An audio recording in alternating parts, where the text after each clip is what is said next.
full mouth patients and placed over 20,000 implants. That's not theory, those are reps. And with all on 4 full mouth implants, experience is everything. You want to choose steak again, crunch apples, smile in photos? Dr. Joe and Aria Dental Implant Center, that's where I'm going to send you. Aria isn't some big corporate chain calling plays from out of state. They're locally owned and they treat you like a person, not a number on a depth chart. Go to Aria Dental Implant Center now or go online at ariadentalimplantcenter.com. That's ARIA dentalimplantcenter.com. AMVP FM Phoenix, live from the Casino Arizona and Talking Stick Resort Studio. Arizona Sports, the local sports leader.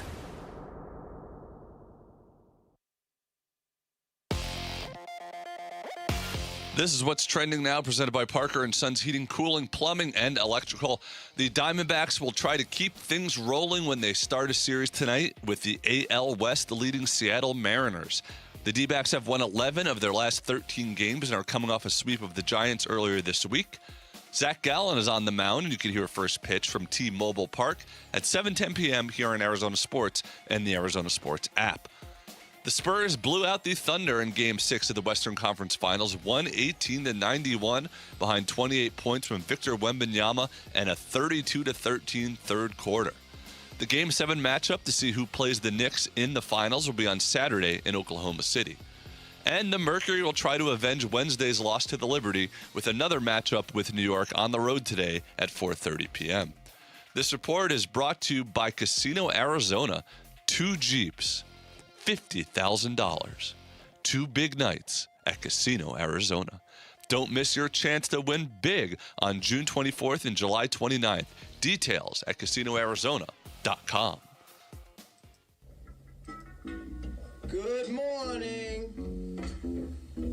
Time to get up and go to work. The power-packed morning zoo. Are you kidding me? Fire. It's the greatest radio show ever. Fire. Good morning and welcome. The world. Dan Bickley. When America needs real advice about real life, they turn to Dan Vince Marotta. And that's crushed. Deep right center field. And Vinny has a 2-home run, 6 RBI night in the first 4 innings. Jared Carlin. This is a ferret. That's a ferret. Ferret. That's a ferret. And Sammy Sepulka. Sammy, you're not going to sing for us, are you? Arizona Sports, the local sports leader. Bickley and Marotta mornings. Shout out to Dan Bickley, my boy, him and Mr. Vince. Okay. Time to go to work. Time to go to work. Good morning. Happy Friday. The 2 greatest words in morning radio, especially if you're going on vacation after today's show. Ow. Ooh, oh, yeah, my gut. Ooh, it just sorry got punched. About that. Oh, I'm happy. I'm happy for you, man. I don't know if I'm ready for what might be happening. You brought this up yesterday at the French Open where Yannick Sinner was eliminated in a second-round match. Did you see the details of that match, by the way? Only heard that he was cramping. He was 1 game away from a straight set victory. And literally the wheels fell off. There were points where he wasn't moving. I don't know why he didn't retire. Maybe it was a pride thing. But he won 2 games over the last 2 sets. It was weird to watch. But I didn't mean to interrupt you. No, I didn't. I heard that there were some cramping issues, and I had no idea he was that close. Carlos Alcaraz isn't playing. He's injured. Yes. If Novak Djokovic wins another major tournament at age 39, I don't know if I'm going to be able to handle it, to be honest with you. Well, this ensures that somebody not named Alcaraz or Sinner will win a Grand Slam for the first. It's been 9 straight Grand Slam tournaments where that's happened. Wow. Djokovic was the last one to win at the U.S. Open in 23.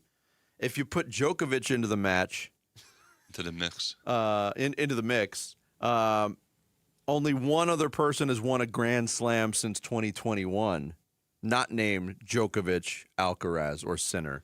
Daniil Medvedev won the 2021 U.S. Open.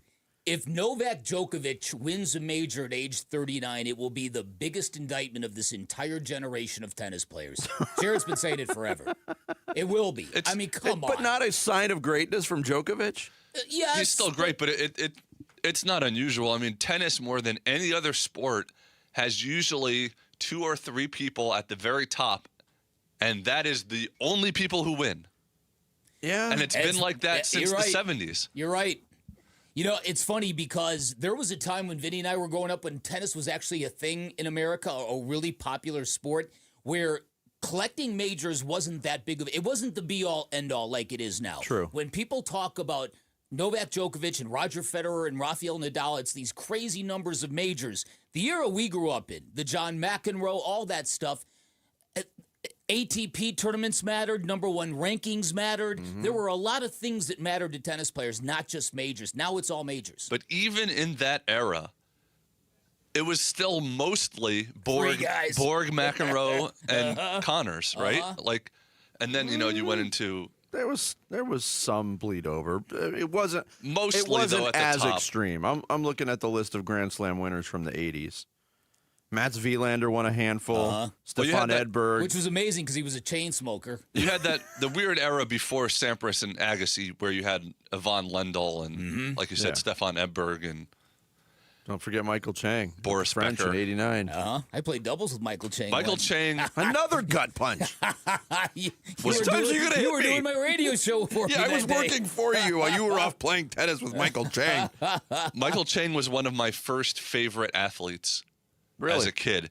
Just because of the way he played and he slid across the thing and he was like this little guy against these big tennis. I don't know. I thought it was very exciting. He never I thought it was cool that. too because we're the same. I'm actually a little older than Michael Chang. And the year he won the French when he burst out and was sliding all over the clay. That was a huge deal. That was right after I graduated high school. And I'm like, wow, look at what this guy's got going for him. Michael Chang was, he had those crazy quads. Just remember how gigantic his legs were? Yes. But he never won again, right? I don't think he ever won another Grand Slam. That was it. That's the only one? Yeah. Tennis is weird. Yeah, you can say that again. Yep, he won the French Open in 89. He got to an Australian Open final and a U.S. Open final, both in 96, but lost both matches. Wow. Yeah. Good stuff. All right, we're going to have some fun today. Start the show, Jared. The Splash. The stories making waves in the sports world. The Splash. Cannonball coming. The Splash, brought to you by Presidential Pools, Arizona's #1 pool builder. See why at presidentialpools.com. D-backs back at it tonight. After a day off on Thursday, they bring their 5-game winning streak to Seattle to face the Mariners in a 3-game weekend series at T-Mobile Park. D-backs playing an opponent not named the Rockies or Giants for the first time since May 13th. It was a good stretch. 11-2 in that stretch. Mariners come in at 28-29 on the season. Good enough for first place in the AL West. And they're coming off a 3-game sweep of the A's in Sacramento. By the way, did you hear Sacramento is bidding for an expansion team? They're getting their efforts all in a row. Wow. Diamondbacks sending Zach Gallen to the mound in tonight's opener against Mariners right-hander George Kirby. First pitch 7:10. You can hear it all right here on Arizona Sports 98.7 and the Arizona Sports app, beginning with pregame coverage at 6:30. We'll see if they can keep that roll going up in Seattle. Major League Baseball owners have officially proposed a hard salary cap to players as part of the next collective bargaining agreement. It's the first time they've proposed one since 1994. How's it going to go over, Vinny? What happened in 1994 in baseball? Yeah, something not very good. There was some event that they didn't hold that year. Yeah, that was the World Series, Vinny. Yeah. Under the proposal presented in a meeting with union officials, each team would need to maintain a payroll of at least $171.2 million without exceeding $245.3 million starting in 2027. Those are jumping off points. Those are fairy tale numbers. That includes player benefits just as it does under the current competitive balance tax system. Basketball, we will have a Game 7 in the Western Conference Finals for the first time since 2018. That's because the Spurs hammered the Thunder, 118-91 in Thursday's Game 6. San Antonio came out hot. They hit 8 threes in the first quarter, then ripped off a 20-0 run in the third quarter to put the game on ice. Victor Wembanyama bounced back game, 28 points, 10 rebounds, 3 block shots. Game 7 tomorrow night in Oklahoma City, with the winner moving on to face the New York Knicks in the NBA Finals starting next week. Speaking of the Knicks, center Mitchell Robinson had surgery on a broken pinky finger on his right hand. and fully plans on playing with a brace on that hand when the finals do kick off on Wednesday.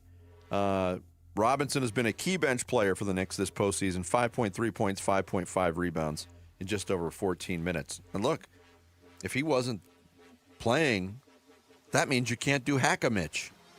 It's a good point. Those free throws are brutal. Yeah. Yeah. The NBA has also passed its new anti-tanking draft reform, termed the 3-2-1 lottery, that includes expanding the lottery to 16 teams, flattened odds, and a relegation zone where the bottom 3 teams would be penalized with fewer lottery balls for the number 1 pick starting in 2027. The new rules passed by a vote of 29-1, with only the Memphis Grizzlies voting against the proposal. That's because they're getting screwed out of a top 5 pick next year. Yeah. Carolina Hurricanes looking to punch their ticket to the Stanley Cup Final for the first time since they won it all in 2006. They host Game 5 of the Eastern Conference Final against the Montreal Canadiens. Puck drops in Raleigh at 5 o'clock on TNT, True TV, and HBO Max. Sad story from hockey. Former NHL star Claude Lemieux has passed away, according to authorities, being ruled a suicide. Lemieux played 18 years and was a member of 4 Stanley Cup winning teams. He also played 3 seasons here in the Valley with the Coyotes from 2000 to 2003.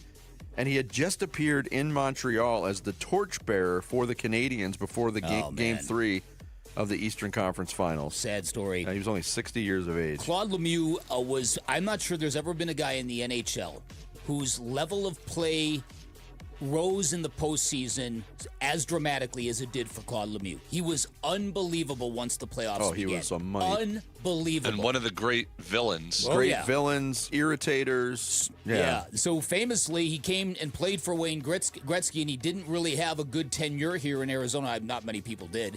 But Gretzky didn't. We were on the road in the Bay Area. They were playing, I think, San Jose in the playoffs, and some of the Coyotes were in the bar, and Claude saw me after I'd written that column, came up to me and aired me out in the bar. Really? We were going back and forth at each other. It was quite a sight to behold, Vinny. You just wrote a column about that he needs to step up, that he needs to be Claude freaking Lemieux. You didn't like it. Oh, wow. It didn't happen either, did it? No, unfortunately. He never stepped it up. Unfortunately. Still a sad story. Yep. Mercury trying to snap a 4-game skid in Brooklyn tonight against the New York Liberty. Those two teams met Wednesday night. 84-74 win for the Liberty. Tonight's game gets underway at 4:30 on Ion TV. ASU baseball in action tonight at the Lincoln Regional of the NCAA tournament. Sun Devils take on Ole Miss tonight at 6 o'clock. You can catch it on ESPN2. Host Nebraska will face South Dakota State in the other game to kick things off. And we mentioned a major upset at the French Open in Paris Thursday. Top seed Yannick Sinner got bounced in 5 sets by Juan Manuel Cerundolo. Sinner 1 game away from a straight set win, but battled cramping and illness the rest of the way and could barely move. Sinner won just 2 games over the final 2 sets. Earliest exit for a number 1 men's seed at Roland Garros since Andre Agassi in 2000. Wow. Deceptive, though, because the same guy, Nadal just won it every single year and was number 1. You brought up a great example. Andre Agassi, considered one of the all-time greats, right? Yep. How many Grand Slams did he win? 5? John McEnroe, what are you at 5? Yeah, but I think, didn't Agassi win all 4 tournaments though? But it's also like the great players just last longer nowadays. That's a big deal. That's a huge thing. Federer was the first one, and then Nadal. That's the key thing. Most tennis players were tapping out at age 30. Yeah, it was just done. 8 Grand Slam singles titles for Agassi. Okay, I was a little bit off. All right. But he won Australian 4 times, French once, Wimbledon once, U.S. Open twice. Okay. Yeah.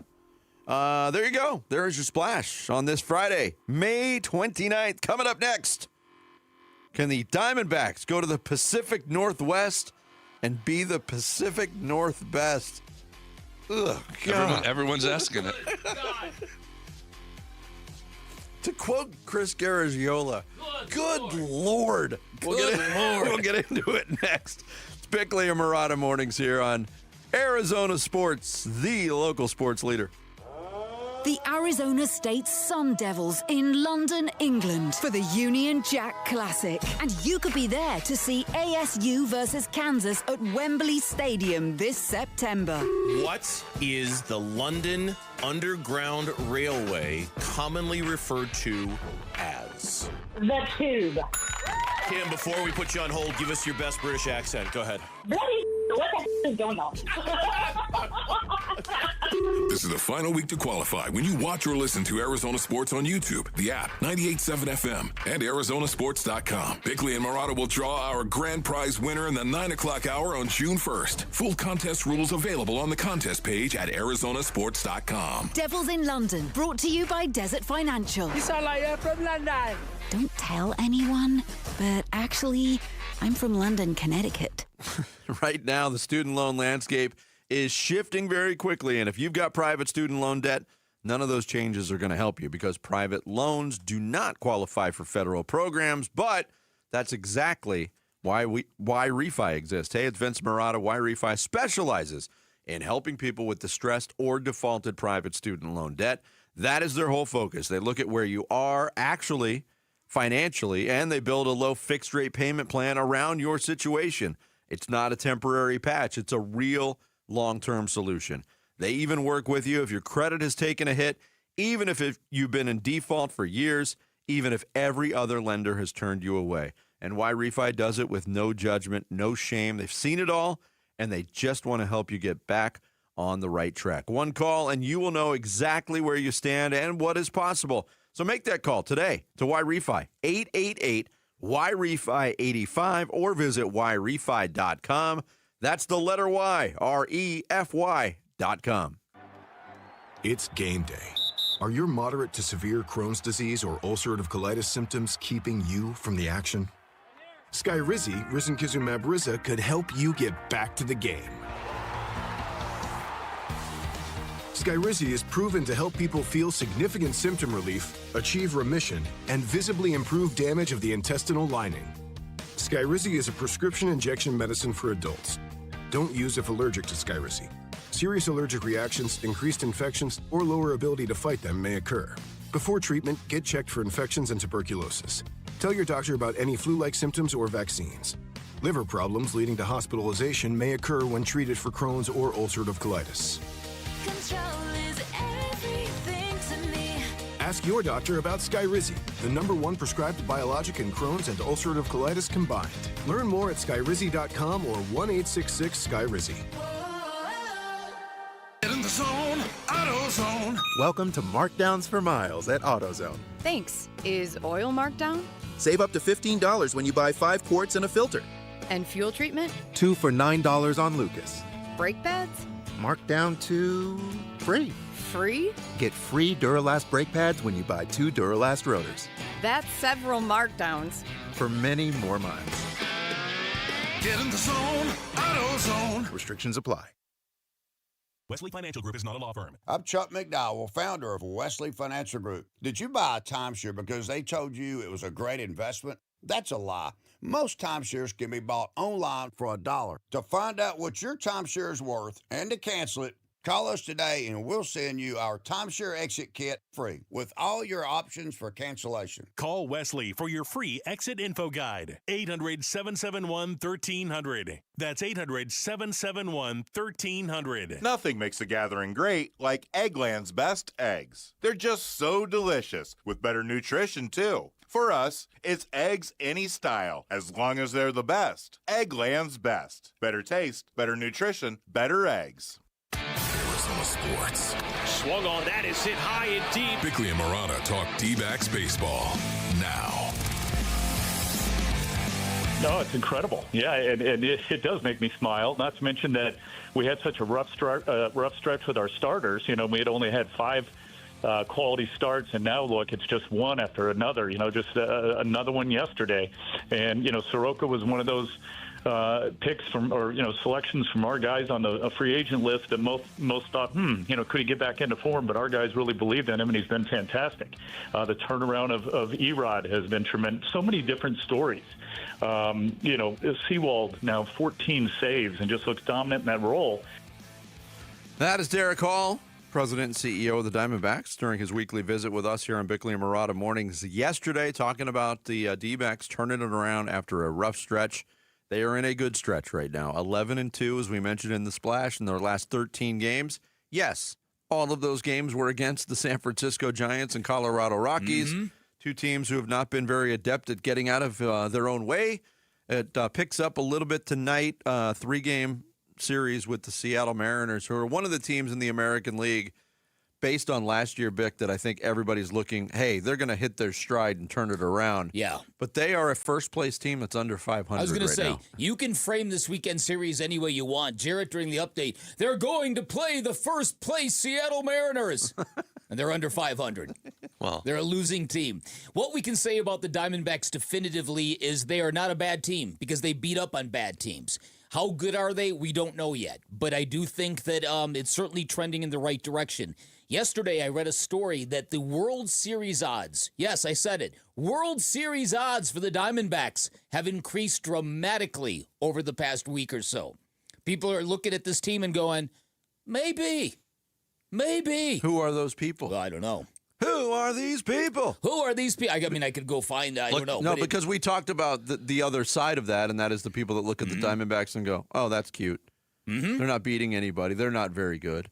What else is on the sports bar TV? Oh, yeah, exactly. Well, at a certain point, if they are good enough, these additions that they're adding coming back from injury will really be impactful. Oh, yeah. And it's the old cliche, but they will be adding 2 star bullpen pieces and an ace pitcher to this roster that already seems to be pretty good. So I understand that, like, it's still pie in the sky. Are they, better than the Dodgers or teams like that? I don't know. But they're already pretty good, and they're going to be getting back a lot of talent. A lot of it has to do, I think, with the vibe of this team, because I really do believe that when you take a look at the pitching staff and how Torrey had to sort of get their minds right in that meeting, I think that more than anything was about raise the ceiling. Raise your game up. You're better than this. And at some point in time, a championship team doesn't need to be told that. They know it, and they feel it, and then they go out and manifest that. So this should be an interesting time. Very, very excited for that Dodgers series. I couldn't help but cringe, though, because yesterday in our interview with Derek Hall, at the very end of it, he kind of hinted at the news that would be breaking a couple hours later. And that is, suddenly we've got a proposal and a counter-proposal, and these two sides couldn't be further apart fundamentally. So I wonder if yesterday was the beginning of the day that I've been talking about for months, the day that this becomes a public war. It's not a public war now, but there has been an ask from the owners for a hard salary cap. All both sides seem to be able to agree upon right now is that the salary floor needs to come up for everybody. Yes. That no more, the sport cannot tolerate the freeloaders, lollygaggers. And the ones that don't reinvest in products. So, I've been saying this for months because I lived this as a baseball beat writer in 93, 94. Somebody's going to pop off. Somebody is going to say something. It's either going to be an owner or a player. Or Blake Snell. Or Blake. Well done, Vinny. He's a prime candidate. Yeah, somebody's going to say something that's going to be somewhat incendiary, and then everything about the season is going to grow a little darker. And I hope that doesn't happen, because right now the clouds are starting to break for the Diamondbacks. Yeah, I hope it's not. Look, is it a plus that on May 28th we got the proposal and the counter-proposal as a jumping-off point? Yeah, it's a plus. We know that in the history of Major League Baseball labor discussions, that anytime those two words come up, salary cap, it's a non-starter. And we joked about it, kind of. It's still painful for a lot of baseball fans. It was the breaking point for a lot of baseball fans. When that was the key central piece of the CBA negotiations in 1994 that canceled the World Series. Many people said, thanks, I'm done, moved on to other options. Baseball got, I think, very lucky with what transpired after they got back to work in the 5 to 6 years that followed. It did a lot to repair the image of the game. With the HGH steroid era? Yes, it was a plus. They can look at it now. They can keep guys out of the Hall of Fame all they want. but those meatheads saved the game. Well, listen, look, we all know this because we all live this. If you didn't, you probably have to hear this or see this to believe it. That Maguire-Sammy Sosa home run chase in 1998 was so captivating. You could walk into a store, in a department store or an electronics store on a Saturday afternoon. You will see guys huddling around televisions watching live look-ins for these guys at bats. And it wasn't just that they were chasing a record. It was a symbolic rebirth of the sport. And everybody was kind of vibing around it. So it really does lead to the fundamental question, how stupid do you have to be to kill this sport again? You'd have to be a special kind of stupid. But on Survey said, very stupid. But on the other hand, don't people feel they need a salary cap? Like, you can't have it both ways. I do. Well, the players aren't going to accept that. No. So then there's going to be a strike and a holdout. So what's the answer? Well, that's why, again, the timing of this is a plus, getting ahead of it. The salary cap, as it's been proposed right now by the owners, $245.3 million. Yeah. Which is a pipe dream number. Yeah. The Los Angeles Dodgers payroll this year is at $420 million. There's 9 teams that are already above that salary cap figure. How would you go from $420 million to $245 million in one offseason? So that number, obviously, if it's going to be a reality, is going to have to come up. That's the jumping off point. We saw the counter proposal. Of course, there's no counter proposal on the salary cap because the Players Association says, we're not doing that. Well, I love to connect the dots, and I love the fact that the Dodgers and what they have done with their runaway spending the last 3 years is in direct correlation to what the Diamondbacks did to them and how they embarrassed them in that 3-game sweep, and that if the Dodgers and their runaway spending lead to reform that saves the future of baseball, it will be all because of us. All because of the Diamondbacks. Diamond Snakes. 4 straight home runs against Lance Lynn saved baseball. That's it. But I'm looking at, too, again, the whole subject of spending money. The 9 teams that are above that proposed salary cap figure right now, the Dodgers are the Dodgers. The Mets are second. They stink. Toronto's having a terrible year. Philadelphia's floundered for most of the year. The Red Sox stink. Padres, Braves, good years. And the Cubs are right in the middle. Doesn't guarantee anything. No. Yeah. We're going to talk to Tim Kirkjian from ESPN Baseball later on. I'm sure he'll have some thoughts on the initial proposal and counter from the Players Association. Also want to remind you, 30 homers, 30 steals, 2 mystery bobbleheads, 1 epic night at Chase Field. You could win a family 4-pack of tickets to D-backs Nationals on June 6th for Corbin Carroll Mystery Bobblehead Night. Head to the Arizona Sports account on Instagram, comment "bobble" on any post, and then check your DMs for the keyword to enter.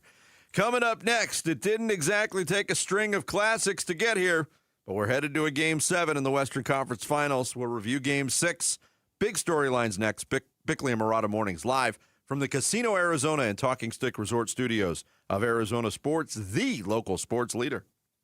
Wolf and Luke, middays 10 to 2. Mikal Bridges is at the center of it. He's not the main guy, obviously, Jalen Brunson, but Mikal's there. And you're talking about an all-time favorite Phoenix Sun. I know it's been a few years now. How is this going to be received in this city if he wins a title with the Knicks? Because I think we have to have the real conversation that they could win this title now. I don't think this is just 2 teams that could win the championship. I think the Knicks have a real shot. Look, he got traded in what now looks like a really bad trade. He didn't want to be traded. Didn't want to be. But the way Mikal Bridges was received when he was here and the fact that he was put in a trade by not of his own will, I would think you'd be rooting for him. Wolf and Luke, middays 10 to 2 on Arizona Sports, the local sports leader. A family office is a team built to handle the 3 biggest financial responsibilities a family faces: wealth management, tax strategy, and estate planning. Most firms only manage your investments and refer the rest out, hoping everyone stays aligned. At Trajan, we built something different.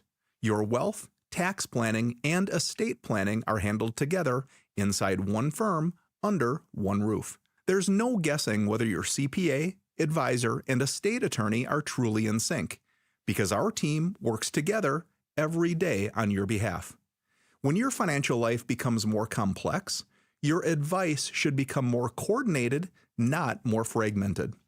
One plan, one trusted team. Call Trajan today, 855-TRAJAN-1. That's 855-TRAJAN-1. Trajan Wealth, an SEC-registered investment advisor. Additional services through Trajan Estate and Trajan Tax. Additional disclosures and accreditation at TrajanWealth.com.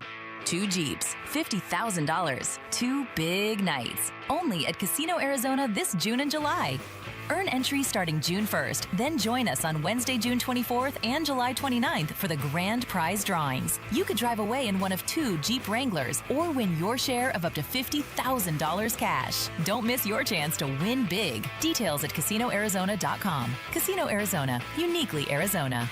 Must be 21 or older. Problem gambling? Call 1-800-NEXT-STEP. The Bunker to Bunker Golf Tour is swinging into summer with their Summer Swing 2-person Scramble Tournament at Verado Golf Club's Victory Course on Saturday, June 20th, benefiting the Arnie's Army Charitable Foundation. The event includes breakfast, team competitions, prizes, and a huge raffle, and even a coupon for a second round of golf, all for just $120. Come and enjoy an unforgettable day of golf with your friends. The event is open to the public, but space is limited and will fill up quickly. So register today at bunkergolf.com. Wesley Financial Group is not a law firm, and Chuck McDowell definitely not an attorney. This is Chuck. If someone talked you into buying something really silly and you want to get out of that silly little thing, my advice, get the facts. Call me and I'll send you our timeshare exit kit absolutely free. Inside, you'll learn how timeshare works and all your options for cancellation. Call Wesley now for your free exit information kit. 800-791-0000. That's 800-791-0000.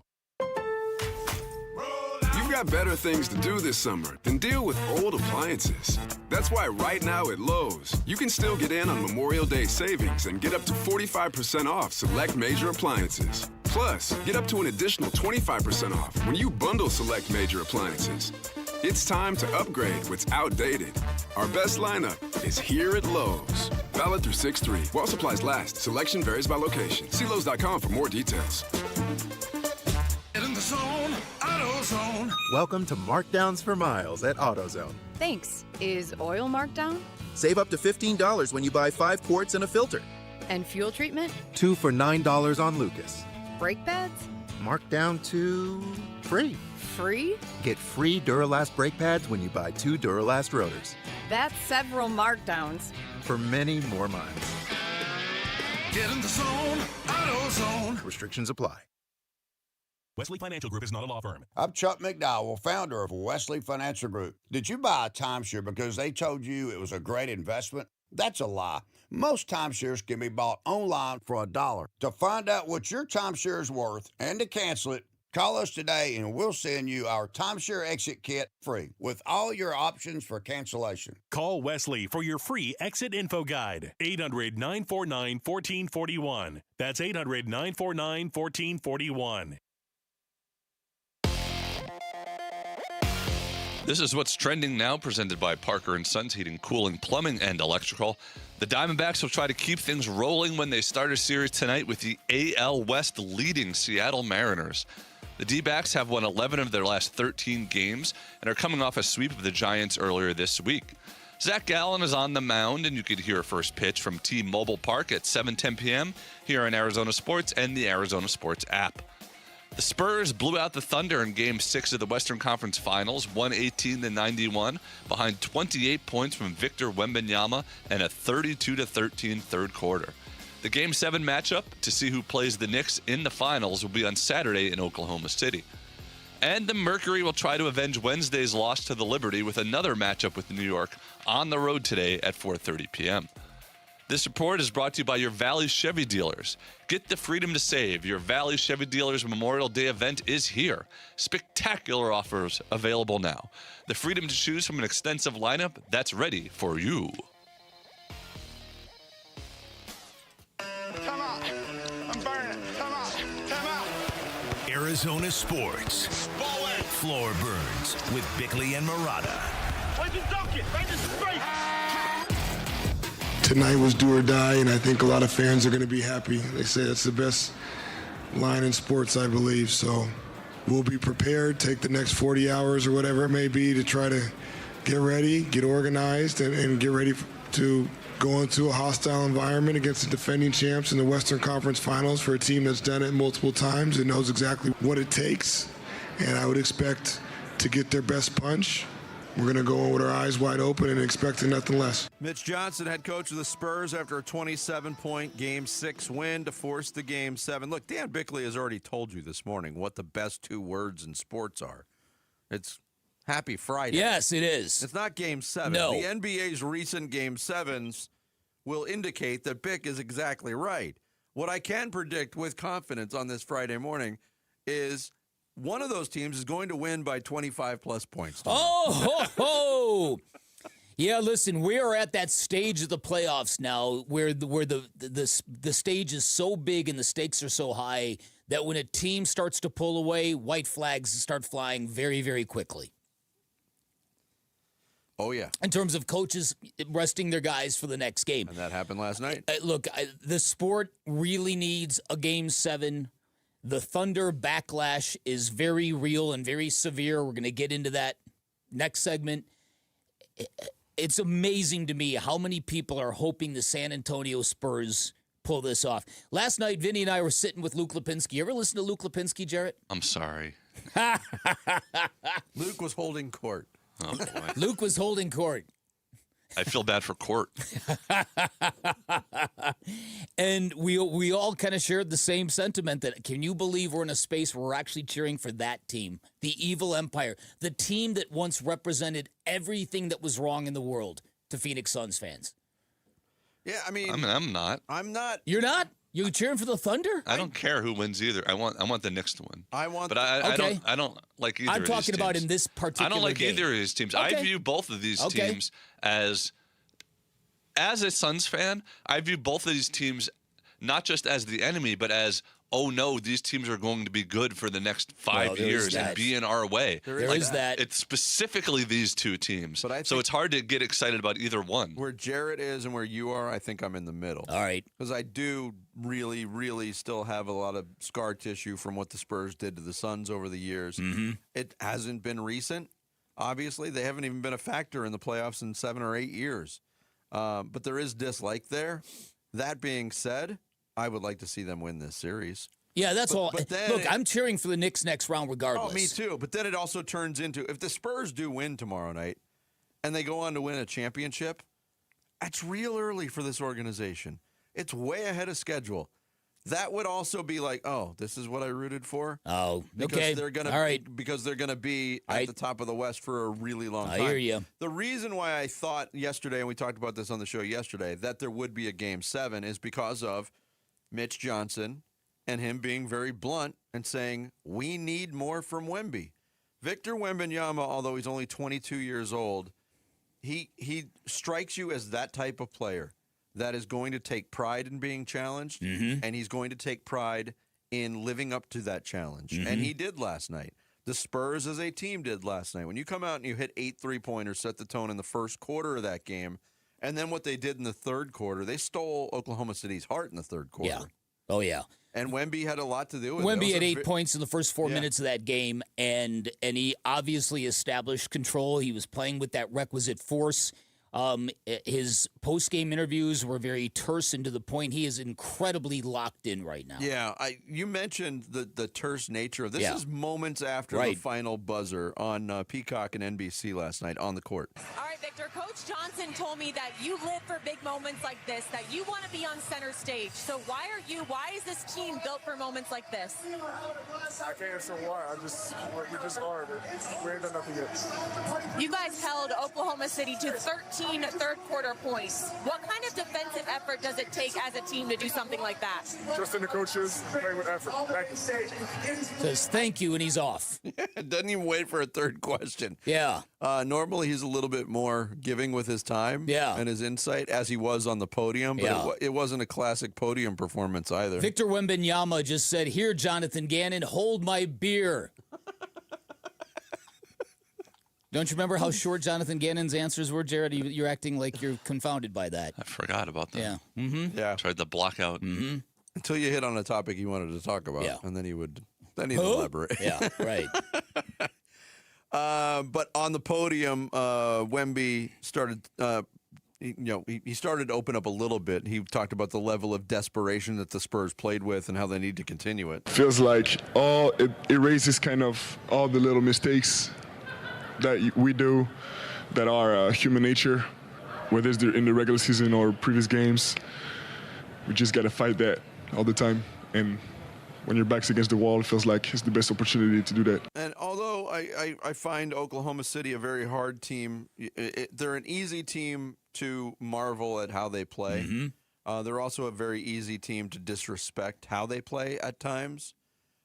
I think this is a fascinating case for an individual player and a team that has been the overwhelming favorite to repeat as champions all year, going into a Game 7. I know it's on their home floor.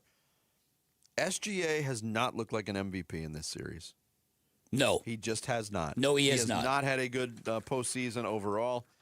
In the 3 losses in this series, SGA, who shot 55% from the floor as a guard in the regular season. Think about that. In the 3 losses, he's shooting under 34%. 7 of 23, 6 of 15, 6 of 18. He had 3 games like that the entire regular season. So it's an example and an indication of just how the intensity ramps up, especially when you've got a good defensive, young, hungry team like San Antonio and a coach willing to make defensive adjustments and really put the clamps on defensively. He has not dealt well with it. And he has not had a shade-type performance really in this series yet. Listen, Steph Castle is an athletic freak, and he is winning almost as many battles as he's losing against SGA, which I think is part and parcel to all of this. And yet, you know what? The Oklahoma City Thunder, they seem to have this paradigm in the postseason. They're either going to beat you in 4 games, they're either going to sweep you with their brooms, or they're going to beat you in Game 7 in Oklahoma City. And until somebody cracks that paradigm, that's kind of what it is. Yeah. And so winning a road Game 7 for a trip to the NBA Finals. When was the last time that happened? You remember off the top of your head? Ooh, a conference final game. So I'd have to, off the top of my head, no, I'd have to look at it. But recent Game 7s not in the conference finals. Home court advantage has not been a big factor. Not been a thing? Not only not been a big factor, there's been not that close of games. That's true. Yeah. That's why one of those teams is going to win by 25. They could use for the first game of the series was an instant classic. They could use for a repeat No of that. doubt. Something Very, to sort of badly. bookend it and get people excited. Very, very badly. And I know he's only 2 years into his career. I agree with you what Steph Castle's done on the defensive end. He's an athletic freak. 3 teams passed on Steph Castle in the draft.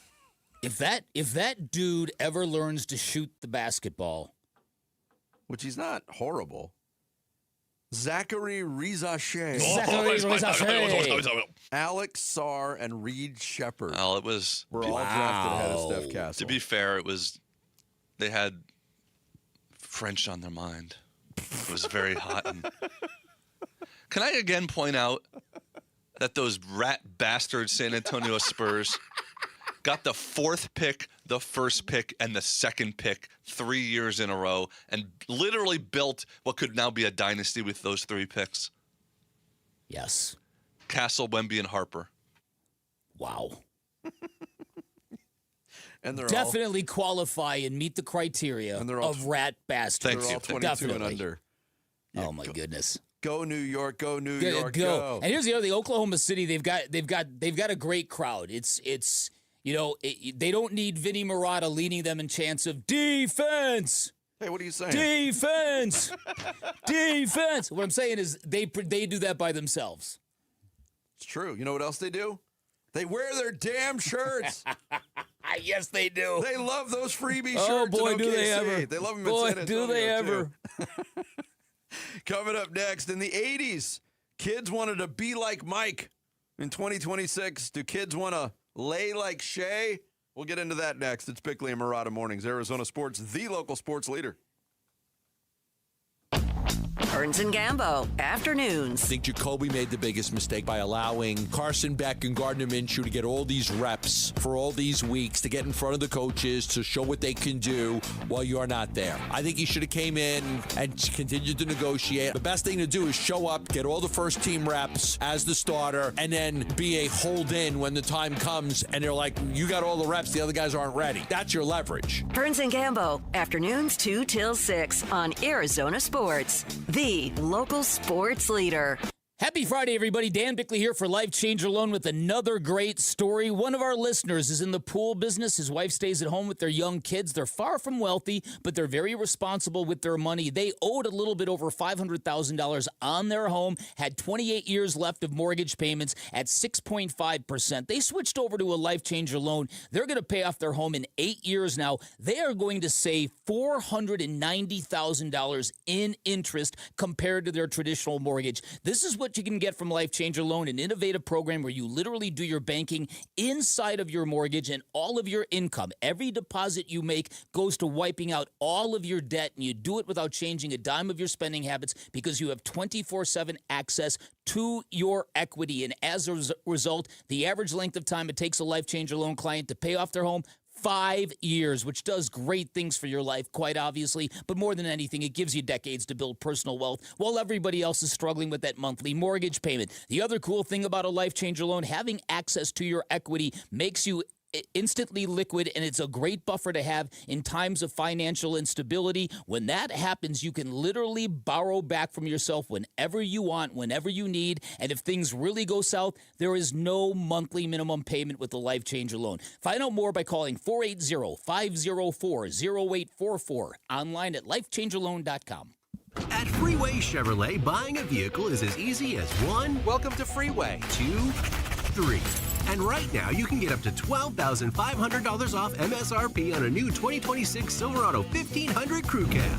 Chevrolet. Together, let's drive. Up to $12,500 off MSRP on new Silverado 1500 models from dealer inventory. Includes all applicable rebates and discounts. Not available with special financing, lease, and similar offers. Includes tax, title, license, registration, and document fee. Restrictions apply. See dealer for details. Take new retail delivery by June 1st, 2026. I'm Ultima Morgan of Morgan & Morgan. Every time one of my children started driving, it was terrifying. I am quite aware of the dangers being on the road. Thousands of accidents happen across the country. We see it every day. These families' lives will be changed in an instant. We fight for these families as if they were our own. We've become America's largest injury law firm by winning cases just like these. If you've been injured in a car accident, call us. Injured? Dial pound law or visit forthepeople.com for an office near you. Hey, it's Gambo, and I'm here with Stuart Willis, the president of Asset Preservation Wealth and Tax. Stuart, I got a great tax guy. He does a good job for me every year, but I'm always keeping 5 years of records from behind. He never looks forward and has a plan for me going forward. But when you work with you and Asset Preservation, you guys have a tax plan for the future. Absolutely. Look, most people think that their tax plan is when they file taxes, but that really is just looking backwards. You must look forward. Tax planning is about how you can save taxes in years to come. If you don't have a financial plan that includes a tax plan, I think you're missing out. And most financial advisors do not have a tax plan for you going forward, which is why I recommend you make the phone call right now and get a free portfolio review with the same guy I work with, Stuart Willis from Asset Preservation Wealth and Tax. Call 602-877-PLAN or go online at assetpreservationwealth.com. Investment advisory services offered through Foundations Investment Advisors, LLC, an SEC registered investment advisor.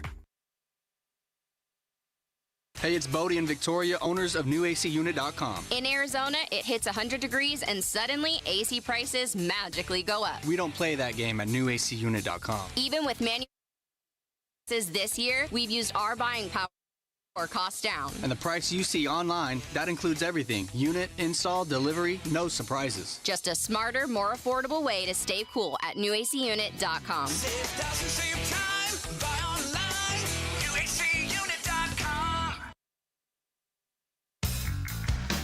Hey, it's Gambo. How do the new NBA draft lottery rules impact the draft picks the Suns have traded away already? The Burns and Gambo show starts at 2 on the Arizona Sports YouTube channel, the Arizona Sports app, and 98.7 FM. Yeah, for sure. It's being taught. I don't think it's as much head coach teaching as much as it is like player development. Even before you get to the NBA, it's just something that you kind of work on by nature. I think the best scorers are usually the guys who get to the free throw line the most. So it's definitely something they work on. Even in pickup, they're working on how they can draw fouls, things like that. Like, I think that's a part of the game. I think it's interesting here. Tyrese, Wait. This is the future of Can I say sport. something? That's Tyrese Halliburton of the Indiana Pacers on the Pat McAfee show confirming, oh, yeah, players being taught how to flop. Now, it doesn't happen in view of the fans who can watch warm-ups before games, but at practice with player development coaches behind closed doors, it's absolutely happening. All right, that is very, very alarming, isn't it? Yes. But it's very, very accurate. Yeah, because players and teams are so buttoned up and careful with what they put out there. That's not a player going rogue. It's not. If you've got the ability to do it, it's being honed by teams. Mm-hmm. I've always thought it, to hear Tyrese Halliburton say it, it reassures me that I was right the whole time. But Pat McAfee's reaction is correct. This is the worst thing you could hear. Especially No doubt about it. On the heels of the commissioner of the sport saying very flatly, it's not a problem. Beyond that, he said the officiating is spectacular. It's like, okay, you know what? Stop gaslighting us, Adam. Really? I mean, come on now. We're all watching these games with our eyes, and now he's coming out and saying, that's not what you're seeing. They're great. He essentially said, like, the refs are so good that the players, they're trying to embellish, but they're not falling for it. Yeah, not falling for it. Yeah, but here's the other example of it. Like Pat McAfee said at the end, this is the future of the sport. Think about the children, won't you? Mm-hmm. If you go to any Little League baseball field anywhere in the Valley this weekend, you'll see a 9-year-old wearing armor, pimping, bat flipping, demonstrating. Mm-hmm. You go to any Pop Warner football field, you'll see some kid with 2 mouthpieces hanging off of his face mask, and neither one of them's in his mouth. Uh-huh. Kids emulate what they see. If you'd have seen a 10-year-old Dan Bickley, you would have seen a kid who decided, hey, you know what? I'm going to put a mouthful of Red Man chewing tobacco in my mouth. Yeah. Because all my favorite baseball players do it. Yeah. I have never been more sick in my life. Well, by the way. I had to have wristbands when I was a kid. Had to. And Because see, the pros wore them. Uh-huh. The last version of this was also in the NBA, and it was Steph Curry. Every kid no longer wanted to do highlight dunks, on their Nerf thing. Every kid wanted to shoot threes from the logo. Yep. And you could argue whether or not that started to hurt the game as well, that's what people, kids wanted to do rather than the fundamentals. This seems even worse if this is what they emulate. Here's Mike Wilbon on the subject. Winning covers all this stuff. Yeah. The deodorant that covers all stink is winning. And if Shai Gilgeous-Alexander goes back-to-back and he's on deck and he enters next season as a 2-time champion and 2-time MVP, guess what? There'll be kids out in the playground learning how to flop. Oh, no. Listen. Please, no. You know what, Alan? Please, no. People may not. Jay's leaving. Jay's leaving. Jay, but you guys know I'm right. I don't disagree with Wilbon. Mm-hmm. Because, again, even though this has been met with some disapproval vocally, and most basketball fans look at it. If you're not a Thunder fan, you'll say this is out of control.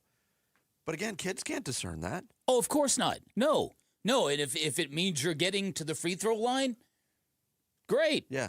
This is imperative that the Thunder don't win the championship. Well, this is, again, I really honestly believe that the commissioner has got to know this. His disposition about the officiating and to go off on that tangential about getting a system similar to the Hawkeye thing in tennis that will help with the out-of-bounds calls. Nobody gives... Everyone's been complaining about those damn... out-of-bounds calls. God, get it right. Nobody gives a rat's asterisk about the out-of-bounds calls. Nobody. And yet he's pimping that. And as you pointed out, Jared, that's a... Look over here, everybody. We've got everything under control. There is a plus to that, and the plus is teams won't be forced to use a challenge. Right. To slow down the game and extinguish one of their challenges for what was an obvious call. Right. And we still see. It will be a shiny object because it will be just like in tennis and now like in baseball. You go,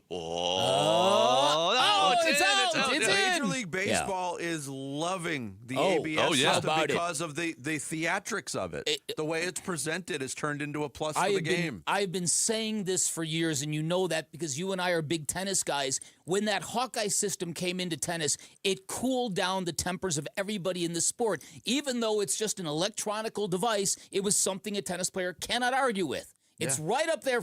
How are you going to argue with that? Yeah, and it is fun to watch. It is fun to watch. Is it going to make it? Right. So the way I view flopping and foul baiting and stuff, I think there's been a few recent examples of this in sports where it is not illegal what they're doing. They are taking advantage of current rules, but you look at it and you say, this is not what the sport is supposed to be. The first version was the shifts in baseball. Mm-hmm. There's nothing illegal what they're doing, but come on, this is not how you're supposed to play baseball. Is. Yep. The second one is the tush push in football, which this is not football. Come on, I know you're not doing anything. Both of those things, the first one they already made rules against. The second one they're trying to make rules against. So we'll see what happens here. They're not really trying to make rules against the tush push. They've voted though. I mean, they've voted on it. They've had people complaining. They've had teams complaining. There was very little tush push noise this offseason. Do you think it's just because the Eagles didn't win this year? That might have something to do with it. So we got to root against the Thunder. We got to root against the Eagles. We should all root against the Tampa Bay Rays because I'm pretty sure they were behind that whole defensive shift thing. Yep. It's a good point. It's a big issue. People, look, I was talking to people last night. I was talking to Larry Fitzgerald. We mentioned this. Everybody is talking about how unpleasing it is to watch this kind of basketball. Because of what Jared just said, it's not basketball. No. It's deception. It's not. It's garbage. It's absolute garbage. But it's also interesting to see how Shai Gilgeous-Alexander, not because of the microscope that the flopping is under now, that's not the only reason, but I think he's struggling with this. I think he's struggling with the talk of him being the villain of the NBA. I think he is struggling with the unethical hoops board game that came out. Otherwise, why would his representation so vehemently during an NBA Western Conference Finals series make a point when the potential for that blowing up and making him look even worse? I think it's under his skin.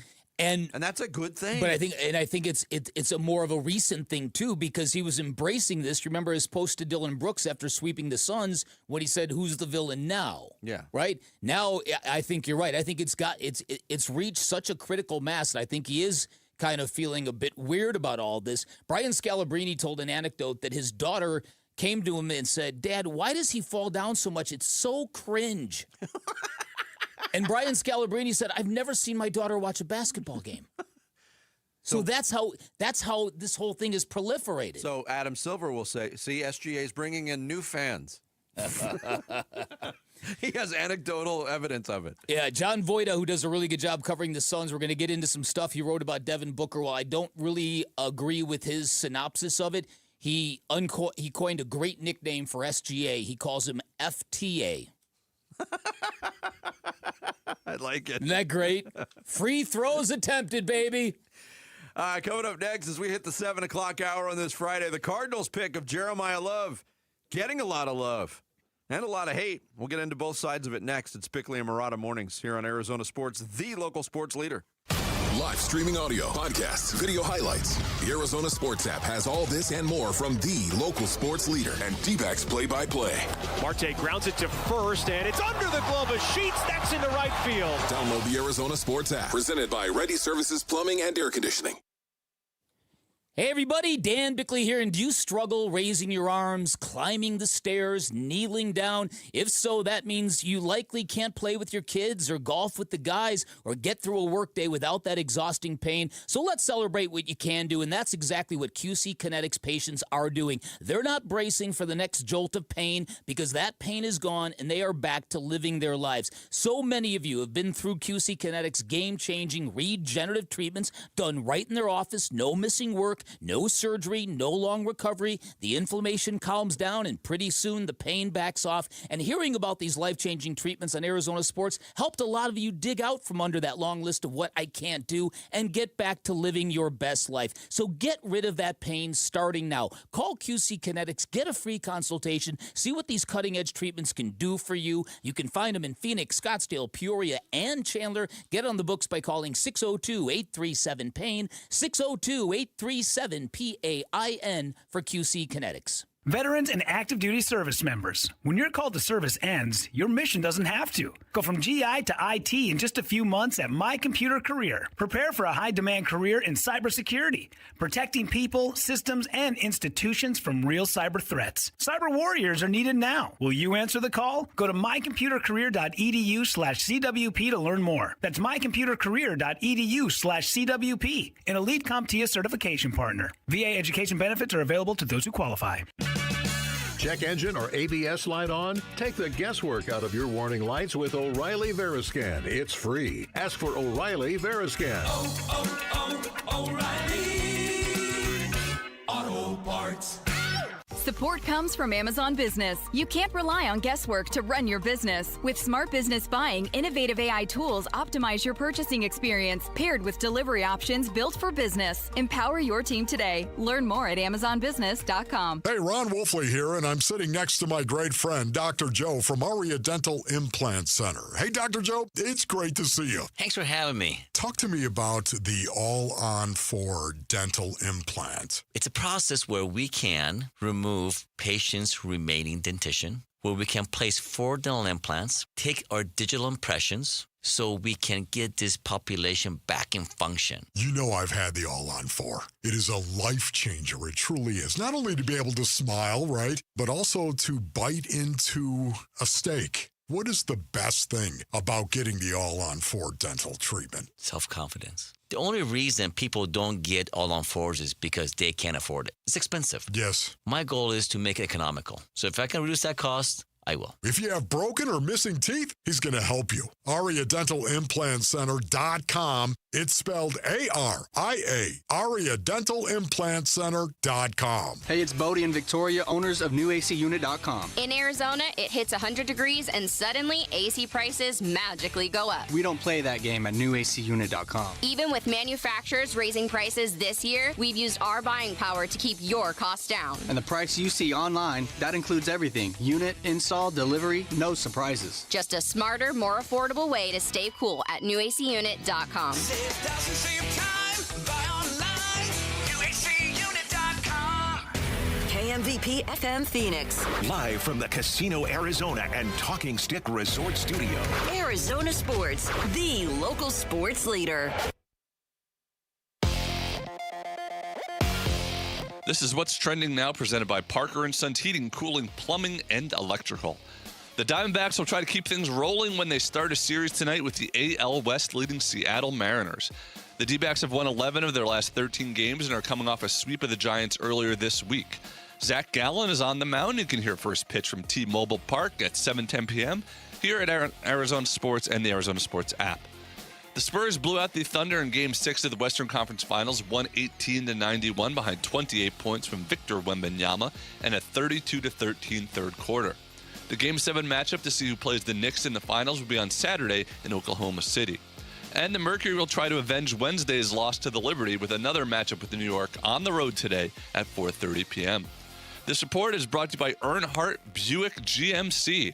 Honest prices, zero pressure. The Valley's best selection at Earnhardt Buick GMC. Shop now at EarnhardtBuickGMC.com. We are professional grade.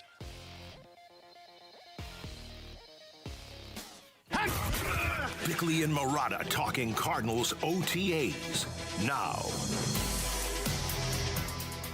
I think Jeremiah Love's a sensational talent, so I think he's going to be super exciting. But yes, it's an unusual thing to double up at the running back position when you obviously have a team that's needs the key foundational points to be emphasized, right? And running back's not a totally unimportant position. I think when you get a star, I think they need a star. So that's why I did moves I liked for every team this offseason, and I like the Love pick for them. I think he gives them excitement. Let's not fool ourselves here into thinking, oh, they need to make that one move that's going to get them past San Francisco. They just need to be relevant to me. Yes, that's it. Right? Let's just be relevant. And so that's why, like, probably shouldn't, should you pay Algier and then do this? Probably that's not how you would draw it up, but I like the Love pick. That's Mike Sando of The Athletic. He joined us yesterday here on Bickley and Murata Mornings, and was talking about a piece that he had published on theathletic.com about the move that he liked the most for each NFL team, and that was the move that he picked for the Arizona Cardinals was the drafting of Jeremiah Love, which even the people that don't like the pick will acknowledge the talent level. But they'll mock the Cardinals for the fit, or what are you doing, or what we have suggested maybe lack of clarity on a plan moving forward in terms of roster building. Yeah. And there's plenty of examples of that to go around. But Mike Sando hit on a very interesting point. Okay. Look, the expectations are very low for this team, right? What is the entertainment level going to be for a fan base that has not been treated to a lot of wins at State Farm Stadium, but they're still going out there, they're supporting their team, they want to watch good football players. Cardinals might not win a ton of games, they're not going to be picked by a lot of people to make the playoffs, but Jeremiah Love is going to be a hell of a lot of fun to watch, and you have to consider those things. Listen, it's everything. His name looks great on the back of a replica jersey, much better than, say, Schmuckovitz, right, Jarrett? Although, yeah, you don't think I would buy a Schmuckovitz jersey? Yeah, I guess you would. You probably would. Look, I think there's a lot of reasons to be concerned about exactly what is going on with the Arizona Cardinals, as in, do they even have a plan? What has been the plan? And it's because of the contradictory maneuvering. If they knew they were going to draft Jeremiah Love all along, and they knew for a long time they were going to have the 3rd overall pick, and Jeremiah Love was likely going to be available, then why did they sign James Conner? Why did they sign Tyler Algier? Right? So you can ask that question, and it's a fair question, because if you knew going in that's our guy, then do you do those other moves? I don't know. Similarly, if you knew you were going to draft a quarterback, what's the deal with the Jacoby Brissett situation? The Gardner, all of this thing. It feels like there has never been a plan in place from day one. It feels like just a lot of maneuvers, and it suggests that maybe if Monty Ossenfort had this plan, which included James Conner and Tyler Algier and Trey Benson, then maybe somebody overruled him for Jeremiah Love, or maybe Mike LaFleur said, "I want this guy." Either way, I really like the idea of having Jeremiah Love on this football team. And I think Mike Sando is absolutely right. At least you've got a player now that represents a lottery ticket, right? And some might even think we have 2 of them with Carson Beck. But Jeremiah Love is a sensational football player. Yeah. Now, will he be that on the NFL level? We don't know. But I'm all down for it. And again, I want the Cardinals to be interesting. I want them to be relevant. You know, if you remember Adrian Peterson in his first carry with the Cardinals? Remember how he almost housed the thing? Oh, yeah. Yeah. I was at that game as a fan, his first game as a Cardinal, and I remember having discussions with you on this show about what's his stat line going to look like. And I was like, he's done. Yeah. And then he had like 160 yards. Remember that? And that was exciting. Now, it didn't last. No, it didn't, but that first glimpse was good. We heard Sando's words, what he wrote in the piece on The Athletic, why he liked it, adding excitement to a team that didn't have any. The Cardinals' decision to select running back Jeremiah Love at number 3 gives the organization something it hasn't had since the early days of Kyler Murray, a reason to watch the offense. Cardinals need star power and got it with Love. The lectures about positional value can wait for another day. Yeah. Yeah, I completely agree with that. Now, there are other people who don't like it so much. But There's the love part. What about the hate part? Ooh.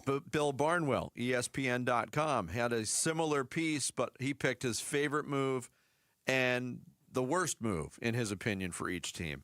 The Cardinals' best move this offseason, according to Barnwell, signing Roy Lopez to a 2-year, $10.5 million contract. We're both fans of that deal as well. Roy Lopez was a player 2 years ago that really made an impact on this team, and I think they felt his loss last year when he was in Detroit. As the worst move, drafting Jeremiah Love with the 3rd pick. Barnwell writes, it's the right player in the wrong situation. Love profiles as a fantastic running back prospect, just as Ashton Genty, Bijan Robinson, and Saquon Barkley did in years past. It'll be extremely difficult for Love to live up to those expectations in Arizona, where the Cardinals have one of the league's least imposing quarterback rooms and offensive lines. Passing up on potential defensive difference makers such as Arvell Reese, Sonny Styles, and Caleb Downs makes leaning into a running back a difficult proposition, especially given that the Cardinals had already signed Tyler Algier to work alongside James Conner. And it doesn't mention it there, but if you factor in the Josh Sweat situation, picking a running back over a defensive pass rusher might be even more egregious. Well, again, depending on what you knew when. Yeah, what you knew when. It's very true. That's a great point. If there was, and we don't know how this shakes out. Everybody's kind of it's voluntary. You can still lean on that for another week or so.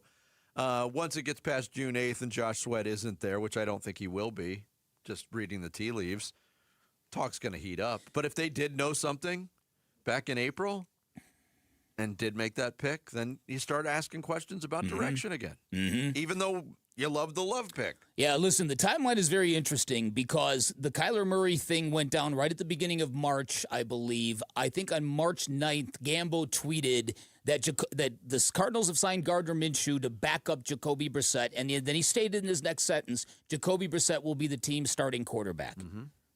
And maybe that right there was the impetus for Jacoby. Okay, if that's the deal, the terms have done changed. Yeah, you're not paying me like a starting quarterback. How can you definitively call me that in March? So, and I'm not trying to single in on Jacoby Brissett again. I'm just trying to single back to it just seems like this has been a floating, fluid plan that is either changed or there are some things that just don't really line up, that just don't seem to make a ton of sense. But then again, we don't know everything. Yeah, I mean, it's a very, very difficult thing to do. Coming off of a 3-win season, making a change at the head coach, not fully shifting your coaching staff away from that previous staff, keeping your general manager, and then coming to the conclusion, this is going to be a gap year for us. And making that publicly known to a fan base that, look, a lot of them, we've heard from a lot of them. I don't know how legit it is when they say, I'm done with this team. People have been saying that for 37 years since the Cardinals have been in town. But there's a lot of fans teetering on the edge right now. Yep. And yesterday, we talked a little bit about the why in all of it, and I think it is because there's acute anger and disappointment that there was a real organic movement in the Valley, courtesy of Kurt Warner and Larry Fitzgerald and Anquan Bolden after the Super Bowl run, and then Bruce Arians came and it went to another level, and there was a real movement of real Cardinal fans who had completely changed the vibe around this team, what the stadium sounded like, what it felt to cover the team. You probably remember I came back from a trip to New York City and the Cardinals were all over billboards in Times Square, and I was giddy. I'm like, we have finally made it. We finally made Times Square. And it felt to me, how about it? We're in the big game now. Yeah. And I think there's a lot of resentment and anger that it's all slipped away. And how did they capitalize after all those? Oh boy, all those signs up at Times Square. They went 8-8. They went 8-8. Uh-huh. Yeah, something Bruce Arians always accused the Rams of doing, and now look at the Rams. No doubt. The tide has turned. Oh, has it ever? Coming up next, we will talk baseball, both Diamondbacks and, we got to talk about this labor thing as well. Tim Kirkjian, ESPN Baseball Insider, joins us next. It's Bickley and Murata Mornings here on Arizona Sports, the local sports leader. Diamondback skipper Torey Lovello, the man who makes the lineup, joins Burns and Gambo this afternoon at 2:30 to talk D-backs. Brought to you by Budweiser. Watch it on YouTube. Listen on the Arizona Sports app and 98.7.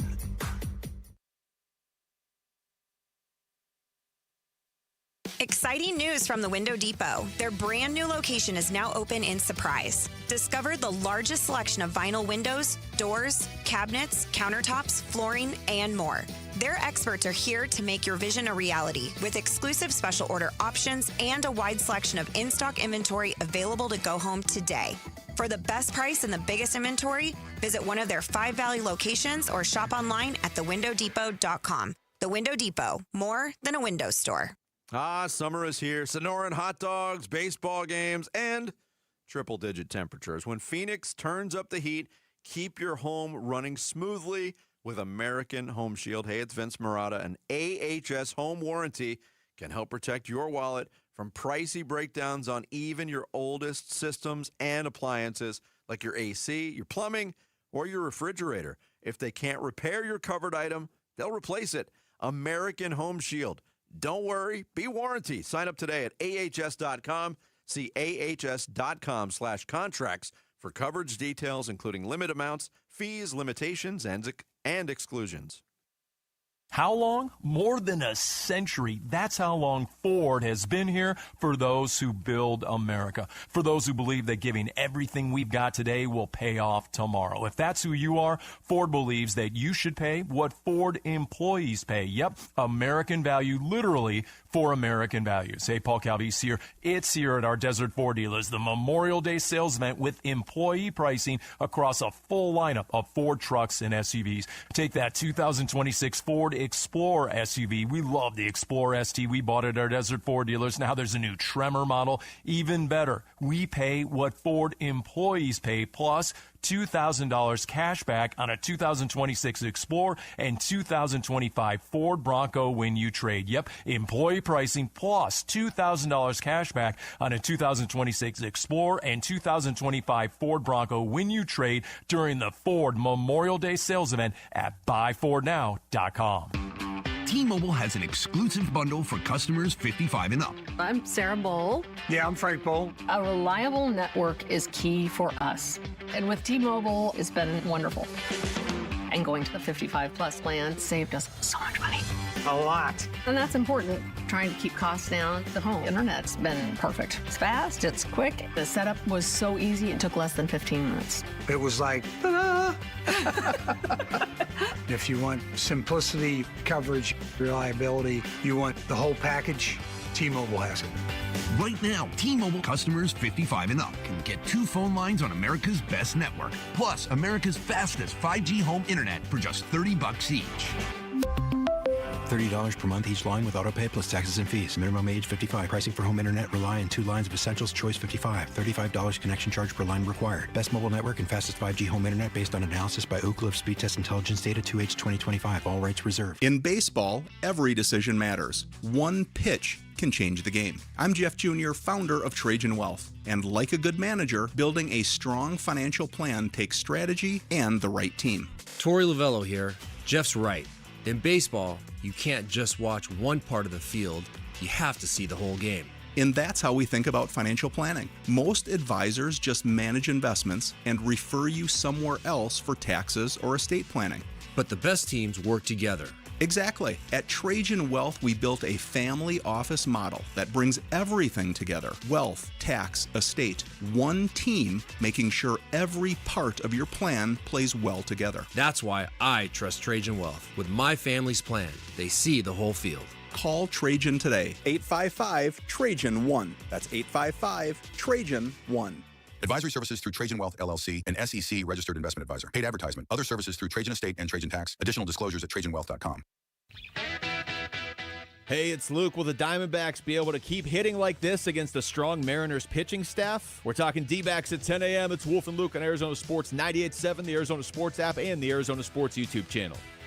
We continue here on the Friday edition of Bickley and Marotta Mornings, live from the Casino Arizona and Talking Stick Resort Studios, and lots to talk about in baseball, Diamondbacks, and a CBA proposal. And here to break it down for us, ESPN Baseball Insider, the one and only Tim Kirkchin, kind enough to join us on the Arizona Sports Line. Tim, good morning. Tim. How you guys doing? We're doing good. We're having fun watching this Diamondbacks team play. They're winning a lot of games. We had identified this past stretch of schedule, 13 straight games against the Rockies and Giants, as a real chance to make some hay, and they went 11-2. How real is the Diamondbacks' place right now in your mind? I think they're legitimate. I think they are a playoff team. They're the number one, tied for the number one wild card team at the moment. They're 7 games over. They won 5 games in a row, and they are doing this with a bunch of injuries, especially to their pitching staff. Granted, they took care of the Giants and the Rockies, which you're supposed to do when you're playing against teams that you're better than. But I'm really impressed where the Diamondbacks are right now, and I don't think this is a mirage. I think they can keep this up, and even though the competition in the National League, especially for the wild cards, is really fierce, way, way stronger than in the American League, I would say the Diamondbacks have a real good chance at this point of being a playoff team. I don't think they're good enough to beat the Dodgers. I don't think anyone's good enough to beat the Dodgers over 162 games. But they're really good right now. Yeah, and they've got a couple of things that other teams can't give their fan bases. One would be a Ketel Marte heater. When he gets hot, it is unbelievable. And Corbin Carroll triples. Tim, you've been covering the game a long time. This guy and his ability to get from home plate to third base is remarkable. Yeah, I used to say that watching Willie Wilson run out a triple in the 80s was my favorite thing to watch. Maybe it still is because he was so tall and had those long strides. But Corbin Carroll can fly. But you guys know that in this day and age, we're not interested in hitting any triples anymore. We are interested in hitting the ball out of the ballpark. And to see somebody explode out of the batter's box thinking, I'm getting a third on this, is really fun to watch. And we just don't hit triples anymore. By the way, Mookie Betts has 41 career triples. That's like 12th among active players. And Walter Johnson, the pitcher, had 41 triples in his career. It just shows you we don't hit a whole lot of triples anymore. So when you see somebody like Corbin Carroll that can fly, it's really fun to watch. And Ketel Marte just finished a 10-game stretch where I think his OPS was 1.500. Every time I looked at the box score, he went 3 for 4. You could really make the case, even though there's some good second basemen in the major leagues. Nico Horner, Altuve, of course, Bryce Turang. That Ketel Marte is the best second baseman in baseball, and he showed it lately. Tim Kirkjian from ESPN, our guest here on Bickley and Marotta Mornings.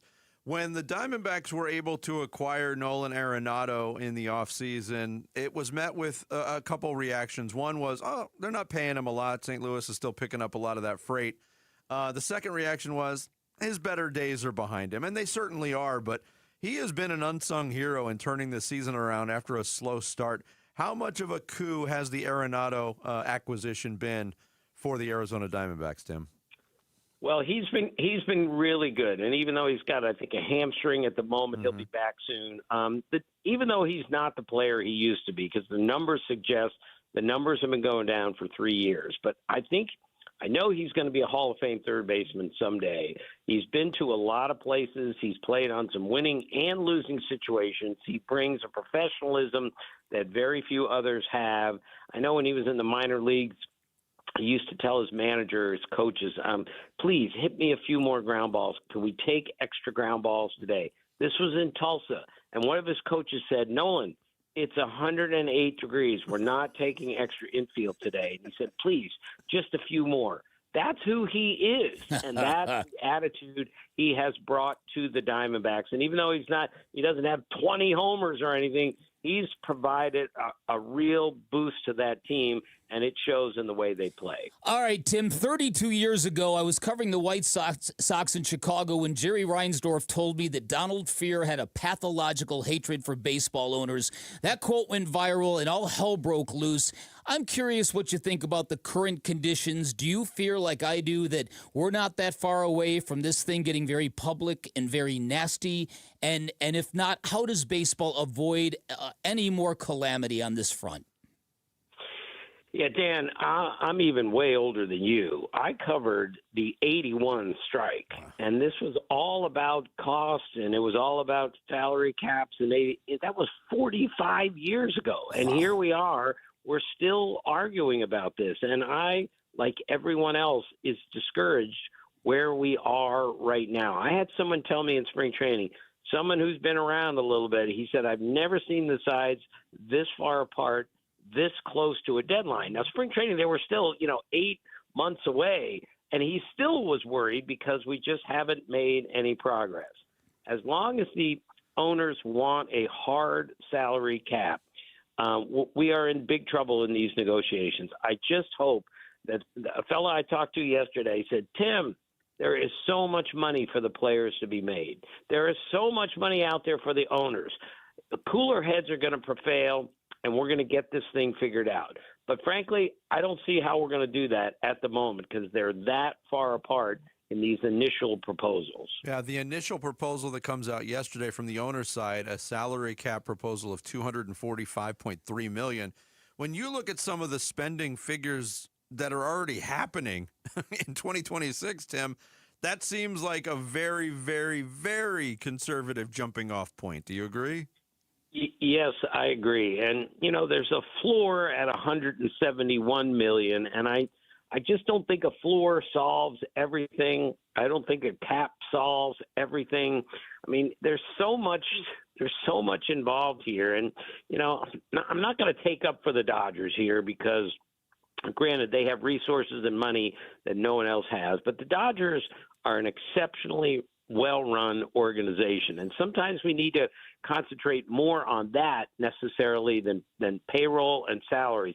Our teams running their teams their team properly, and a lot of teams are not doing that. It's not easy to do.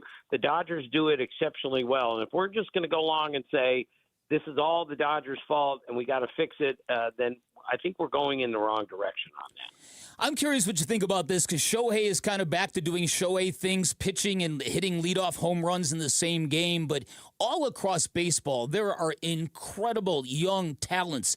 Either Christopher Sanchez with the Phillies, Jacob Mizorowski with the Brewers, Bobby Witt Jr. From your perspective, how healthy is the game in terms of the diversity of young talent?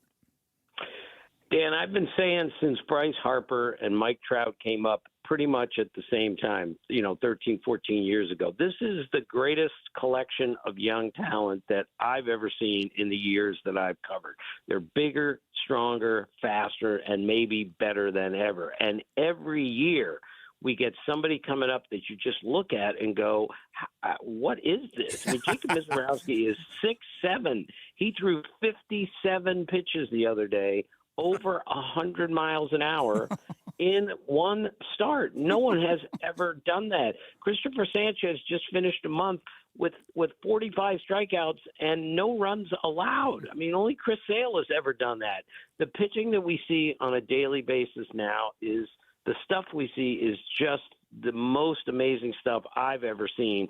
I don't even know how a hitter gets a hit anymore. That's how good the pitching is. Yet there are great position players everywhere. And this is the point about the labor situation. The momentum the game has right now from a fabulous October, one of the greatest World Series ever played, a wonderful WBC, and an amazing start to the season. How can we possibly foul that up? I hope they don't, because baseball is in a pretty darn good place right now on the field. Tim, thanks so much, as always, You're the best, for Tim. joining us. We appreciate it. Okay, guys, see you. Thanks. Tim Kirkjian, ESPN Baseball Insider, joining us here on the Arizona Sports Line on this Friday.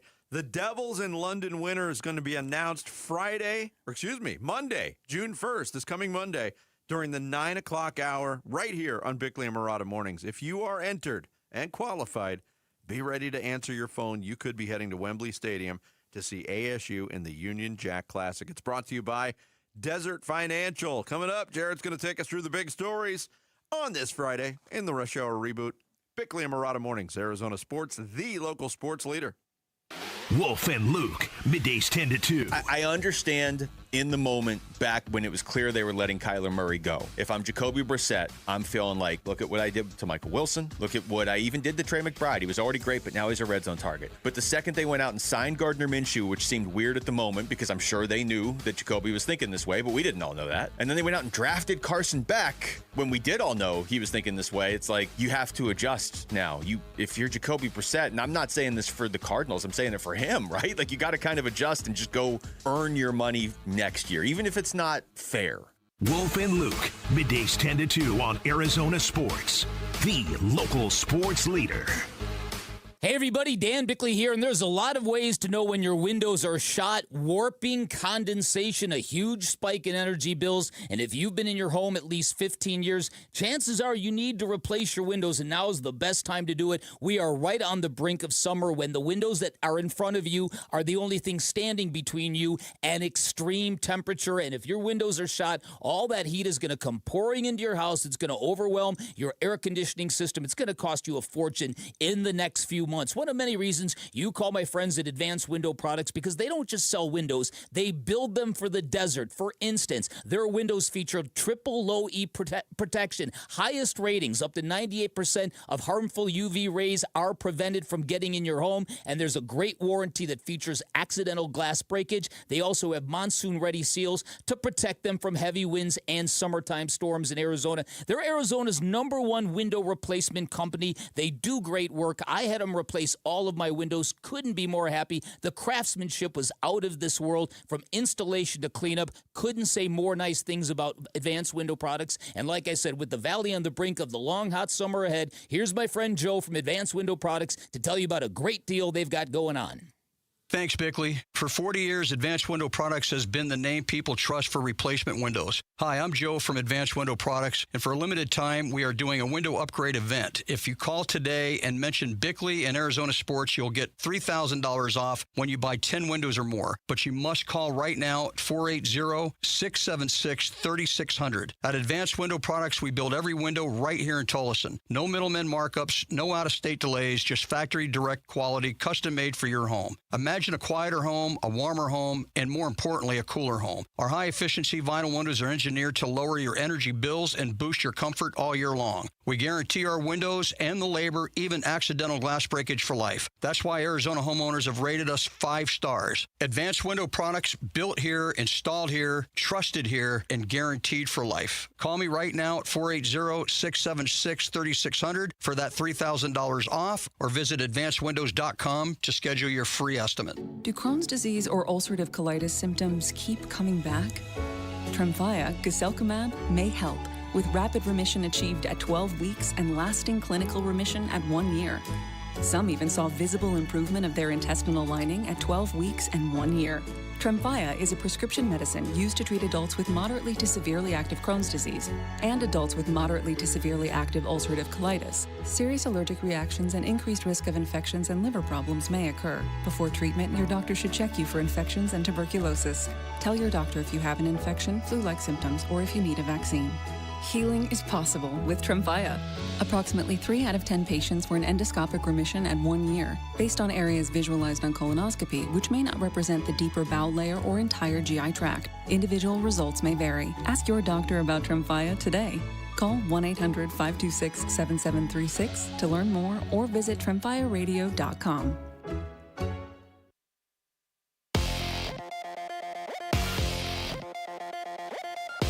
This is what's trending now, presented by Parker & Sons Heating, Cooling, Plumbing, and Electrical. The Diamondbacks will try to keep things rolling when they start a series tonight with the AL West leading Seattle Mariners. The Diamondbacks have won 11 of their last 13 games and are coming off a sweep of the Giants earlier this week. Zach Gallen is on the mound. You could hear first pitch from T-Mobile Park at 7:10 p.m. here at Arizona Sports and Arizona Sports app. The Spurs blew out the Thunder in Game 6 of the Western Conference Finals, 118-91, behind 28 points from Victor Wembanyama in a 32-13 third quarter. The Game 7 matchup, we'll see who plays the Knicks in the finals, will be on Saturday in Oklahoma City. And the Mercury will try to avenge Wednesday's loss to the Liberty with another matchup with LA on the road today at 4:30 p.m. This report is brought to you by Asset Preservation Wealth and Tax. Retirement comes with stealth taxes, Medicare surcharges, Social Security taxation, and forced distributions. Schedule your retirement tax and income stress test at assetpreservationwealth.com. Arizona Sports, the local sports leader. Bickley and Milano Mornings. Rush Hour Reboot. Rush Hour Reboot. Getting you up to speed on everything happening in sports this morning. Oh, kiddos, it is Friday, and it is time for the Rush Hour Reboot, where we go through the top stories of the day with Dan Bickley and Vince Murat. I am Jarek Carlin. Yes, you are. Filling in for Sammy Sabolka, who is on assignment overseas. And we'll start with the Arizona Diamondbacks, winners of 11 of 13, start a series on the road tonight versus the Seattle Mariners, the first place Seattle Mariners, of course, from the AL West. And we had on Arizona Diamondbacks president and CEO Derek Hall yesterday, and he talked about the job that Torey Lovullo is doing this season and how he is the right guy for this roster. I think this team is so much like it was in 23. I mean, naturally, you have a lot of the same players back in their roles, but it showed what a good blend that was and how he can handle that balance. And he knows when to bring in a leader or a veteran and say, hey, help me out here, and you go have the conversation. He knows how to bring in young kids and make them feel comfortable. You know, I mean, here they are. We're going to bring you in. We're going to let you sit the first night, but tomorrow you're going to be in that lineup and you're going to be batting ninth. And as you prove yourself, you're going to move on up. Not putting too much pressure, but putting his arms around them. And he's encouraging. I've always said they'd run through a wall for him. This is a perfect team for Torey. All right, two questions. First, how do you think Torey Lovullo is doing as manager this season? And secondly, lots of talk the offseason about how much pressure was on Torey coming into this year to succeed. Do you think there's any pressure on him anymore on the future of his job with the D-backs? Oh, yeah. Yeah, I absolutely do. This is the last year of a contract, and he's got 10 years in, and if this season doesn't bear fruit, I don't know what it's going to look like, but I don't think we're going to get to that because this does feel like one of these teams that Torey can just do his magic. You know what I mean? We saw it in 17. We saw it in 2023. And it takes the right group. It's got to be a real sincere, earnest group that kind of vibes on Torey's vibe. You know what I mean? And so, some baseball players are jaded and cynical, and some of them might roll their eyes at the free love, hippy-dippy stuff. We know a lot of fans do, too. But yeah, listen. Go ahead. But again, I think that when you get the right group, it unlocks some really powerful stuff. Yeah. And we've seen two very anecdotal pieces of evidence. The meeting with the starters and the note in Ketel Marte's shoe. Just little things, but they show a manager who's pushing the right buttons. So yeah. I think this is working out very well for Torey. I think the performance this year has been very, very good. Among the better jobs that single season jobs that Torey Lovullo has done to this point. But the second part of that question, Jarrett, yeah, there's always pressure. Everybody has a shelf life, and Torey Lovullo's shelf life has been very long as the manager of the Arizona Diamondbacks, and we've talked about why that is, despite the lack of real tangible championship results, is because he does manage people the right way. It's the definition of the job. I think people want to work for him, but there's always pressure to perform. The Diamondbacks, like I said, start a series with Seattle tonight. The pitching staff has really turned it around lately. Pretty much several times through the rotation now, everybody's been really, really, really good. Zach Gallen has been just good, not necessarily really, really good like some of the other ones. Let's just say a hypothetical. The old, if the playoffs started today, who would be your game one starter? Or how about just rank the starting pitchers in terms of trust? I'd go Ryan Nelson 1, Merrill Kelly 2, Eduardo Rodriguez 3, Mike Soroka 4. Sound like Sammy. Yeah. And Zach Gallen 5. You're on third? He's been. That was the guy I was thinking would pitch game one of the playoffs. He's been consistently good. You're asking my opinion. Yeah, I know. Yeah, I still think Ryan Nelson is their highest ceiling pitcher. I think Merrill Kelly is not far behind. I think Erod's been really, really good, but there's been some games that kind of go, uh-oh, is he drifting back? Yeah, I would have him third. Yeah, I would go right now, Kelly 1, Erod 2, Soroka 3. Ooh. Nelson 4, Ooh. Gallen 5. Wow. Merrill Kelly has the worst ERA of all 5 starters, by the way. Also, look at his last 4 games. And that's the difference. All right, let's go to the Arizona Cardinals. Plus, his track record in big games is pretty good. Yep. Arizona Cardinals, Darius Robinson was on Wolf and Luke yesterday. and talked about his plans going into year 3. Honestly, I'm just taking it one day at a time, man. Just getting my body right, getting right with this football, with our new coach and everything, and just one day at a time, honestly, because I understand it's a process. It's a long season, so just be where my feet are at, and that's just where my mindset is right now. Be where my feet is at. Keep your feet on the ground and keep reaching for the stars. Yep. How important is this season to Darius Robinson, and how important is Darius Robinson to the Cardinals defense? Wow. It better be important to Darius Robinson. He's an easy guy to root for. You want him to play well. Just has not. He's had some rough luck, especially that first year with an injury that was a lot more serious than was let on. This is a massive year for Darius Robinson.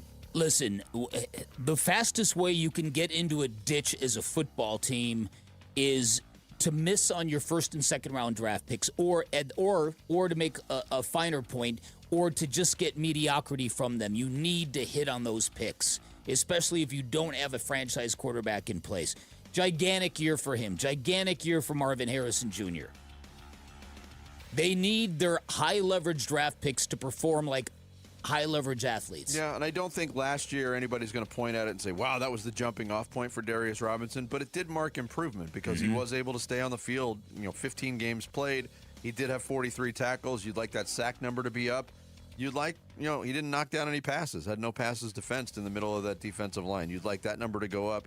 He forced 0 fumbles. That's a number you want to see go up.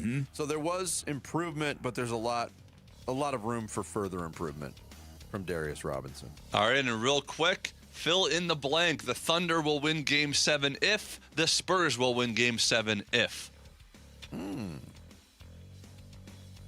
The Spurs will win Game 7 if SGA shoots under 34% again. The Thunder will win Game 7 because Shai Gilgeous-Alexander won't have another bad shooting game. The Spurs will win Game 7 if Victor Wembanyama is the best player on the floor. The Thunder will win if Shai Gilgeous-Alexander is the best player on the floor. There you go. Just that easy. That is simple. And that was the Rush Hour reboot. Nice. Let's just have Wemby and Shai go one-on-one. Oh, that would be funny. Let's have Wemby and Jalen Brunson go one-on-one. That would be even funnier. Wow. Be like the Manute Bull Muggsy Bogues picture. Would Brunson get a shot off? No. He could wow him once or twice with the footwork. Shake free, but man, that would be funny to watch. All right, we're all rebooted on this Friday. Thank you, Jarrett. Cheerio. Cheerio. It's time for Devils in London. Listen closely because your trivia question is coming right now. The first correct caller wins 50 entries into our grand prize draw for a VIP London experience with airfare, hotel stay, and tickets to the Union Jack Classic, ASU versus Kansas at Wembley Stadium. Here's your question. Touchdown, Sun Devils! I'm still curious if the woman's voice we're hearing, is she from London, Connecticut? Is she from Lake Havasu City? I know, it's I feel like I've gotten to know her a little bit. This is our final question in the Devils in London contest. Our winner will be announced on Monday. Today's question: what is the name of the world-famous tournament held every summer at the All England Lawn Tennis and Croquet Club? What is the name of the world-famous tournament held every summer at the All England Lawn Tennis and Croquet Club? 602-260-9870. Once you get done Googling, dial that number, and we'll line up our contestant, our potential qualifier for 50 entries into the Devils in London contest. Devils in London is brought to you by Desert Financial. The Arizona State Sun Devils in London, England for the Union Jack Classic. And you could be there to see ASU versus Kansas at Wembley Stadium this September. Have you been to London before? I have not been to London. It's even better. Okay. What fictional character resided at 221B Baker Street, London? Michael, go. Sherlock Holmes. Sherlock Holmes is the answer. No bleep, Sherlock. This is the final week to qualify when you watch or listen to Arizona Sports on YouTube, the app, 98.7 FM, and ArizonaSports.com. Bickley and Murata will draw our grand prize winner in the 9 o'clock hour on June 1st. Full contest rules available on the contest page at ArizonaSports.com. Devils in London, brought to you by Desert Financial. You sound like you're from London. This is how everyone talks in my hometown of Lake Havasu City, Arizona. If you're waiting for someone to come along and make your private student loan debt disappear, it's not going to happen. That's not how private loans work. There are no forgiveness programs on the way, but there is Why Refi, the next best thing for people in this situation. Hey, it's Vince Murata, and Why Refi helps people with distressed or defaulted private student loan debt refinance into a low fixed rate payment they can actually afford. They don't make you feel bad about the situation that you're in, and they don't grill you about how you got there. Why Refi meets you where you are and works with you to build something that makes sense for your budget, your income, and your real life. If other lenders have said, nope, that's where Why Refi does their best work. They were built for the people traditional lenders give up on. Your private student loans don't get to define your future. You can take back control today and take it back with Why Refi. Give them a call at 888-WHY-REFI-85 or visit whyrefi.com. That's the letter Y, REFY.com. Support comes from Amazon Business. Free your team from time-consuming procurement tasks. Discover smart business buying where unmatched selection meets AI-driven tools to simplify complex processes so you can focus on what matters most. Learn more at amazonbusiness.com. At Fisher Investments, we may seem like other money managers, but we're different. Are you really that different than the rest of us? We are. As a fiduciary, we always focus on what's best for our clients. What services do you offer besides investing? We have a team of specialists in financial planning, estate planning, and more. Your clients rely on you for all that? Yes, we ensure clients receive unparalleled service at every step of the relationship. Okay, but you still sell commission-based products, right? No, because we believe that's a conflict of interest. We prioritize service over sales goals. So, then how do your fees work? We have a simple and transparent fee that's a percentage of our clients' portfolios. So we do better when our clients do better. Wow, we're more different than I thought. At Fisher Investments, we're clearly different. Learn more at fisherinvestments.com. Investing in securities involves the risk of loss. Hey there, campers! It's Jan from Toyota. Time to pack your bags and buckle your seatbelts because this summer we're headed to Camp Toyota. And the fun starts now! We're kicking things off by kicking up mud. Jump in, campers. We're going off-roading in a powerful new 4Runner. Next, we're taking a RAV4 to go fly fishing. Then we're heading to the hot springs in a spacious Sequoia. Jan, what is that smell? Sulfur stinks. Now we're hitting the hiking trails in a rugged Grand Highlander. And finally, park your Tundras and Tacomas around the campfire because we're roasting marshmallows. Don't worry if you burn a few, folks. I brought a truckload. Your summer starts here. Dealer inventory may vary. See your participating Toyota dealer for details. Event ends June 1st. Toyota, let's go places. Who is Farm Bureau Financial Services? At our core, we're relationship builders. We're home and auto bundlers, life insurers, farm and ranch protectors, and retirement planners. We're neighbors, community members, and friends. We're the people you can count on now and for years to come. Find a Farm Bureau agent at fbfs.com/protect. Farm Bureau Property and Casualty Insurance Company, Western Agricultural Insurance Company, Farm Bureau Life Insurance Company. You know, fish, chips, cup of tea, London. Devils in London. Arizona Sports is qualifying you to win now. I'm coming to London. Oh, and Danny from Gila River might be using that very phrase come Monday morning. But is he going to get one entry? Is he going to get 50 entries in the contest? Danny, are you there? Yes, sir. Danny, are you a Caddyshack fan by any chance? Danny.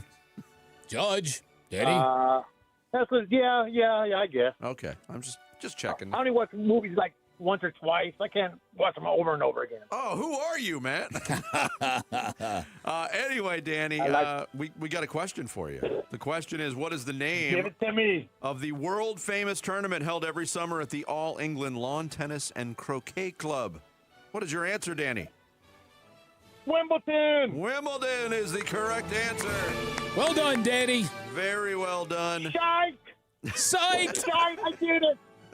50 entries into the Devils in London contest. And, of course, you, for the next hour, people not named Danny, you can enter to win at the ArizonaSports.com contest page. Use the keyword Wimbledon. There's no T in it. W-I-M. I know. B-L-E-D-O-N. Wimbledon. That's something that drives you and me both crazy. Is your keyword for today. Yeah. Devils in London, brought to you by Desert Financial. Devils in London. Jolly good. You still have a chance to win by entering the trivia answer keyword today on the contest page at arizonasports.com or the Arizona Sports app. Code word valid for 1 hour from right now. You've got 3 chances to qualify to win the Devils in London prize package each weekday through May 31st. Grand prize draw June 1st. Rules and info available at arizonasports.com. Click on contest.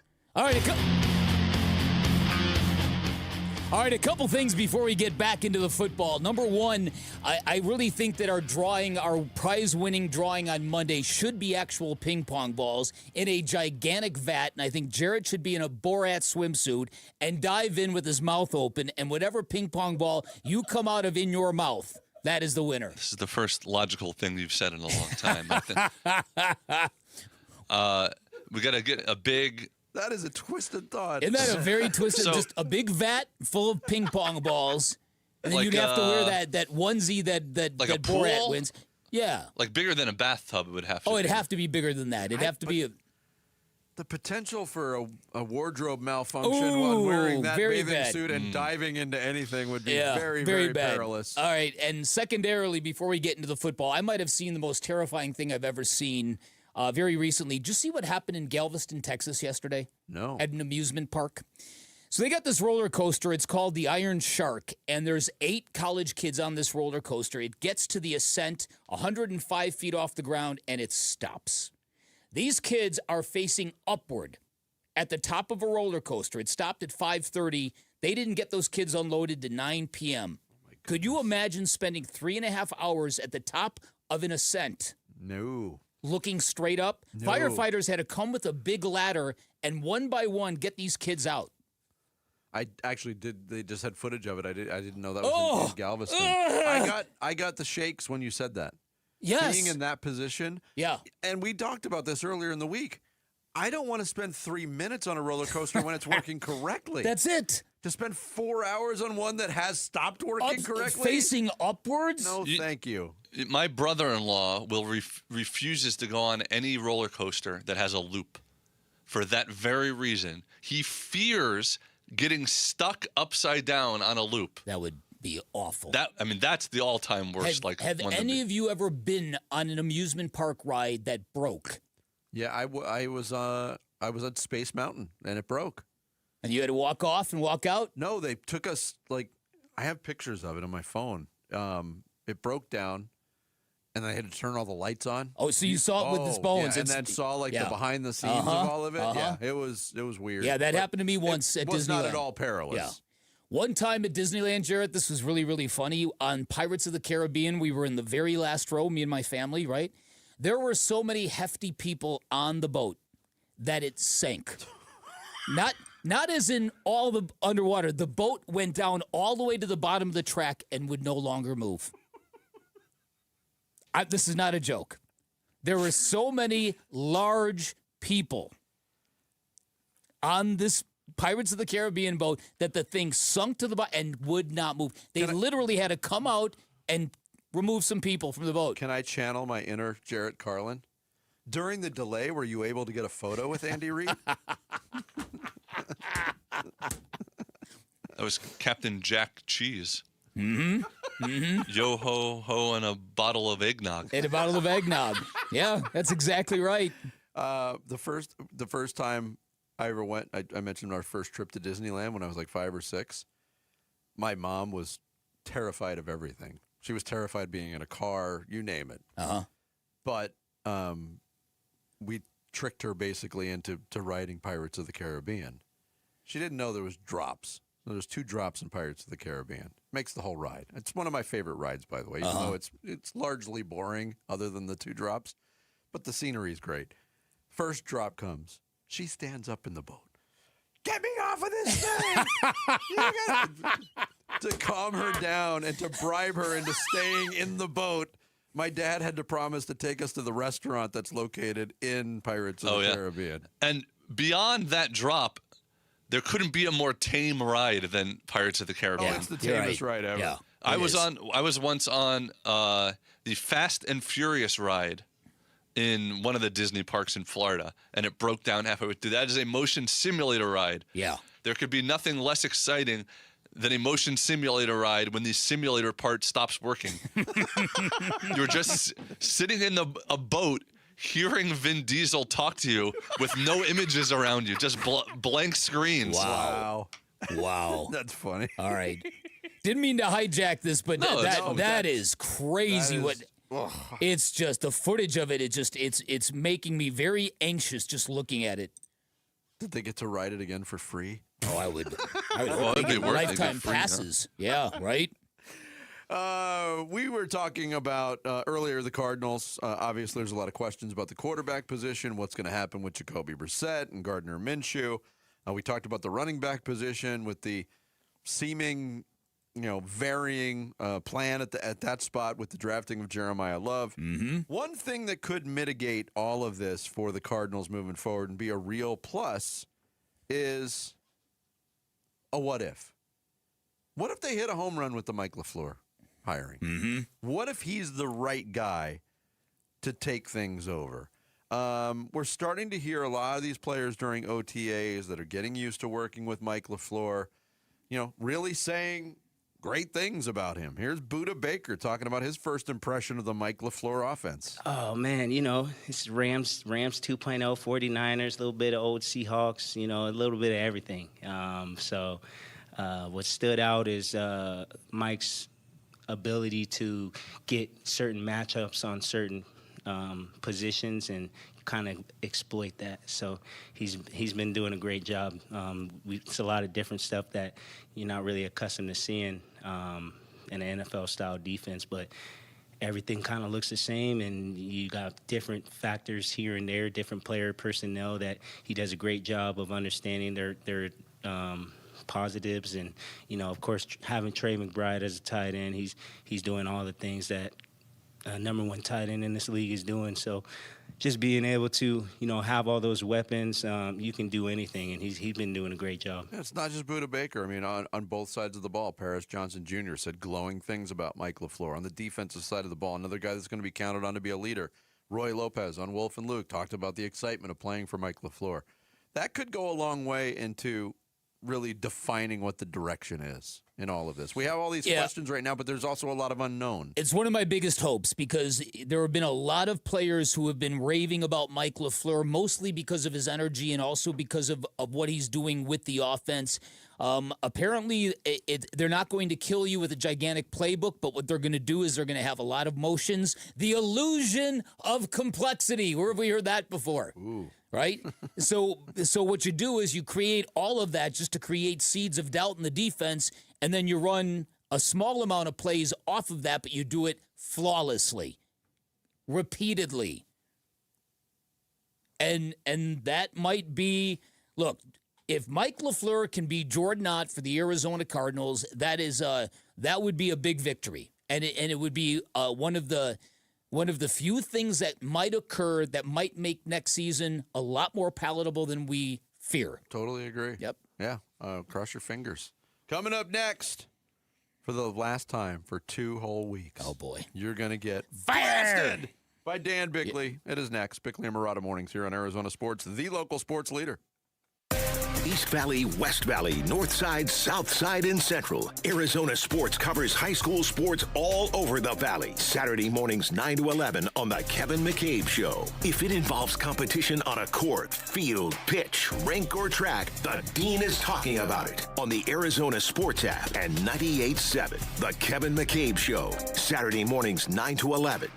Sports fans know it is great to be number one, and that's what you get from my friends at Chapman BMW, the number one rated BMW dealer in Arizona, your premier destination for luxury and performance, home to the ultimate driving machine. Chapman BMW, an award-winning family-owned business for nearly 6 decades, and whether you visit their store on Camelback Road in Central Phoenix or Chapman BMW in Chandler, you are stepping into a world-class car buying experience from Ted Chapman all the way down to the certified techs in their service centers. Everything they do is elite. You'll feel it the minute you walk into either of those locations. And those 2 locations also guarantee you the best selection you are going to find in the Valley, no matter what you're looking for. So if you are looking for a new ride, make it the ride of your life. Pick a location, take a test drive, then make sure you get the hookup by asking for GM Shane O'Hanrahan. He's vowed to hook up every one of our listeners. Put him to the test. You will not be disappointed. You can always shop online at ChapmanBMW.com. That's Chapman BMW. 2 great locations, 1 great experience. Hey, basketball fans, Tom Chambers here reminding you that just like in a game, you need a solid defense for your home. And that starts with a reliable roof from Right Way Roofing. Hey, Lori, as owner of Right Way Roofing, what sets you apart from the competition? Our team tackles any roofing challenge, from shingles to tile to foam roofing. We'll make sure your roof wins against the toughest opponents, rain, wind, and even those scorching summer days. Make Right Way Roofing your MVP. We're Right Way Roofing and we do it right. We'll always keep you watertight. Wait! Before you change the station, listen to this. 1-877 Cars for Kids. KARS Cars for Kids. 1-877 Cars for Kids. Donate your car today. Donate your car at carsforkids.org. That's cars with a K. Pickup is quick and easy. You'll also get a vacation voucher and a tax deduction. 1-877 Cars for Kids. Donate your car today. When my wife and I got married after both graduating law school, we didn't have 2 nickels to rub together. Ultima had to give me her gas card just to drive home. We never could have imagined that one day we would have the largest injury firm in the world and $25 billion in money collected and counting. As good Catholics, we had 4 children fast. They all work in the firm today. Our family protecting yours. I'm John Morgan of Morgan & Morgan. But our greatest gift was years away, grandchildren. Today we have 6 and counting. It's the greatest joy that we have ever experienced. I think about them all day long. Our family promises to protect your family should you need us. Call us. It's easy. Visit forthepeople.com and make sure you hug your grandchildren. God's final gift to us. Morgan & Morgan, for the people. Injured? Dial Pound Law or visit forthepeople.com for an office near you. Support comes from Amazon Business. Free your team from time-consuming procurement tasks. Discover smart business buying, where unmatched selection meets AI-driven tools to simplify complex processes, so you can focus on what matters most. Learn more at amazonbusiness.com. KMVP FM Phoenix, live from the Casino Arizona and Talking Stick Resort Studio. Arizona Sports, the local sports leader. This is what's trending now, presented by Parker & Sons Heating, Cooling, Plumbing, and Electrical. The Diamondbacks will try to keep things rolling when they start a series tonight with the AL West leading Seattle Mariners. The D-backs have won 11 of their last 13 games and are coming off a sweep of the Giants earlier this week. Zach Gallen is on the mound, and you can hear first pitch from T-Mobile Park at 7:10 p.m. here on Arizona Sports and the Arizona Sports app. The Spurs blew out the Thunder in Game 6 of the Western Conference Finals, 118-91 behind 28 points from Victor Wembanyama and a 32-13 third quarter. The Game 7 matchup to see who plays the Knicks in the finals will be on Saturday in Oklahoma City. And the Phoenix Mercury will try to avenge Wednesday's loss to the Liberty with another matchup with New York on the road today at 4:30 p.m. This report is brought to you by your Valley Chevy dealers. Get the freedom to save. Your Valley Chevy Dealers Memorial Day event is here. Spectacular spectacular offers available now. The freedom to choose from an extensive lineup that's ready for you. Bickley and Marotta Mornings. Arizona Sports. The local sports leader. Bickley Blast. The great Larry Fitzgerald hosted a thank you dinner for a room full of media on Thursday night. It was unforgettable and far more nourishing than the filet mignon, and it was a sneak preview of what we'll all be feeling when he delivers the first Hall of Fame speech of the night in Canton, Ohio in early August, a night that will likely be the highlight of football season in Arizona. Now, as a rookie, Fitzgerald was so anti-media that he paid a locker room attendant to have the showers running at the end of every home game. That allowed him to be long gone by the time the media entered the locker room, which was exactly his point. And on Thursday night, he actually thanked the media member who ratted him out to the NFL, giving him a much-needed dose of maturity and responsibility. 22 years later, Fitz remains the most popular athlete in the Valley. This summer, he'll be the first major professional athlete inducted into a Hall of Fame after spending his entire career in Arizona, and we all know he is one of one. Fitz is now a venture capitalist, hobnobbing with the rich, hanging out with CEOs, but no matter how high his star has risen, he has always been with us. He has always been one of us. He's never won a championship ring, but his heart seems full. He gets his yellow jacket, and he has an adoring army of millions in Arizona that forever have his back, and it's a powerful reminder that the journey is what matters for all of us. All right, today's Bickley Blast brought to you by my great friends at Chapman BMW, who make luxury attainable. Find them online at chapmanbmw.com. Yeah, Bick, we were both lucky enough to be on the invite list, the guest list. Yeah. And I was blown away when I got the invitation. Mm-hmm. I was blown away to the nth degree last night attending the event. Mm-hmm. Who does that?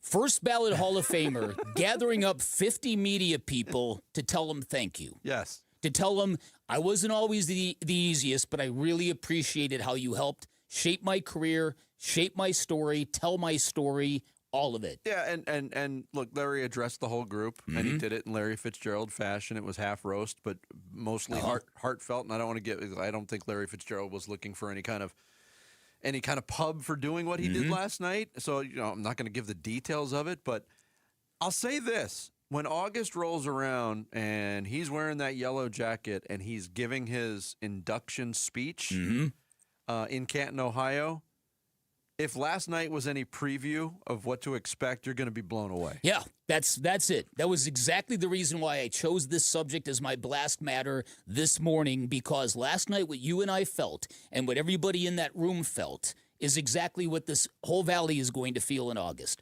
Immense pride, immense satisfaction, a feeling that, okay, they never won a championship, but the experience of riding and dying with Larry Fitzgerald was so enriching for all of us that the ring doesn't matter. The journey matters. Yeah. What we all experience together matters.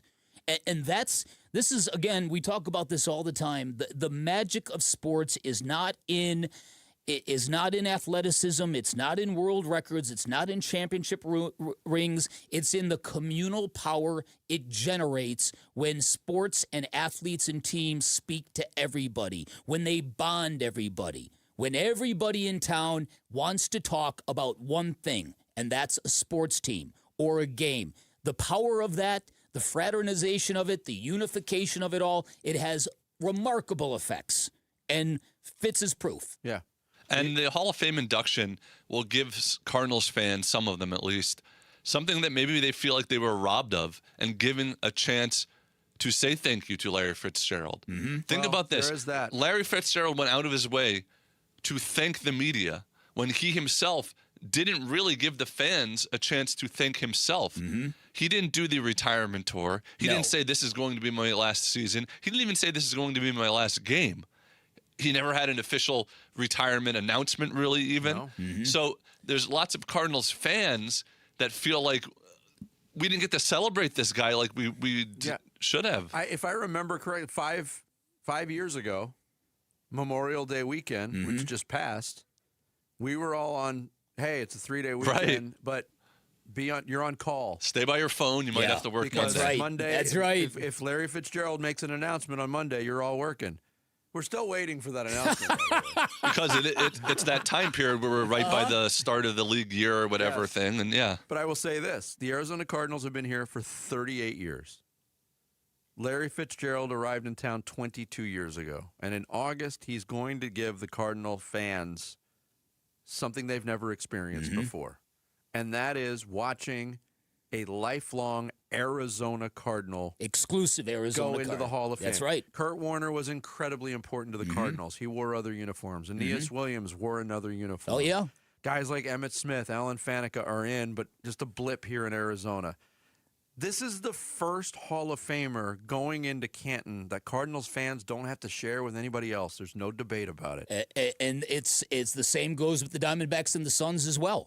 Jerry Colangelo's in the Hall of Fame, and he was Phoenix exclusive. Well, no, he wasn't. He worked in Chicago. Yeah. So you look at the Diamondbacks, and who do they have in the Hall of Fame? They've got Randy Johnson, who wore a Diamondbacks hat on his plaque, which is great, but he played for other teams. Curt Schilling played for other teams.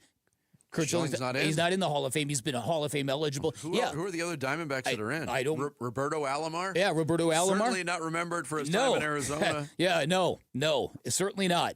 And so he's one of one on a lot of different levels. He is going to give the first speech of the night, which is a detail that he shared with me, and I hope he's cool with me sharing that. I don't know why he wouldn't be. So it's going to be right out of the gate with Fitz speaking first, and it's going to be, I just know that it's going to be a seminal event for people in the Valley. That's an interesting thing. Does the quote-unquote headliner, are they usually the first one or are they usually the last one? He wanted to go first, so he asked to go first. Drew Brees wanted to go first. And basically, they needed either Fitz or Drew Brees to close the ceremonies because they wanted one of them, the bigger names, high right? Profiles, yeah. But Fitz asked first, so he gets first. And he's like, that way I don't have to sit through speeches. This way I can sit back and enjoy everything that comes after. Yeah, I don't think it's like a concert or a comedy show. Yeah. I think you want to go first. Yes, exactly. And if Larry Fitzgerald stays true to his earlier form, he'll have the showers running when he gets done. He'll be able to get. It's amazing that really was a thing back in the day, in his early years. Just God, you think I get out of work fast when I'm done? Fitz was the king of it. I'll let your secret out of the bag. I know for a fact somebody started up the Chapman BMW in the parking lot, and it's all nice and cool when you run out of here at 9:58. Dan very rarely showers before leaving work. No, but it was. I've been doing this media thing in this town for 30 years. That's a top 3 experience for me. Yeah, it was a, and you know, it's Thursday night.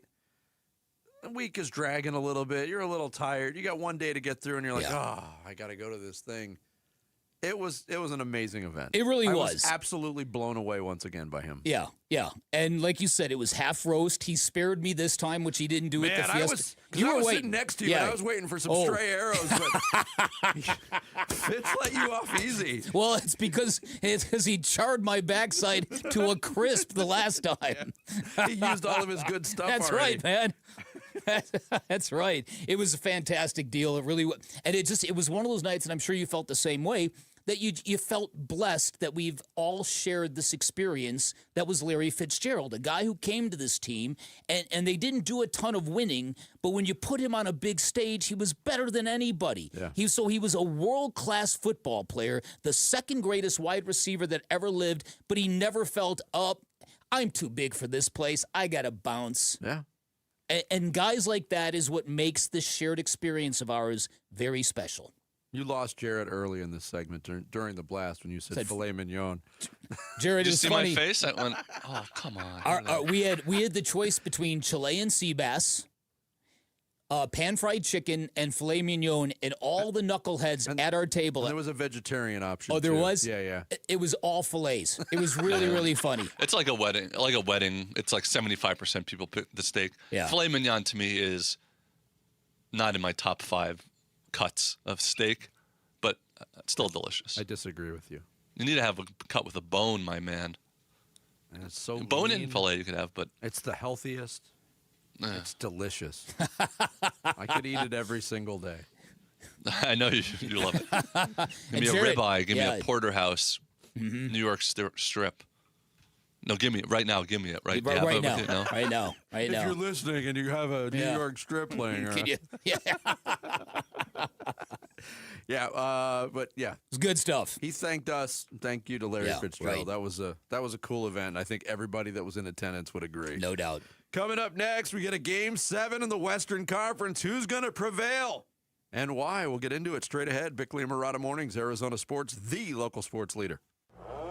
The Arizona State Sun Devils in London, England for the Union Jack Classic. And you could be there to see ASU versus Kansas at Wembley Stadium this September. Tom, are you there? I'm here. What is the London Eye? It is a Ferris wheel, also known as an observation wheel. A cantilevered observation wheel. If you would have said that, I would have said you're reading directly from Wikipedia. If he is, so what? He's got the right answer. That's all we care about. This is the final week to qualify when you watch or listen to Arizona Sports on YouTube, the app, 98.7 FM, and ArizonaSports.com. Bickley and Murata will draw our grand prize winner in the 9 o'clock hour on June 1st. Full contest rules available on the contest page at ArizonaSports.com. Devils in London, brought to you by Desert Financial. You sound like you're from London. Well, actually, I'm from London, Connecticut. Luke Lipinski back to tell you about Orchard. It's home selling season, and the biggest mistake you can make when selling your home is settling for less money. That never happens with Orchard, though. The whole buying and selling process can be a grind. Lowball offers can wear you down, causing you to settle for thousands less. Don't do that, though. It's your home we're talking about, and you don't have to settle when you sell with an Orchard agent. Orchard reinvented the real estate industry by guaranteeing your home sale. Their local agents help you sell on the market for top dollar. They're some of the most experienced agents around town, and here's how they do it. First, Orchard will give you cash up front to buy and move into your new home. Get that part done. Do it on your timeline. No waiting, no showings, no double moves. Then, once you're all settled in, your Orchard agent will help sell your home on market for top dollar. One Orchard customer recently said, I went under contract within 24 hours of my home listing, which was amazing. That is amazing. With Orchard, you never have to settle for less. Buy before you sell, but still get top dollar for your home with Orchard. If you're curious how much your home is worth, visit Orchard.com to get your free home valuation. That's Orchard.com. Do Crohn's disease or ulcerative colitis symptoms keep coming back? Tremfya, guselkumab, may help, with rapid remission achieved at 12 weeks and lasting clinical remission at 1 year. Some even saw visible improvement of their intestinal lining at 12 weeks and 1 year. Tremfya is a prescription medicine used to treat adults with moderately to severely active Crohn's disease and adults with moderately to severely active ulcerative colitis. Serious allergic reactions and increased risk of infections and liver problems may occur. Before treatment, your doctor should check you for infections and tuberculosis. Tell your doctor if you have an infection, flu-like symptoms, or if you need a vaccine. Healing is possible with Tremfya. Approximately 3 out of 10 patients were in endoscopic remission at 1 year, based on areas visualized on colonoscopy, which may not represent the deeper bowel layer or entire GI tract. Individual results may vary. Ask your doctor about Tremfya today. Call 1-800-526-7736 to learn more or visit tremfyaradio.com. Hi, I'm Katie, your friend and jeweler at Shane Company. Daydreaming about bringing your engagement ring vision to life? As a jewelry consultant, I'm here to help. Compare ring styles side by side. They're in stock and ready to try on. Then customize it with an engraving or decorative crown. At Shane Company, there are so many ways to create your dream ring at your dream price. Visit us in-store or at shaneco.com, because a friend wants you to get exactly what you want. Shane Company, your friend and jeweler. Home buyers, listen up. This is a big one if you're in the market to buy a home. Right now through June 30th, Lund Mortgage is offering a free 1-year interest rate buydown on your purchase. That means your interest rate is a full 1% lower for the entire first year. A lower monthly payment right from day one. And normally, you would have to pay for this or the seller does. Not this time, we've got it covered. So don't wait. This ends June 30th. Get your 1% savings today. Call Lund Mortgage or go to lundmortgage.com. Terms and conditions apply. Speed and power. Get your Corbin Carroll 30-30 Mystery Bobble on Saturday, June 6th, courtesy of Chase. Visit dbacks.com for tickets.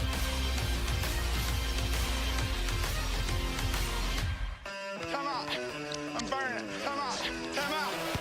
Arizona Sports. Ball Floor Burns with Bickley and Marotta. Honestly, anything can happen in a Game 7. Like, it's win or go home. It being in your building is nice, but, like, doesn't really mean anything. Like, you have to go out there and be the better basketball team or else your season's done, and that's what it comes down to. Now, it's going to be nice having our fans behind us and cheering us, but we got to go out there and be better, and if we're not better, our season will be over. That is SGA, Shai Gilgeous-Alexander, talking after last night's 27-point loss to the San Antonio Spurs in Game 6. We will have a Game 7. It'll be tomorrow night. Interestingly, not a Sunday. Gonna sneeze. Achoo. They got me mid-sentence. I hate when that happens. Well, at least when you sneeze, it isn't, it doesn't shake the foundation of the building like Jared. Well, I will say. You are the loudest sneezer I've ever heard in my life. Also the loudest nose blower. You are a snow goose. That's what it is. When you blow that's what it is. Yeah. It's when you blow your nose. I have a slightly deviated septum, and I do blow my nose quite loudly, I agree. But the two things that bother me is people who don't blow their nose to get everything out, and people that hold in sneezes drive me crazy. Oh, my wife, I love everything about her, but when she sneezes, she does the ha, ha. I'm like, you're going to give yourself an aneurysm. We're going to get Let diverted it go. again. Sneezing is one of life's great enjoyments. We're going to get diverted again. I have to share this story. Yeah, go ahead. From last night. Yeah, go ahead. I was sitting next to Luke. Okay. You ever see this guy, Luke was Jared? holding court. Talk about a sneeze. The subject of his partner, Wolf, came up. And Luke just said, very energetically, have you ever seen him sneeze before? Oh, I don't think I have. And I said, no. And he demonstrated it. Wolf is a hold in the sneeze guy. Really? That is surprising. But then when he holds it in, he kind of gets pumped up, like, oh, that felt good. And I said, that's one of the most bizarre things I've ever heard in my life. Wow. Holding in a sneeze never feels good. No. There's times when you have to do it, and it feels like you're dying. And didn't the whole thing kind of come from this belief that the devil was inside of you, which is why people say bless you after you sneeze? Yeah, ask Gambo about that. He knows all the stuff about the devil. The devil. Yeah, it's crazy. Hotel California. I never listened to that song. It's about the devil. About the devil. What the hell were we talking about? Oh, we were talking Got about Game 7. We got a Game 7 coming up. Can you tell somebody's on their final day before vacation? Yeah, both of you. Both of you. Yeah, What are you talking about?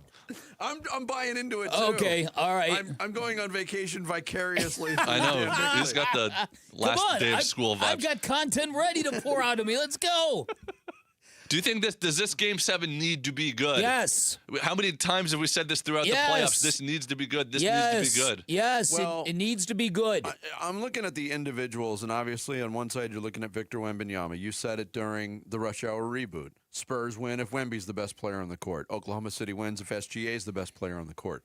In terms of the pressure or the result of what is going to be showered on these individual players, can you imagine what the hype will be going into the finals for Victor Wembanyama? If he propels his team to the NBA Finals, his first time ever to the NBA postseason, that doesn't happen even to the greatest of superstars in the NBA. On the flip side, yes, that will happen if the Spurs win.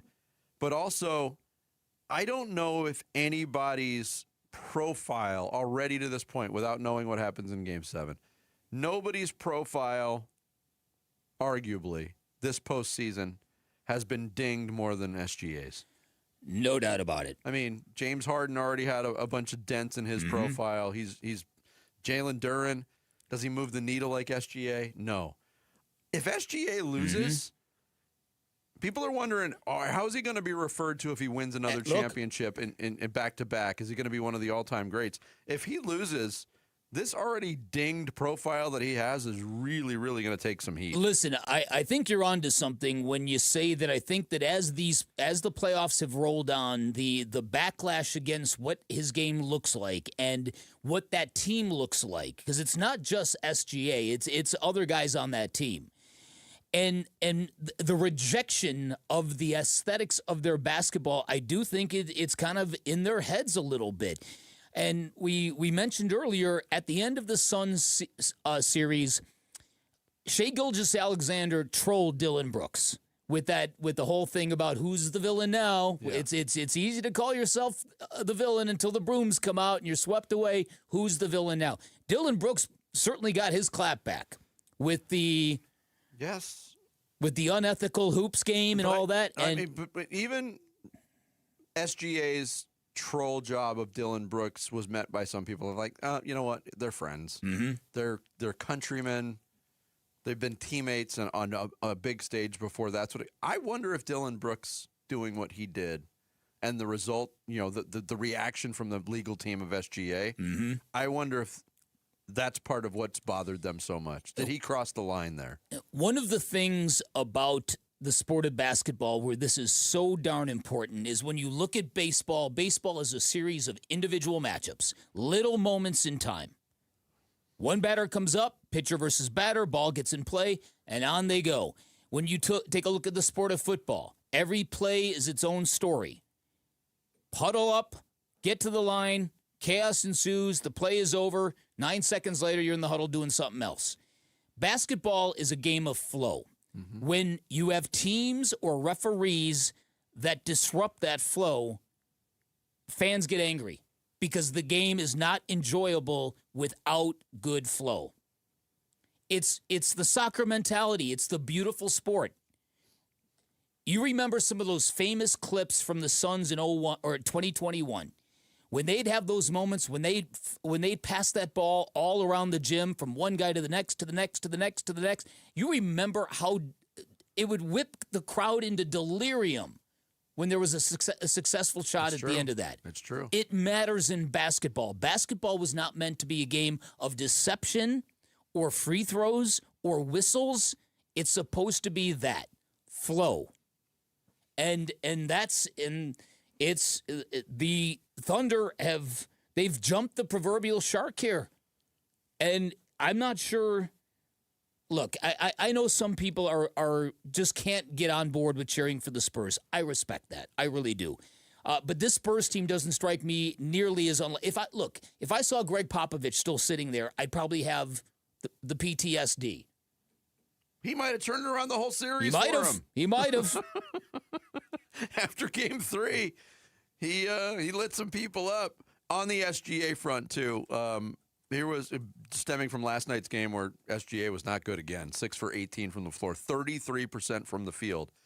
Chris Canty from ESPN Radio. He couldn't get in rhythm. He uses those opportunities, and I know he's not the first player to use the free throw line to get into a rhythm, see the ball go into the hoop, and get into his bag. He's not the first player. He won't be the last. But it's such a big part of his game. If the referees are not falling for him hunting fouls, and they're swallowing their whistles, then all of a sudden the complexion of the game is going to look different, and it's advantage San Antonio. And I wonder, too, all right, let's go down that road. San Antonio wins. Shai Gilgeous-Alexander struggles again.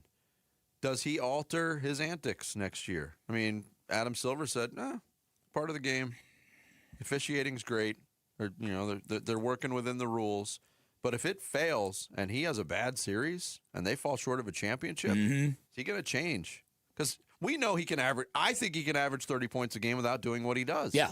I think legitimately he'll get to the free throw line a lot. Which is why I make this comparison to the Houston Astros banging on garbage cans while winning a World Series with a team that was perfectly capable of doing it without banging on garbage cans. Mm-hmm. There's a grotesque element to it that you don't get rid of. And when it comes to Shai Gilgeous-Alexander, ask Devin Booker. If you are a star player and you lose a Game 7 at home, you carry that for a while. You do, and it's even greater when it's a conference final as opposed to a second round. No doubt. Coming up next, is the Valley ready for Minshew Mania? We'll get into the possibilities next.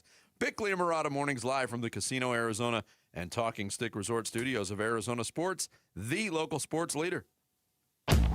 Burns and Gambo, afternoons. This is a great little run the Diamondbacks are having with these young players. Tommy Troy was like the number 4 prospect for them, and Walt Schmidt was a top prospect. I like going all in. Now, part of it is the injury, obviously. These are good players, right? These are players that you're expecting to stick. They probably would have liked them to get a little bit more seasoning in the minors, but they didn't have time for that because they needed these guys now. Burns and Gambo, afternoons 2 till 6 on Arizona Sports, the local sports leader.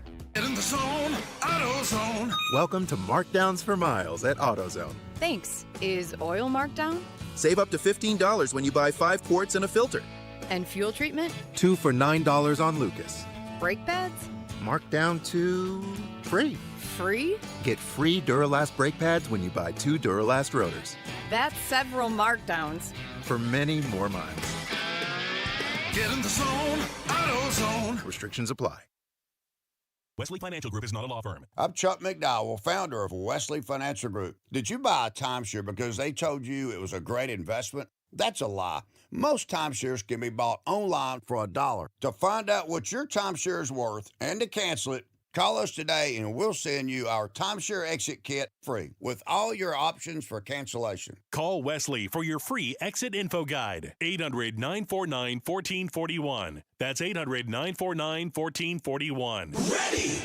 Hi, this is Brent with Ready Services Plumbing and Air Conditioning. If you ever find yourself in need of any help in your home as it pertains to your plumbing or air conditioning, there's only one name to think of, and that's Ready Services. At Ready Services, we treat our customers fairly, we give honest pricing, and honest assessments of your issues. We'll never leave your home without you feeling satisfied with the job that was done and your experience with our technicians. To learn more about how we can help you at Ready Services, reach out to us at nofeeemergency.com.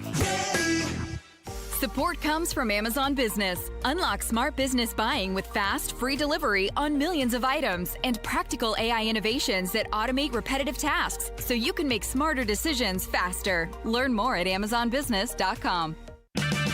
Power your drive with Mobil 1 Motor Oil. Buy 5 quarts, get $15 back, and score a fast and furious prize after rebate at O'Reilly Auto Parts.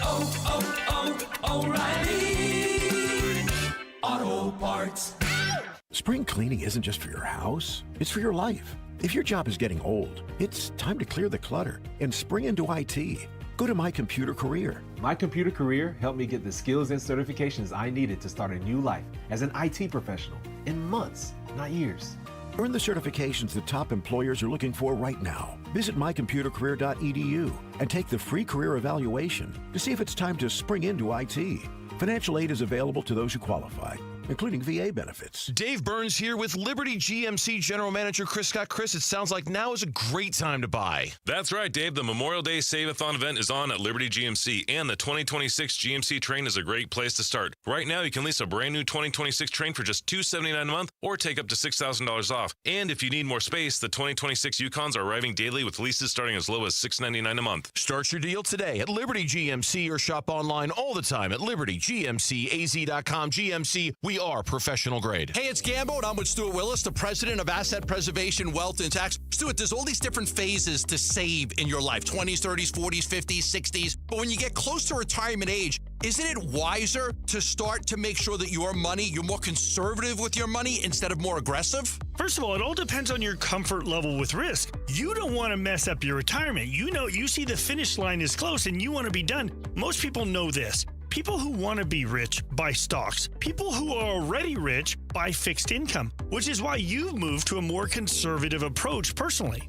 Yes, because it's important for me to make sure I protect the money I've been able to save so far. That's why it's important to know exactly what your comfort level with risk is. So if you want a financial advisor that can work with you and help you with the risk management, call Stuart Willis at Asset Preservation, Wealth, and Tax at 602-877-PLAN for a free portfolio review. Investment advisory services offered through Foundations Investment Advisors, LLC, and SEC registered investment advisor. This is What's Trending Now, presented by Parker & Sons Heating, Cooling, Plumbing, and Electrical. The Diamondbacks will try to keep things rolling when they start a series tonight with the AL West leading Seattle Mariners. The D-backs have won 11 of their last 13 games and are coming off a sweep of the Giants earlier this week. Zach Gallen is on the mound. You could hear first pitch from T-Mobile Park at 7:10 p.m. here on Arizona Sports and the Arizona Sports app. The Spurs blew out the Thunder in Game 6 of the Western Conference Finals, 118-91, behind 28 points from Victor Wembanyama and a 32-13 third quarter. The Game 7 matchup to see who plays the Knicks in the finals will be on Saturday in Oklahoma City. And the Mercury will try to avenge Wednesday's loss to the Liberty with another matchup with New York on the road today at 4:30 p.m. This report is brought to you by Freeway Chevrolet. When buying a new vehicle is easy as 1, a 2, a 3. Right now, get up to $12,500 off new 2026 Silverado 1500 Crew Cabs. Chevrolet, together, let's drive. Bickley and Marotta talking Cardinals OTAs now.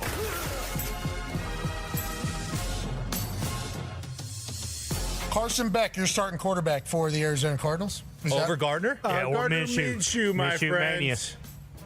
Gardner's the highest paid quarterback in that room right now. The guy. All right, I'll do it. Gardner Minshew, starting quarterback for the Arizona Cardinals, and I'm going to watch every game. He's a Pro Bowler. He's a Pro Bowler for your team. He was. He almost led us to the AFC South Championship, the playoffs. He almost hosted a playoff game until Wheel running back that never heard of, Forrest Stringer was in there. Goodson. Dropped it. Threw it behind him a little, but No, wasn't a great pass. both sides could argue that the other person was to blame, but if it was a play that was made in the fourth quarter late, the Indianapolis Colts win the AFC South. Gardner Minshew is a Pro Bowler, and we're hosting a playoff game. And that's what Gardner Minshew did for the Indianapolis Colts. Shane Steichen's offense, Gardner Minshew understood because he's a super genius, was able to break it down, make plays, had incredible moxie, great leadership. Is that what the Arizona Cardinals need in the first year of LaFleur? Maybe. Pat McAfee on the Pat McAfee show with the Pittsburgh accent. Really coming Shining out. through? Yeah. Yeah. Houston. Houston, a playoff game. Are you ready for Minshew Mania? Sure, why not? I am ready for it, actually. Are you? The more I think about you it, look very ready for it, Jared. Thank you. Why not? Right? Like, why not have a little? We're talking about the fun, the excitement, the vibes, the that, charisma that Jeremiah Love could bring. Yeah. Why not try to ride that with Gardner Minshew in a year where we don't really know what their goal and expectations are? Yeah. No, listen, and he's already spreading that good vibage. Every time you hear from him, he's talking about how much he loves it here, blending with his teammates. And look, he's got that kind of way about him that it's very, very true. While it might seem like a cliche that every snap that the other quarterback takes when Jacoby Brissett's holding out or not at OTAs is a snap in his right direction. With Gardner Minshew, it's very, very true because he does have that charisma, and he does have that kind of really cool vibe about him. So, and that out-of-the-box personality, people love that. So it's clearly he's very respected. So, yeah, there's nothing against it to me. And, you know, I heard Gambo mention in a promo about Jacoby Brissett, and he's right on the money that if Jacoby Brissett really was efforting to get more money, this is probably the worst thing you could have done. The smartest thing to do would be to come into camp, then take all the reps, and then hold in. And then now you've got the team in the corner a little bit. We had somebody on this week that said exactly that. You play through everything, and then right before the season starts, that's when you say, then you hold put on. the pressure on them. Yeah. So, but again, that's assuming Jacoby Brissett wants to be here. I mean, I got to claim to know what Jacoby Brissett is thinking here. We know it's financially motivated at this point. That's all we know. We don't know. We know, and we know it's being reported that there's a big separation between the two. Yeah. But in terms of importance to the team, whether or not he wants to be here, his leadership ability, all of those things seem to be taking a back burner to all of these other things. So if it goes down this road where it is Minshew, and I mentioned this yesterday, as we size things up today in late May, your most likely starting quarterback for the Arizona Cardinals in week 1 is Gardner Minshew. That's where I would bet. Yeah. And we've experienced something in the NFL resembling Minshew mania, if you want to use that term, before. 2019. Nick Foles, free agent signee of the Jacksonville Jaguars, goes down in the first game. Gardner Minshew steps in and Minshew mania ensued. Yeah. He throws for 3,271 yards in 12 starts, 21 touchdowns, 6 interceptions. Numbers, he is, at least the touchdown interception ratio, has not come close to matching as a pro quarterback. But for all that mania, the Jacksonville Jaguars won 6 games that year. He was 6-6 as a starter. Okay. 6 is a bad number for the Arizona Cardinals. Honestly, 5 to 7 is about as worse as right. 5 to 8. Yeah. Yeah, kind of is. If the number is 6, that would maybe be the number of Gardner Minshew starts before they change direction there and hand the reins to Carson Beck. I mean, I have so many questions about what's happening with this team right now. Yeah, and a lot of people do. We're not going to get them by the end of minicamp. No. We will not get these questions until August at the earliest. But there's a ton of them. Once again, it just doesn't look like there's a coherent plan guiding all of this. It appears that there's a lot of just fluidity, willy-nilly moves. Okay, let's do this. Well, let's do this. Let's get this guy.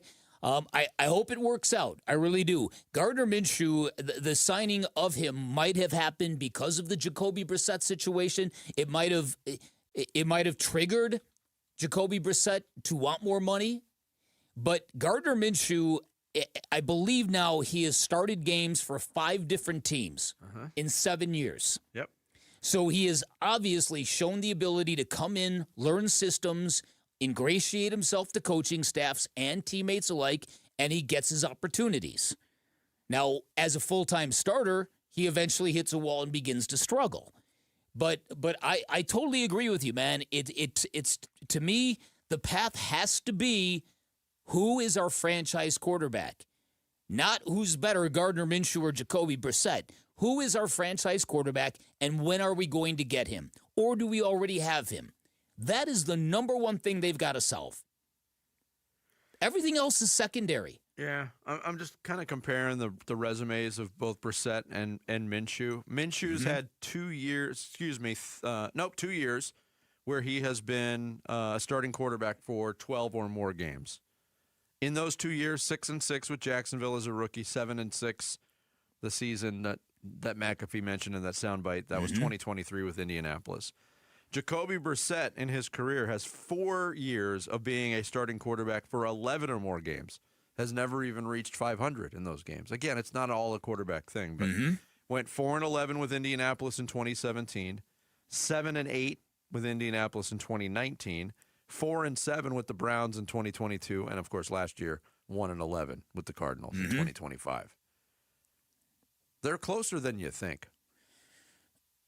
Yeah, I would agree with that statement. I still think Jacoby Brissett's the better quarterback. I think Jacoby Brissett is closer to being a full-time starter in the NFL than Gardner Minshew, but I do agree with your overall assessment. They're not that far apart in what they can do for you. Yep, here's Mike LaFleur, head coach, on what he's seen from Minshew so far with these expanded opportunities in the OTAs. Yeah, I mean, again, he's played a lot of football and had the opportunity to see him firsthand, whether it be playing him or, obviously through the film and all that. So, again, he knows the game. He's been around a lot of different systems. He's been asked to do a lot. I mean, you think about what we're doing compared to, let's just say, Philly when he was there and backing up Jalen Hurts, and then Jalen goes down and he's running that system, And so he's been a part of all this. Again, very similar in terms of just figuring out what the words were really.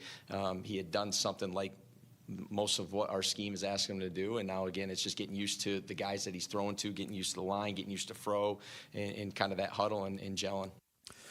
All right, here's my optimistic take of the day. Jacoby Brissett started 5 games for the Patriots in 2024. All right.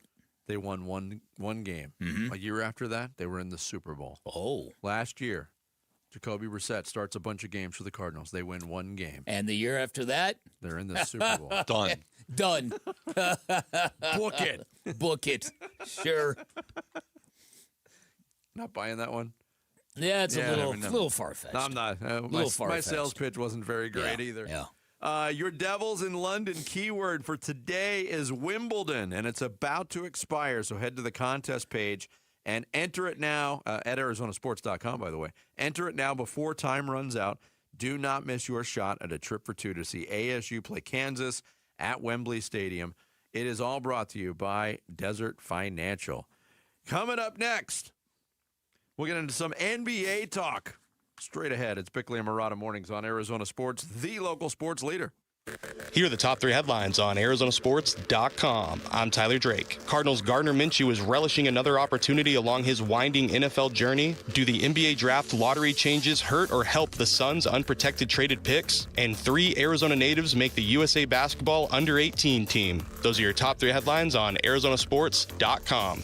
Hey everybody, Dan Bickley here for Trajan Wealth, and when you imagine retirement, what do you see? Do you see beaches and drinks that come with umbrellas, hundreds of rounds of golf like I do, world travel, or does the idea of retirement cause you anxiety because you're worried that you're not going to have enough money? Because if you're like most people, you might not have the peace of mind you need or you deserve. You might feel a bit uneasy because it's one thing to save for retirement. It's another thing to feel totally prepared. The latter is what you'll get from my friends at Trajan Wealth, the family office that brings your retirement, your tax, and your estate planning together on the same team under one roof with a firm that sees the entire field. Get a free appointment with Trajan Wealth where you can get a second opinion on your portfolio, see what you got going on there, see if there are any gaps in what you have, and then you can get tailor-made game plans with personalized strategies based on you, what you need, what you want, and what your risk tolerance level is, and what will secure your financial future. Remember, Trajan Wealth, veteran-owned, locally operated, plus their fiduciaries, which means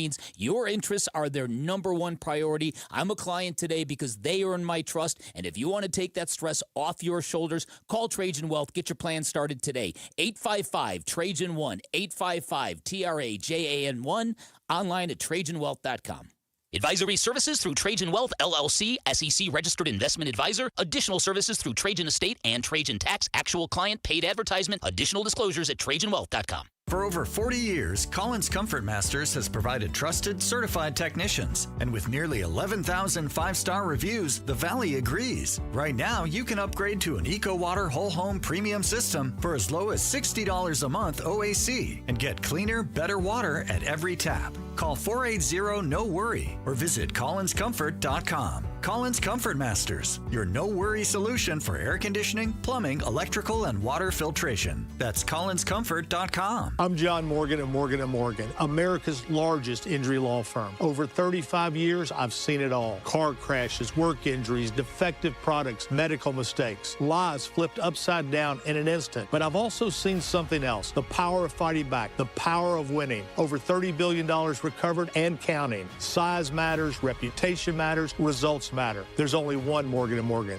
Morgan & Morgan, forthepeople.com. Arizona lawyer will handle Arizona cases. Prior results do not guarantee a similar outcome. Bad driving habits are hard to break, but good driving habits are easy to form, especially when they can lead to a discount on your auto insurance. With Farm Bureau Financial Services, the safer you drive, the more you save. Drivers like you are saving an average of $351 per vehicle.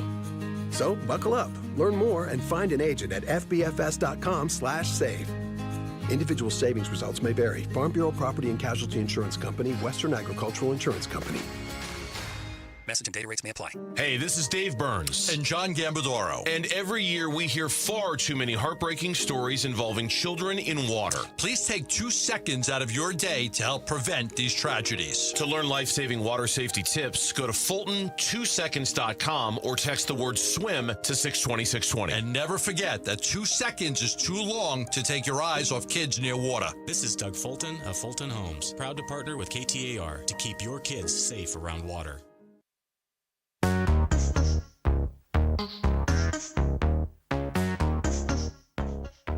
Hey, it's Luke. What could a Darius Robinson breakout season do for the Cardinals? We'll discuss it at 10 a.m. It's Wolf and Luke on Arizona Sports 98.7, the Arizona Sports app, and the Arizona Sports YouTube channel.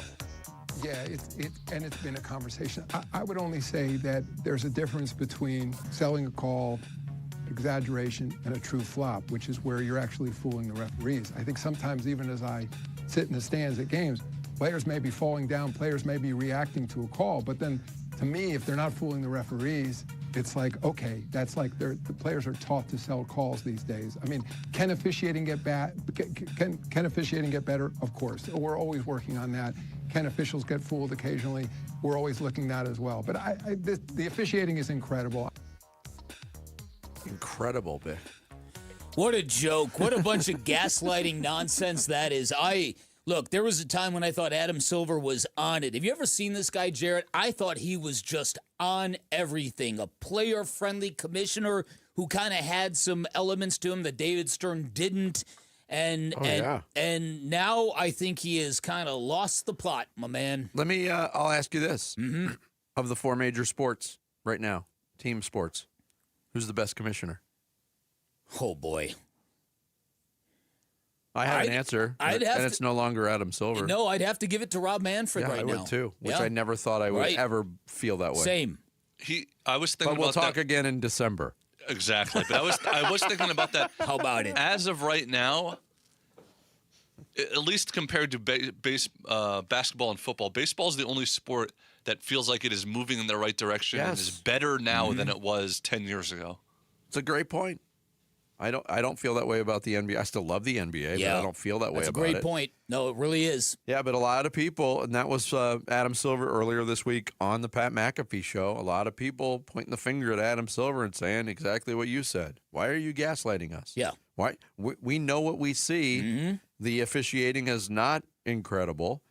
And I think if you're rooting for what's best in basketball, best for the NBA, if you're one of those fans, you probably should be rooting for the Spurs to win as well. Mm-hmm. Not to say that completely eliminates any flopping discussion in the finals, but it lessens it a lot. Jalen Brunson's been known to manipulate the officials a little bit. It has not been nearly as egregious as what we've seen from several members of Oklahoma City on both ends of the floor, by the way. This isn't just an offensive thing. We've seen some players get touched and hurl themselves to the floor on the defensive end. It's happened a lot. But now it's becoming like an individual exercise and an individual breakdown for who's doing it the most. SGA is the poster boy for it. But there's a player in town, in Devin Booker, who's received his fair share of criticism on that topic as well. And I'm not going to sit here and say that Book doesn't do it. He does. But a lot of that criticism has come right from you. Yeah. Yeah, it has, because it bothers me, and I think that this kind of behavior is below Devin Booker, and I've been very, very consistent in my criticism of him. I think it's a sign that he's not in a good place confidence-wise in his matchup or with his game when he shoots a jump shot from the perimeter and his next move is to go right down on his backside. And he does it. I don't care what the numbers say. And John Voida from Bright Side of the Sun, who's a very, very good writer, does a very good job covering the Phoenix Suns. He's making the case that Devin Booker doesn't fall as much as you think. In other words, he's not as bad as some of the other guys. It's still, to me, when I watch it, without even having to know the numbers, it's too much. It's not what he should be doing. It's deceitful, it's disrespectful, and it's below him. Kobe Bryant hated this stuff, and Devin Booker patterns himself after Kobe Bryant. I want Devin Booker to be above this very badly.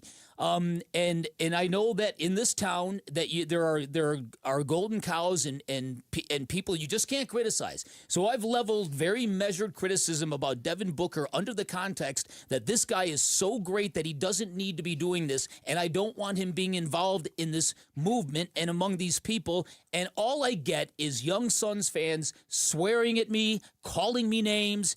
Since when is it wrong to be critical of a player while still being very respectful of who he is and what he does? Welcome to 2026, bro. How about it, bro?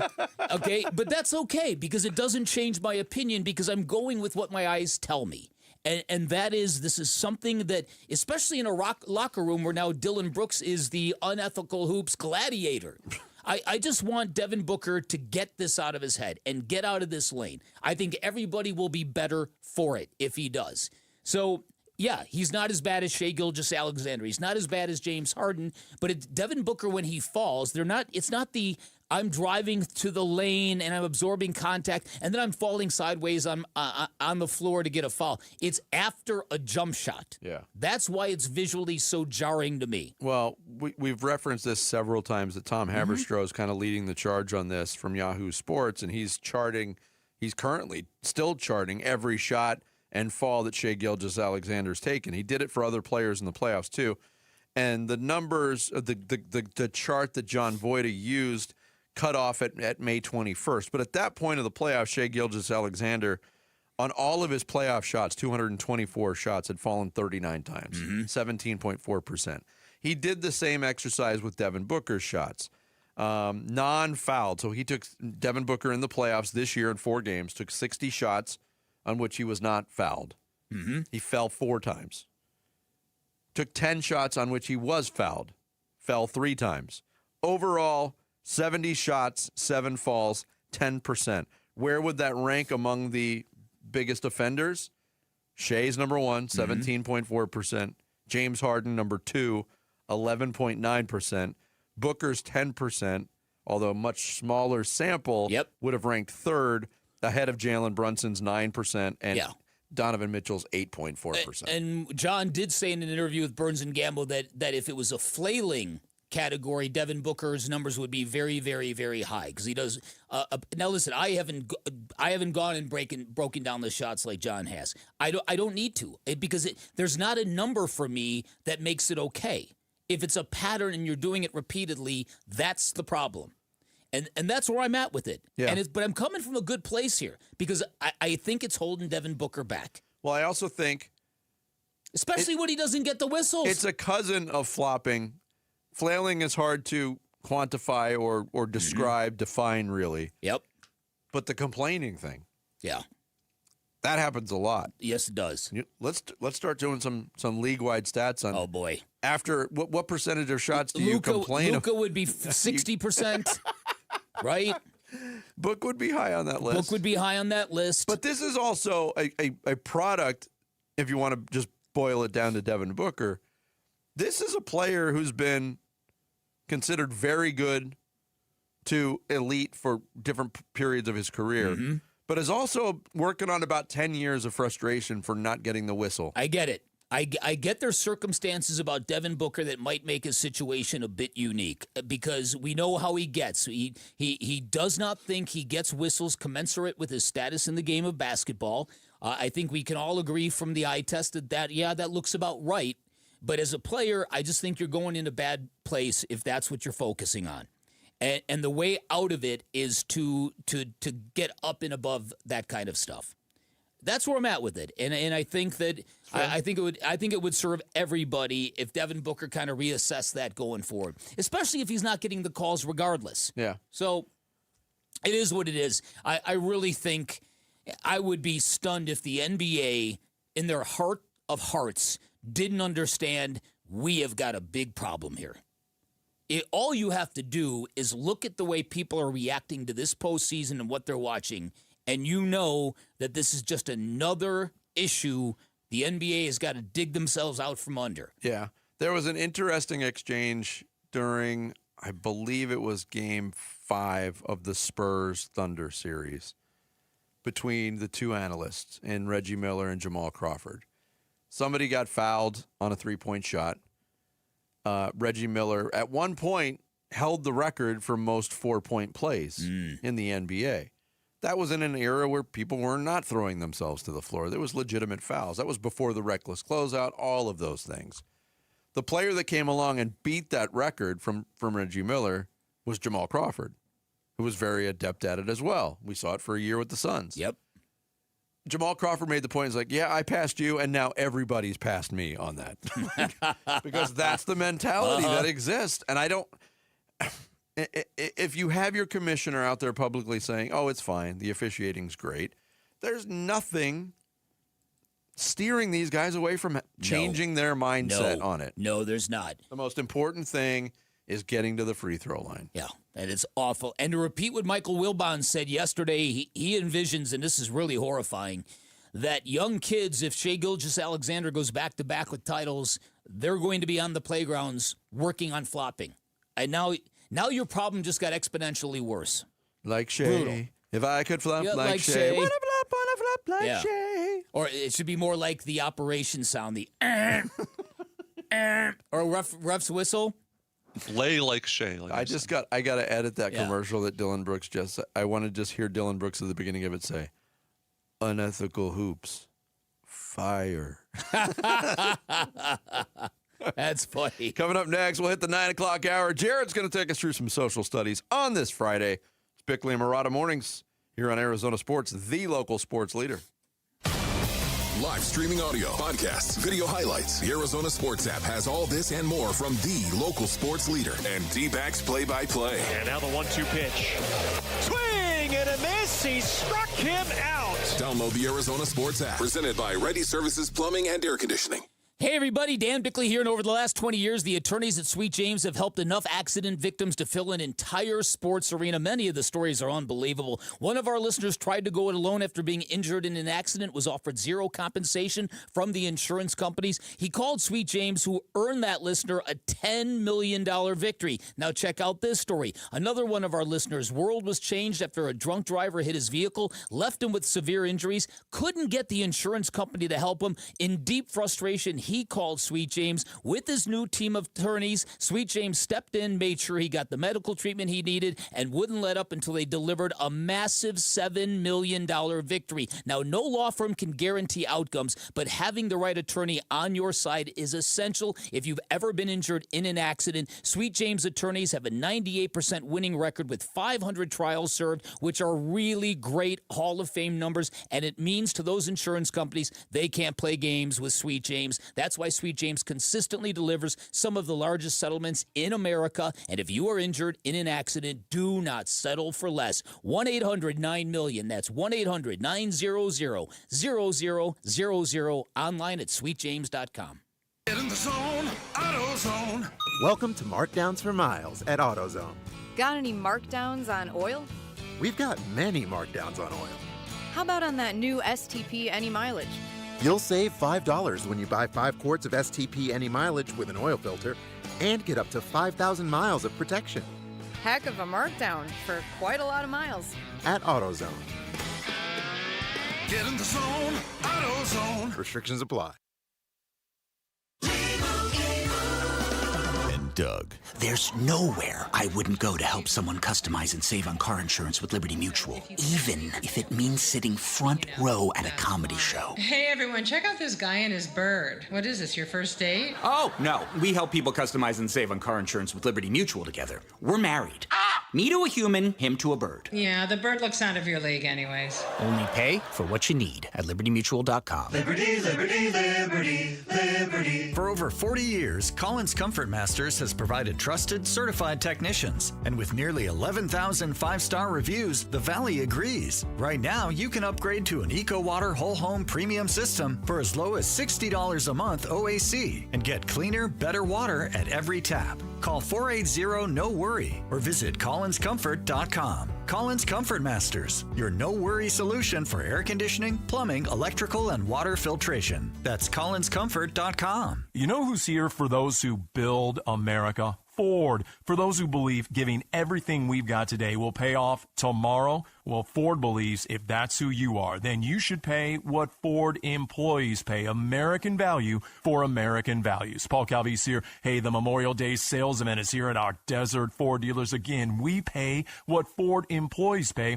and we're talking across a full lineup of Ford trucks and SUVs, like that 2026 Ford F-150. Remember, Ford is the #1 selling truck brand in Arizona. And right now, during the Memorial Day sales event, get employee pricing plus $1,000 cash back. That's on a 2026 Ford F-150 and Ford Explorer and 2025 Ford Maverick and Bronco. Employee pricing plus $1,000 cash back during the Ford Memorial Day sales event at buyfordnow.com. Based on S&P Global Mobility, retail U.S. new vehicle registrations for the truck vehicle type CYTD October 2025. KMVP FM Phoenix. Live from the Casino Arizona and Talking Stick Resort Studio. Arizona Sports, the local sports leader.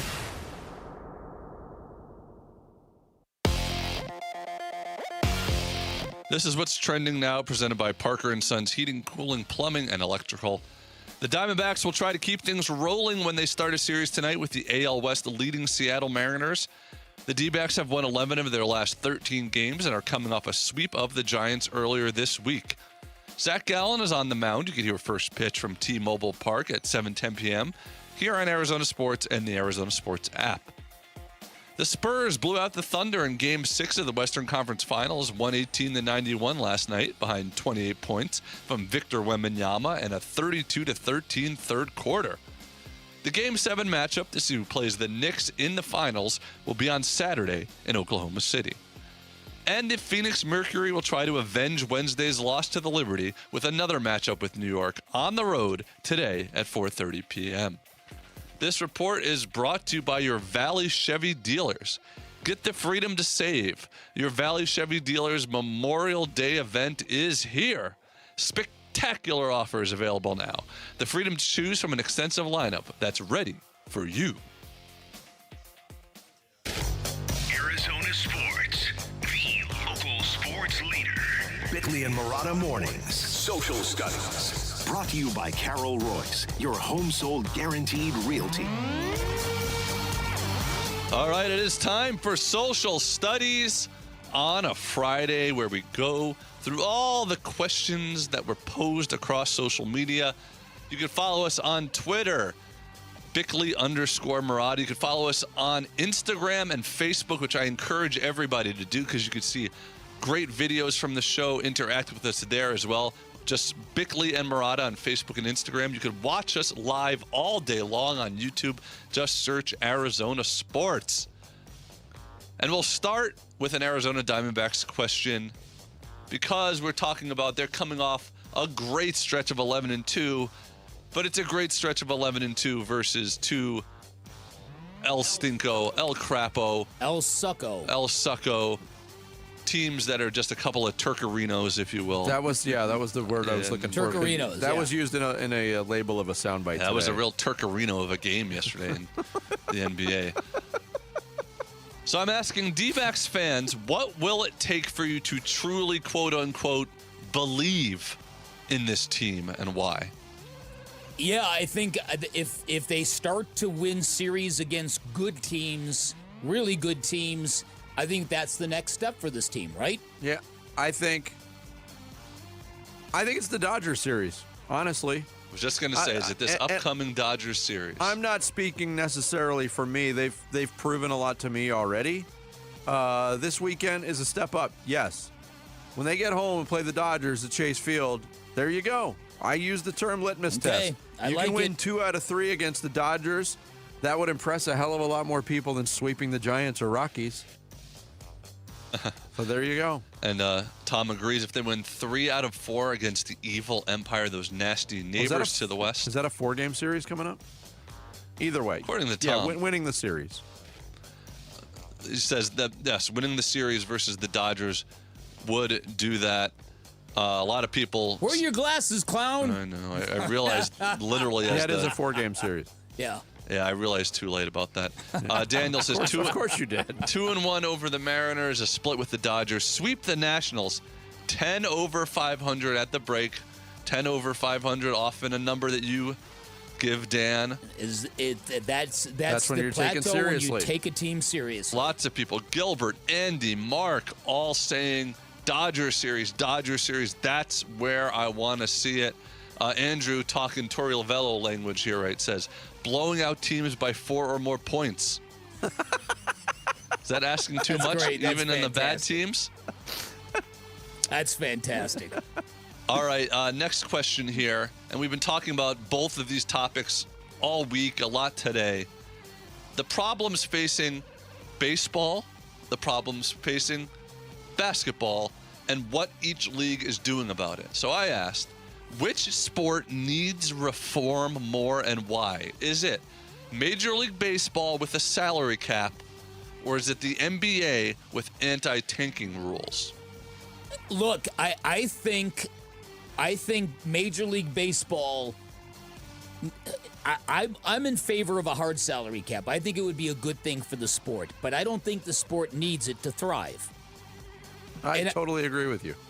I think what's going on in the NBA right now, they've got some issues. They've got some real issues that I think they're almost existential crises. So I'm voting the NBA. Yeah, and it's weird, too, because when you hold these two leagues up against each other for this example, Major League Baseball is forced to deal with it in a big way because the end of the CBA is coming, whereas that's not happening in the NBA, not right now anyway. But I would agree with Bick. I think the NBA's issues are more threatening, honestly. Even though we could be looking at a work stoppage in baseball. It sounds foolish to say, but I don't think it's foolish. The results of this poll as of now have 66% for MLB salary cap is a bigger reform that needs to happen. 34% for NBA anti-tanking rules. Daryl says the NBA, if in the NBA one player can single-handedly change a team, tanking literally ruins the integrity of the game, and the outcome is very much akin to point shaving. At least the Dodgers are trying to win.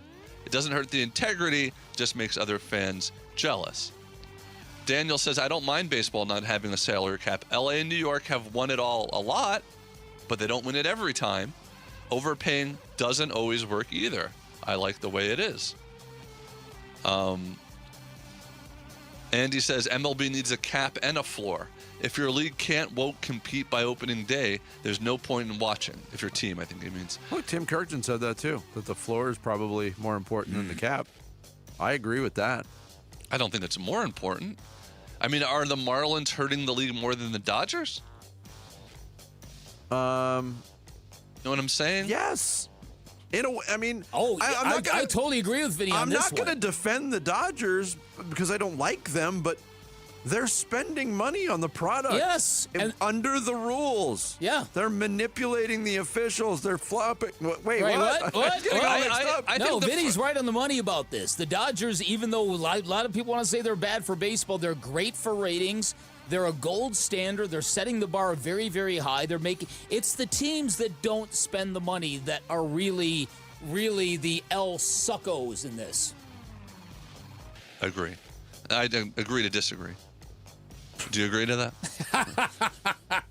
I disagree. Okay. And finally, we started the show by talking about Michael Chang, and I had an affinity to him as a young person. We talked about Larry Fitzgerald and his impact on so many people in the Valley. So I asked, you had a Chang thing, is what you're saying? I had a thing for Chang. Ain't nothing but a Chang thing. Who was your first favorite athlete? Ooh. And why? Not your all-time favorite, not your current favorite, but the first time you really liked sports. Who was your first favorite athlete? Why was that? My first real deep experience with loving a sport was baseball. Living in New York, Dad made me a Yankee fan. Watched the games. The games were on free TV. And at that time, mid to late 70s, I was a big Greg Nettles guy. Oh. He was the first. Wow. Great defensive third baseman, hit some home runs. He was the guy. As a little boy, I was captivated by, before he became a lounge lizard, I was captivated by Pete Rose. Captivated by him. To the point where my father actually took us on a family vacation to Cincinnati, Ohio, and I got to see Pete Rose play in person. I've said this story many, many times. My dad was a great sweetheart of a man with no pull. We were in the top row of Riverfront Stadium. Pete Rose went 2 for 5 that night, singled in his last at bat, and made me very, very happy that he had a 2-hit game when I was in attendance. Could you, if you needed to, could you narrow it down to exactly what game it was and find the box score on Baseball Reference? Wow. I've done that. I've done that with my first game. A 3-2 Yankees win over the A's when they were playing home games at Shea Stadium. That was my first game ever. I might have to endeavor to look do into that. Yeah. Now. I've never endeavored into doing that, but that's interesting. So lots of players from all over the country, all many different sports. Question. Yeah. Who do you think, unless you've already looked through it, what Suns player do you think was mentioned the most by far Let me do a quick analysis on the age of our audience. Barkley, probably. Barkley is not correct. Mentioned a couple times. Wow. But by far, maybe 7 or 8 times, Kevin Johnson. Yeah? Kevin Johnson was a lot of people's first favorite player. Wow. People saying that even with Nash and Chris Paul and all the other ones, people still think he's their favorite point guard the Suns ever had. Mike Wood said Carlton Fisk. I played catcher in Little League, and my grandpa was a White Sox fan, so he would always read the box score and tell me how Fisk did. Matthew says Allen Iverson changed how I looked at the NBA and why I wanted to play basketball. Wanted to play baseball. I hated him so much I played baseball. Janet says Pete Rose was an exciting player, part of the Big Red Machine. I even dressed up like him for Halloween. Wow. Yeah, he just had all that bravado, running to first base after walks. Kyle says Will Clark. My dad was a Giants fan when I was younger. I tried so hard in T-ball and coach pitch to bat left-handed so that I could copy his swing. It was a great swing, as I pointed out, in top of the head, top 5. Will Clark has been making the rounds recently. Did you hear his comments on what's going on in San Francisco? No. The Giants are terrible. We just saw that. The Giants outfielders also have this thing they do, a celebration that involves a weird pelvic thrust. Oh yeah, it's not going over well. Really? Yes. I like it. Bros being bros. Come on.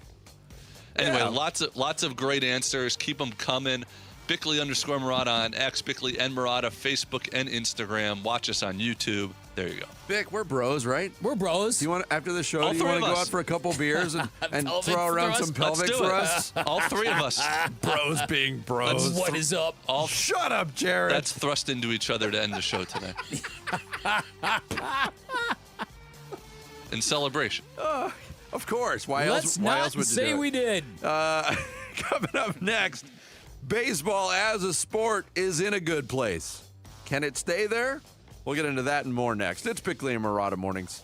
Live from the Casino Arizona and Talking Stick Resort Studios of Arizona Sports, the local sports leader.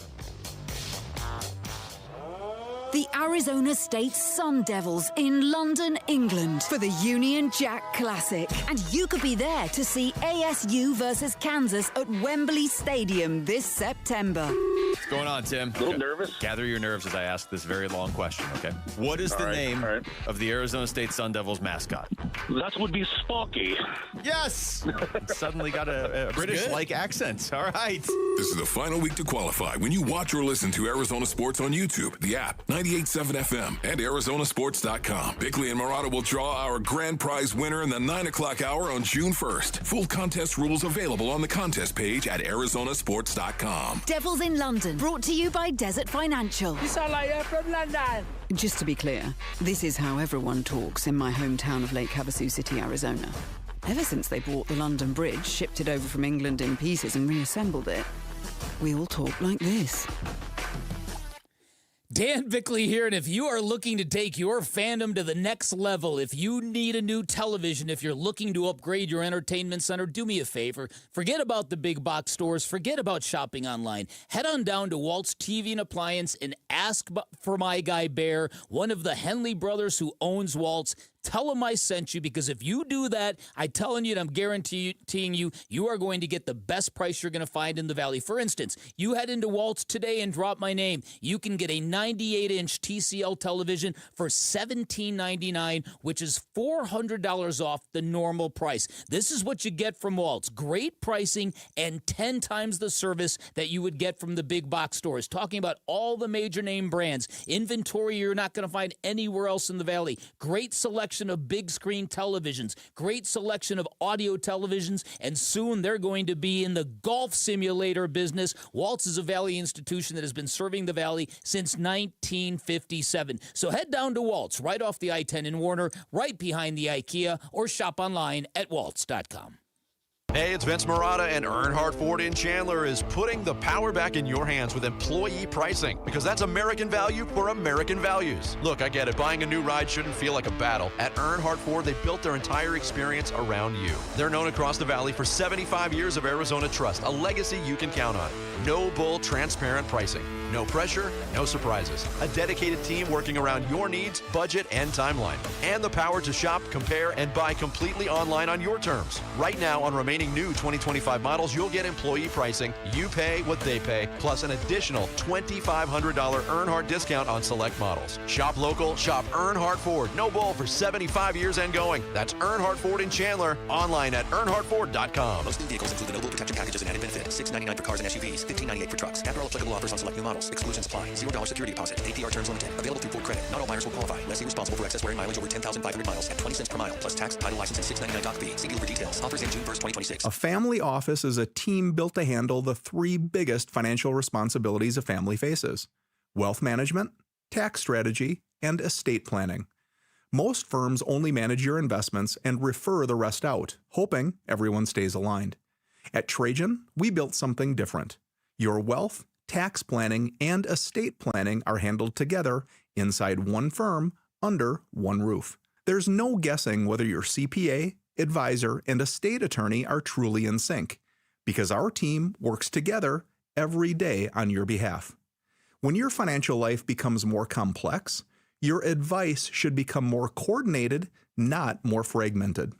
One plan, one trusted team. Call Trajan today, 855-TRAJAN-1. That's 855-TRAJAN-1. Trajan Wealth, an SEC-registered investment advisor. Additional services through Trajan Estate and Trajan Tax. Additional disclosures and accreditation at TrajanWealth.com. I'm Matt Morgan of Morgan & Morgan, America's largest injury law firm. I've had the privilege of seeing miracles, broken families rebuilt, every crash, every workplace injury, every medical mistake. Fighting back can work. We've gone toe-to-toe with insurance giants, and we've won a lot. Over $30 billion recovered. Size matters. Reputation matters. Results matter. There's only one Morgan & Morgan. Morgan & Morgan, forthepeople.com. Arizona lawyer will handle Arizona cases. Prior results do not guarantee a similar outcome.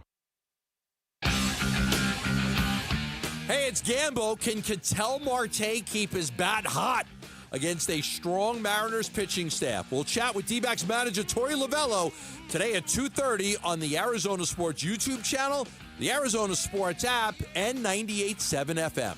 Well, you know, it doesn't get any easier, as you guys know. We've got Seattle, who they're playing better of late, and then we've got the Dodgers and Washington, and then I think we go to Miami and Cincinnati. So it's going to get challenging again, and we just have to continue to play with confidence like this.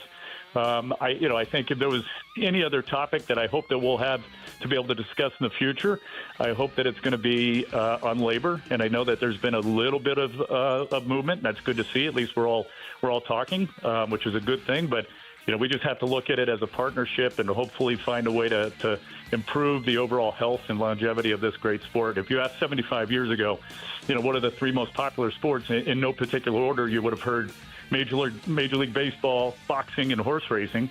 Today, in no particular order, it's Major League Baseball, NFL, and say NBA. But it's up to us, the ones that love this game and active stewards, to make sure in 75 years we're seeing Major League Baseball again. Derek Hall, President and CEO of the Diamondbacks.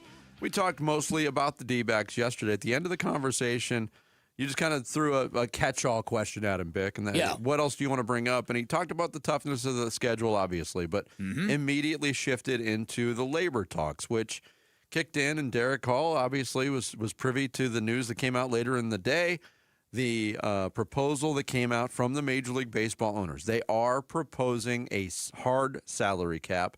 That number right now that they are proposing is $245.3 million. Their proposal also includes a salary floor of $171 million and change, a 50-50 revenue split between clubs and players. Local revenues would be centralized and shared equally. The counter proposal from the Players Association obviously doesn't even address the salary cap part of it, because that's been a non-starter historically for them. They had a lot of other options. A lot of other things that they would like to see in the next CBA. This is the jumping off point. We did talk to Tim Kirkjian today in the 7 o'clock hour, and Tim is a very optimistic guy, but he's also very realistic, and he's been through this more than once as a guy who's covered Major League Baseball.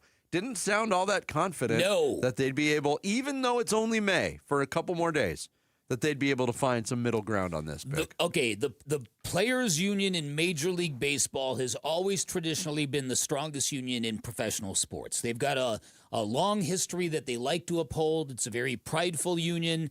And the word... Arguably the strongest union. Could be. And period. Yeah.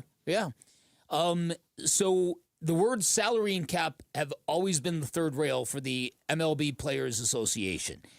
And so the owners are going down that path again, trying to enact or implement a hard salary cap. Last time they did this, it resulted in a strike that lasted 8 months and wiped out a World Series and caused a lot of damage to the sport. And remind me, what got accomplished from that? A whole lot of nothing. Like, what changed? Does anyone remember? No. I would have to research what the big changes in the new CBA would have been. Mm-hmm. But regardless, if they're not coming to us just off the top of your head, how important was it? And what damage did you do? The damage is what people remember from the 94 negotiations. And the damage was not having a World Series. There's a gap in baseball's history. Not for war, not for pandemic, but for greed. Baseball, Ray. Yeah, luckily they didn't make that in 95. How about it? But no, you're right on the money, and those things matter to the people that love baseball. That kind of stuff can't be trifled with, and the owners did it then, and you're at a point in time. Tim Kirkchin also said that he's never seen this sport in a better shape with young talent all over the place. So the idea of a hard salary cap, has it been a good thing for the NFL? I would suggest it has. I mean, baseball is the only major team sport that doesn't have a salary cap. If you look at the sports that do have a salary cap in place, I mean, the word cap is so scary to baseball, but player salaries are very healthy. Very healthy. You would think, yes. You know how much money Grayson Allen is making? For goodness sakes. I'm trying. Sorry, I beat you to the punch, Jared. I'm trying to think, what will a compromise be? If it's that big of a line in the sand. What if the players agree to a hard cap, but make the owners give up on all the cost control measures that they have, where they can control a player's rights for 6+ years? Well, that's in their counter proposal. Okay, but there's nothing about the cap. Yeah, there's nothing directly about the floor. They've countered with a competitive integrity tax, is what they're calling it. And that's levied against teams that don't spend a minimum amount on player payroll. So you could choose to be under the figure, whatever that figure agreed upon is, but then you'd pay the tax. But at the top end of it, the players are going to want that. That gets them more money. Yeah, if they of course. That's the part they're going to agree to right away is a salary floor. What they need to get rid of is the deferred payments. That's not in anything. Which is absurd, because that's the reason the Dodgers are able to do this, because they're paying $700 million after these guys retire. That's the problem, going back to our earlier discussion about, from social studies, Jared, about the issues in baseball. And you took a little bit of issue with me saying I think the floor is more important. If the Dodgers were just spending all the money they had at their disposal, there was really nothing to criticize them for. The deferrals are what is making this. The fact that they are getting away with paying Shohei Ohtani $1 million ridiculous to pay baseball is ridiculous. If you're but there's other teams doing it to different degrees, just not as much. They have over $1 billion in deferred salaries on their books right now. So get rid of that, and you're going to say, like, well, we'll let you spend whatever you want, but you have to spend it. You have to spend it right now.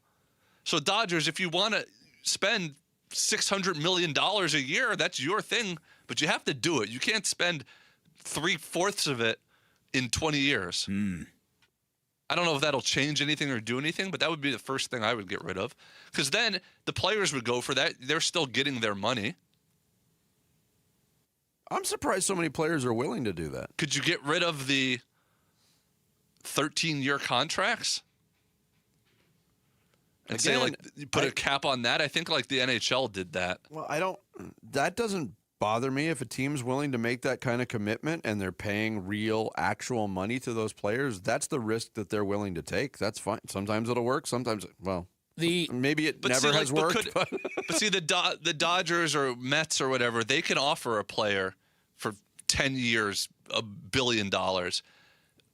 For 3 years or something, a lot more teams, like we saw the Diamondbacks do that with superstars. They can give them a 3-year really big contract.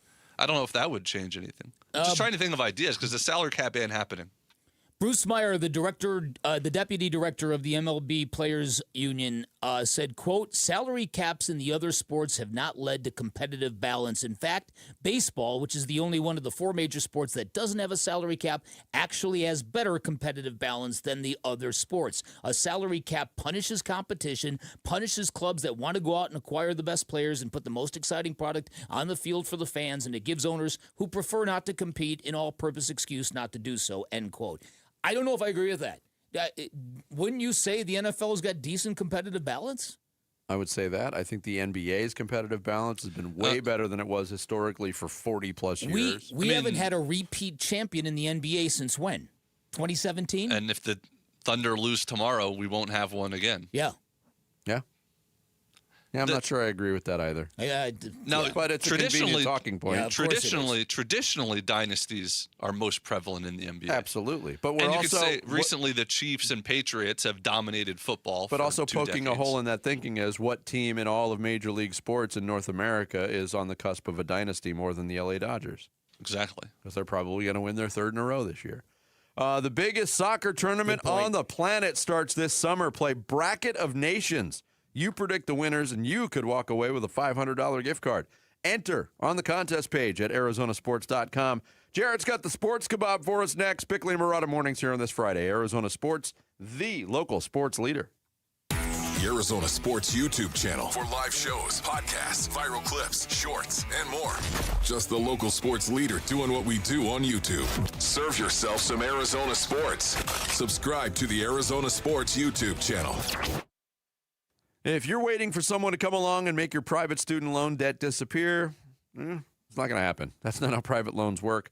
No forgiveness programs are on the way, but there is YRefi, the next best thing for people in this situation. Hey, it's Vince Murata, and YRefi specializes in helping people with distressed or defaulted private student loan debt refinance into a low fixed rate payment they can actually handle. YRefi is not going to make you feel bad about your situation. They're not going to grill you about how you got into it.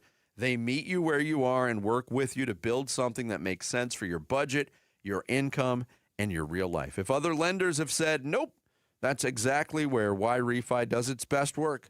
YRefi was built for the people traditional lenders give up on. Your private student loans don't get to define your future. You can take back control today with YRefi. Their phone number, 888-YRefi85, or visit YRefi.com. That's the letter Y, REFY.com.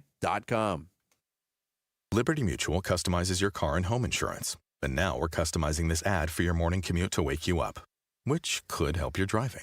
Science says that stimulating the brain increases alertness. So here's a pop quiz. How many months have 28 days? What gets wetter as it dries? What has keys but can't open locks?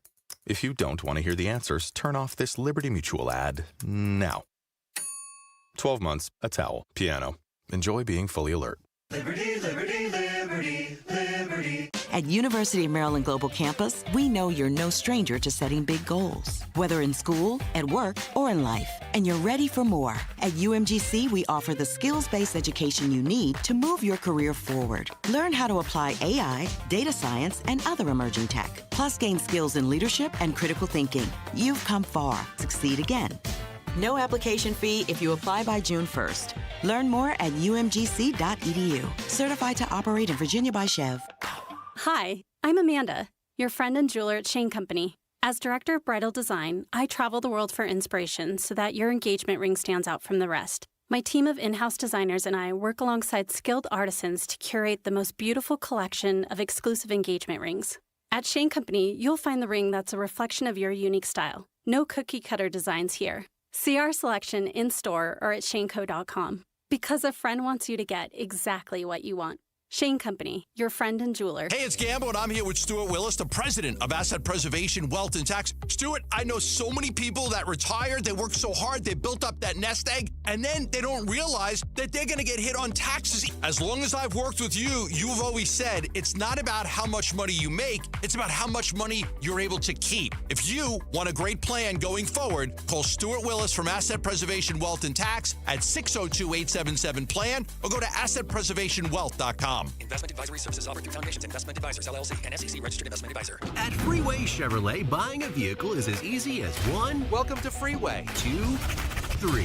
And right now, you can get up to $12,500 off MSRP on a new 2026 Silverado 1500 Crew Cab. Chevrolet. Together, let's drive. Up to $12,500 off MSRP on new Silverado 1500 models from dealer inventory. Includes all applicable rebates and discounts. Not available with special financing, lease, and similar offers. Includes tax, title, license, registration, and document fee. Restrictions apply. See dealer for details. Take new retail delivery by June 1st, 2026.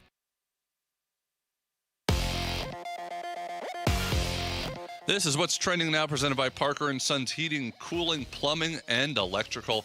The Arizona Diamondbacks will try to keep things rolling when they start a series tonight with the AL West leading the Seattle Mariners. The D-backs have won 11 of their last 13 games and are coming off a sweep of the Giants earlier this week. Zach Gallen is on the mound. You can hear first pitch from T-Mobile Park at 7:10 p.m. here on Arizona Sports and the Arizona Sports app. The Spurs blew out the Thunder in Game 6 of the Western Conference Finals, 118-91 last night behind 28 points from Victor Wembanyama and a 32-13 third quarter. The Game 7 matchup to see who plays the Knicks in the finals will be on Saturday in Oklahoma City. And the Phoenix Mercury will try to avenge Wednesday's loss to the Liberty with another matchup with New York on the road today at 4:30 p.m. This report is brought to you by the Window Depot. Did you know the Window Depot is more than just windows? We have doors, skylights, cabinets, countertops, even flooring. Proud partner of the Arizona Diamondbacks, thewindowdepot.com. Time to take a look at the Arizona Sports Poll Question. All right, today's Arizona Sports Poll Question. You can vote on it now at arizonasports.com. Will the D-backs win their 5th straight series by beating the Mariners? Yes or no? Where's your confidence level, Dan Bickley? Very high. So, because after all, this is a first-place team with a losing record. Jared always leaves that latter fact out of his updates. Well, I mean, I only have so much time to talk about. Nobody in Seattle's mentioning that either, No. I'm sure. We're in first No. place. 64% say yep. D-backs win the series. 36% say no. That is today's Arizona Sports Poll Question. Vote at arizonasports.com. A lot of comedians just want laugh, laugh, laugh, laugh, laugh, laugh, laugh. I like laugh, boo, laugh, gasp, laugh, get out of here. It's sports news skewered. The Sports Kebab. Whereas Jared wants boo, boo, boo, gasp, maybe laugh.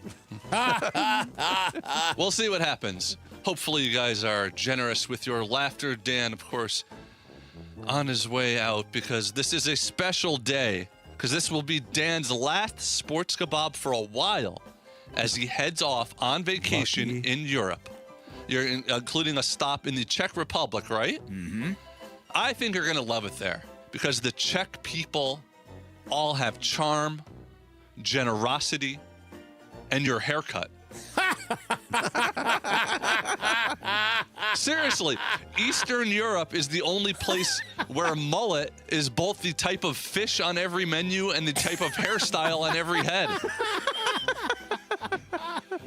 Dan, when you get to Prague, go to a bar and look around at the customers.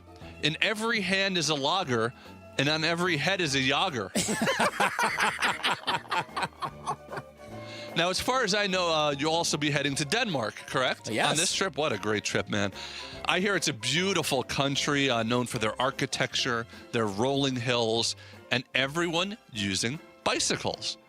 The #1 place to see bike riding is in Denmark. Now, that's not to be confused with the number one place to see Mike riding, which is Sedona. I don't know what that joke means even, but I do. I don't know. Explain to me after the show. Dan, you're not. Who writes these jokes? Dan, you're not the only one going to Europe, though. Dave Burns from the afternoon show is currently in Rome. Now, it's a beautiful city with a ton of history and great people. But come on, Dave. If you wanted to see an old relic or a loud Italian who barely speaks English, you could have just stayed here with Gambo.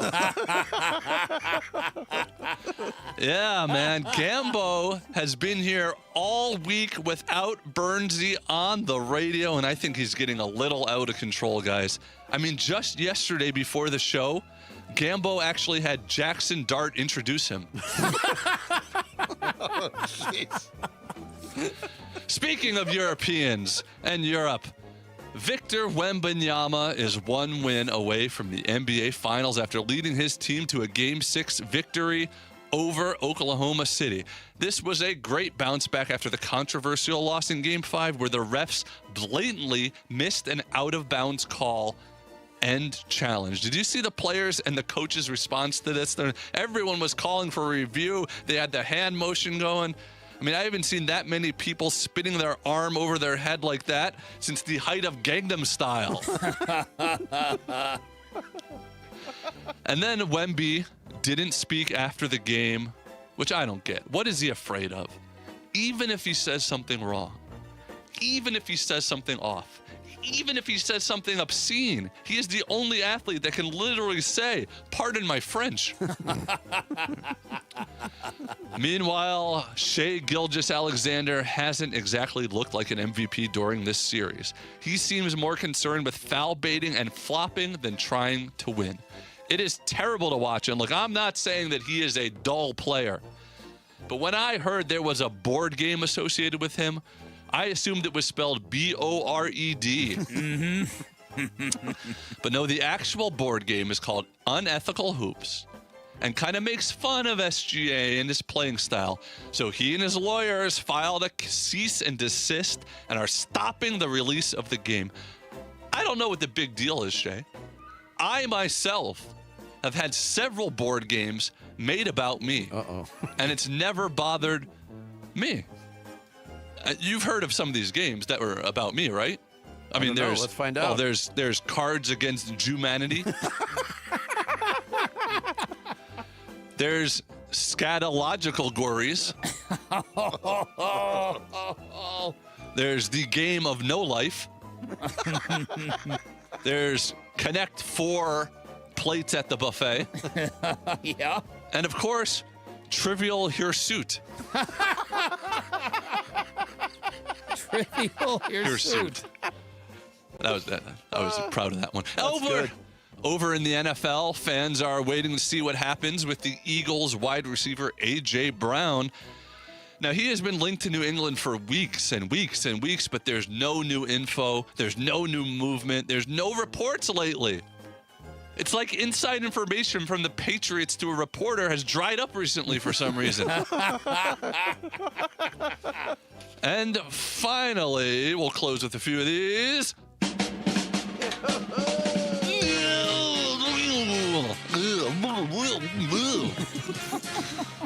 You okay, Karnak? Yes, it is Jarrett Karnak, the Magnificent. All right, here, first one. Denmark. Denmark. Yes. Denmark. How does Schlereth's wife call him into the living room? Denmark. All right, next one here. Czechia. How does Super Mario... What does Super Mario use to pay his phone bill? Hey, Czechia! Hey! It's a Czechia! And finally, it's maybe something you'll see in Denmark here. Danish clogs. Danish clogs. Uh-oh. Oh, no, I assume the shoe is what's about. Danish clogs. Danish clogs.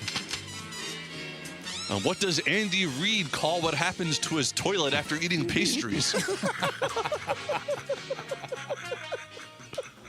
Good job, Jared. There you go. Very Sports well Club. done. Isn't it weird that the word hirsute is so close to hairsuit? I know, it's perfect, right? It's perfect. It reminds you what it is and what it Yes. means. Jared's hairsuit has lapels. That's a lot of hair. That was well done. A lager and a yager. You could have I think Jaromir Jagr is actually still playing professionally over there. I could go reunite with him. You might reunite with your hockey brother. Oh, wouldn't that be great? Get a picture with him? Wouldn't that be fantastic? Well done, Jared. That's the Sports Kebab. Your last one for a while. If you'd like, I can send you the audio files. Oh, please do. I'll stop what I'm doing wherever I'm at. You can follow Jarrett on social media at JarrettGC, JarrettGC. Final thoughts coming up next. Bickley and Murata Mornings on Arizona Sports, the local sports leader.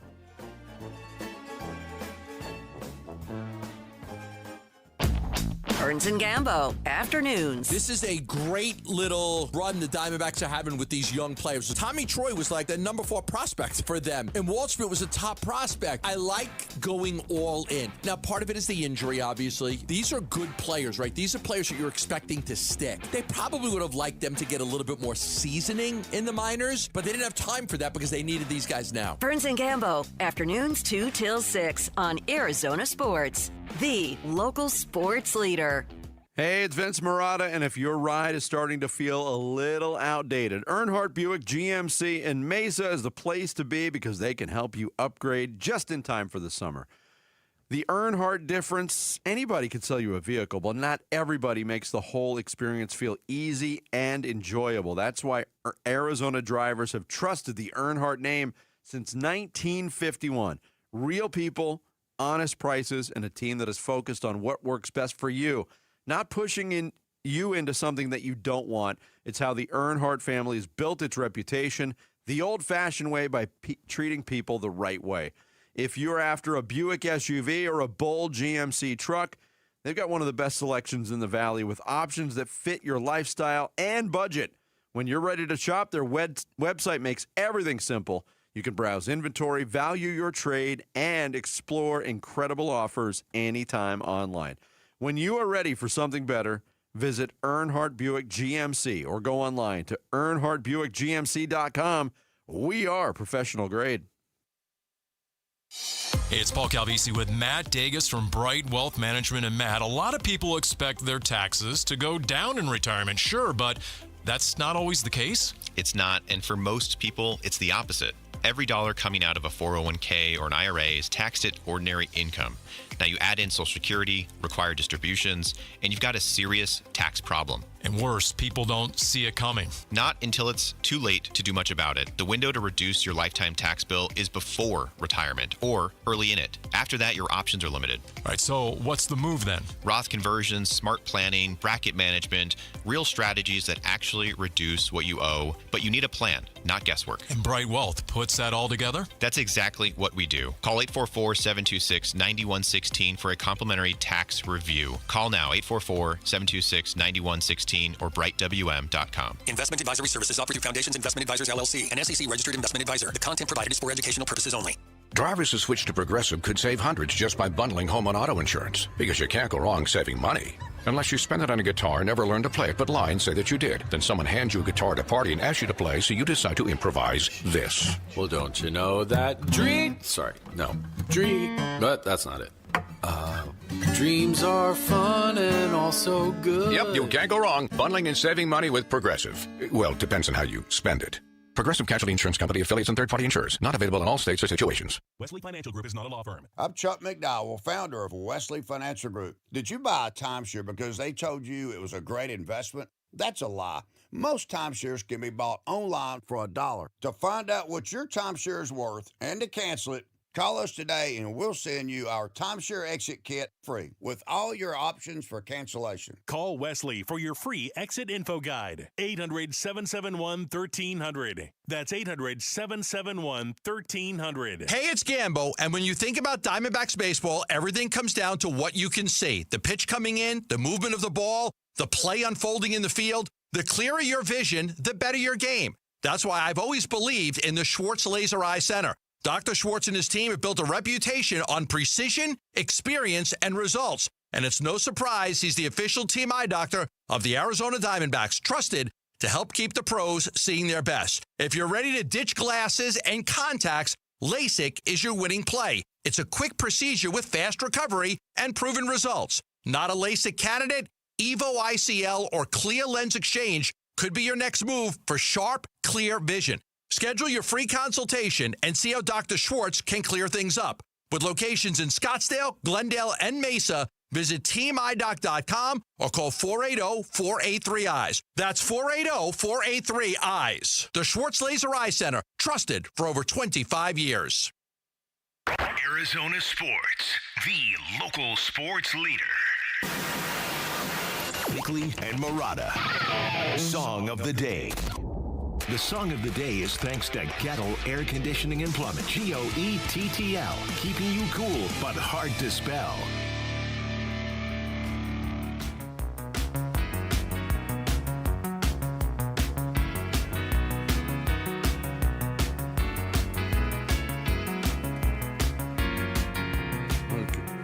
Going 80s here, Beck.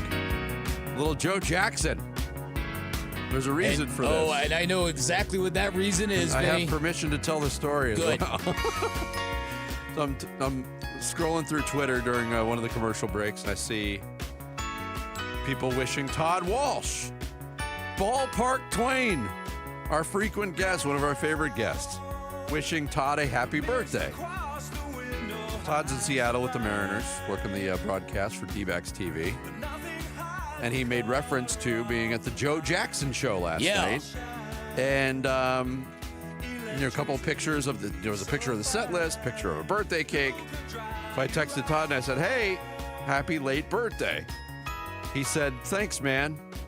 Thought of you last night, because when he goes to these concerts, I'm always very jealous of him. Yeah.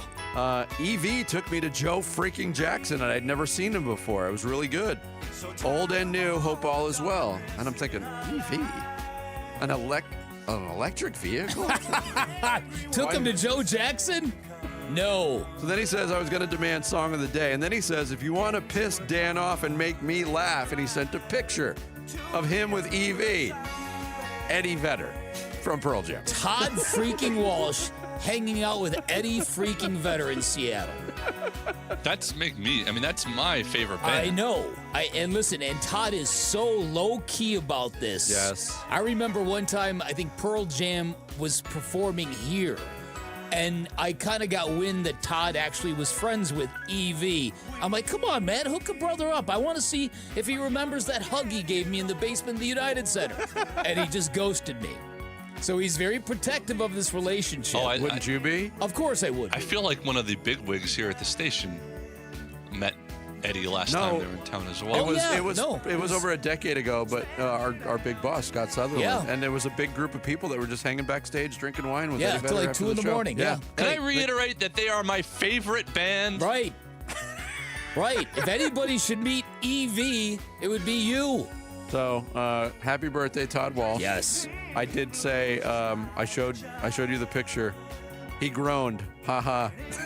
And then asked what song he wanted, and he picked the low-hanging fruit of Stepping Out, which is better than Is She Really Going Out With Him, which, of course, was the theme song of every woman I've ever dated. Joe Jackson, Stepping Out. Today's song of the day. Bickley and Murata going off the grid. Brought to you by Sweet James Accident Attorneys. If you've been hurt in an accident, call Sweet James at 800-500-5200 or sweetjames.com. I ran across this note today. Sometimes when you scroll through Twitter, you get good stuff like that and this. On this date, this is from ESPN Insights, on this date in 1976, so 50 years ago, Astros pitcher Joe Niekro hit the only home run of his career, 22-year Major League Baseball career. And it came off none other than his brother, Phil Niekro. I looked for video of it. I don't think there's any video posted. It is 50 years ago. I would love to research that because I told this to you off the air, and your first question was a very valid one. Yeah, did he serve up a meatball? Did he groove the pitch? Did he groove the pitch for his brother? Did he throw a knuckleball that was not knuckling? That was just a soft toss lob to home plate? You always hear that during D-backs broadcast. A slider didn't slide. Yeah, right. The knuckler didn't knuckle. And Joe Niekro hit it over the fence. Wow. I wonder how many people were calling shenanigans 50 years ago on that. How about it? Joe Niekro is more known, honestly, and he had a really good long career. He's known for two things, being the lesser Niekro. Yeah. And for the Emery board when he was pitching for the Twins. When he came out, remember when they came out to inspect him? And he emptied his pockets, and when he put his hands out, he threw an Emery board and then looked at it like, oh, where'd that come from? Right, that's not mine. Yeah, I know, it's so ridiculous. All right, your last thoughts before you head out on vacation. I'm so jealous. Yeah, I'm going to miss you guys. Not really, but sounds good. Sounded good. Sounds good. Yeah. Yeah, no, it's going to be interesting. I'm hearing great things about Prague. My daughter said, Dad, you're going to love Prague. Prague looks just like a Depeche Mode song sounds. Oh, I need to go there. That's what I'm saying. So, and apparently there's a famous picture that the Deftones took in, I'm sorry, I said it again, that Depeche Mode took in Prague in front of a famous statue. We're going to recreate that for you. And I'll send you a picture I of looked that. up, you sent the photo, and then I looked up the photo, and people, it's a very common thing among Depeche Mode fans. Yes. So it's not original, Yes. but that doesn't make it any less cool. No. I'm just hoping that, there's no snafus, Ebola viruses, cancellations. You know what I'm talking about. You're golden. I hope so. No, I hope you have a great trip. The world's trip. a little wonky right now, Since Vinny. this is indeed the last big Bickley family vacation, I hope it goes really well for you. It's gonna be, man. It's until Skylar, Dad, you know what would be really great? I want to go to Mars. Okay, hon, let's go. No, seriously, have a good All right, trip. thank you, bro. Kellen Olson will be in all week starting on Monday, right in time for the NBA Finals, so good timing there. Thanks to Tim Kirkjian. And, thanks to you. We leave you with this. Have a great weekend, everybody. In preparation of going to a barbecue where we go in the pool, had my wife shave my neck, shoulders, and back. It was so hairy. How hairy was it? Her arm got tired. Oh, no. And she had to stop halfway through. And take a break. And continue the next day. Oh, my. That's love. That is love yeah, for sure. Right. She's like, it's not getting any less. What's going on? It seems like the fur is fighting the blade. Right. The blade is losing. It is a full weekend project to shave Jared. That's funny. Gosh. We're the chili-filled egg roll of Arizona sports. I get paid to know those things. Jeremiah Love didn't get paid to know who the kicker of the Dallas Cowboy was. You guys get paid? Hotter than a firecracker in Phoenix in August. Babe. Babe. The Cardinals continue organize. With all due respect to Gambo, I didn't want to sound like Gambo. Tom Izzo, Rick Pitino, Burnsy and Gambo. Burnsy! Ooh, sorry. Oh, I'm sorry I didn't win. We're sorry. Tony Vitello. Oh! All right. Thunder. Hump day! Starting lineup for your team of the Red Oxen. Doubles! Shut up, Boomer. Well, the Big Ten, they've got an easier schedule than we do. Yeah. Wow. oh, yeah, wow. Did you bring your permission slip? Gattel's World, Marte time, excellent.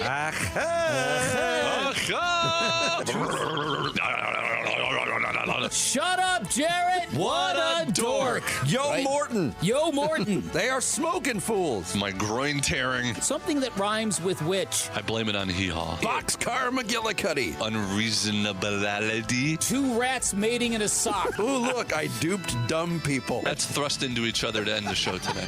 If he were any stupider, he would live on Jupiter.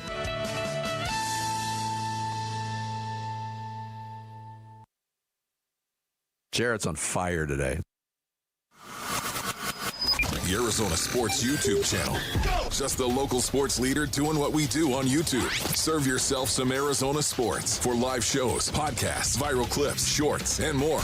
Subscribe to the Arizona Sports YouTube channel. Have you heard about Global Credit Union? Hey, everybody, it's Dave Burns. They're helping Arizonans keep more of their money. Last year, members saved over $194 million through better rates and lower fees. Perks include early payday, access to your paycheck up to 3 days early, and 24/7 U.S.-based support whenever you need it. Join at globalcu.org or visit one of their 9 Phoenix area branches. I'm a member, and you will feel the difference right away. Global Credit Union. Better rates, fewer fees, real savings.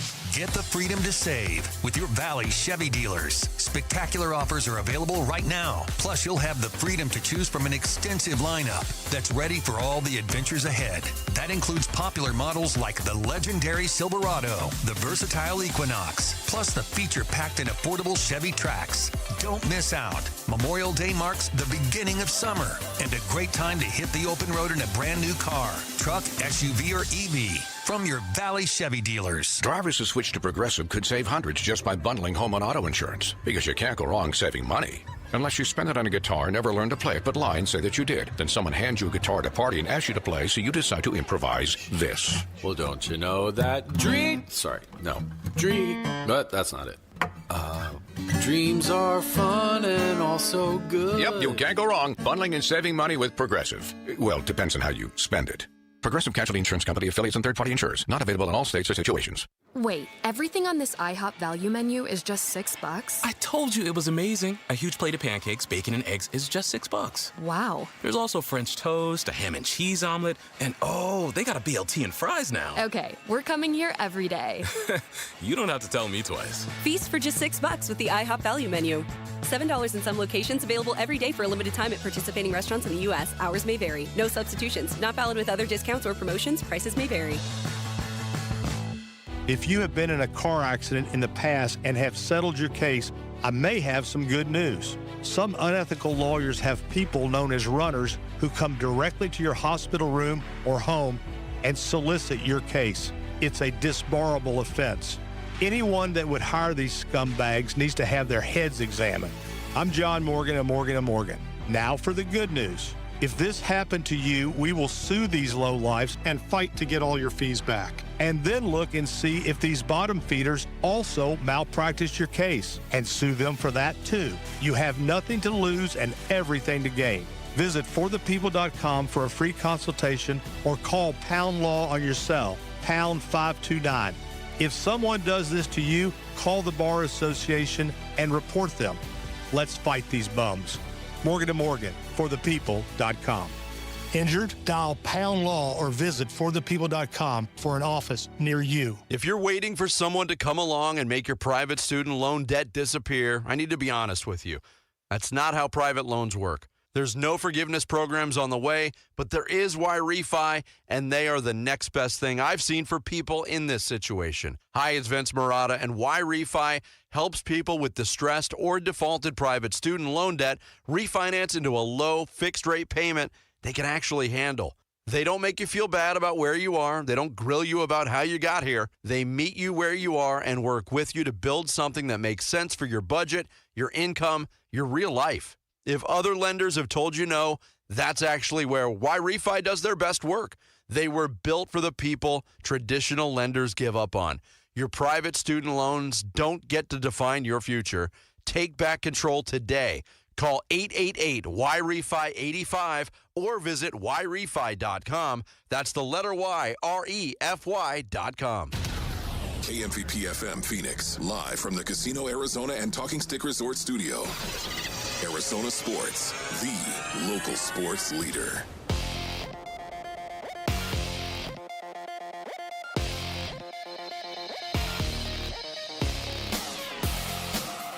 I'm Jesse Morrison with Trending Now, presented by Parker & Sons, heating, cooling, plumbing, and electrical. After a day off yesterday, the Arizona Diamondbacks begin a series tonight at the Seattle Mariners. First pitch is at 7:10, with pregame coverage starting at 6:30 right here on Arizona Sports 98.7. and the Arizona Sports app. Zach Gallen gets the start for the D-backs. And the Phoenix Mercury look to snap their 4-game losing streak tonight in New York against Liberty. Tip-off for that one is at 4:30. This report is brought to you by Talking Stick Resort. Summer playcation is back at Talking Stick Resort with rates from just $129 and no resort fee for locals. Book now for stays through September 13th for one unforgettable staycation.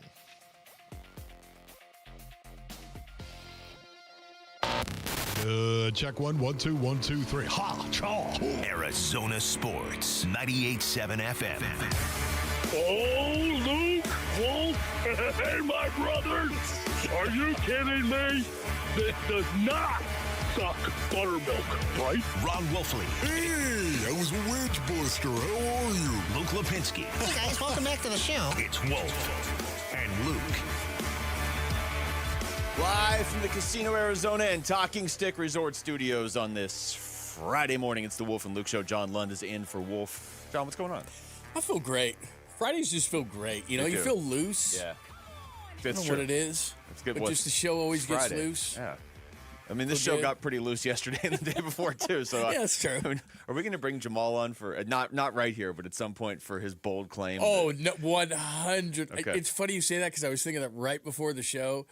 Because Jamal gave us something yesterday that Rick is not aware of. And No, I think I'm aware of this. Are you aware of it? I think he's been talking about this. Is this the... Well, we'll get into it later. Okay. Don't give it away yet. All right. It's pretty funny. We will get into this later on in the show. He's Yesterday's, wrong. Oh, yes. Oh, Yesterday's 100%. breaks were just crazy because it was like, one time you came up to me and you said, watch this, and then a guy went crazy on Pavin Smith. And then we would go off on tangents. We were talking about cheesesteaks one time. Like every break was like this. It was 2 shows yesterday, basically. Wild. The break should have been a podcast or Yeah. something, too. Jody Jackson's going to join us in a little bit. Tyler Drake, our own Tyler Drake's going to join us to talk Cardinals here in a little bit. I want to say this real quick off the top, and I know Dan and Vince talked about it a little bit. They talked about it more extensively on their show.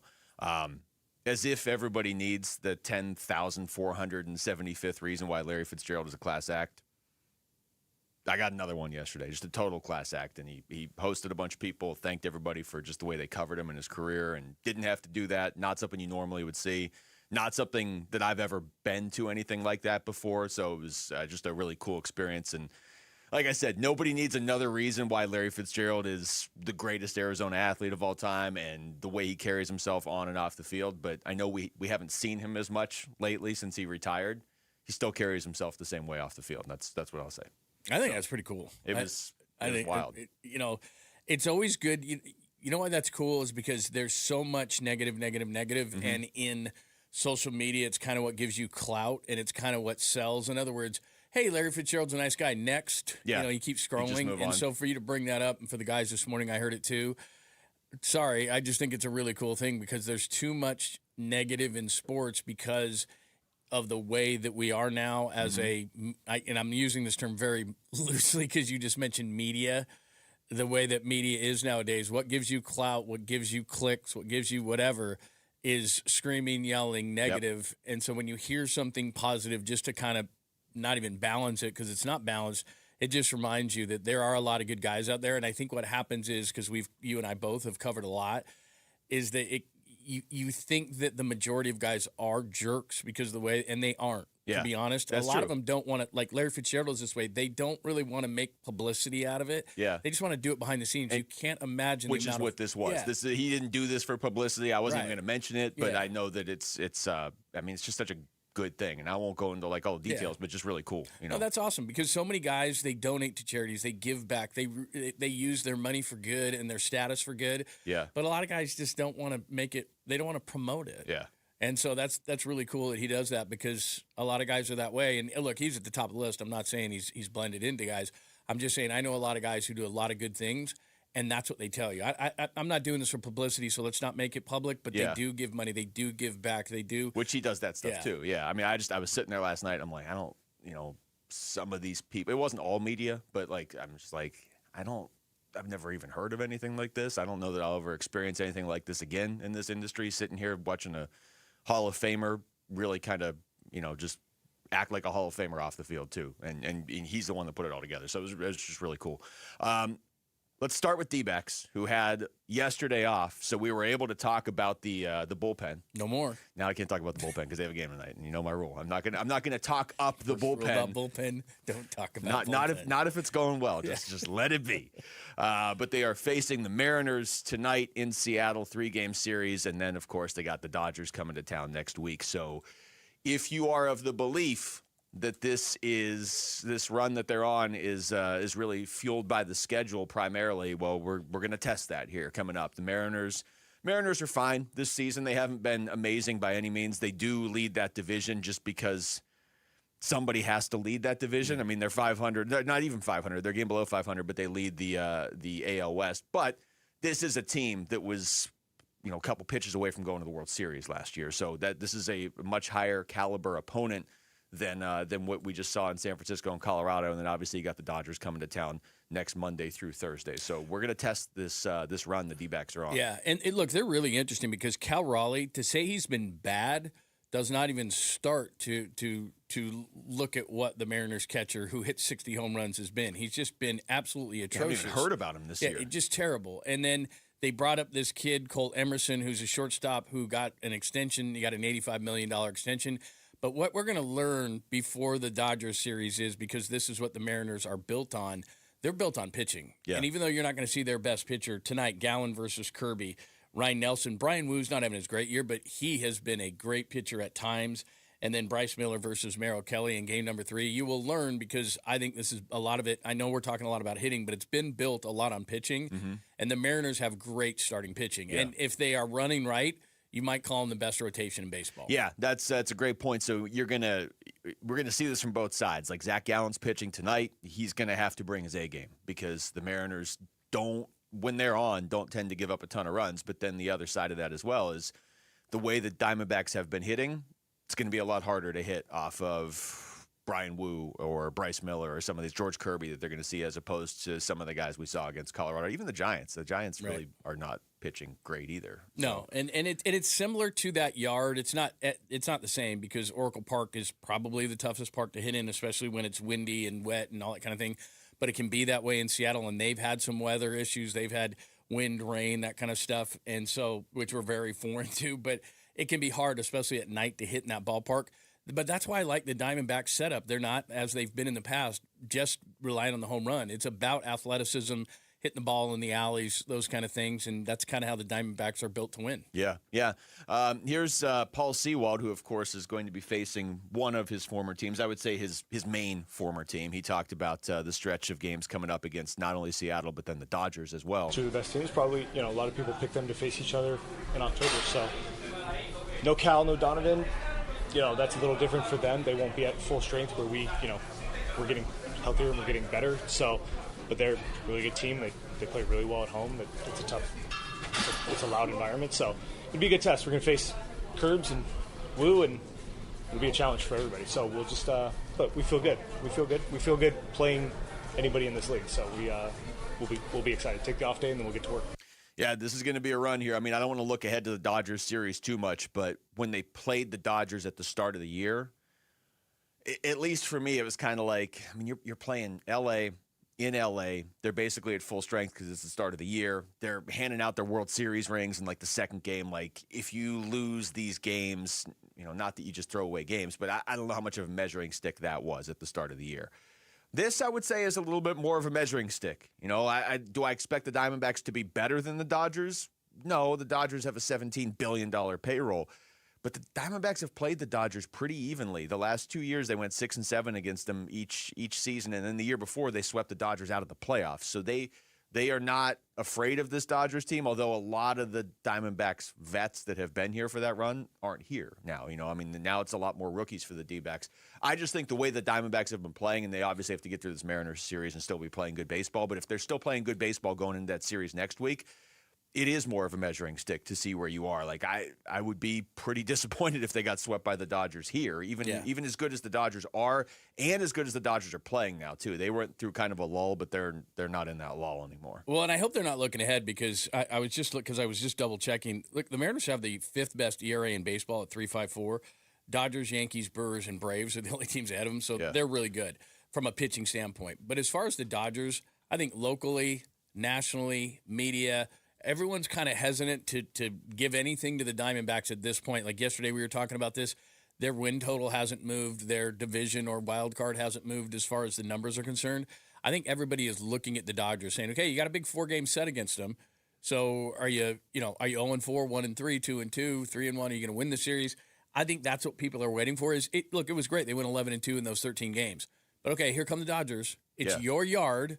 It's 4 games, so it's an extended series. What are you going to do? And if they were, let's say they went 3-1 against the Dodgers, then they might start to get some accolades and some love and some national attention. But until they do that against the team that is the ultimate litmus test, they won't get the love. Especially because that team's in your division. I mean, I think that's totally fair if people are hesitant to say, well, you beat the Giants and the Rockies, so we'll just pencil you right into the World Series. But and maybe that's why this series tonight is maybe the best measuring stick of all, because you play the Rockies and then you play the Dodgers. Those are the two extremes. Yeah. But the Mariners are a good baseball team. They haven't played to their potential this season. But again, they almost went to the World Series last year. You brought up they have great pitching. Let's see how you do in these 3 games in Seattle, too. It's not a place you play very often. It's also where Corbin Carroll is from. So if he needs any extra juice for these games, and not that he does, but it'll be something to watch with how he plays as well. All right, when we come back, let's get into football. What would a Darius Robinson breakout season do for the Cardinals, and what are the odds it might actually happen? We'll come back. We'll react to what Darius told us about that yesterday, actually. It's Wolf and Luke. John Lund's in for Wolf on Arizona Sports, the local sports leader.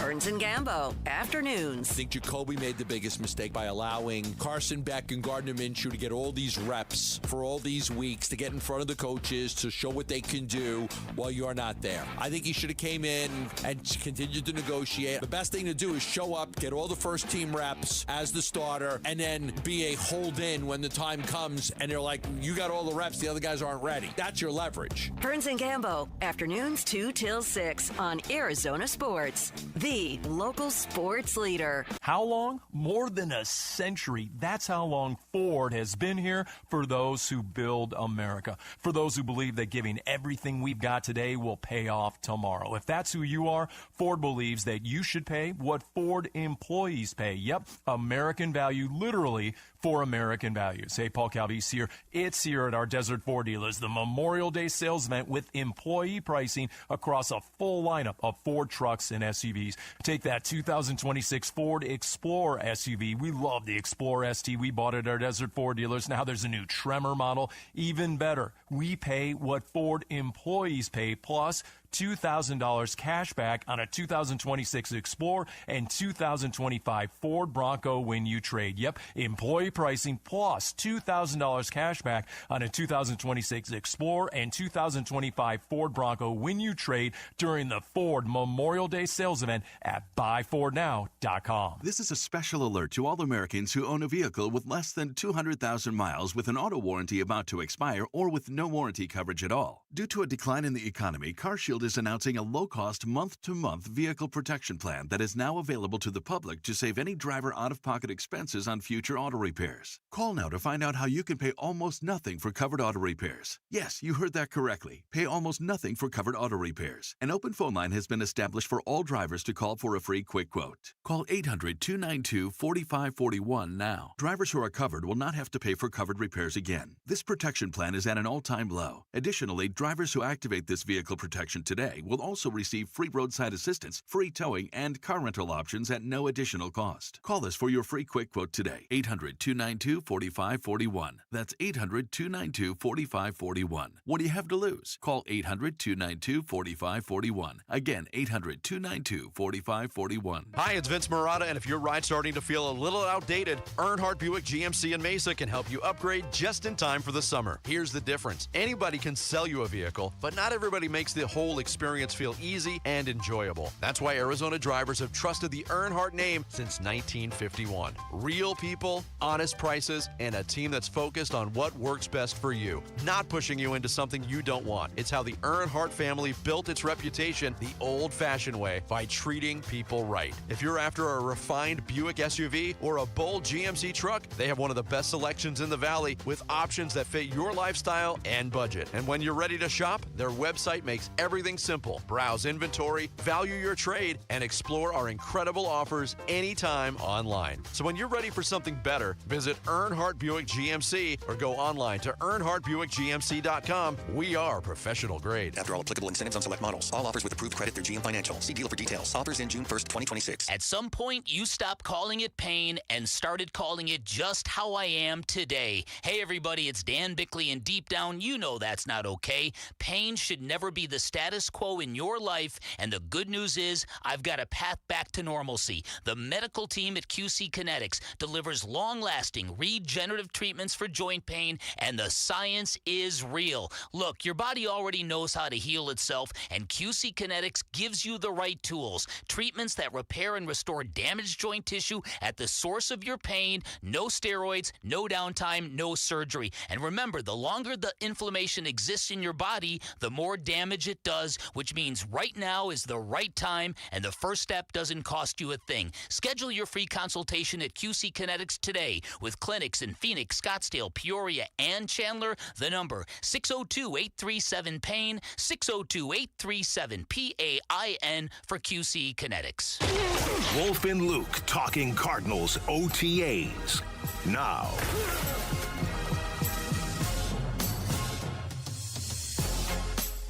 All right, it's Wolf and Luke on a Friday. John Lund is in for Wolf as we talk a little football here. Our own Tyler Drake's going to join us in a couple hours to talk about the Cardinals as well. But we were out there at OTAs. We're going to be out there again next week. I think next Wednesday we're out there at OTAs.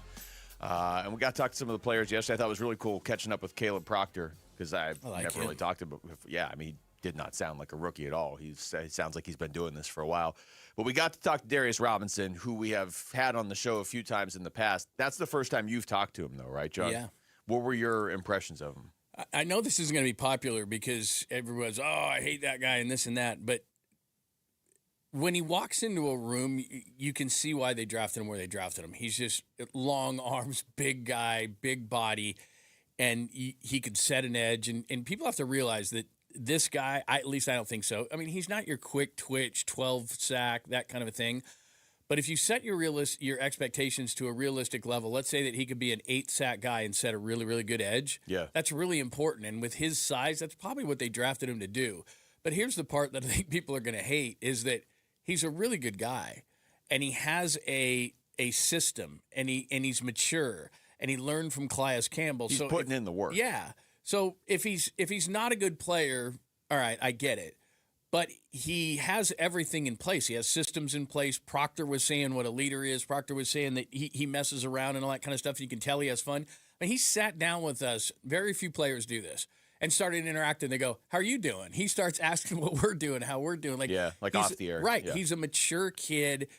If he's not good and people are upset about it, I understand it. But to me, in talking to him, and I can understand why the Cardinals drafted him where they did, he's a mature kid, knows what he wants, has systems down to say, okay, every day I do A, B, C, D, and E.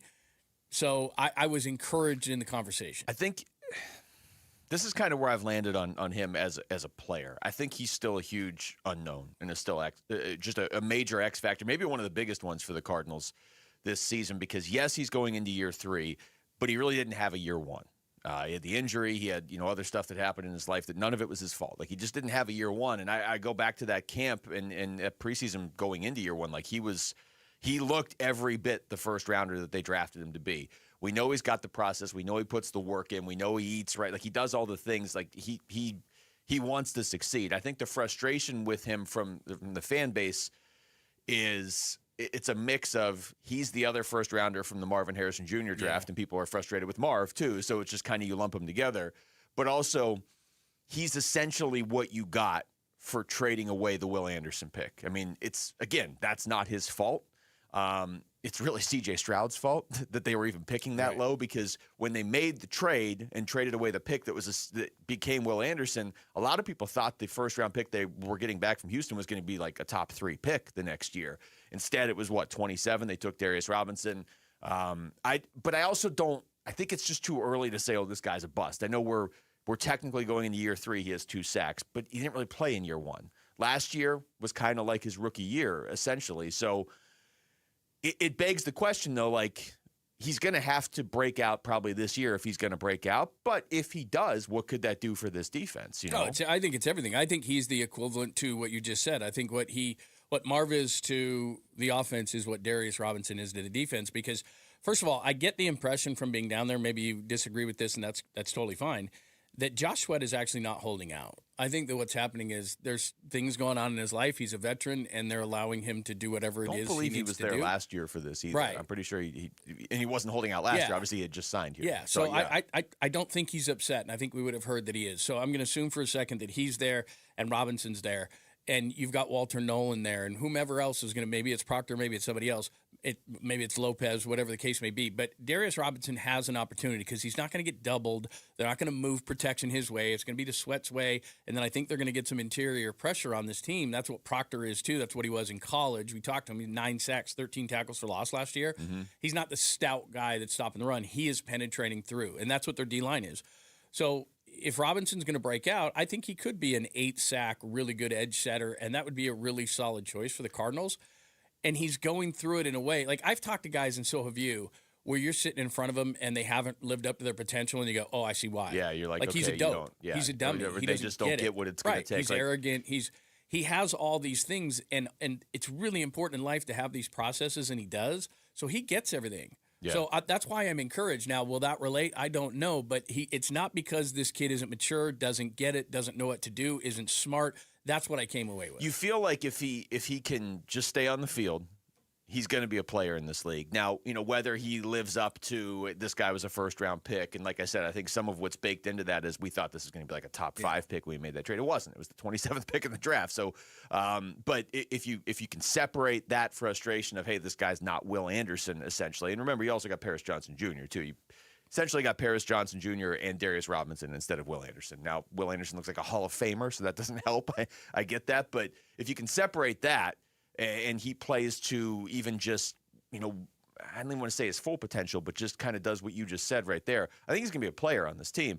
I tell you, more than anything, what I want to see with this team, this Cardinals team this year, is I actually want to see the players play. Last year was frustrating because they were getting blown out in games by the second half of the year, and they just clearly did not match up with the rest of this division. And I'm not saying if they were healthy they would have. This division's loaded. But I also would like to actually see their players stay healthy and be on the field. You know, like, let's see a full year of Darius Robinson with Walter Nolan and Will Johnson and Garrett Williams. Like, let's just see what the Cardinals actually have, because it is frustrating that they haven't nailed these drafts with Monty Ossenfort, but it's also frustrating because you can't even really definitively say that because so many of these guys have missed huge chunks of time. Like even Tip Ryman, like that's Wolf's guy, right? Well, Tip Ryman's not going to be flashy and put up crazy numbers, but he has a very specific role in this offense, and it's probably highlighted now that they have Mike LaFleur here. But he missed most of last season too. Like, let's just actually see these players play and figure out what the Cardinals have. Now, here's Darius Robinson yesterday. We asked him, you know, do you have a better sense of what this defense is capable of? Because most of this defense wasn't playing 8 games into the year last year. I definitely think we're capable of a lot, but honestly, it's just so early in the process. And I think everybody's just really focused on just getting their body, getting their mind right, and honestly connecting well with each other off the field. That's one thing I definitely feel like we've got to know our teammates a lot better this year, and that's going to help a lot because when it gets to tough times, like we're going to be able to fight for one another because we truly care about your teammates.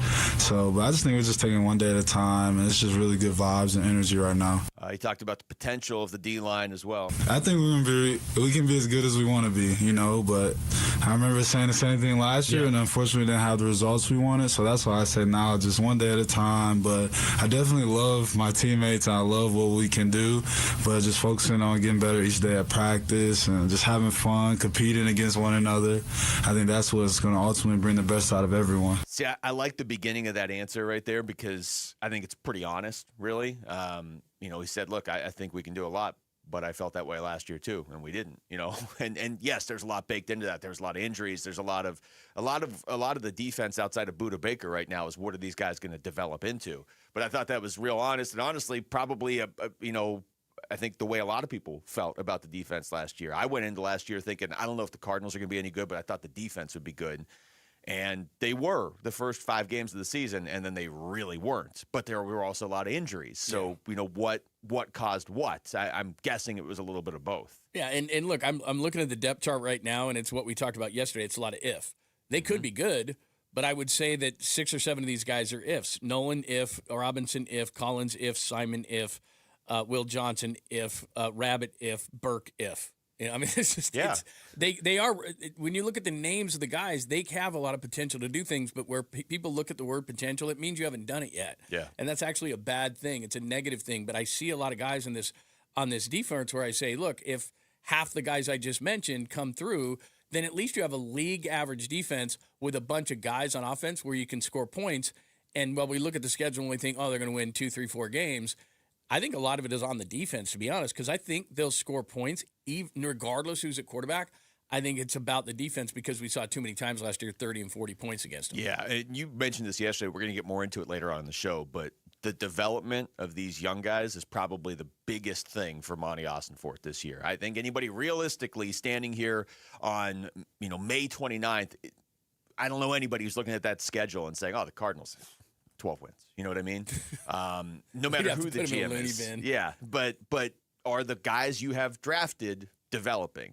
And last year, if they develop this year, you could look at last year and say, okay, you get a bit of a pass because like 8 of these guys were hurt. But if they don't develop this year, then obviously bigger questions are coming up at the end of the year. All right, when we come back, basketball, Game 7 tomorrow. Are we surprised at all the Spurs just ran the Thunder right off the floor in Game 6 last night? That's next. It's Wolf and Luke. John Lund's in for Wolf and Arizona Sports, the local sports leader.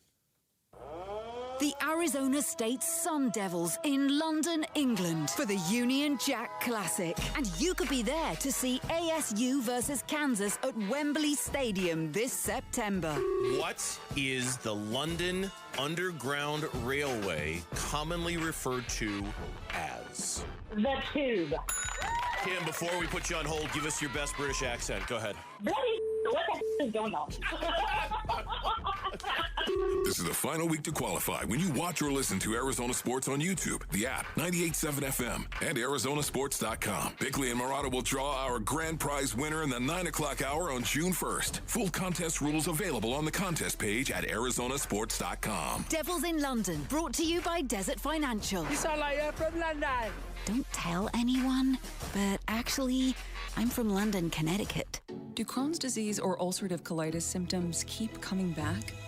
Tremfya, guselkumab, may help, with rapid remission achieved at 12 weeks and lasting clinical remission at 1 year. Some even saw visible improvement of their intestinal lining at 12 weeks and 1 year.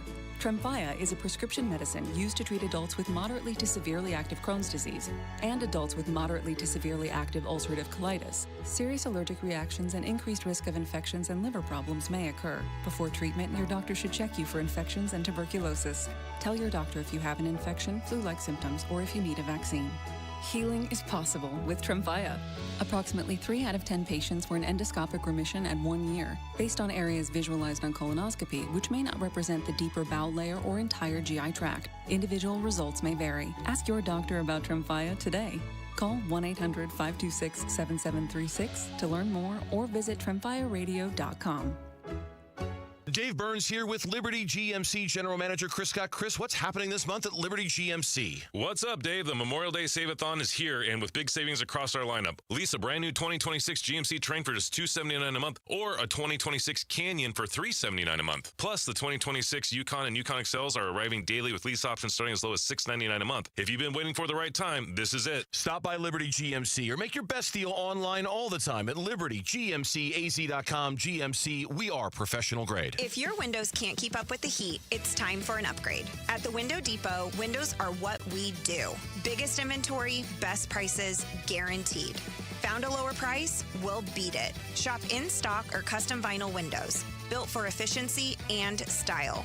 From one window to full home replacement, we help you get the right windows for less.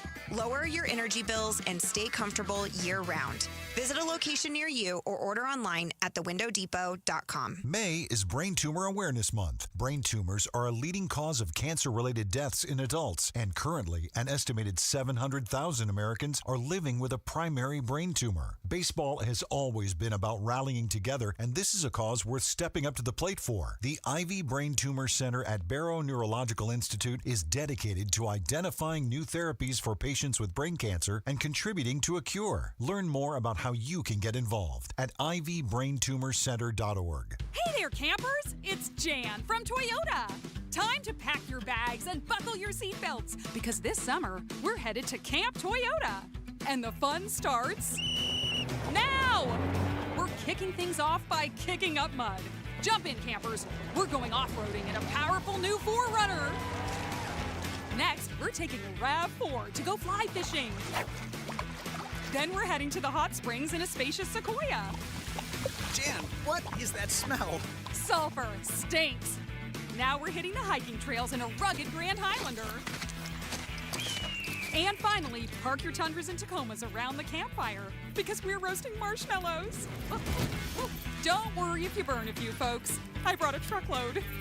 Your summer starts here. Dealer inventory may vary. See your participating Toyota dealer for details. Event ends June 1st. Toyota, let's go places. I'm Jesse Morrison with Trending Now, presented by Parker & Sons, heating, cooling, plumbing, and electrical. After a day off yesterday, the Arizona Diamondbacks begin a series tonight at the Seattle Mariners. First pitch is at 7:10 with pregame coverage starting at 6:30 right here on Arizona Sports 98.7 and the Arizona Sports app. Zach Gallen gets the start for the D-backs, and the Phoenix Mercury look to snap their 4-game losing streak tonight in New York against the Liberty. Tip-off is at 4:30. This report is brought to you by Asset Preservation Wealth and Tax. Retirement comes with stealth taxes, Medicare surcharges, Social Security taxation, and forced distributions. Schedule your retirement tax and income stress test at AssetPreservationWealth.com.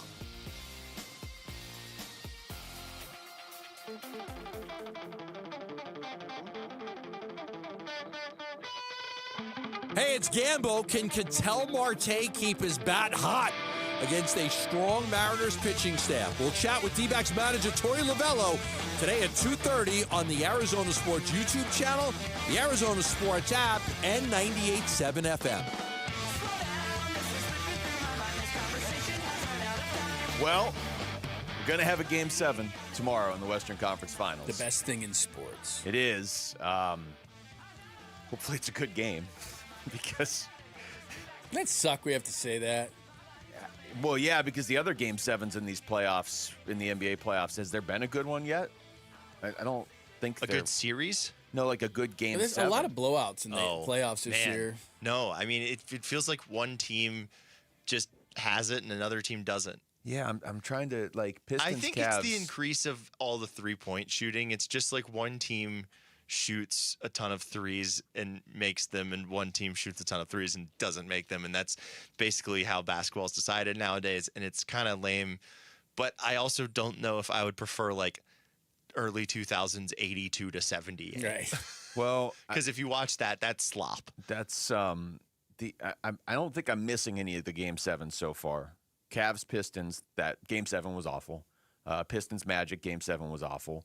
Cavs Raptors was okay. I mean, it's Cavs Raptors, how great. Mhm. Sixers Celtics, I guess, was maybe the best Game 7 we've had so far. That was still a 9-point difference. This should be an all-timer. I mean, Thunder Spurs, you're talking about one team that people feel is on the cusp of starting a dynasty. They won the title last year, and here we go. They're going to go on this run, except here comes San Antonio, and they might not only stop it in year 2, they might build their own dynasty. I don't like rooting for either of these teams. I really don't. But this should be a great game tomorrow. It has been a great series in the sense that, you know, it's been back and forth. It's two heavyweights adjusting. But again, the games other than Game 1 really haven't been that good when you're just sitting down watching the game. They've all been pretty lopsided. Some of them, I will say, have been compelling, and then a team goes on a run and kind of puts it away. It's not like they've been blowouts the whole – like last night was kind of a blowout the whole game. But I don't know what to expect tomorrow at this point. Well, the thing that stinks about it is, and I love Game 7s, is that a lot of the discussion is going to be, well, what kind of a game are they going to get? Because last night was, to me, the most fairly officiated game, and SGA only went to the line 3 times. And Oklahoma City's not winning if he only goes to the line that's 3 it. times. And so he struggled last night. But what the problem with him is, if you get an inconsistent whistle, so he did what he normally does. He's falling on a lot of plays, and he wasn't getting whistles. And for him, a lot of times, it's not just making the shot, it's getting to the free throw line. And so because he wasn't doing that, I think it threw off his game.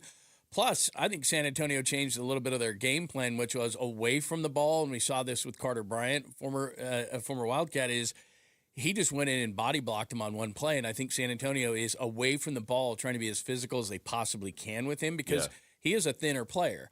So, unfortunately, when we talk about Game 7, it's, well, how's it going to be officiated? Is it going to be officiated that they're going to be blowing every whistle every time OKC flops down? Or are they going to be like they were last night where the whistle was, I'm not going to say in San Antonio's favor, but it was allowed to be a more physical game. Yeah, which is, I personally would rather see that. Well, I that's think what the probably a lot of playoffs people- are, right? Yeah, I mean, I want to see basketball. I don't want to see guys shooting free throws.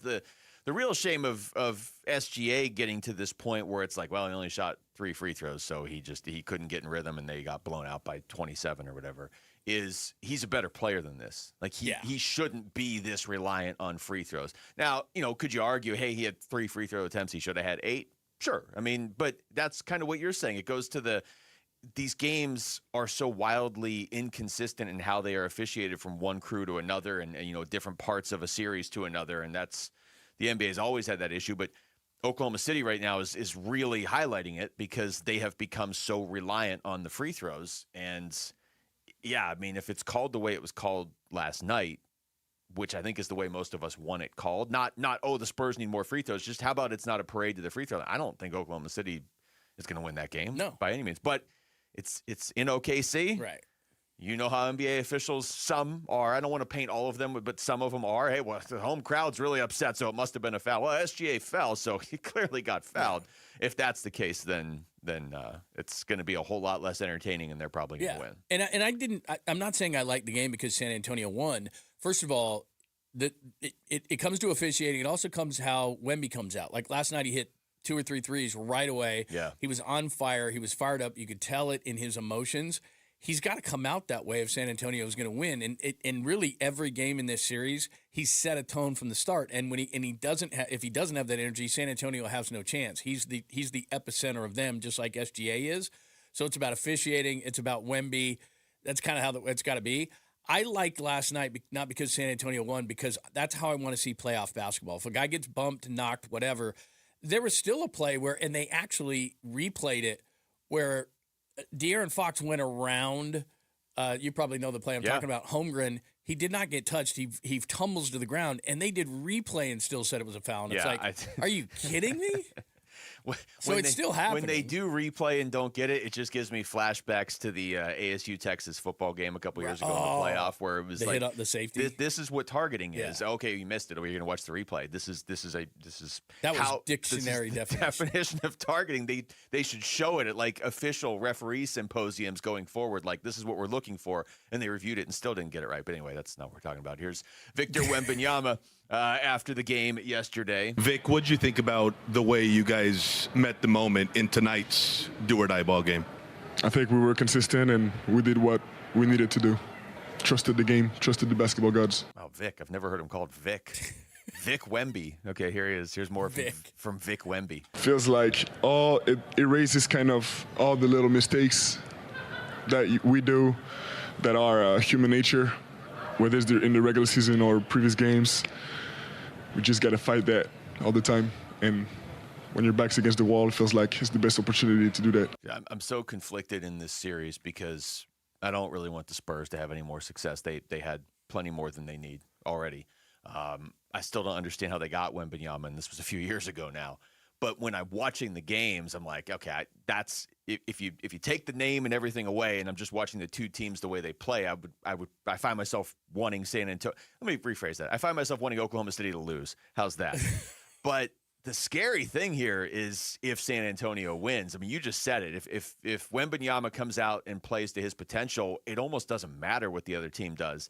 And if he does that, and they are winning a title when he's 22 years old, like this could happen a lot in the next 15 years, and especially if it's already starting now. Yeah. And I think it's more of I think you hit it on the head. It's more of an anti-OKC than it is a pro San Antonio. 100% an anti-OKC. Because that's what everybody is doing. And look, I'm not an OKC fan, but this is Adam Silver's problem. This is the NBA's problem. You've allowed this. Yeah. And so SGA last night is like, wait a minute, you make these calls and now I'm not getting them. And now I just think the whole thing threw him out of rhythm. And then San Antonio was that physical with him.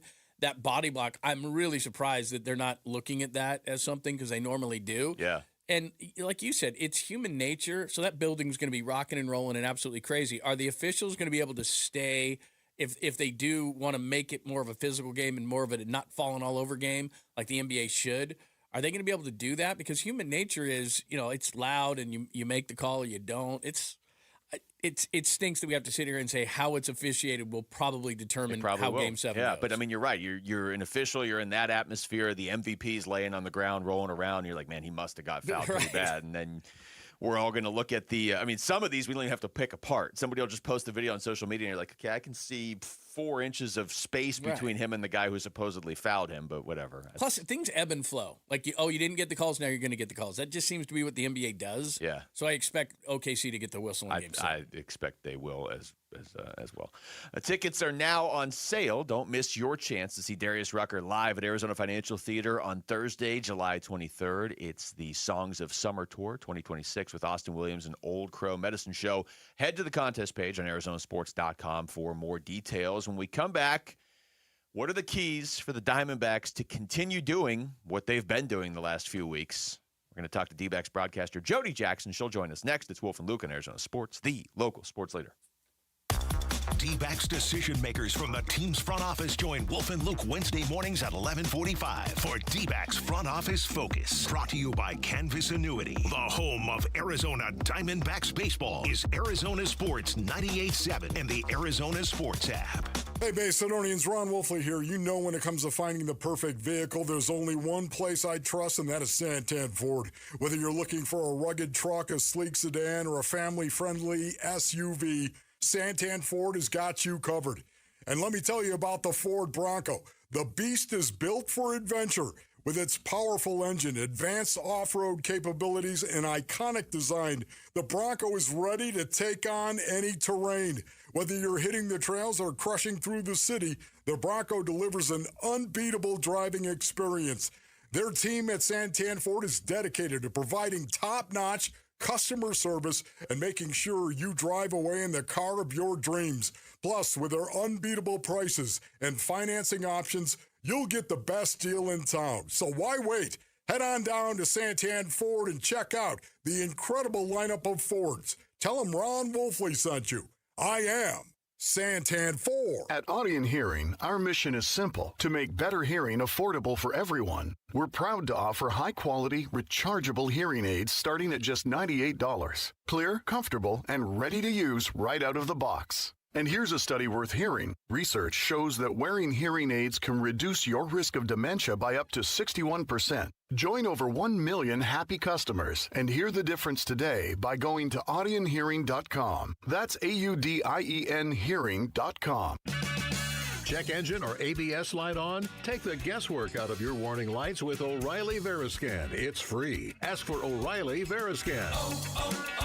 O'Reilly Auto Parts. Support comes from Amazon Business. Free your team from time-consuming procurement tasks. Discover smart business buying where unmatched selection meets AI-driven tools to simplify complex processes so you can focus on what matters most. Learn more at amazonbusiness.com. Hi, it's Vince Marotta, and if your ride's starting to feel a little outdated, Earnhardt Buick GMC in Mesa can help you upgrade just in time for the summer. Here's the difference. Anybody can sell you a vehicle, but not everybody makes the whole experience feel easy and enjoyable. That's why Arizona drivers have trusted the Earnhardt Earnhardt name since 1951. Real people, honest prices, and a team that's focused on what works best for you, not pushing you into something you don't want. It's how the Earnhardt family built its reputation the old-fashioned way, by treating people right. If you're after a refined Buick SUV or a bold GMC truck, they have one of the best selections in the Valley with options that fit your lifestyle and budget. And when you're ready to shop, their website makes everything simple. Browse inventory, value your trade, and explore our incredible offers anytime online. So when you're ready for something better, visit Earnhardt Buick GMC or go online to EarnhardtBuickGMC.com. We are professional grade. After all applicable incentives on select models. All offers with approved credit through GM Financial. See dealer for details. Offers in June 1st, 2026. Hi, folks. Jody Jackson here. Is private student loan debt wrecking your life? There are so many families stuck with student loans they can't afford, and with payments so high, they feel hopeless. If that sounds familiar, Y-Refi can help. They refinance distressed and defaulted private student loans, the loans other lenders won't touch. They're not a debt settlement company, and your credit score doesn't matter. Y-Refi works with you one-on-one to create a custom payment based on your ability to pay. They can reduce your monthly payment, guarantee interest rates under 6%, and they may even lower your total loan cost, saving you thousands. They offer a 3-minute rate check with no credit impact, accept bad credit, and can release co-borrowers from the loan. Take control of your student loans today. Call 888-YREFI-85 or visit YREFI.com. That's YREFY.com. Y-Refi, a light at the end of the tunnel. Not available in all states. Leading off with Jody Jackson on the Wolf and Luke Show. 1-2. Is swung on. That's hit pretty well to left field. This one's got a chance, and it's gone. Brought to you by Y-Refi. Don't let private student loan debt ruin your life. Call Y-Refi today. All right, the Diamondbacks are in Seattle. Start a series against the Mariners tonight, looking to keep this hot streak going, 11 of 13. And Jody Jackson, D-backs broadcaster, is joining us right now on the Arizona Sports Line. What's going on, Jody? Oh, there she is.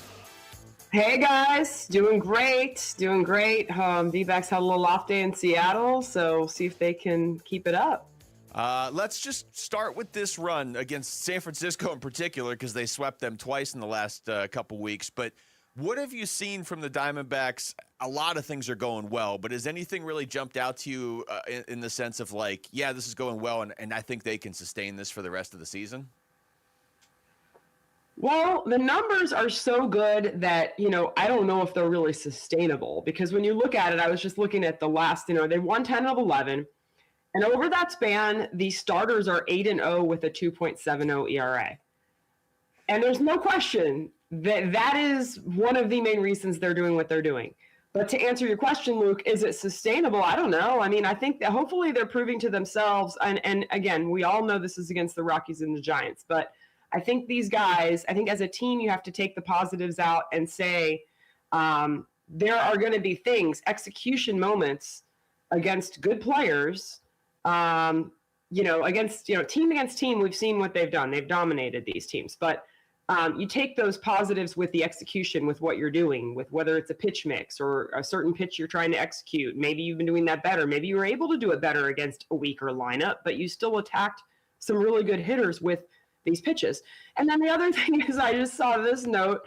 This is Corbin Carroll, last 3 weeks, an OPS of 1.114, so over 1,000. And Ketel Marte, basically the same, right up there, a little bit lower, but I mean, and Ketel's been batting, it feels like Ketel's batting like 500, right, in the last. So these are crazy numbers. These are really good numbers. What I love is, and this is just my context. I'm not there. I'm here in Phoenix, but when we went there in 24, it was kind of a rough go. We started the team started cold. Corbin Carroll was in a rut. And I remember going up to his locker, and I felt kind of bad. He's going home. He was excited to be in his hometown. But he was really, you guys know how hard he takes things. And he wanted to get it right. And it's, in baseball, when you want to get right, you make it worse. He was in a rut there. He didn't get out of it in Seattle. We were kind of hoping he would. He didn't. And Gino Suarez went back. And honestly, guys, I know things turned out differently with Gino. It was great. But at that point, he was like we had the press conference in the dugout. He kind of seemed homesick for Seattle. It was so weird. Like, it was kind of a rough series. And then they went out and they pitched lights out. That's kind of what they do in Seattle. They pitch. They're not seeing Logan Gilbert, but they are seeing George Kirby, Wu, and Bryce Miller, who has less reps under his belt this season. But, I like that they're going in hot, for whatever that's worth. You know what I'm saying? Like, Corbin's going in back to his hometown real hot right now at the plate. And I want to see what it looks like this time around, because as much as I love going to Seattle and I enjoyed that series a lot, late April 24, this team wasn't clicking right then. Yeah. So let's see what they look like against the Mariners now. Jody, I want to go back to sustainability, because what you said there, okay, their starters aren't going to go 8-0 with a 270, as you said, but they have 17 quality starts out of 22 games. I think the pitching is sustainable. I get nervous about the bullpen, but by every day that passes, I start to believe a little bit more in the bullpen. But I do think that if you can pitch, and by the way, what was it, an 82 game? Maybe it's still going on, the errorless streak during this whole thing too. If you can pitch and play defense, you can stay in 80 game. And I think that's sustainable for this team. John, I'm glad you brought up that errorless streak, because that is huge. I mean, think about the play the other day, with the pickoff, and getting, throwing a guy out at home. I mean, these things are things that this team is now doing on the regular. And this isn't just like, oh, wow, we made a great play. Like, this just happened. They're doing this. And when you do it regularly, you have that confidence to do it again and again and again, and do it against the Dodgers and do it against the Mariners or whoever you need to do it against. So I do love that. I hope you're right. And I'm not saying that you're wrong as far as the pitching goes. I just know kind of ebb and flow of the season. But I think you're right as far as a lot of these guys, what they're doing. I think Soroka and Erod in particular have been that good for this. I mean, they really haven't had many hiccups. I mean, Soroka had one bad game. Erod had two that were kind of mid. Erod hasn't even had really a bad game this year. Which is kind of nuts. And then I think really tonight, and I never want to always seem like I'm piling on Zach Gallen, because I love Zach Gallen. I think he brings a lot to the table. I think the one guy that hasn't been, he's been really good his last two, but he hasn't really been in total control like the other guys have, and so I'm looking forward to seeing what he does tonight. He's going to start this thing off. And then, I think it's Ryan and then Merrill. I think that's what we're looking at in Seattle. Yeah. So, yeah, I think for me, I think you're right. I think it could be sustainable to some degree. But I am curious about Zach and how he evolves. I mean, every time he goes out there, I'm just making sure, like, is he progressing, or is he going to take a little step back? Because sometimes we have seen that with him. And I think he's throwing a lot of breaking pitches. That's one thing that you notice with the data is, like, and I think that the game plan many times is calling for him to do that, but he also has to throw the fastball on the edges. He has to do that. And when he is doing that, the breaking pitches are working for him. And he's throwing them like at the highest rate of his career, I think 45% of the time. So let's see how that goes tonight, but he's got to locate the fastball on the edges to be able to make the other stuff work, and vice versa. He's pitching backwards a lot of times too. I think at this point we're seeing with Zach Allen, he has to rely on his breaking stuff sometimes. We're talking to Jody Jackson. Jody, I saw the quote from Ketel Marte the other day where he was like, there are parts of this team that sort of remind him of the 2023 team that obviously went to the World Series. I know one of the things that I would sort of agree with him on so far is what Paul Sewald has done for this bullpen, because I just remember in that 2023 season, they didn't have him at the start of the year. They went out and traded for him, and all of a sudden the whole bullpen just kind of locked into place. So I was telling John earlier, I'm always nervous talking about a bullpen when it's doing well because it's so volatile. But what do you make of how they are set up right now, where it does seem like everybody kind of knows their role, and even if one guy has a bad game or whatever, it's not throwing everybody else off right now? Yeah, I mean, you really can't say. That's the other thing. If you have to pick an area right now that's top of the lineup, starting pitching, bullpen, it's all going great. And I think part of it has been, Sewald being sharp. I mean, really all these guys, Ginkel, when you see them all clicking together, that hasn't happened in a long time, not since 23. And I think hence the comparisons. Then you had a Brandon Garcia, who has been great since the little, again, and then Murillo has been a little more inconsistent, but that's like typical bullpen stuff, right? Nothing for alarm. I mean, I don't care what bullpen you have, any team in this league, no matter how good they're going, they're going to have games where you come out and, hey, the guy's like 2-0, 3-0 on a batter, or just has a rough outing. So I don't think there's any alarm there. Love it. I love that this stretch has kept these guys fresher. I know it was to a fault, like, oh, how are we going to get them time here? How are we going to get them reps? But this is going to pay off in the long run. And just FYI, like the whole thing, even with the starters the other day, like this is when I hit my fatigue wall late May. I don't know if I missed that, but I never really remember hearing that. So maybe that was more of I'm not saying it is not a thing, but I don't know how many times they've had the luxury to do that. Because if you don't have the luxury to do it, you're not bringing it up. You're not being like, oh yeah, this is late May. Let's get the starters out of there again. You know what I mean? Like, so this is all worked. Hopefully this all pays dividends in September. And part of that is that they can rely on the bullpen, which was not the case last year. In terms of this series, because the Mariners pitch so well, and yeah, I know they're below 500, but the Dodgers are kind of looming, and you know this team. Is there any chance they're looking ahead at all, going, boy, because that's the ultimate litmus test after this series, right? 4 against the Dodgers. I mean, I would think not, especially just having the off day going into this series, John. I think, maybe you feel like that on Sunday, and hopefully that's not the case on Sunday.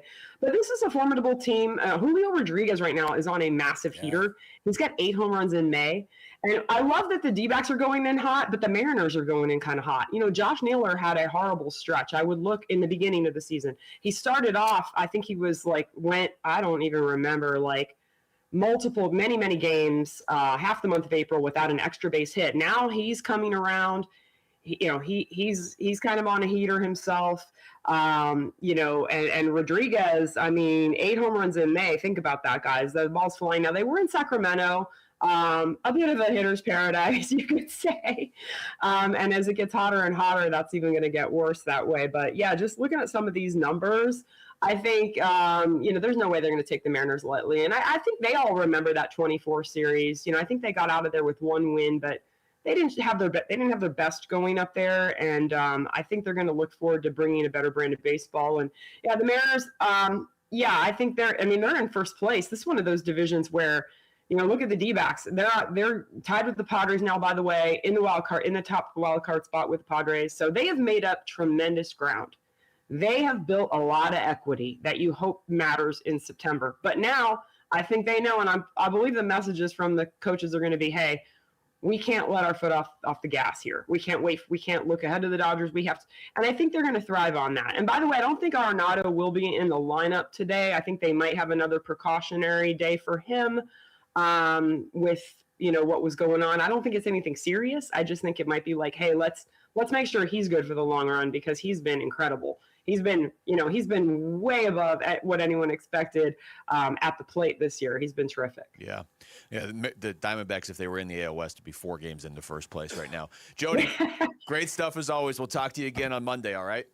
All right. Have a great weekend. Thanks, you Jody. too. It's Jody Jackson joining us right there on the Arizona Sports Line ahead of Diamondbacks Mariners tonight from Seattle. When we come back over to football, is it becoming more likely that Gardner Minshew could be the Cardinals' Week 1 starter? And is that necessarily a bad thing? That's next. It's Wolf and Luke, John London for Wolf and Arizona Sports, the local sports leader. Leading off with Jody Jackson on the Wolf and Luke Show. Brought to you by Y-Refi. Don't let private student loan debt ruin your life. Call Y-Refi today. Your home for everything Diamondbacks. Arizona Sports, the local sports leader. Live streaming audio, podcasts, video highlights. The Arizona Sports app has all this and more from the local sports leader and D-backs play-by-play. Marte grounds it to first, and it's under the glove of Sheets. That's into right field. Download the Arizona Sports app, presented by Ready Services Plumbing and Air Conditioning. If you're trying to get through your daily activities and you're noticing you can't because you're focusing more on your pain than being able to enjoy the moment, those are the patients that we're looking to treat because we can make a difference. That's Dr. Ashley Caravelli, a medical Director for QC Kinetics. What we're doing at QC Kinetics is offering treatments that help with joint preservation. We use cutting-edge technology in our in-house lab to harness your body's natural healing powers and target the areas where you need them the most. These are regenerative, non-surgical treatments, and QC Kinetics is the nation's leader, delivering lasting relief to tens of thousands of patients. What we do know is that the sooner we start treatment, the sooner you'll see relief. So don't wait another minute. See if you're a good candidate for these non-surgical treatments for joint pain. The consultation is completely free. Call QC Kinetics, 602-837-7246. In Phoenix, Scottsdale, Peoria, and Chandler. That's 837-7246. 837-7246. Hey, it's Gambo, and when you think about Diamondbacks baseball, everything comes down to what you can see. The pitch coming in, the movement of the ball, the play unfolding in the field. The clearer your vision, the better your game. That's why I've always believed in the Schwartz Laser Eye Center. Dr. Schwartz and his team have built a reputation on precision, experience, and results. And it's no surprise he's the official team eye doctor of the Arizona Diamondbacks, trusted to help keep the pros seeing their best. If you're ready to ditch glasses and contacts, LASIK is your winning play. It's a quick procedure with fast recovery and proven results. Not a LASIK candidate? Evo ICL or Clear Lens Exchange could be your next move for sharp, clear vision. Schedule your free consultation and see how Dr. Schwartz can clear things up. With locations in Scottsdale, Glendale, and Mesa, visit teamidoc.com or call 480-483-EYES. That's 480-483-EYES. The Schwartz Laser Eye Center, trusted for over 25 years. In baseball, every decision matters. One pitch can change the game. I'm Jeff Jr., founder of Trajan Wealth. And like a good manager, building a strong financial plan takes strategy and the right team. Torey Lavello here. Jeff's right. In baseball, you can't just watch one part of the field. You have to see the whole game. And that's how we think about financial planning. Most advisors just manage investments and refer you somewhere else for taxes or estate planning. But the best teams work together. Exactly. At Trajan Wealth, we built a family office model that brings everything together. Wealth, tax, estate, one team, making sure every part of your plan plays well together. That's why I trust Trajan Wealth. With my family's plan, they see the whole field. Call Trajan today. 855-TRAJAN-1. That's 855-TRAJAN-1. Advisory services through Trajan Wealth, LLC, an SEC registered investment advisor. Paid advertisement. Other services through Trajan Estate and Trajan Tax. Additional disclosures at TrajanWealth.com. I'm Ultima Morgan. Morgan & Morgan isn't just an injury firm. It's our family's life work. It's my husband. It's my sons. It's me. When we take a case, we see a family just like ours. $30 billion recovered is something I'm proud of. But what I'm really proud of are the families we stood beside. It's an honor to fight for you when you need our support the most. Morgan & Morgan, for the people and your family. Morgan & Morgan, forthepeople.com. Arizona lawyer will handle Arizona cases. Prior results do not guarantee a similar outcome. KMVP FM Phoenix. Live from the Casino Arizona and Talking Stick Resort Studio. Arizona Sports, the local sports leader.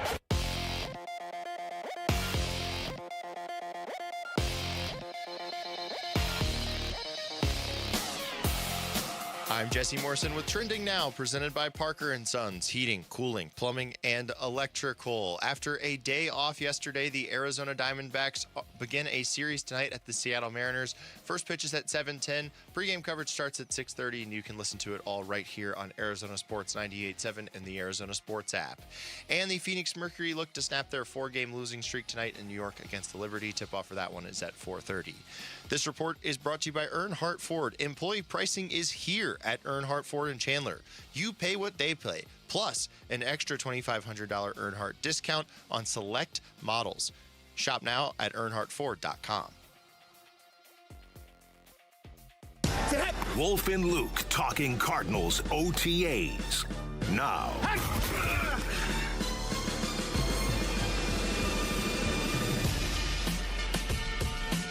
All right, hour number 2 of the show, live from the Casino Arizona and Talking Stick Resort Studios. Wolf and Luke, John Lund in for Wolf. When are we going to bring up this Jamal debate? Plus, he said that there's a new spin in it now. Yeah, you know what? Let's do this at the beginning of next segment. Okay. All right, let's just plan this out on the air because that's that's fair. Because I want to make sure we have enough time to talk People about this. probably don't want to miss this because they'll even in your car, these are the kind of debates that are great because you don't have to be an expert on it. You know what I mean? Like my wife could have an opinion on this. Rick and Jamal were arguing earlier in the show about something completely different. And we thought it was them arguing on this, and it wasn't. We could see the argument behind the soundproof glass. The soundproof glass that keeps everything out, except sometimes if Rick is really laughing, you can hear it through the glass. That's the one thing. Plus, we could be talking and enamored and involved in a really good conversation, and if you look in there, I can tell if they're paying attention to the show or not. Or if they're having a debate amongst themselves. My personal favorite is when they turn their chairs away from each other. That's when you know to ask, hey, what's going on in there? Hey, everything okay behind the glass? Hey, I like to pride myself on being able to argue and pay attention to the show at the same time. That's fair. But sometimes it becomes, a little much. I don't know. Sometimes it looks like a cartoon argument because they do turn away from each other and they stop. I will say I'm super animated, especially like when I'm in a debate. Yeah.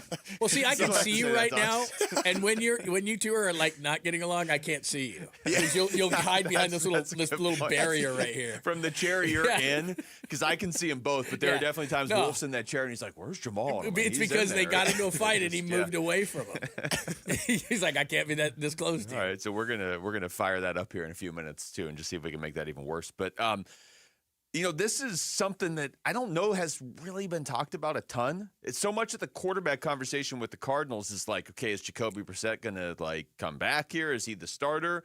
I saw somebody on in the YouTube live chat a couple days ago, and we were talking about that. Made an interesting point of maybe Jacoby doesn't want to be here. Maybe he just wants to go be a backup somewhere else. I think it was C. Bacher, I don't know if I'm pronouncing that right, that had said that. It's an interesting point, except I don't know where he would even get to go be a backup right now because teams kind of seem to have their quarterbacks that they feel like are their guys for better or for worse now. But you talk about that, you talk about Carson Beck and how he's got to start and all that stuff. We got to figure out what they have. We haven't really talked a whole lot about what it looks like if Gardner Minshew is the quarterback to start the year because he's never been here before. Yeah. But he's certainly winning teammates over right now. Not that they're done with Jacoby, but he's there and Jacoby isn't right now. Yeah. It's a new offense. Well, yesterday, or I guess it was the day before, he spoke for the first time, and he's got a likability about him. In fact, I have a friend that went to Washington State with him, and he has that kind of a thing. And you need leadership from your quarterback, especially if you're not going to potentially have a really good year. And I remember the last time he really had an opportunity to start, he was at the Raiders. And he wasn't very good, but he can be a solid backup. But I get your point. And there's also a dynamic to this whole quarterback thing when you don't have an established quarterback. For example, I've thought often that I just think Beck's going to be the starter, but it's a lot easier to start a season with a veteran, and then you can go to the rookie. But if the rookie stinks, then you go to the veteran, then the rookie loses his confidence. Yeah. So that's part of it, rather than just saying, well, Carson Beck should start. I get it, and he might be the better player, but you have to determine whether he is mentally strong enough to be able to survive a benching, which may happen. Now, Minshew especially with the schedule out of the gate, yeah. And Minshew's done that, and Jacoby's done that. So a lot of times you're not going to start a rookie until you're 100% sure that he's taking the wheel and he's going to stay with it. Because if you're not exactly sure, then you got to start the vet. Because he can be benched. You can bench the vet. I didn't make the rules. This is how it is. Yeah. You can bench the vet, go to the rookie. It's hard to go from the rookie to the vet. It's a great point. It's that right there is why, as much as I think they need to bend the rules a little bit in the sense of if Carson Beck is ready at all this season, you got to go to him and you got to give him a ton of starts because you got to see what you have. I think this is a unique circumstance. I just don't think they're going to start him in week one because of exactly what you just said. You don't need to start him in week one. Go to Minshew, go to Brissett, give them a few games, give him a few games to go through the routine of getting ready for a game as an NFL quarterback, but he doesn't have to go in there and face Seattle or whatever in week two. But at a certain point, you have to go to him. Even if Minshew is the guy and he's really good. If he's really good and the Cardinals are winning games, you don't have to switch away from that. And that's kind of scary in that regard, though, right? Because if what we've been saying is you got to find if Beck can play, but what if just – again, it could happen. Weird things happen with the oblong ball. Yeah. Let's say you do go 4-2 or something, and they're like, well, we can't bench the guy. What are we going to do? Because we got to get Beck in there. The schedule is so difficult, though, at the beginning of the year that if they are somehow 4-2, then you just run with it. Because at some point, you've already played the Rams, the Lions, the Niners, the Seahawks, Chargers, and the Giants. Not in that order. I don't know why I went in that order. But you've already played those teams, And so if you're somehow – if it's Jacoby or Gardner Minshew and they're playing well and the team's winning, you just roll with it and see what happens. Right. But Yeah, here's Gardner Minshew speaking earlier this week, talking about the offense and just instilling everything. It's been great. Coach Flores done a great job coming in, communicating his vision for the offense, getting everybody on the same page. I think our whole staff, we have a lot of good teachers. We have guys that played a lot of ball, and it's been fun building it with everybody. And he's a guy that's bounced around. He was asked how much that experience helps him step in here now in a new team, new situation, and really kind of jump in. Yeah, it's all kind of translation. Everybody has different words for mostly the same concepts, same things, but the way they package things here, put them together, it's very complementary, and it all works together as a system very well. So it's been pretty easy learning, and it's been a lot of fun. The best thing about Gardner Minshew is I know he has the RV. I don't know if he fully lives in it, but he has the RV. I know in the past he kind of has, but he also looks like that's the case, and he sounds like it when he talks. looks like he lives in an RV. He is consistently unique. Yeah. Which, I heard the morning show talking about this earlier today, and it's a good point.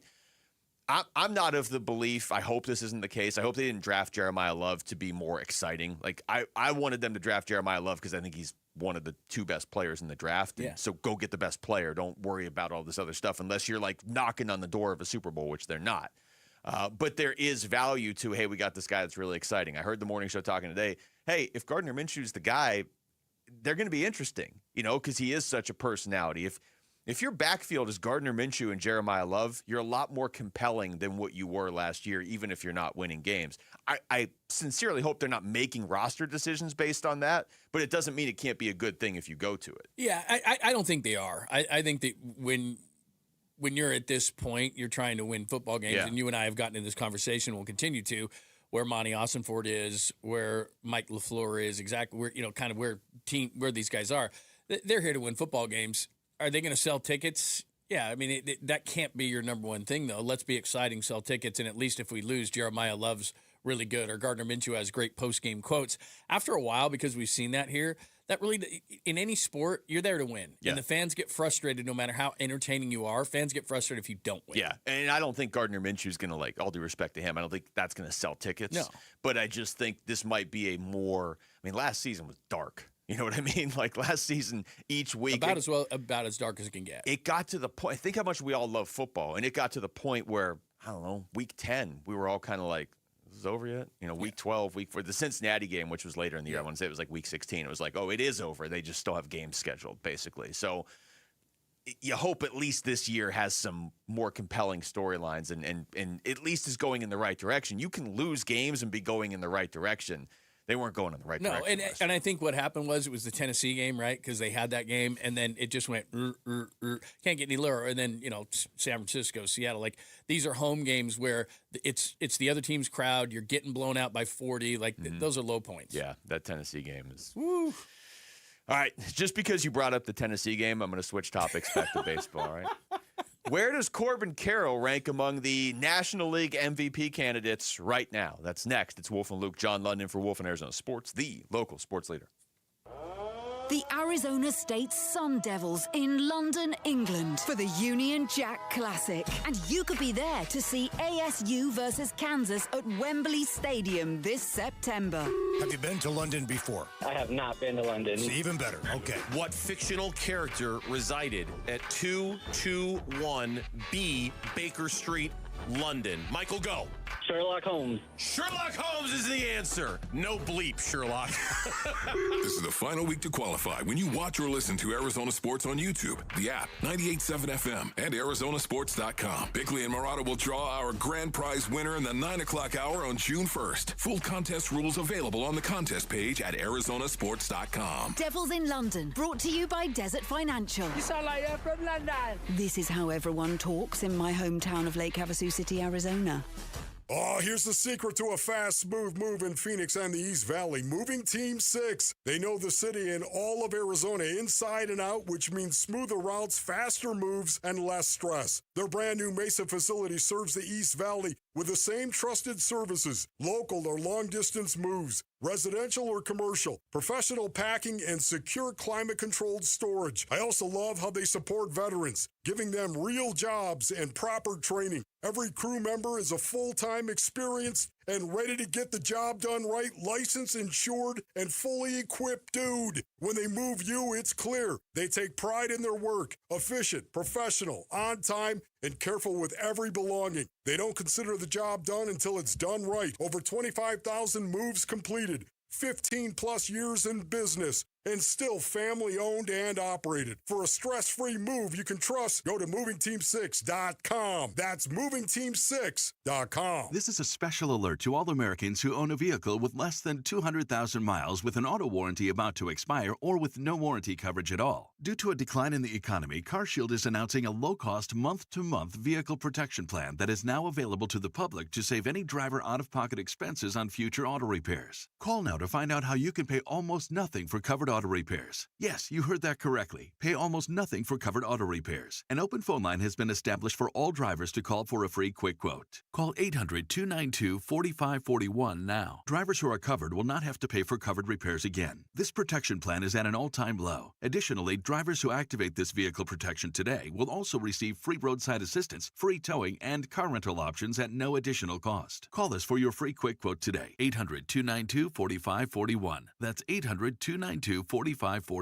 What do you have to lose? Call 800-292-4541. Again, 800-292-4541. During the entire month of May, visit any Cold Beers and Cheeseburgers location for a special Dine and Donate promotion in support of Brain Tumor Awareness Month. With the purchase of Michelob Ultra or a featured Burger of the Week, $1 will be donated to the Barrow Neurological Foundation to fund the Ivy Brain Tumor Center's vision to provide hope for patients with brain tumors. Stop by any of the 17 convenient Cold Beers and Cheeseburgers locations today and join us in discovering tomorrow's treatments today. Visit coldbeers.com for more details. Hi, it's Vince Marotta, and if your ride's starting to feel a little outdated, Earnhardt Buick GMC in Mesa can help you upgrade just in time for the summer. Here's the difference. Anybody can sell you a vehicle, but not everybody makes the whole experience feel easy and enjoyable. That's why Arizona drivers have trusted the Earnhardt name since 1951. Real people, honest prices, and a team that's focused on what works best for you, not pushing you into something you don't want. It's how the Earnhardt family built its reputation the old-fashioned way, by treating people right. If you're after a refined Buick SUV or a bold GMC truck, they have one of the best selections in the valley with options that fit your lifestyle and budget. And when you're ready to shop, their website makes everything simple. Browse inventory, value your trade, and explore our incredible offers anytime online. So when you're ready for something better, visit Earnhardt Buick GMC or go online to EarnhardtBuickGMC.com. We are professional grade. After all applicable incentives on select models. All offers with approved credit through GM Financial. See dealer for details. Offers in June 1st, 2026. Like we always do with this time. I go for mine. I get to shine. Now throw your hands up. Hey, it's Vince Marotta. Join us Monday morning. Full recap of the D-back series in Seattle. Kellen Olson will be in for Bick all week here on Arizona Sports 98.7, the Arizona Sports app, and the Arizona Sports YouTube channel. All right, welcome back to the show. Wolf and Luke on a Friday. John Lund's in for Wolf. Things are pretty peaceful around here, wouldn't you say, John? Not during that break. All right. I peeked my head into the control room for 1 second. They were on fire. I could hear it. I was sprinting down the hall to see if there was any food around, and Yes. You opened the door for like 2 seconds. It was just like, all right, I'll so pour it out. And our video guy Jeremy went in there and just kind of like stoked the flames and then ran away. He basically threw a match and ran. Yeah, is what he just pretty did. much what it was. What are you guys arguing about? Jamal, can you explain your basketball stance here? Well, to put it like in simple terms, okay. The debate has been, and this has been a debate for a few weeks, that I can beat Angel Reese one-on-one. Okay. At basketball. At basketball. Okay. Yeah, you brought that up yesterday. Yes. Off the air, though. Yeah, You brought it up off the air. Yeah. Okay. Okay. Rick, would you like to respond to this? She's a starter in the WNBA. I don't care that she has a lot of lowlights. There's a reason why she is a starter. It doesn't, she has some bad bloopers, but Jamal Gumo is not beating Angel Reese in a game of one-on-one. That is insane. She went toe-to-toe with Caitlin Clark in the national championship and beat her. I've never heard Rick call Jamal by his full name. Neither have I ever. Jamal Gumo, who plays pickup basketball on Mondays. That he thinks that he could beat her. Jamal plays a lot of basketball. She is closer to Diana Taurasi and Asia Wilson than you are to her. Not if I beat her one-on-one. You're not. You're just not going to. This is the laziest male take that I hear. Oh, I can beat a WNBA player. No. Here's the thing. It's not just it's not just AW. I'm not walking around saying I can beat her, and her. It's Angel Reese specifically. Okay. It's Angel Reese. I'm not like anybody else. Okay, whatever. Starter in the WNBA. It's Angel Reese specifically. Starter. It's because it's just like the arrogance that she Starter on a expresses. really good team. I despise arrogance. I refuse to rule on this one. I'm not gonna get, but I just I have to see him play. Like, be honest. Jamal's good. Yeah, but like, what are we talking? Like, it was funny. So Rick and He's I not professional good. No, He's definitely good. not professional good. And so, like, I have a group chat, like all my boys we play basketball with, and it's like 20 of them in this group chat. You're the best player of the 20? No, absolutely not. But I'm the best defender of the 20. Okay. And the thing is, and I asked my group chat, and they said yes. One of them got back. No, I haven't showed you the other. No, I haven't showed you the other message. All right, let's see it then. Let me see it. Let's see it. How many have gotten back and said that you could beat her? Out of the 20 who consistently see you play. In my group chat? Yeah, how many said you could? Yeah, but again, we're talking about a boys group chat. The only reason this is like the laziest take that I hear from so many dudes. And then if you ever watch dudes like play WNBA players, like just average bros, they lose. The only reason that we opened the door to this conversation on the air is just with the hope that somehow Angel Reese is randomly driving around town or like one of her friends, and this happens. And when did the Atlanta Dream play here? That's a great. Can we ever make this happen? Possibly. I'd put so much money. I'd put so much money. Like as much. I put a lot of money. Now, so here's because I've never heard so funny when he loses like 11-2. We have to make this happen. Jamal's somehow. not an arrogant guy. No. Like he isn't. So before we get into the, you think he is? I mean, about this is pretty crazy. Okay. Before we get into the Corbin Carroll thing, because I really do want to get into that. That wasn't like a fake tease. Right. Jamal, you do have a stipulation though as to why you think you could do this. Like you have a certain rule you want the game played by. Well, so 1v1 play nowadays one possession. And so if you miss the first shot, it's the other person's ball. So her rebounding would be out. There's no such thing as me bounds in a one possession. Yeah, see, he did perfect that term. When did we start doing that in one-on-one where you can't follow your shot? All right. If you miss, it's the other person's ball. Yeah, because she can rebound. She's a fantastic. She can't shoot. Anyway, she's 0 for 5 from 3 this year. Anyway, Robert in the chat said. Angel Reese would smoke him like a cheap cigar. But wouldn't you want to see it? Like I kind of I want to see it. It would be so funny. I really want to see it. It'd be so funny. I would just sit there and laugh at him. We're gonna allow you guys to go back to arguing behind the glass about this because there's no way this conversation just stops for the two of you. Maybe we'll check back in later, though. Yeah, we should. But I do want to get into this baseball conversation. Is the chat's gonna go crazy now? Yeah, now I'm just gonna read the chat. Yeah, okay. Break. But you brought this up in the pre-show meeting, John. And I forget what sort of weird metric you had found, but they had Corbin Carroll second in National League MVP voting right now, basically a third of the way through the season. I went ahead and looked on one of the apps that has the Vegas odds. They have Corbin Carroll second right now as well behind Shohei. And again, I don't know that you're going to be able to catch him because he's not hitting the way he usually does, but he's not hitting badly. And he's probably going to win the Cy Young. He's got an 0.82 ERA or something. Seriously, that's not an exaggeration. Shohei has a 0.82 ERA. Yeah. Yeah, so. Well, regardless, because you just talked about the odds, and I think that backs it up, that they do something called AX. So rather than getting into that, because what is that? They've got Ohtani 1 based on this metric, Corbin Carroll 2, Jordan Walker 3, who might be, I mean, he's probably the main reason why the Cardinals are where they are. Jordan Walker, I mean, I know it's the first year he's done this, but he's been legit. He's been really good. And I don't agree with Bryce Trang of the Brewers, but there's a lot of Brewer love. Matt Olson's been really good with the Braves. So that's your top 5. I think legitimately, and you're right, Ohtani's Ohtani, but what Corbin Carroll has done in an MVP race to put him second, and if something were to happen to Ohtani, he's doing both things. I'm not hoping for an injury, but what I'm saying is as he's sitting right here, I think that's a legit conversation to have, that he's been the second best player in the league, and if they can continue these winning ways, and that's what it is. It's best player, best team, no matter what sport. It seems to have been that way. Yeah. So I don't think Shai Gilgeous-Alexander necessarily had the best season, but he's best player, best team, and a lot of guys in media, it's kind of a lazy way to do it. And if they keep winning, then Corbin Carroll is going to stay, regardless of what the metric is. He's going to stay in this conversation. So I'm looking at the Vegas odds right now. Shohei is the overwhelming favorite, and again, that's that's the way it's going to be. I mean, you sort of said it. Unless he misses a chunk of the season, he's going to win MVP. They have Kyle Schwarber actually second, which I found a little surprising. But the biggest thing that's interesting to me about this is the Vegas odds don't match up with what you just read at all. Like, they have Shohei first. Vegas odds have Corbin Carroll third. But other than those two names, it's completely different. No Walker?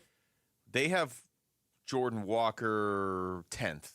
9th on this list. I mean, they have, like I said, Schwarber second. They have Juan Soto fourth, Ellie De La Cruz in Cincinnati fifth, Matt Olson, James Wood, Bryce Harper, then Jordan Walker. Then Cattell, actually, is next on the list, which is crazy if you consider where he was a couple weeks ago. Even Corbin Carroll a couple weeks ago wouldn't have been second on these lists, but that's kind of what you are. It's not what Corbin Carroll's playing baseball for, but if you're looking at an MVP candidate in the National League right now, you're looking to see, okay, who's second in case Shohei slips up. Well, I can't put Juan Soto there because the Mets stink. I mean, there is an element of winning to me, to an MVP, that you're contributing to winning. Because in every single sport, if you don't have the pressure of winning every night, if it's not a big game and you're playing Team X on a Tuesday night and you know you're out of it, I don't think you should be considered MVP. Yeah, I'm with you. I think what's kind of maybe unsuspected is seeing two Diamondbacks in the top 10, according to Vegas odds. I don't know what your metric is. I don't know if this is like your version of Wolf's BPI where he doesn't totally know what the metric is either, but he uses it and it works. But I would guess, unless this is just some random blog that came up with this. No, it's ESPN, so there's credibility to it. I guess I'm just using this as a jumping off point when I read it to think, has Corbin been that good? And I guess he has. He has, and he's impacted wins for the Diamondbacks, and where would they be without him? And even when he wasn't hitting for a great average, he was still impacting games for the Diamondbacks. I would guess what you're using is probably better than just using Vegas odds because, like popularity's baked into Vegas odds too because, is Juan Soto really having that good of a year? No, but he plays in New York, and so there's a bunch of Mets fans. Hey, we're in Vegas. Let's plunk money down on Juan Soto to win MVP when he has zero chance. But either way, it still moves the odds. But Corbin Carroll being right there is where the Diamondbacks need him to be to make the playoffs. And if it were most valuable, I mean, again, Shohei's a different conversation because he's two players. It's almost weird to have the conversation with him. But could the Dodgers still make the playoffs without Shohei? Yeah, they could. Could the Diamondbacks make the playoffs without Corbin Carroll? No, they could not. Yeah. And look, there's guys on there. Matt Olson, because Atlanta has won to such a high level, I might put him there. Yeah. Paez is not quite as hot. Andy Paez is not quite as hot as he was. But early in the season, it was like, really? The Dodgers are getting another guy like this? They just have this guy they're developing that's, So I look at it as, and that's why I would put Walker in there because the Cardinals weren't supposed to do a whole lot, and all of a sudden here they are in the midst of all this kind of stuff. Stretch rate a home run every day for a week. I mean, so I look at it like that. Are you contributing to winning? Because I'm not saying the game is easy, but in every single sport, if you're the MVP and you don't have the pressure of having to go out and win a game or contribute to winning a game, then I think just being able to go out and put up numbers and be selfish is way too easy. Yeah. But Corbin's doing it, and most of the guys we just mentioned are doing it within a winning atmosphere. And I think he can stay in this race, and maybe something happens to Ohtani, but he can stay in this race as long as they win. He's one of those guys that can, like I would say his numbers don't even tell the whole story. Like there are plays where even when he was hitting 250 earlier this season, he would still be stretching what might be a single to some guys into a double that he could force into a triple, and just it's so the numbers don't tell the full story with him. It's just you're in a league with Shohei, who's now the best pitcher in baseball somehow. All right, when we come back over to football. Man, is there anything Jeremiah Love can do to prove to some people he was the right pick for the Arizona Cardinals? Because there's still a lot of criticism of that pick. That's next. It's Wolf and Luke, John London for Wolf and Arizona Sports, the local sports leader. Burns and Gambo, afternoons. This is a great little run the Diamondbacks are having with these young players. Tommy Troy was like the number 4 prospect for them, and Waldschmidt was a top prospect. I like going all in. Now, part of it is the injury, obviously. These are good players, right? These are players that you're expecting to stick. They probably would have liked them to get a little bit more seasoning in the minors, but they didn't have time for that because they needed these guys now. Burns and Gambo, afternoons 2 till 6 on Arizona Sports, the local sports leader. Luke Lipinski back to tell you about Orchard. It is home selling season, and the biggest mistake you can make when you're selling your home is settling for less money. You don't have to do that with Orchard, though. Yeah, the whole selling process, that can be a grind. Lowball offers can wear you down. They can cause you to settle for thousands less, which, again, would be the worst thing you could do. You don't have to do that. You don't have to settle when you sell with an Orchard agent because Orchard reinvented the real estate industry by guaranteeing your home sale. Their local agents help you sell on the market for top dollar, and here's how they do it. Orchard will give you cash first up front to buy and move into your new home. Get that part done. Do it on your timeline. No waiting around for other people, no showings, no double moves, no living your life on a bunch of strangers' schedules. Then once you're settled into the new place, your Orchard agent will help you sell your home on market for top dollar. One Orchard customer recently said, I went under contract within 24 hours of my home listing, which was amazing. With Orchard, you never have to settle for less. Buy before you sell. Still get top dollar for your old home, though, with Orchard. If you're curious how much your home might be worth, visit Orchard.com to get your free home valuation. That's Orchard.com.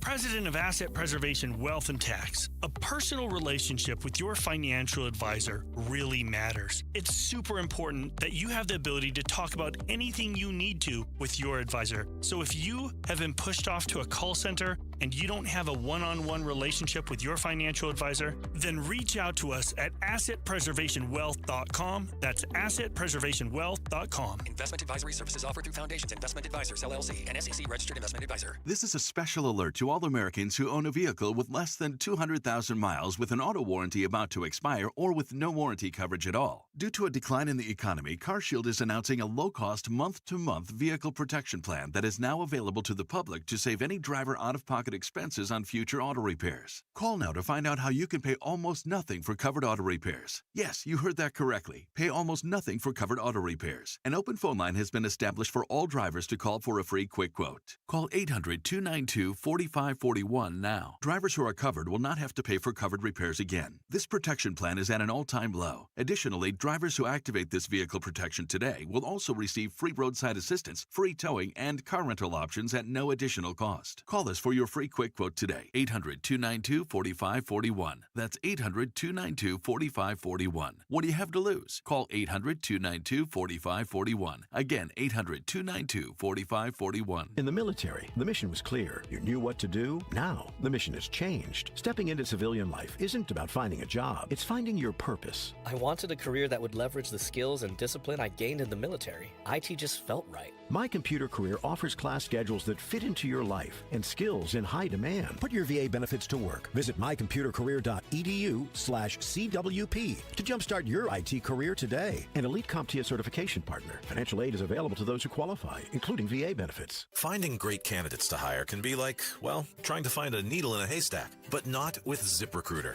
Its powerful technology actively finds and invites qualified candidates to apply to your job. So while other companies might deliver a lot of hay, ZipRecruiter finds you the needle in the haystack. See why 4 out of 5 employers who post a job on ZipRecruiter get a quality candidate within the first day. Try ZipRecruiter for free at ZipRecruiter.com/free. That's ZipRecruiter.com/free. ZipRecruiter.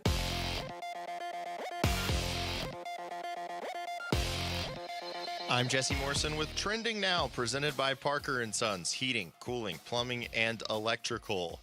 After a day off yesterday, the Arizona Diamondbacks begin a series tonight at the Seattle Mariners. First pitch is at 7:10 with pregame coverage starting at 6:30 right here on Arizona Sports 98.7 and the Arizona Sports app. Zach Gallen gets the start for the D-backs. And the Phoenix Mercury look to snap their 4-game losing streak tonight in New York against the Liberty. Tip-off for that one is at 4:30. This report is brought to you by Your Valley Chevy Dealers. Get the freedom to save. Your Valley Chevy Dealers Memorial Day event is here. Spectacular offers available now. The freedom to choose from an extensive lineup that's ready for you. Wolf and Luke talking Cardinals OTAs. Now.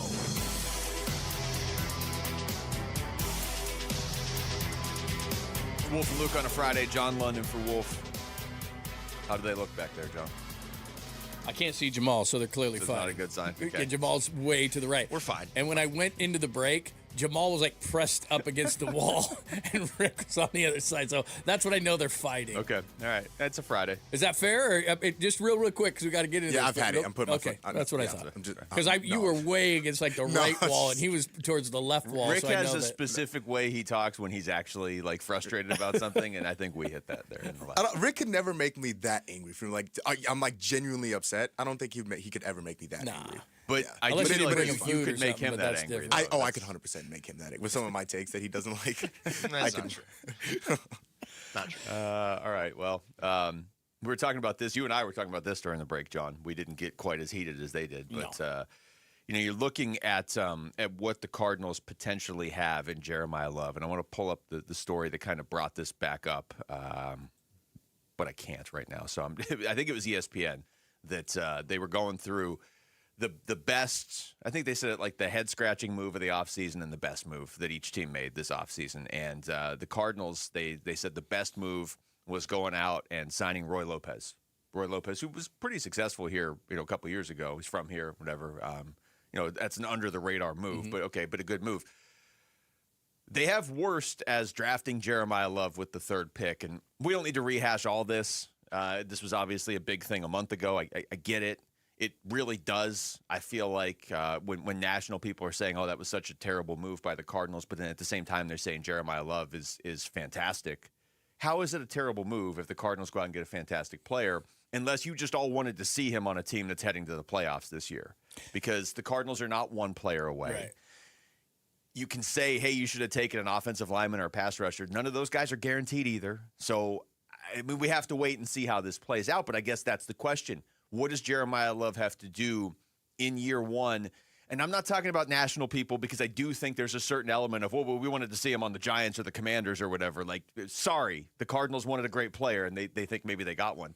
It's more so, what does he have to do in year one to make Cardinals fans who are already emotionally invested in this team feel good about the pick? Because there are some Cardinals fans that are nervous about it too. Yeah, I think it's – I was just looking at the numbers. I wanted to double-check these during the break, but I think that he needs to be in this class and maybe right from the jump. Okay. But it's Bijan Robinson, McCaffrey, Gibbs, those guys. And then because if you look at just total yards from scrimmage, I mean, James Cook did a lot of his on the ground. He caught some passes. Jonathan Taylor did most of his on the ground. He caught some passes. But, for example, and I don't know if it has to be this year, but the example for Bijan is, here's a guy that ran for nearly 1,500 yards, but then caught 79 passes, targeted 103 times for another 820. Or McCaffrey, who ran for over 1,200 yards and caught another 924 worth on 102 receptions. Now, you're driving your guy into the ground. I get These it. are last year's numbers? Yeah, last year's numbers. Or Gibbs, who's only in his third year, but last year caught 77 balls, and then he ran, for another nearly 1,400 yards. So those three guys, that's when you draft a guy top three, that's what you're thinking about. And Bijan was a 7th overall pick. McCaffrey was a 7th overall pick. Now Gibbs was, I think, 12 by Detroit that year, and a lot of people were criticizing him for that pick. Yeah, they were. But that's the realm he's got to be in at some point. Now, as a rookie, and you asked me to double-check this, so Gibbs is a rookie, and remember, he was splitting time with David Montgomery, which he no longer is. But he ran for 945 yards, 10 touchdowns, and he caught 52 for another touchdown through the air. If at the end of the year, Love was in that realm of number, now he wouldn't be a 1,000-yard rusher, so everybody would freak out. But you're looking at about 1,400 total yards and 11 touchdowns. Yeah, so the reason I asked you that, and now I have him over here too, like McCaffrey's kind of his own separate thing, and I feel like every team he's been on, both Carolina and San Francisco, really do run him into the ground. But for me, with Jeremiah Love this year, it's not so much about the numbers. It's more like, what are we seeing from this guy? Is he impacting games? Again, I know the Cardinals might not win a ton of games, but is it like, okay, we can tell. Like, if we watch 17 games and Jeremiah Love is like, okay, this guy is something special. It's not so much about the numbers for me this year, because I don't want them to run him into the ground if they're going to win 4 games. I want him to use him, but I don't want him to like run him into the ground. So that's why I was like, what are Jahmyr Gibbs' numbers as a rookie? What are Bijan's numbers as a rookie? You just read Jahmyr Gibbs' rookie numbers off. I'll give you Bijan's here. As a rookie, he ran for a little under 1,000 yards, 4 touchdowns. But again, he also had 58 catches for almost another 500 yards. And you know why he's relevant? Because Tyler Algier was exactly. So his B was Algier. And I don't know if James Conner is going to be around. I don't know that Trey Benson's going to be around. I mean, you look at what's going on in Green Bay, for example. There's going to be an injured running back. They can go 4 deep, and if you put in like Bam Knight or something, maybe 5 deep. Yeah. So I think the Cardinals are going to thin that backfield out. But I do think that it's going to be Love, and I think it's going to be Algier, because he's a different kind of a between the tackles runner. So that's where I think this is going to be interesting, because people are going to say, well, he might not get 1,000 yards. Gibbs didn't. But if he gets like neither Gibbs one did, of them did. right. Gibbs and Bijan as rookies didn't get 1,000 yards because they had Montgomery was in the Lions and Algier was in with Atlanta, and I think that's a smart move. Christian McCaffrey's just a freak, but they're giving him over 300 carries. Bijan got over 300 carries. Like, at the end of this year, I don't want to see Jeremiah Love with 300 carries. I don't either, because it's probably going to be not wasted carries. You can't be like, oh, we're not going to play our great players unless we're going to win the Super Bowl. But I don't want to run them into the ground in year one because, again, look at the context. We don't even know who the quarterback is. Right. Look at the division you're in. But you do want to see flashes, and you want to see plays where it's like, okay, this guy can win them games as much as a running back can. Yeah. Maybe he does. Maybe he steals them a game or two. Maybe they're playing a close game against some team that maybe a lot of people expected would beat them. But most of the games in the NFL are close. Jeremiah Love just takes over in the fourth quarter. Like, you just like to see stuff like that. I mean, those two situations with Bijan and Jahmyr Gibbs where they had Montgomery and Tyler Algier, that's what you want. You want Jeremiah Love to be able to make a play to win you a game or, to extend a drive or whatever when you need it. The Cardinals shouldn't care like, oh, he has this many specific numbers. Again, that's why I think a lot of people nationally are upset because he went to a team that isn't going to win games, that isn't on their radar and has a bunch of running backs, so it probably hurts his fantasy football value. That's honestly, I think that's baked into some of this. Like, well, we want to see Jeremiah Love on a team that's going to win the Super Bowl or a place where he's the only running back.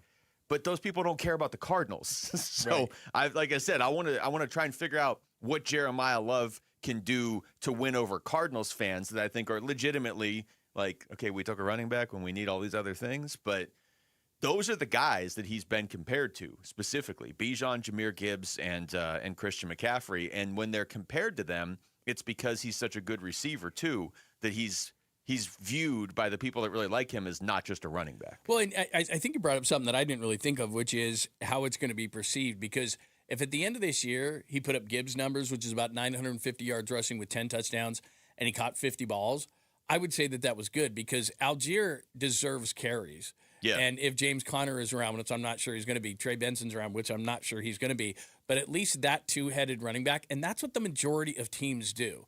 When the Lions were really successful and they had Montgomery, when Atlanta used Algier a little bit more, especially short yardage situations. Look at the Rams last year. I mean, Mike LaFleur was there. Around they had the two really good running backs. So, I mean, you're looking at Williams and Corum. So that's what most teams do. Even Seattle to win the Super Bowl. Ken Walker broke out in the playoffs, but that was only because Charbonnet got hurt. Right. Yeah. There was an injury. So you don't want them running into the ground. The fantasy guys are going to really scream and yell, especially if touchdown runs at the end are going to go, inside the 5. They would have loved him on Washington because he would have got 350 touches per week or something. But I think he could be sub 1,000 yards and catch 50 balls, and you'd say to yourself, that's a justified pick. Yeah.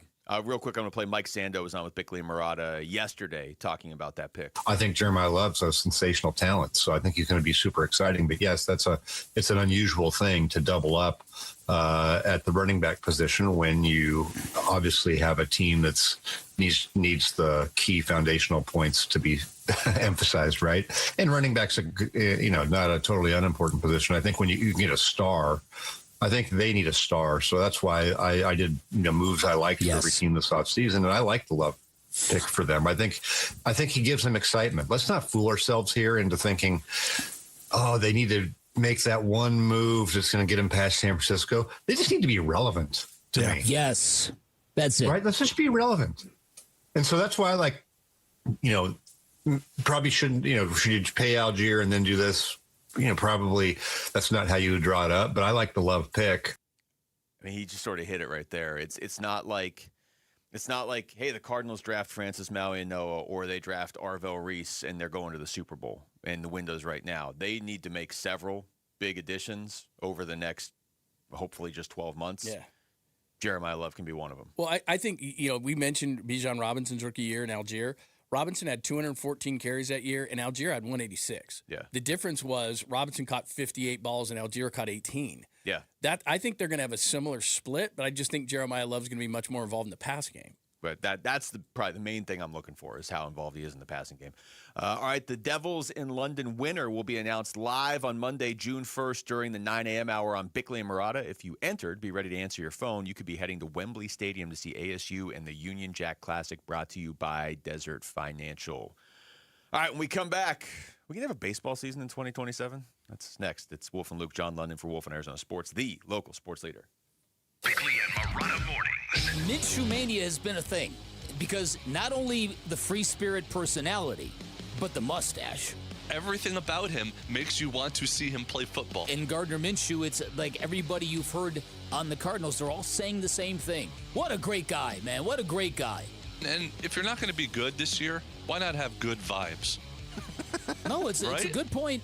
The record, not good. Vibes, immaculate. Bickley and Murata, mornings on Arizona Sports, the local sports leader. Hey, it's Ron Wolfley. Choosing dental implants is one of the most important health decisions you'll ever make. That's why I want you to check out Aria Dental Implant Center in Phoenix. They're locally owned and proud to offer world-class care in a state-of-the-art facility. With decades of experience and thousands of smiles restored, Dr. Joe and their expert team deliver results you can trust. Unlike the gimmick dentistry you see elsewhere, bait and switch pricing, fake, limited time offers, or surprise add-on fees, at Aria, you'll always know exactly what to expect. That's why they've earned over 500 five-star Google reviews from patients who felt truly cared for. This is your health, not a sales pitch. Come experience the Aria difference. Aria is helping patients regain their quality of life while saving thousands of dollars compared to the other corporate dental implant centers. Go see my good friend Dr. Joe today. Their website is ariadentalimplantcenter.com. That's ARIA dentalimplantcenter.com.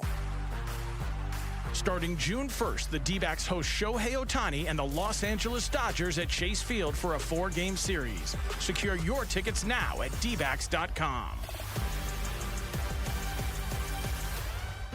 Who is Farm Bureau Financial Services? At our core, we're relationship builders. We're home and auto bundlers, life insurers, farm and ranch protectors, and retirement planners. We're neighbors, community members, and friends. We're the people you can count on now and for years to come. Find a Farm Bureau agent at fbfs.com/protect. Farm Bureau Property and Casualty Insurance Company, Western Agricultural Insurance Company, Farm Bureau Life Insurance Company. I'm John Morgan of Morgan & Morgan. If you've been injured in a car accident, call America's largest injury law firm. For over 35 years, my mission has been to deliver more for our clients, to deliver more for you. If you or anyone in your family has been injured in a car accident, call us now, as the time to file a claim may be limited. Last year, more clients hired Morgan & Morgan than ever before, protecting America, fighting for you. Morgan & Morgan. Injured? Dial pound law. Morgan & Morgan, forthepeople.com. Arizona lawyer will handle Arizona cases. Prior results do not guarantee a similar outcome. At some point, you stopped calling it pain and started calling it just how I am today. Hey, everybody, it's Dan Bickley, and deep down, you know that's not okay. Pain should never be the status quo in your life, and the good news is I've got a path back to normalcy. The medical team at QC Kinetics delivers long-lasting regenerative treatments for joint pain, and the science is real. Look, your body already knows how to heal itself, and QC Kinetics gives you the right tools. Treatments that repair and restore damaged joint tissue at the source of your pain. No steroids, no downtime, no surgery. And remember, the longer the inflammation exists in your body, the more damage it does, which means right now is the right time, and the first step doesn't cost you a thing. Schedule your free consultation at QC Kinetics today with clinics in Phoenix, Scottsdale, Peoria, and Chandler. The number 602-837-PAIN, 602-837-PAIN for QC Kinetics. I've got another confession to make. Here are the top 3 headlines on ArizonaSports.com. I'm Tyler Drake. Cardinals' Gardner Minshew is relishing another opportunity along his winding NFL journey. Do the NBA draft lottery changes hurt or help the Suns' unprotected traded picks? And 3 Arizona natives make the USA Basketball Under-18 team. Those are your top 3 headlines on ArizonaSports.com.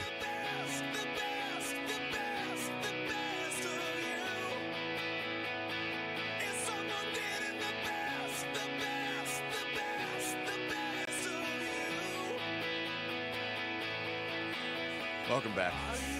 The dreaded untangling of the headphones. It's like decorating a Christmas tree over here, just trying to get my headphones fixed before they come back.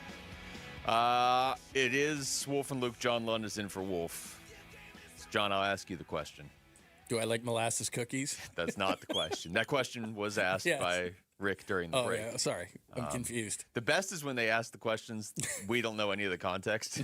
Rick will just come on and ask. Well, he had a big smile on his face. I'm like, are you eating molasses cookies right now? But Jamal said slow as molasses, which brought up molasses cookies. Anyway. Yeah, anyway. It's almost better if you don't know the backstory. Yeah, continue. We're going to have a baseball season next year?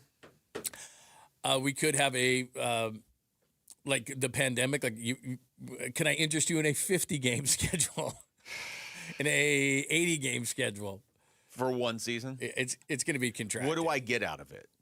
You know what I mean? Like, I know the fans are never considered in these negotiations, other than like both sides will sit there and try to act like they're appealing to the fans. We're on your side. Yeah. Baseball's already doing that. Yeah, they are. Oh, the players don't want to play baseball. Rob Manfred has already said our fans want. Like on the McAfee thing the other day, he goes, well, our fans want, and that's what he kept saying, our fans want.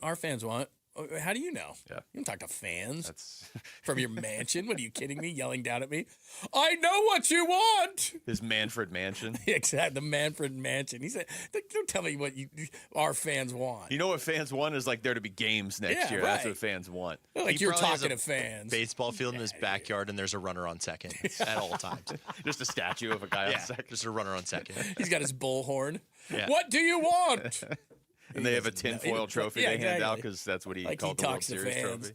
I feel like we're going to miss games next year, but we'll have a season. Now, I say this as somebody who worked in the NHL for a while, and the NHL was probably the worst at this for a while, where they did lose a whole season, and they almost lost another whole season a few years later. Like, it got to the point in the NHL where whenever the CBA was being agreed upon, it was like, we're probably going to lose the season while we go over this, and you're going to lose a lot of fans if you do that. I know there's always the pushback of, fans will always come back.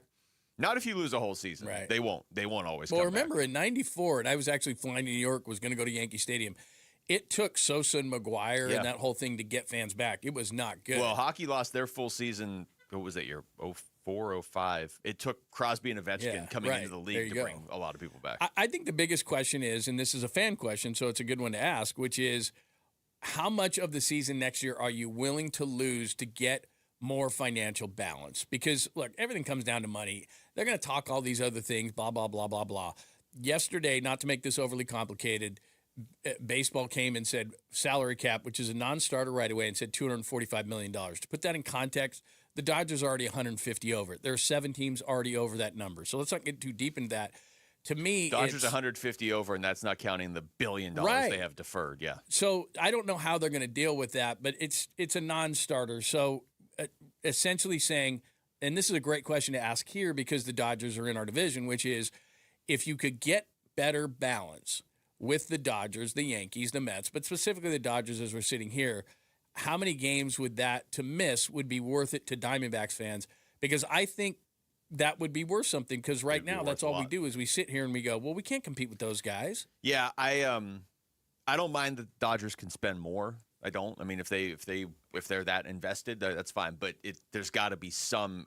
And I agree with what you're saying. If they call it a salary cap, then they're never going to go for it. The players never go for it. But there's got to be some sort of rule. Like there's got to be something. You can't. Like I'm all for giving teams or players room or whatever to implement a strategy and differentiate each other. And if a certain fan base or a certain organization is more committed to winning, they should be able to have a little bit of an advantage. I'm all for that. But there's got to be some sort of rules, and there's nothing right now. I mean, the Dodgers could go spend $4 billion next year. They could do that.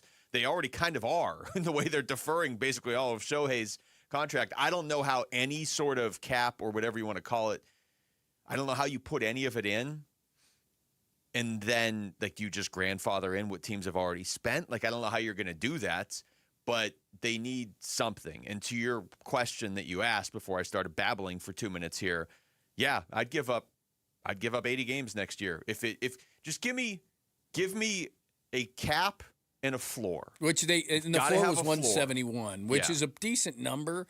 So there is a floor there, but anytime there's a cap, I think they're going to stop. But let me ask. It's not fair for the Dodgers to have to fund other teams that aren't spending money either. I would love by the way, you're a huge baseball fan. Yeah, it's right? my favorite. Let's establish that. So I would just love for there to be a floor and no cap but this is ridiculous. They're not going to do that. I would just love for there to be a floor and no cap because I don't want my team to be limited on spending, but I want them to have to spend. So yeah, that's what I want. Well, let me ask you, as a baseball fan, like, how many games you love baseball? How many games would you give up to try to get more, financial level?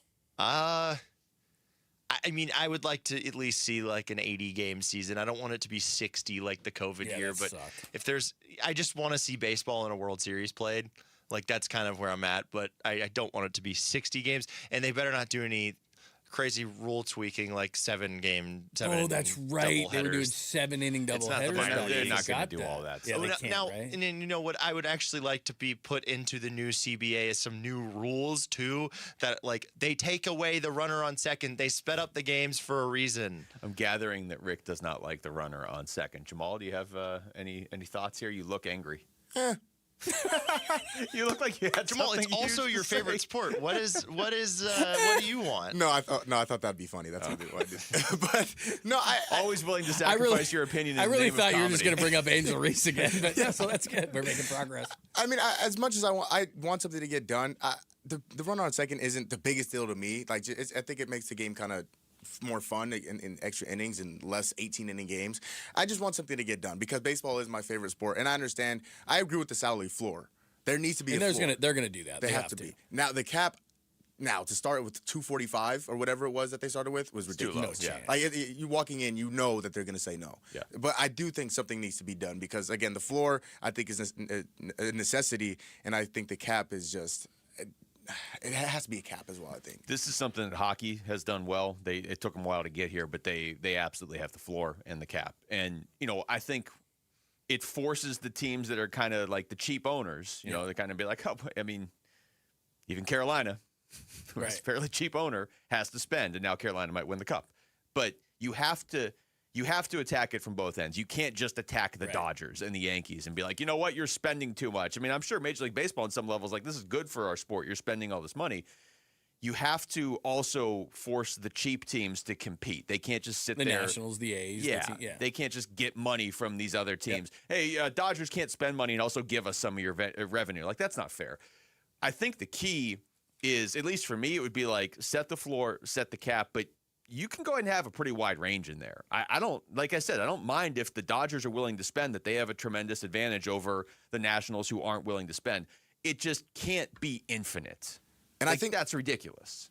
Sorry, not to interrupt, but You're fine. the thing is, I'm hoping the floor will help teams like the Pirates, help teams like the Dodgers, the Tigers keep their guys. Yeah. Tarek Skubal, Paul Skeens. Okay, well, if we're gonna have to spend, let's at least spend on the guys that we know are good. Yeah. Instead of seeing Skubal go to the Dodgers or Skeens go to the Yankees or whatever the case. Yeah. That's what it did in hockey. Like, teams that were kind of developmental teams for, the high spending teams were like, you know what, we have to spend money. Let's spend it on our good players. Well, the thing that's going to frustrate people is anybody who knows business is not going to just be cap.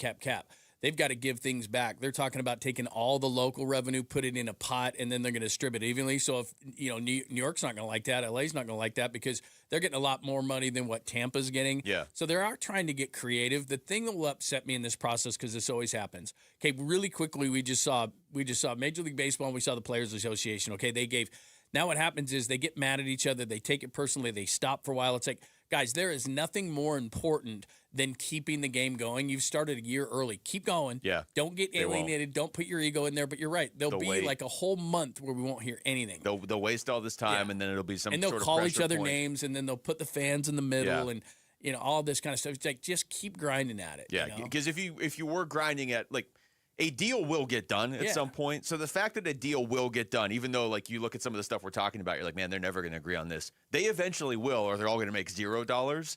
So how about we make that eventually, like, this offseason and not next July? Exactly. Plus, let's bottom line this. Oh my gosh, you have such a problem. You're struggling to find out how you're going to separate billions and billions of dollars. How about you get nothing? How about you do that? Get it done. All right, when we come back, we're going to take you through the top stories of the day with Wolf and Down Your Lunch. It's Wolf and Luke. John Lund's in for Wolf and Arizona Sports, the local sports leader. High school sports on Arizona Sports, the local sports leader, and the Kevin McCabe Show. Every Saturday morning, 9 to 11. His nickname is the Dean, and it's earned because no one supports high school sports in Arizona like Kevin McCabe does. Catch the Kevin McCabe Show Saturday morning, 9 to 11 on the Arizona Sports app on your phone and 98.7 in your car. Hey, it's Paul Calvisi with Matt Dagas, president of Bright Wealth Management. All right, Matt, estate planning. People know they need it. Most never do it. What is the cost of waiting? Well, their family pays for it. Probate, legal fees, delays. This is a test of the emergency alert system. This is only a test.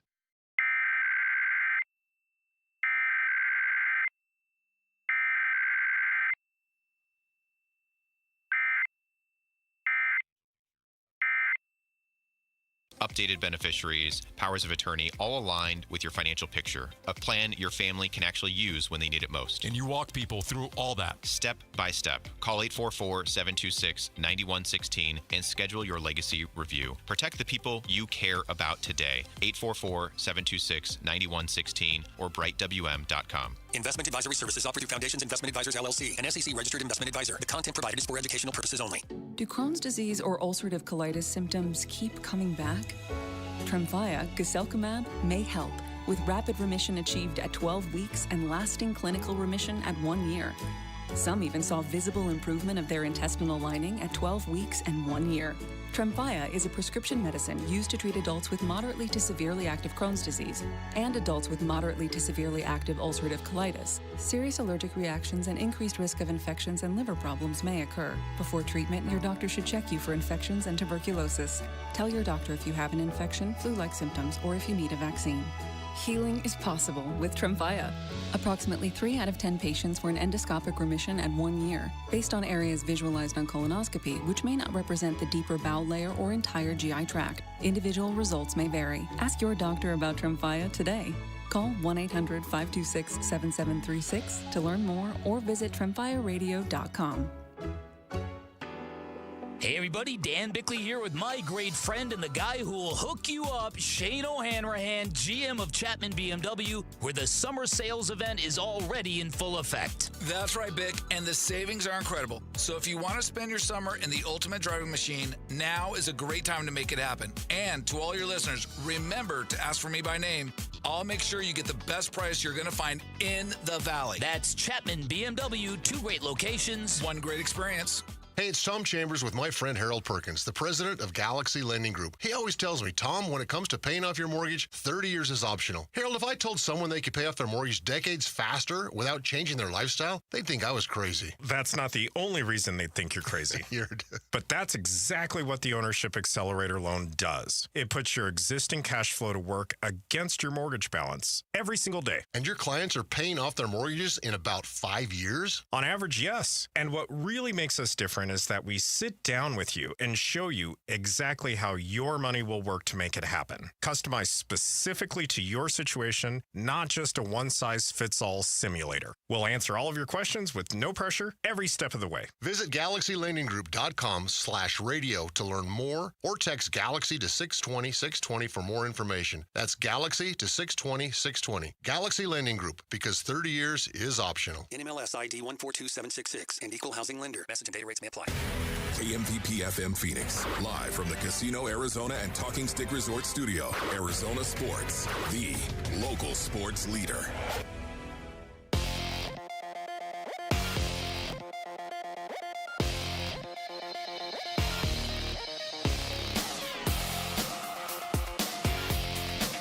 I'm Jesse Morrison with Trending Now, presented by Parker & Sons, heating, cooling, plumbing, and electrical.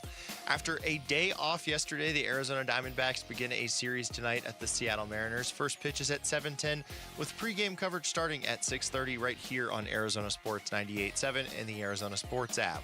Zach Gallen gets the start for the D-backs. And the Phoenix Mercury look to snap their 4-game losing streak tonight in New York against Liberty. Tip-off for that one is at 4:30. This report is brought to you by Western Governors University. Thinking about a career in AI? At WGU, you'll learn how to use AI to make a real difference. Your next chapter starts now. Visit wgu.edu and enroll today. And I'm hungry like the wolf. Arizona Sports, the local sports leader. Yeah, could I have a number 3 with cheese and a large coffee? Wolfing down your lunch. Serving up today's top sports stories with Wolf and Luke. Man, does it smell good. Brought to you by Aria Dental Implant Center. Locally owned and affordable dental implants. It's noon on a Friday. It is time for Wolfing Down Your Lunch. Rick is here. Rick?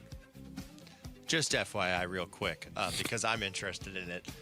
Novak Djokovic just lost in the French Open. So there are like no big names left on the men's side. Didn't we send Sammy out there? Or Sammy will be there tomorrow. Okay. Thank you for reminding me because he's supposed to bring me merch. I don't know how you turned that into something for you. Because I need merch. I asked if Sammy was at the French Open, and Rick's like, yeah, he is supposed to do something for me. I forgot. Yeah, that's right. Okay. The Arizona Diamondbacks, who have won 4 straight series, begin a 3-game series tonight at the Seattle Mariners. Our Arizona Sports poll question up now at arizonasports.com asks, will the D-backs win their 5th straight series by beating the Mariners? Yes or no? Mariners are playing better lately. I think the D-backs will, though. I think, I mean, we had Jody Jackson on earlier, and she brought up how, last time they were there, Corbin Carroll was almost maybe trying to do too much because he's from there, and he doesn't get to play there very often. So it's not like I think Corbin Carroll's going to suddenly hit better because he's in Seattle. You can't really do that in baseball. You can't just flip that switch, but he's hitting great as it is, and so is Ketel, and I know a lot of that was the opposition the last couple weeks, but I don't think it was all of it. So I think the Diamondbacks are going to take 2 of 3 here. Seattle just got done sweeping the A's, and they do have a good pitching staff. We won't see their best pitcher, but 3 really solid pitchers, and it's a tough place to play. But I'm going to choose to believe in them. 2 out of 3, and then they've got the Dodgers. They're not looking ahead. I asked Jody that question. They're not looking ahead. I think they're focused. I think they're playing great baseball.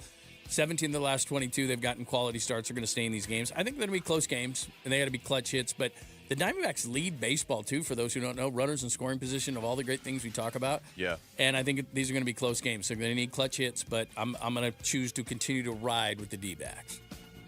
I agree. I think they're going to lose tonight, but win tomorrow and Sunday. Okay.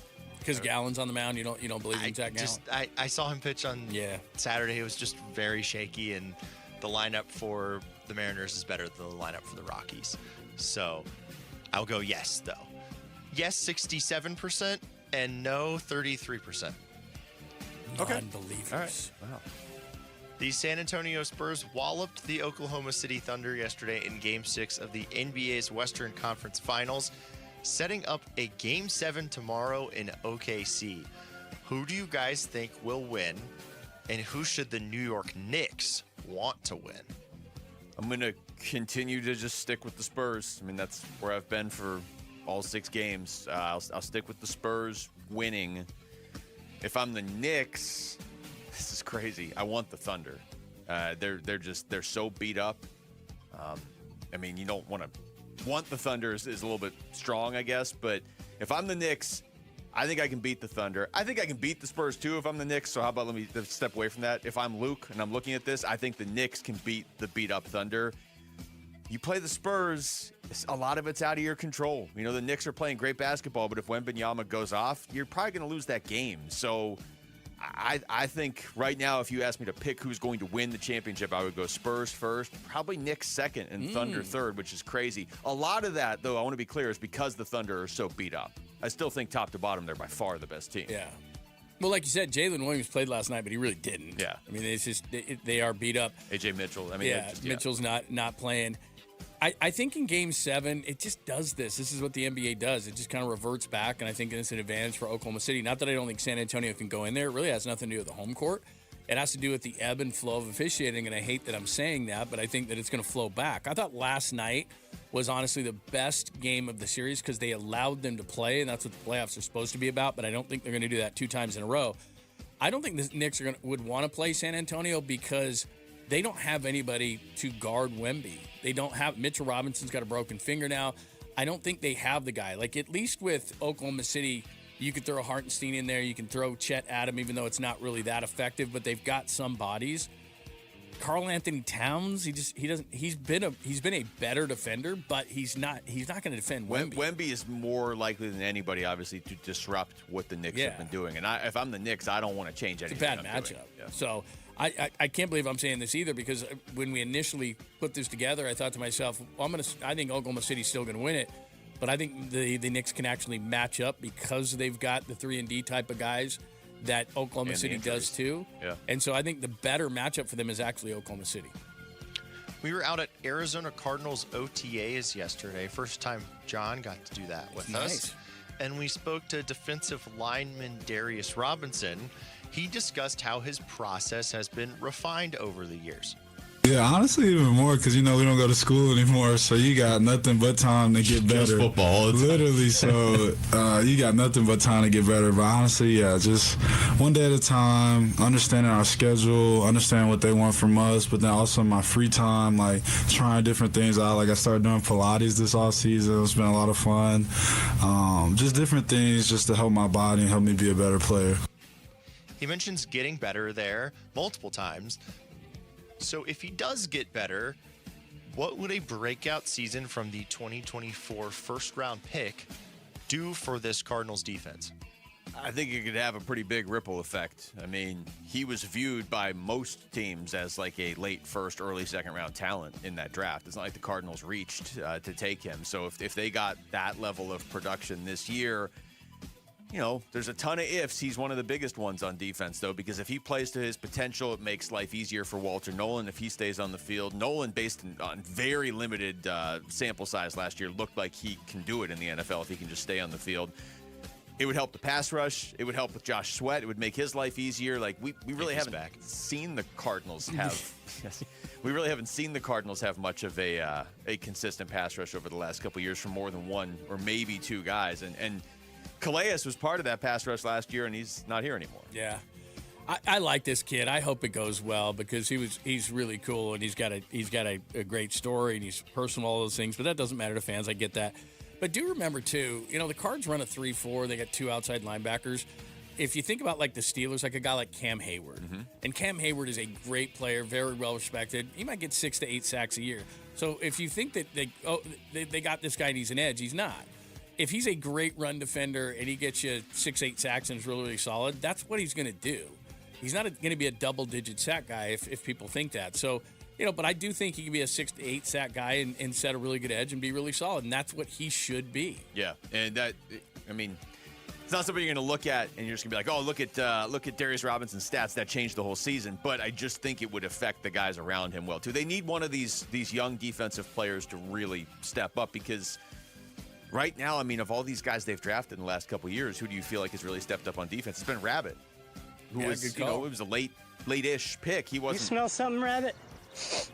Fear. He wasn't being asked to come in here and do all this. Will Johnson looked good last year too, but they need somebody on the front line. All right, it is time now for Devils in London. Cheerio. Cheerio. It's time for Devils in London. Listen closely because your trivia question is coming right now. The first correct caller wins 50 entries into our grand prize draw for a VIP London experience with airfare, hotel stay, and tickets to the Union Jack Classic ASU versus Kansas at Wembley Stadium. Here's your question. Touchdown, Sun Devils! It's the last time we're doing this. The drawing's taking place on Monday. That's it? Burns and Gambo are still doing it, but this is the last time our show is doing it. This is the last question we get to ask. 602-260-9870. Here's your question for today. Who is next in line for the crown after King Charles? That's your question. Who is next in line for the crown after King Charles? 602-260-9870. We'll come back. We'll have the answer, hopefully a winner. And we'll get into this. How important is it for the Diamondbacks to keep this rolling this weekend in Seattle, especially with the Dodgers on the horizon next week? That's next. It's Wolf and Luke, John London for Wolf and Arizona Sports, the local sports leader.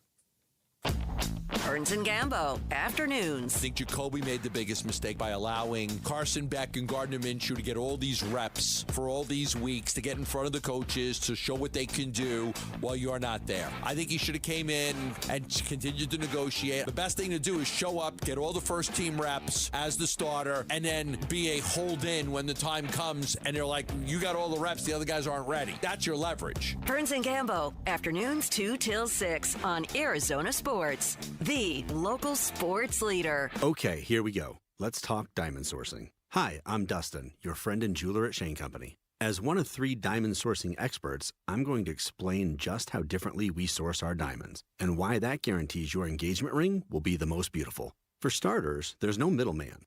We source directly from trusted industry leaders we've partnered with for generations. We work with them in person and negotiate on our customers' behalf so they get the best prices possible. We also pay our partners in cash, and in return, they reserve the most beautiful diamonds just for us. I handpick and inspect each stone under 10 times magnification. Other jewelers use the Diamond Database to buy stones sight unseen with grainy pictures and videos. When you purchase a diamond engagement ring with Shane Company, you can trust that me and my team have personally handpicked your stone for its unique fire, brilliance, and scintillation. Because a friend goes the extra mile to make sure you get your dream diamond at your dream price. Visit us in-store or at shaneco.com to find yours. Shane Company, your friend and jeweler. Hey, it's Gambo, and I'm here with Stuart Willis, the president of Asset Preservation Wealth and Tax. Stuart, I got a great tax guy. He does a good job for me every year, but I'm always keeping 5 years of records from behind. He never looks forward and has a plan for me going forward. But when you work with you and Asset Preservation, you guys have a tax plan for the future. Absolutely. Look, most people think that their tax plan is when they file taxes, but that really is just looking backwards. You must look forward. Tax planning is about how you can save taxes in years to come. If you don't have a financial plan that includes a tax plan, I think you're missing out. And most financial advisors do not have a tax plan for you going forward, which is why I recommend you make the phone call right now and get a free portfolio review with the same guy I work with, Stuart Willis from Asset Preservation Wealth and Tax. Call 602-877-PLAN or go online at assetpreservationwealth.com. Investment advisory services offered through Foundations Investment Advisors, LLC, an SEC registered investment advisor. You know, fish, chips, cup of tea, London. Devils in London. Arizona Sports is qualifying you to win now. I'm coming to London. All right, we've got our caller. It's William in Phoenix. William, are you there? I am here. All Yeah. right. Okay, here's the question again for you and for everybody listening. Who is next in line for the crown after King Charles? That would be Prince William. Yes. Way to go, William. I was really hoping you would get that right since your name is also William. Are you him? Are you that William? You know, I wish, but I'm just gonna have to take a trip to London, I guess, instead of just being the King of England someday. That's the next best thing. You are William of Phoenix, not William Prince of Wales. All right, William, thank you so much. Stay on the line. We'll get all your information and everything, and then for the next hour, you can enter to win on the contest page at arizonasports.com with the keyword William. Devils in London is brought to you by Desert Financial. Devils in London. Jolly good. You still have a chance to win by entering the trivia answer keyword today on the contest page at arizonasports.com or the Arizona Sports app. Code word valid for 1 hour from right now. You've got 3 chances to qualify to win the Devils in London prize package each weekday through May 31st. Grand prize draw June 1st. Rules and info available at arizonasports.com. Click on contest. How about that if you want to enter right now to win? If you're not William who called in, you have to enter his name in. How about that power move That is by good. William? Right and there not at the end? Bill or any kind of. It's William. Straight up William. Yeah. It would have been good if he'd have done it in like an English accent as William. Would have been cool if it actually was Prince William that called in. It's like, yeah, my flight back is messed up, so can you? But he was very American. He was quite clearly. Yeah. All right, Diamondbacks starting a 3-game series in Seattle against the Mariners tonight. You know, you always want to keep winning. You want to keep this going as long as you can. 10-1 in their last 11, 11-2 in their last 13. But I also, John, think there's a little extra to this. Not that they're looking ahead to next week. Seattle's a tough team. They're going to have their hands full with the Mariners as is. But you really want to keep this going so that you are also going into that 4-game Dodgers series playing good baseball. Because you've only played the Dodgers 3 times this season, the first 3 games of the year. So there was no momentum going into that. We've seen the Diamondbacks play the Dodgers well. 6-7 against them last year, 6-7 against them the year before. And then the year before that, they swept the Dodgers out of the playoffs. So they have played them pretty evenly, actually, over the last 3 years, but they're 0-3 against them this year. So the last thing you want to do is go into that Dodgers series not playing good baseball. D-backs are playing great baseball right now. Question is, can you keep it going this weekend? Yeah, and these games are big, and it's not like, so people understand this, it's not like Torrey's going to go to his team. They don't give rah-rah speeches. These are professional athletes. There's 162 games. They don't get together often. So when you hear him say, okay, he talked to the pitchers. He may do things like that every once in a while, but I would not be surprised after this stretch of games where in some way, shape, or form there's a discussion in the clubhouse today of guys, this is a different level when we need to step it up. And, oh, by the way, don't be looking ahead to the Dodgers. This is a really good team. They just swept the A's. A's are decent. Every team in the AL West is sub 500. They're 28 and 29. But still, you mentioned this earlier. Seattle was in the ALCS last year. They could have beaten Toronto. They're a good team. Now, Cal Raleigh's not there. They're not getting some of the bats. But Julio's hitting everything right. Right, Julio. And that's what Julio does. He struggles early in the season. They got this Emerson kid, young guy up. They've kind of done what the Diamondbacks have done. They've brought up a couple of young bats to see if they couldn't give them a little bit of spark, and it so far is working. So you've got to stay focused. You're out of those teams that are going to make the mistakes, and Seattle's a quality baseball team, and they showed it last year, and it's early enough in the year to think that they could win that division and kind of start playing some really good baseball because they have the pitching to do it. Josh Naylor obviously is also still there too, and he's hitting 258, which is not like amazing, but he was hitting so horribly at the start of the year that just doing the vague math in my head, he's obviously been a lot better lately. I mean, that's a tough team who the Diamondbacks are going to face starting tonight, and you're doing it in their stadium. Derek Hall was on with Bickley and Marotti yesterday, talked about how the Diamondbacks themselves have turned it around after a rough stretch early this season. Incredible. Yeah, and it does make me smile, not to mention that we had such a rough stretch with our starters. You know, we had only had 5 quality starts, and now, look, it's just one after another, just another one yesterday. And, Soroka was one of those picks from, or selections from our guys on the free agent list that most thought, could he get back into form? But our guys really believed in him, and he's been fantastic. The turnaround of Erod has been tremendous. So many different stories.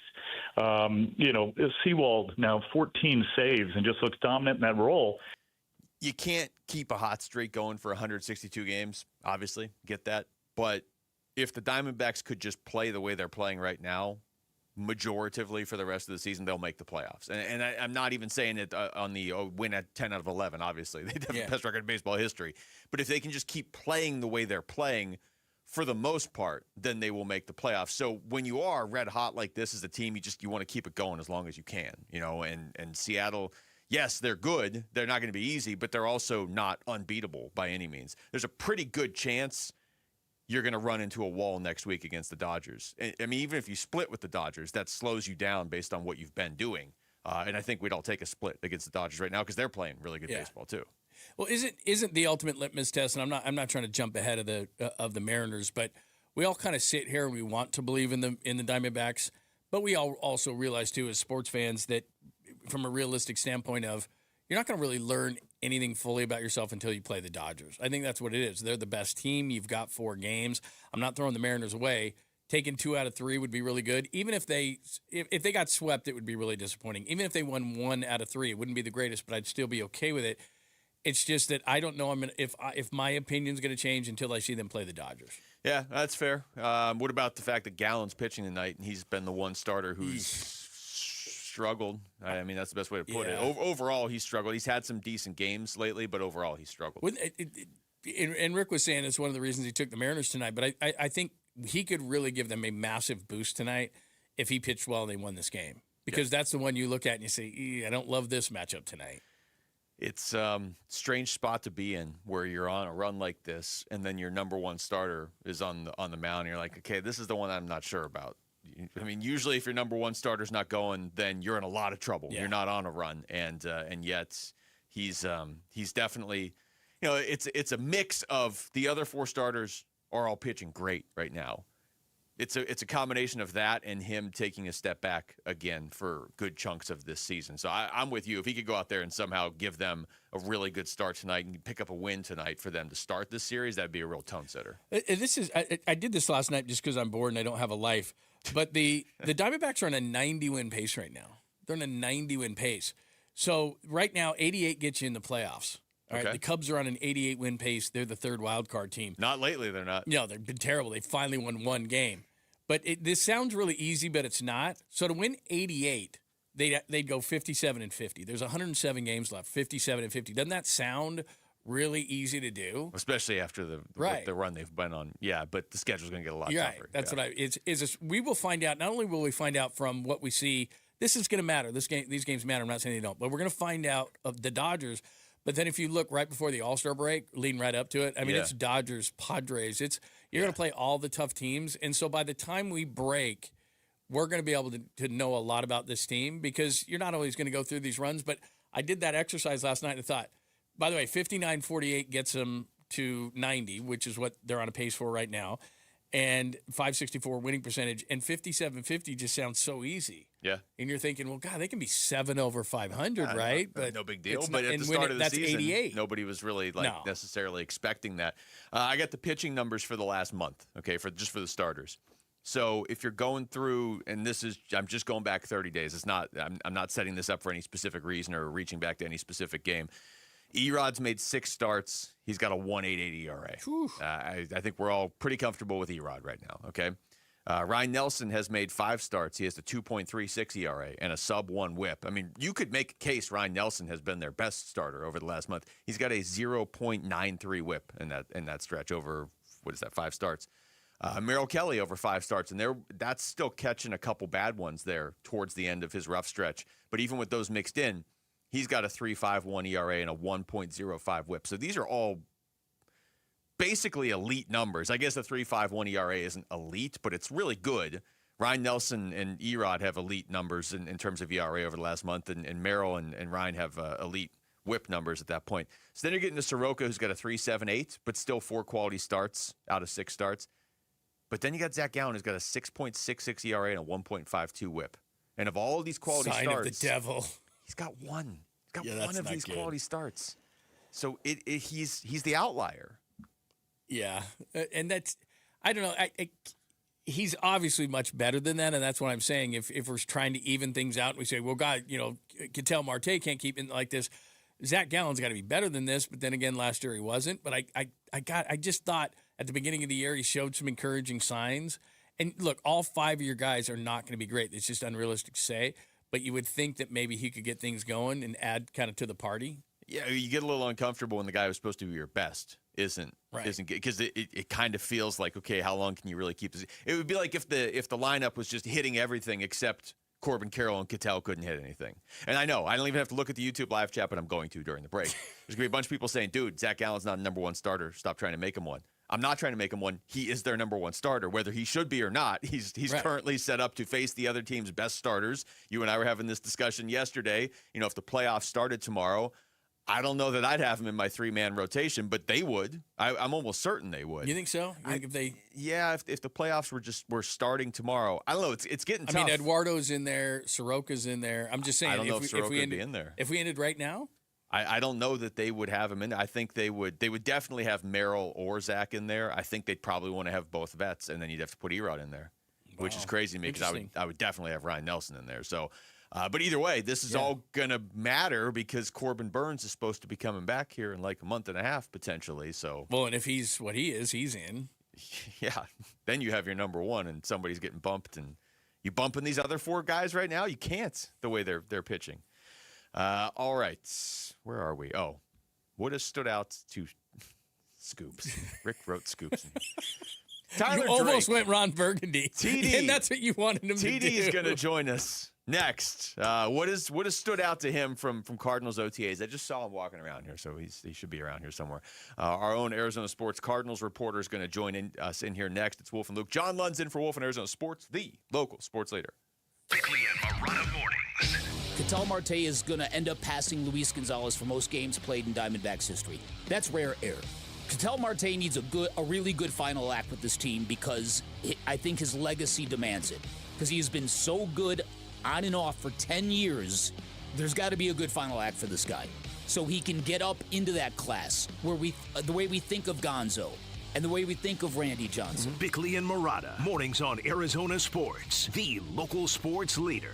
I'm John Morgan of Morgan & Morgan. My best advice to you when hiring a lawyer for your injury case is simple. If you know court personnel, ask them who they'd hire. They know. If you know an insurance adjuster, ask them. They know. And then ask them about us. Ask them about Morgan & Morgan. They know. I look forward to talking to you soon. There's only one Morgan & Morgan, America's largest injury law firm for the people. Injured? Dial pound law. Morgan & Morgan, forthepeople.com. Arizona lawyer will handle Arizona cases. Prior results do not guarantee a similar outcome.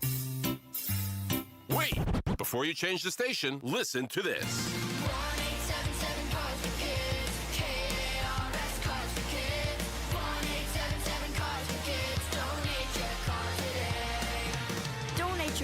carsforkids.org.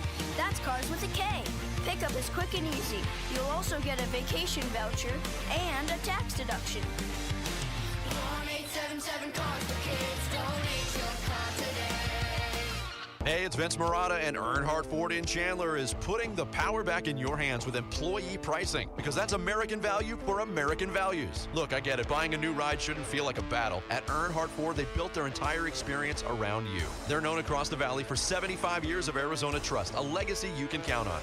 No bull, transparent pricing. No pressure, no surprises. A dedicated team working around your needs, budget, and timeline. And the power to shop, compare, and buy completely online on your terms. Right now, on remaining new 2025 models, you'll get employee pricing. You pay what they pay, plus an additional $2,500 Earnhardt discount on select models. Shop local, shop Earnhardt Ford. No bull for 75 years and going. That's Earnhardt Ford in Chandler. Online at earnhardtford.com. Most new vehicles include the no bull protection packages and added benefit. $699 for cars and SUVs, $1598 for trucks. After all applicable offers on select new models. Exclusions apply. $0 security deposit. APR terms limited. Available through Ford Credit. Not all buyers will qualify. Lessee responsible for excess wearing mileage over 10,500 miles at 20 cents per mile, plus tax, title, license, and $699 doc fee. See dealer for details. Offers in June 1st, 2026. In baseball, every decision matters. One pitch can change the game. I'm Jeff Jr., founder of Trajan Wealth. And like a good manager, building a strong financial plan takes strategy and the right team. Torey Lavello here. Jeff's right.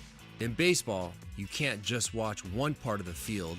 You have to see the whole game. And that's how we think about financial planning. Most advisors just manage investments and refer you somewhere else for taxes or estate planning. But the best teams work together. Exactly. At Trajan Wealth, we built a family office model that brings everything together. Wealth, tax, estate. One team making sure every part of your plan plays well together. That's why I trust Trajan Wealth. With my family's plan, they see the whole field. Call Trajan today. 855-TRAJAN-1. That's 855-TRAJAN-1. Advisory services through Trajan Wealth, LLC, an SEC registered investment advisor. Paid advertisement. Other services through Trajan Estate and Trajan Tax. Additional disclosures at TrajanWealth.com.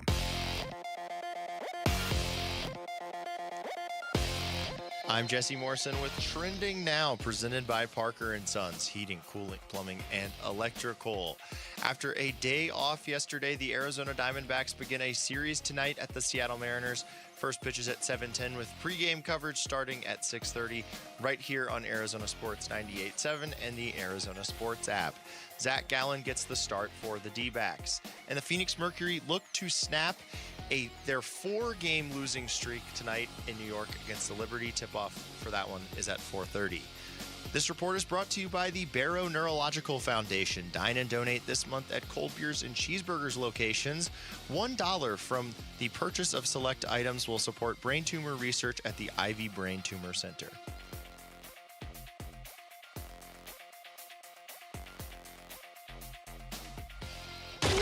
Wolf and Luke talking Cardinals OTAs. Now.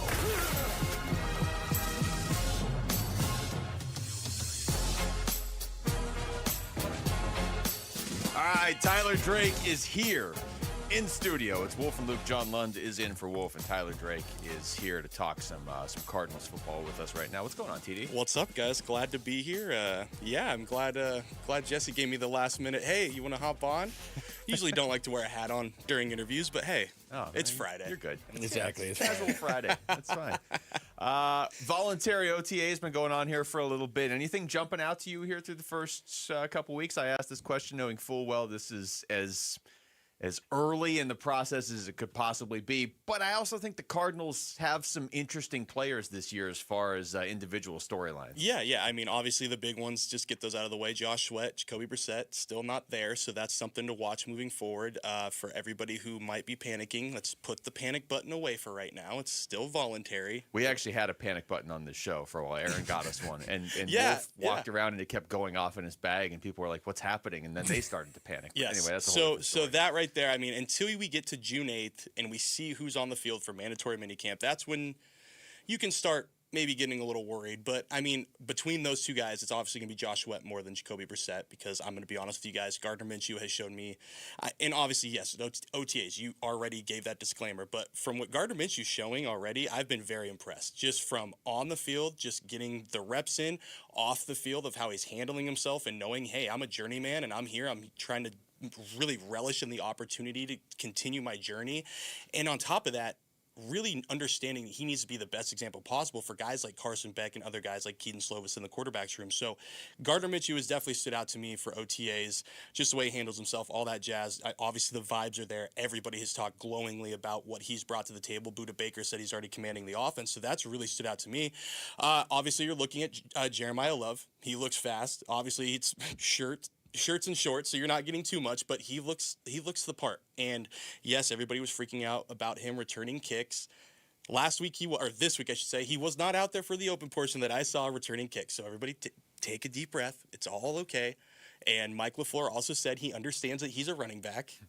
You also don't draft a number 3 overall pick and just say, hey, go return all the kicks. You're our kick returner. We're just going to wear you down first year. So that was good stuff. And then, you just keep looking around. Carson Beck, obviously getting the reps in there, getting in really right behind Gardner Minshew, working with the kind of the projected 1s and 2s that you can kind of see during the open portion, during the individual drills. And it's going to be a process. I mean, reps are gold for young guys like Carson Beck, and getting to have a guy like a mentor like Gardner Minshew who wants to help you take that next step, I think is only going to help him. Well, then let me go to the obvious here. If you've got a veteran guy who can mentor a kid, and he can play, and you look at their numbers throughout their career, and they're fairly similar. And Carson Beck, as we all know, but I'll just tell people, 44 career starts, 38-6, 4 playoff games, national title, 2 conference games, and 2 other playoffs. The guy has played a ton. So if you have a veteran, you have a kid that's not young. He's not Ty Simpson. He can come in and play at some point, and we have the expectation level we do. I keep asking this question: where is the leverage for Jacoby Brissett then? Because you just mentioned Minshew, guys like him. They're using this time, and here's where I don't think Jacoby understands. They're using this time to get these reps that Jacoby should be getting in a new offense, and all of a sudden, at some point, it's going to be, where's his leverage, and why do we need him? Yeah, I mean, you can really make a point that there's no leverage now. Because you look at it, like you brought in Gardner Minshew, and I know Gamba reported that he was brought in to back up Jacoby. Obviously, things change. Obviously, Gambo also reported that, Jacoby's going to be the guy week 1. He's the expected starter. But you start going through this process. You start seeing Carson Beck come over. You start seeing the experience that he already has.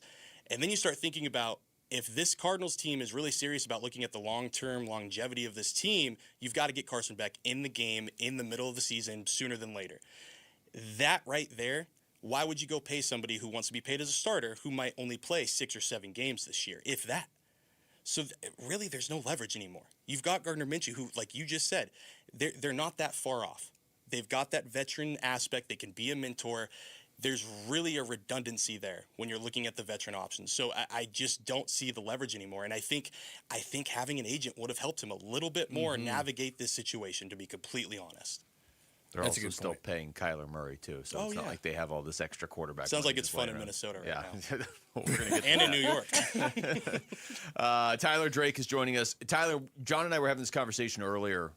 What, in your mind, is a successful rookie year for Jeremiah Love? Like, what are you looking for from him? Because just as we were talking it out, I kind of realized I don't really care about his numbers, rookie. I mean, they got to be decent.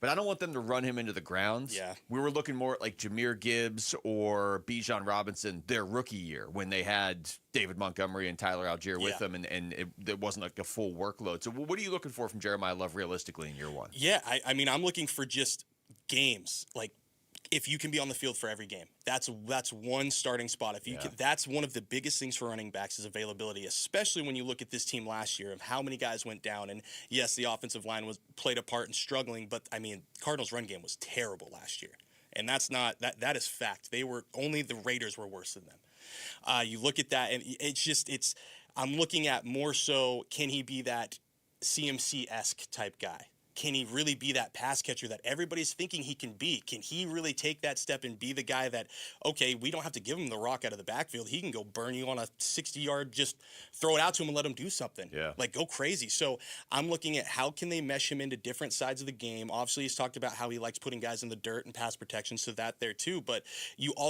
I do want to see a little bit of Tyler Algier to help kind of take that workload off of him until he's ready to fully go, I'm the 3-down back. I'm doing everything. But I do think having Tyler Algier to kind of help leapfrog him up and being kind of that short yardage guy that I expect him to be could really help just kind of save the tread, and then you kind of unlock Jeremiah moving forward. I think and again, because Tyler Algier here, it's a really easy comparison, but in 23, when Robinson was taken 7th, it was Robinson with 214 carries, and it was Algier with 186. But the difference is what you just said. Robinson caught 58 balls, and Algier caught 18. So I could see them doing kind of a split backfield, which most teams do anyway. But then the difference becomes he catches 60 balls. Yep, exactly. And that's nothing to take away from Tyler Algier. Like, before Bijan Robinson got to Atlanta, he was a 1,000-yard running back as a rookie. So he's got the intangibles. I mean, when they signed him, I was like, there's your RB1 right there. Yeah. Before we even looked about Jeremiah Love, before we even talked about him being on this team. And now you've got 2 legit RB1 candidates right there. And that's not even talking about James Conner sitting in the wings. What can you get out of Trey Benson maybe? Maybe a draft pick if you trade him. Because at this is the point now we're getting to. There's a surplus in the Cardinals running backs room that other teams like Jacksonville, Green Bay, depending on what happens with Josh Jacobs, Tampa Bay with Bucky Irving. Like, there's some teams that need a running back, and the Cardinals could be very advantageous in getting rid of one of those guys lower on the depth chart. Yeah, and there's always teams that need a running back. I mean, there's going to be more and more coming up here as we get closer to the start of the season. Tyler, before we let you go, I wanted to ask you this, and maybe this is an unanswerable question, but we were talking about this earlier in the week too. When you look at the quarterbacks in the quarterback room that the Cardinals have, do you have any sort of preference for which one of them specifically might be able to unlock Marv in year 3? Because it just feels like such a make-or-break year for Marv. Like a crossroads here. New coach, it's going to be a new quarterback. Does he take off and start to fulfill that promise, or is he just kind of a receiver in this league? You know? Yeah, I think, honestly, and just because we've already seen the Jacoby Brissett experience with Marvin. Obviously, yes, Marvin went through some injuries, some poor play. He had the appendectomy too, which is just bizarre. I'm kind of leaning towards Gardner. Yeah. I just think the experience he has, I mean, the way he talked about the offense and the simplicity, but the complexity and everything else and just the air raid side, I think he can maybe unlock a little bit more and just get him the rock a little bit more in advantageous positions where he can really thrive. I think that's the big thing is you've got to find the tight line of, yes, getting him involved all the time, but still building that confidence with things that he knows he can do really well. I think that's the big thing is if he can just erase thinking a little bit more, he can unlock more. One of the things, too, with him is I think to myself, okay, what does a breakout look like when, to me, regardless of who the quarterback is, they're going to run the ball a ton. Just look at the Seahawks and the Rams to know what Mike LaFleur wants to do. And with Love and with Algier, that might be their best way to do things. Plus, you're going to maybe keep your defense off the field, all the different things, time of possession, that helps. So I think Love is going to be your number 1 guy. And then, obviously, McBride's going to be number 2. And then the way Michael Wilson Jr. did things – I mean, if Marv doesn't step up himself, all of a sudden he finds himself the 4th option. Not that that's bad. It's just that there's a lot of mouths to feed here. So a breakout for fans might be all these big numbers, but I don't know that that's realistic. It's tough because there's a lot of mouths to feed, and you've got to look at it as, you think Trey McBride, he's another 1,000-yard receiver, if not more. But you also have to take into account what Love might take away from him there and what Michael Wilson might do stepping into a bigger role. Like that's all going to be talked about. I think if you're Marvin Harrison, I mean, you're still looking for 1,000 yards. I think that's the starting point. If you can get 1,000, that shows that you're on the up and up because as a rookie, he had 8 touchdowns. That's a really good number.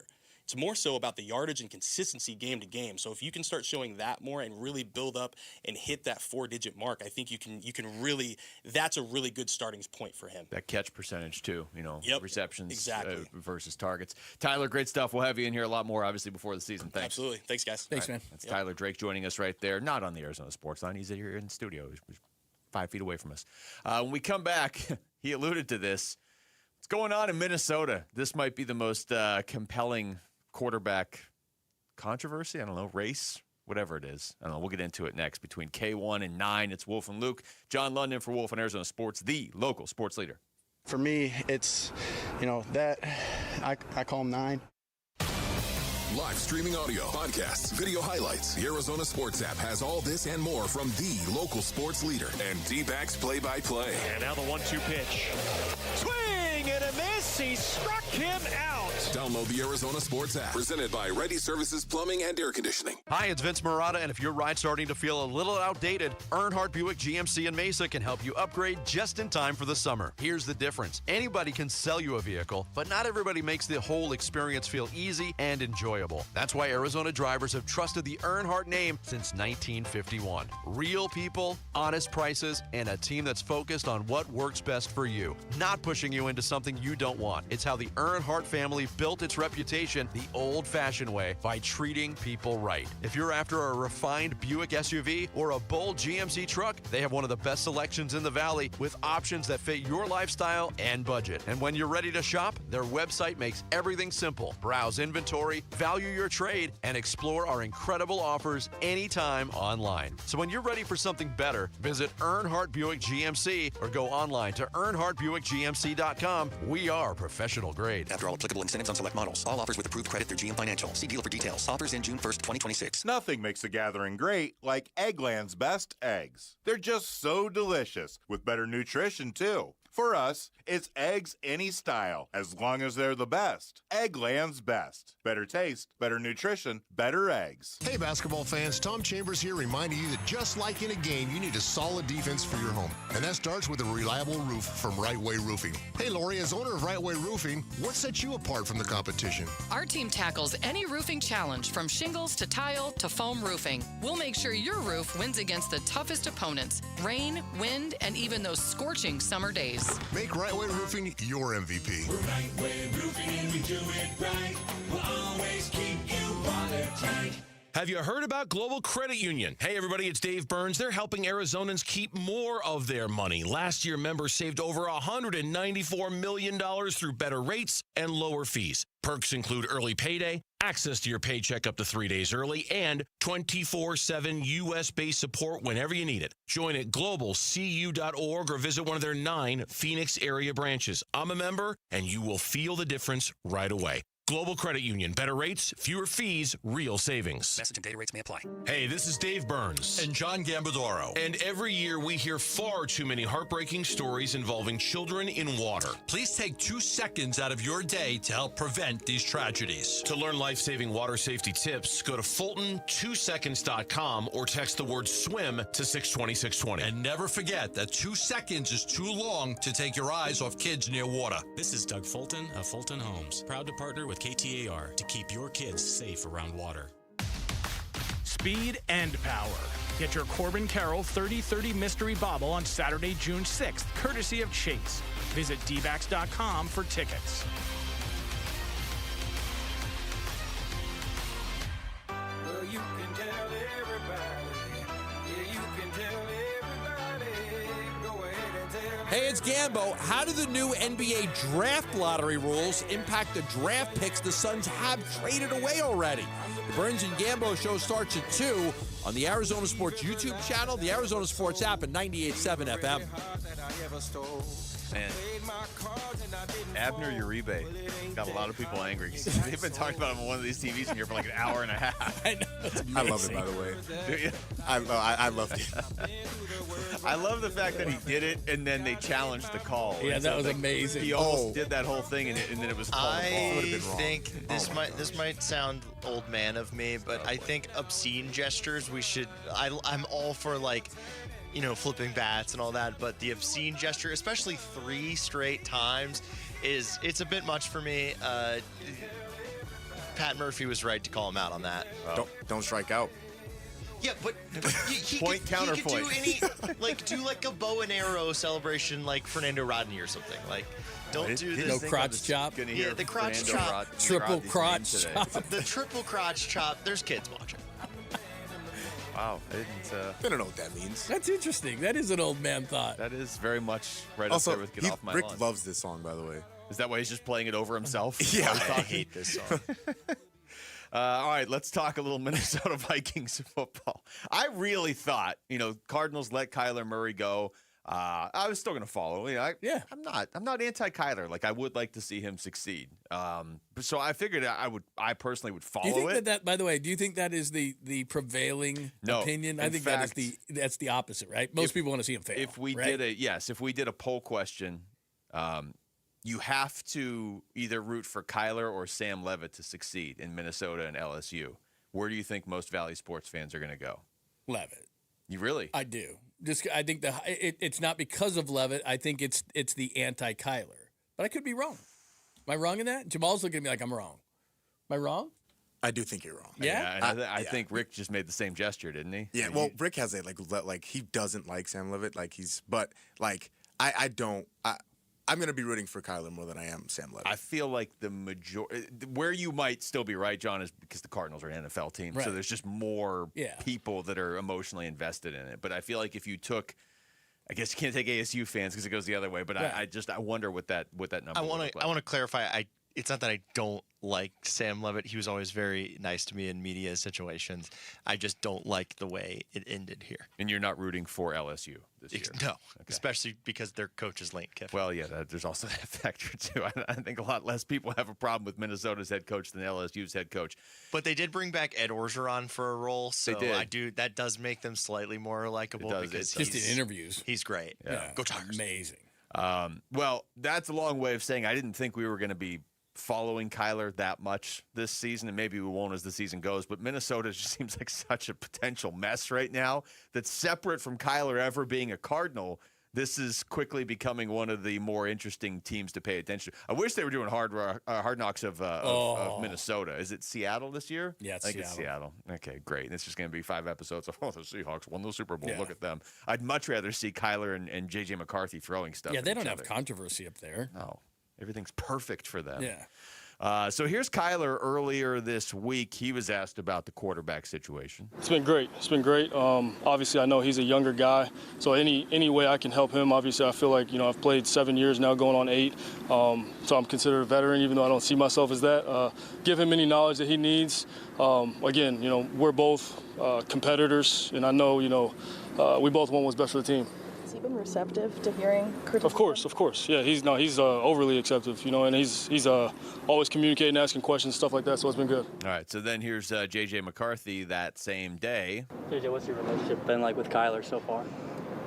It's just like two guys in a classroom. He sits on one side, I sit on the other side, and it's the coach's responsibility to teach us and coach us. So, is there any awkwardness between you two?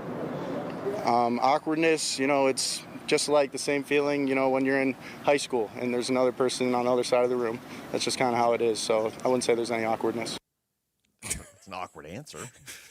That whole thing right there was awkward. What are you talking about? What do you mean there's no awkwardness? Okay, maybe not between you and him, but that whole thing right there was between awkward. you and the reporter. Yeah. There is. I felt weird listening to it. I think we all agree. Just based on those two cuts, Kyler sounds a lot more polished and professional. Plus, what do you think the real situation is? Like, Kyler's waxing poetically, and JJ's like, this guy's trying to steal my girl and my job and my life and my money. It's somewhere in between, right? Well, here's another cut from McCarthy, same day. The organization is going to make decisions that are out of my control, and all I'm going to do is focus on what I can control. Personally, when they made the move with Kyler, was it disappointing? I get that you get what they're doing, JJ, but was there a disappointment considering how you finished up last season? Then I would be disappointed if the rain fell. That's out of my control, and at the end of the day, I just got to focus on what I can do to be the best quarterback for this football team. Does it increase motivation, or do you just have that already? I have a drive that, that's been driving me since 5th grade when I decided to be at this level and perform really well at this level, and that's the same drive that's running through me today. Okay. Well, he can't stop the rain from falling either, apparently, which I think Shaq told us that many, many years ago. You can't stop the rain. Yeah, that's J.J. true. McCarthy apparently can't stop the rain. I'm so fascinated by this now, and it has so little to do with Kyler ever having played here. Just because Minnesota took J.J. McCarthy with, the 10th pick 2 years ago, and he didn't play the first year. He was hurt the whole first year. So this is essentially a guy you took with the 10th pick 1 year ago, and you go out and get Kyler Murray. And oh, by the way, gave up Sam Darnold for. Yeah, that's a great point. The reigning Super Bowl MVP. Is Yeah, that we right? don't want him because we're going to keep this guy. MVP, but he won the Super Right, Bowl. but I mean, he threw 35 touchdowns Yeah. and was like a top 5 MVP candidate. Nah. So there's already this whatever. It feels like a powder keg up there in Minnesota. That's a great point, what you just said. The fan base expects that team to be in the playoffs and winning playoff games.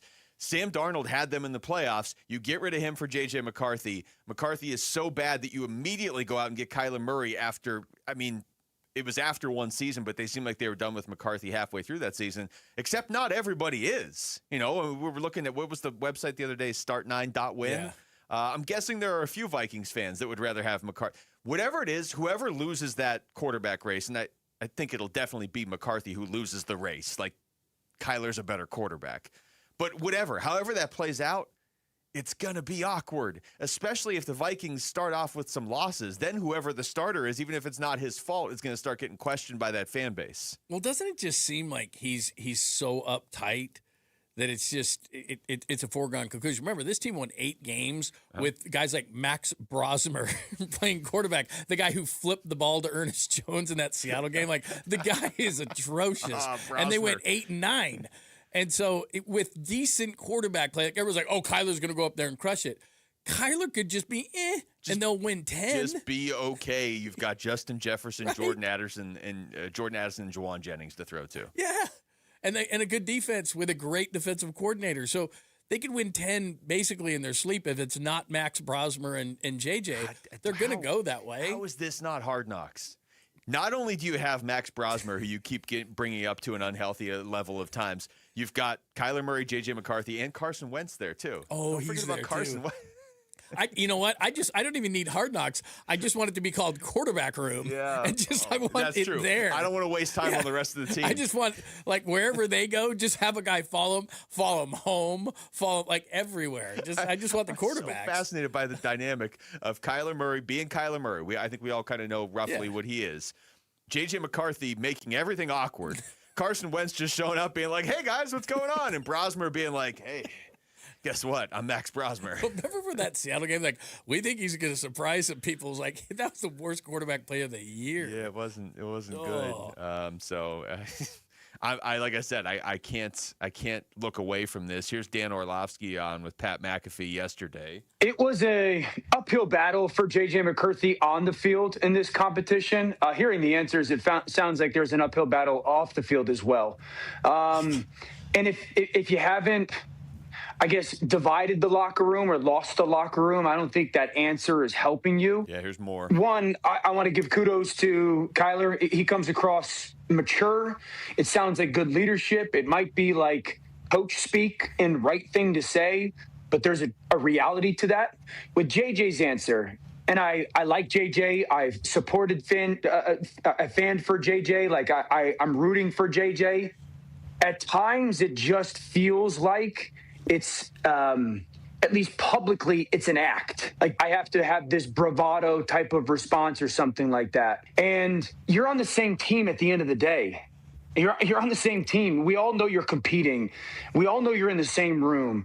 At the end of the day, whoever plays better is more than likely going to win that job. So for you to have that type of response of like, oh, we're just in the same room. Yeah. It feels like you're trying to divide the locker room. Like, are you team JJ or are you team Kyler? And he comes across that way at times. Yeah, it's interesting he says that because it was kind of weird, the cut we played. It almost felt like they were on a reality show and the producer was like feeding them like, hey, why don't you go ahead and make this a little more controversial? But, Justin Jefferson kind of did that too when he was asked first thing, and he kind of was just dismissive of McCarthy and was like, yeah, Kyler's our guy. Is there a debate? So like, did you see J.J. McCarthy's passes last year where he almost got me killed like 12 times in one game? J.J. McCarthy, by the way, last year, his passer rating was 72.6, which is so far down the list of quarterback passer ratings last year that I can't even count where that ranked. Like, I don't have time to do that on the air. I'll try to do it during the break. Maybe I'll get halfway down the list. So I just can't wait to watch this team. I don't care at all about the Vikings. Yeah, but wouldn't it be great if, like, Kyler gets a start, but then he stinks, and then they got to bring in JJ, and this has got to go all year. Because Justin Jefferson does not want J.J. McCarthy to be the quarterback. I feel like at some point, just because it's football, for whatever reason, Carson Wentz will be starting a game, and we're all going to be like, what's going on? It'll probably be against Seattle if they play them, give the Seahawks an easy start. Yeah, right.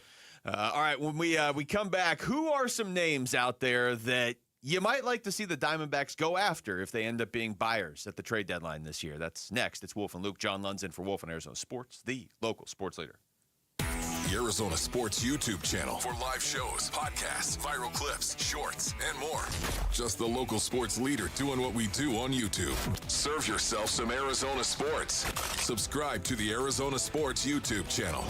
You know who's here for those who build America? Ford. For those who believe giving everything we've got today will pay off tomorrow, Well, Ford believes if that's who you are, then you should pay what Ford employees pay. American value for American values. Paul Calvise here. Hey, the Memorial Day sales event is here at our Desert Ford dealers. Again, we pay what Ford employees pay, and we're talking across a full lineup of Ford trucks and SUVs, like that 2026 Ford F-150. Remember, Ford is the #1 selling truck brand in Arizona. And right now, during the Memorial Day sales event, get employee pricing plus $1,000 cash back. That's on a 2026 Ford F-150 and Ford Explorer and 2025 Ford Maverick and Bronco. Employee pricing plus $1,000 cash back during the Ford Memorial Day sales event at buyfordnow.com. Based on S&P Global Mobility, retail U.S. new vehicle registrations for the truck vehicle type CYTD October 2025. She walked miles with her granddaughters every day at Disney with zero knee pain, but she couldn't have done that months ago.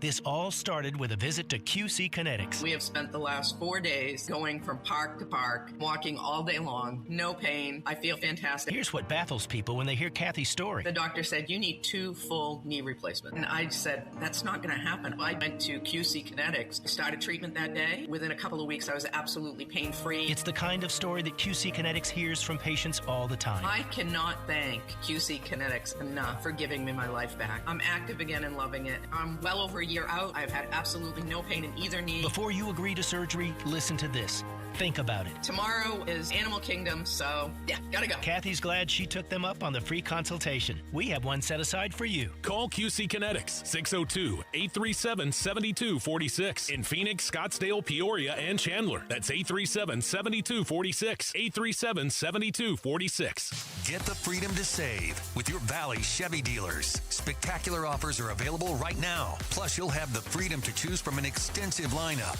that's ready for all the adventures ahead.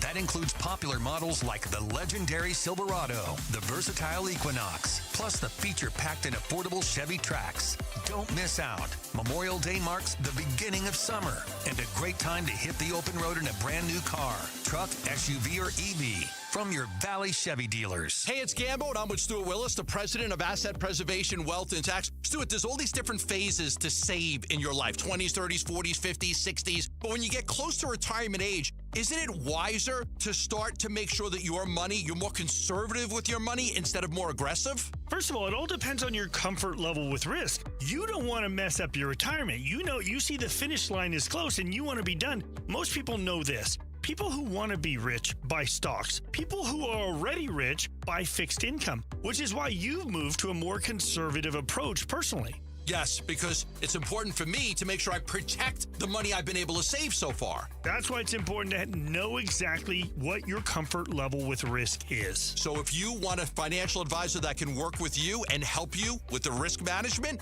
call Stuart Willis at Asset Preservation, Wealth, and Tax at 602-877-PLAN for a free portfolio review. Investment advisory services offered through Foundations Investment Advisors, LLC, and SEC registered investment advisor. KMVP FM Phoenix. Live from the Casino Arizona and Talking Stick Resort Studio. Arizona Sports, the local sports leader.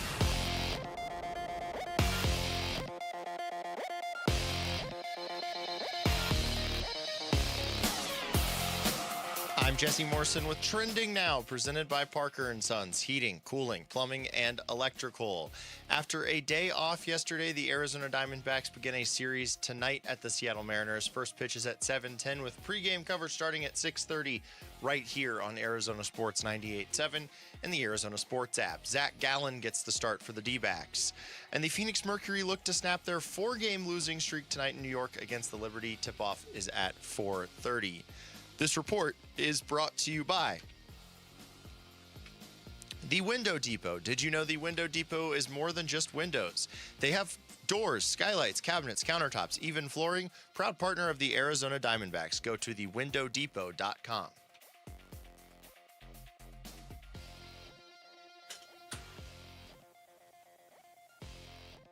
Interact with you.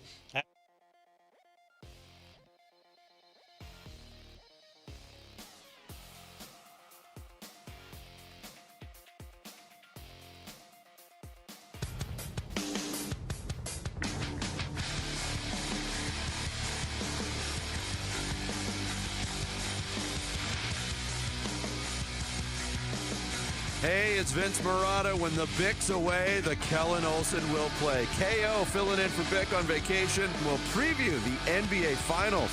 Did the Thunder flop their way there? Monday morning here on Arizona Sports 98.7, the Arizona Sports app, and the Arizona Sports YouTube channel.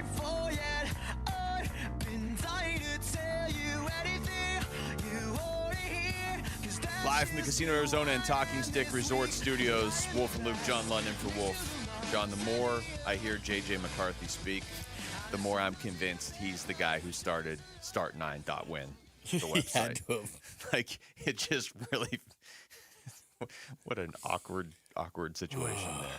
All right, over to baseball. For me, it's, that I call him 9. Yeah. You think they're both on the team a year from now? No chance. Okay. Neither of them. You don't think either one of them are on the team? No. I don't think either of them will be.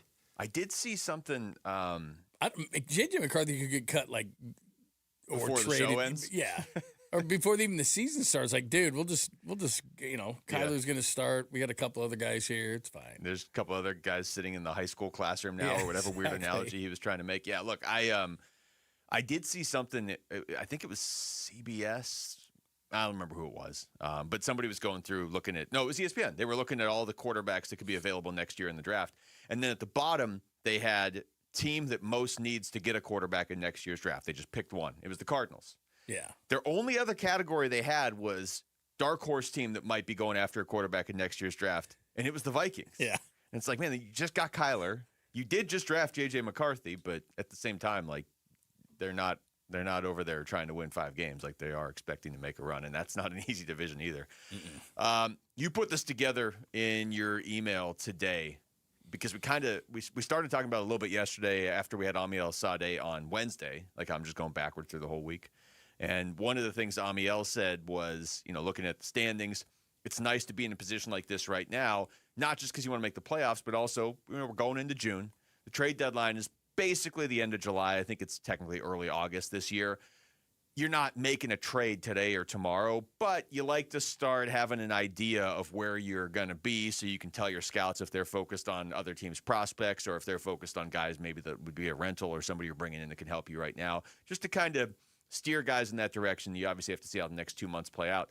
So you had in your email, if the Diamondbacks were buyers at the deadline, not only what type of player would you go after, but you threw some names in there too. Well, the reason I did was because I was thinking a few different things. I was thinking, because this is what you and I discussed yesterday, and I thought, well, let's get specific because people love that, which is power hitting first baseman or power in general. Waldschmidt's off to a great start, but Alec Thomas is gone, so you don't have a lot behind that. So if Waldschmidt were to struggle, maybe you'd look at center field. And then potentially if, they've been great at the end so far with Sewald, but if he struggled at some point at the age of 36 or had an injury, you might need a closer. So I put Skubal in there just because he's an Arizona guy. I don't think they need him, but you never know. Yeah. So I threw him in there. Okay. I threw in Devers. Now, would they go get Devers? Probably not, but he's a first baseman. He's hitting poorly, partly because he's in San Francisco. It's just a really difficult place to go and hit, but he's got 7 and 171 left, so I couldn't see that. The one name that a lot of people could get excited about because the Astros stink is Yordan Alvarez. And you would think he wouldn't be available, but he's only got 2 years left. Now, he's strictly a DH, but again, you're looking at a big-time power bat. Mike Trout, probably not. But his contract now, which used to be just outrageous, has got 4 and 148 left. It's not that big. This is one that I think people would be really interested in. Christian Walker, who was terrible last year with the Astros, but this year has 15 home runs and 40 RBIs and an 850 OPS. He has the remaining of $20 million this year and what's left of another $20 million next year. And then I put a couple of relievers in there that aren't as exciting to talk about, but I think could be potentially guys as far as closers are concerned. Mm-hmm. So any names pop out at you out of that list, out of that group that you'd go, that's interesting? Well, I mean, out of the list that the list I'm looking at that you gave us, the biggest names, Tarek Skubal's the biggest name. I don't really have any interest because I would assume they'd just be renting him. Yeah, his contract ends at the end. Yeah, so I don't think they need starting pitching. Like, if you tell me, hey, the Diamondbacks went out and signed Tarek Skubal for the next 5 years, well, I'm in. Like, he might be the best pitcher in baseball, but it's probably a rental, and he's hurt. So, and they don't need starting pitching as much as they need other stuff. So, the 2 names that really jump out on this list, I mean, Mike Trout's interesting just because I want him out of out of Anaheim so I can see him like play in meaningful games. Yeah. CJ Abrams of the Nationals, Yeah. I don't think they'd ever have a shot just because his contract is so nice and he's been great this year. But he's not and he's not really a shortstop because he's so bad defensively. But he's an athlete. You can move him. You can find Yeah. somewhere to fit him. I just don't know that the Nationals, they shouldn't trade him. I mean, I guess you never know. Isn't that they got him in the Juan Soto They did. deal, right? He was with the Padres. Yeah. Yordan Alvarez is the one that I don't want to say it makes the most sense because I think a lot of teams would line up for him. But if you just told me they could have a name off this list, that'd be pretty great because he's a monster at the plate. And you're right, the Astros aren't really going anywhere, at least not right now. And he's got 2 years left. By the way, another name that I put on there I think is interesting is Byron Buxton. And he's been hurt a lot. And he's got 2 years left at 32, which isn't too bad. But he's got 17 home runs and he is staying healthy. And let's say Waldschmidt just kind of, started not playing as well. He's a center fielder. He's decent defensively. He's had a lot of injuries, but my point is that there's a lot of guys out there that could fill the needs of what the Diamondbacks have or wouldn't possibly need. What are you smiling at? I'm looking at Yordan Alvarez's numbers because I knew he was off to a tear to start the year, but I didn't know if maybe he had dropped off a little bit because the Astros have been just almost non-existent this season. He has not dropped off. He's got 20 home runs and he's hitting .307 with a 1.073 OPS. He's basically doing what Ketel Marte's done for the last 2 weeks, except he's done it for the whole season so far up to this point. He might be the best hitter in baseball and or the most feared hitter in baseball just because at times, too, through the Astros run, there can be times where you just can't get him out. Yeah, he feels like a very under-talked about player for what he does, and he was hurt for most of last year, but, I mean, we're a couple years removed from 35 home runs.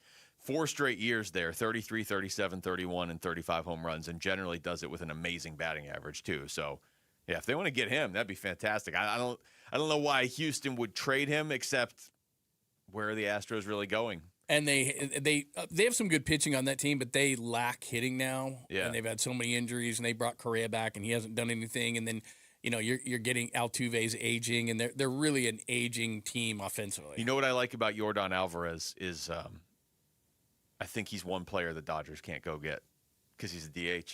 What are they going to do with Shohei? Oh, good call. So and Alvarez is purely a DH. And so is Shohei. Yeah, I mean, other than when he's winning the Cy Young, but that's like the one great player out there right now. The Dodgers, even the Dodgers, that's a good point. Unless they could somehow work into the new CBA, you can have 2 DHs, but they can't do that this season. Yeah. So there you go. And that's the type of guy too. He's got 2 years left. Where people say, well, for Tarek Skubal, for example, I'm not going to give up Waldschmidt or Troy or some of these young players that we like. Yeah. Alvarez, whatever. Like he's such a good middle of the order bat, and it's really what they're screaming for that you'd be like, whatever.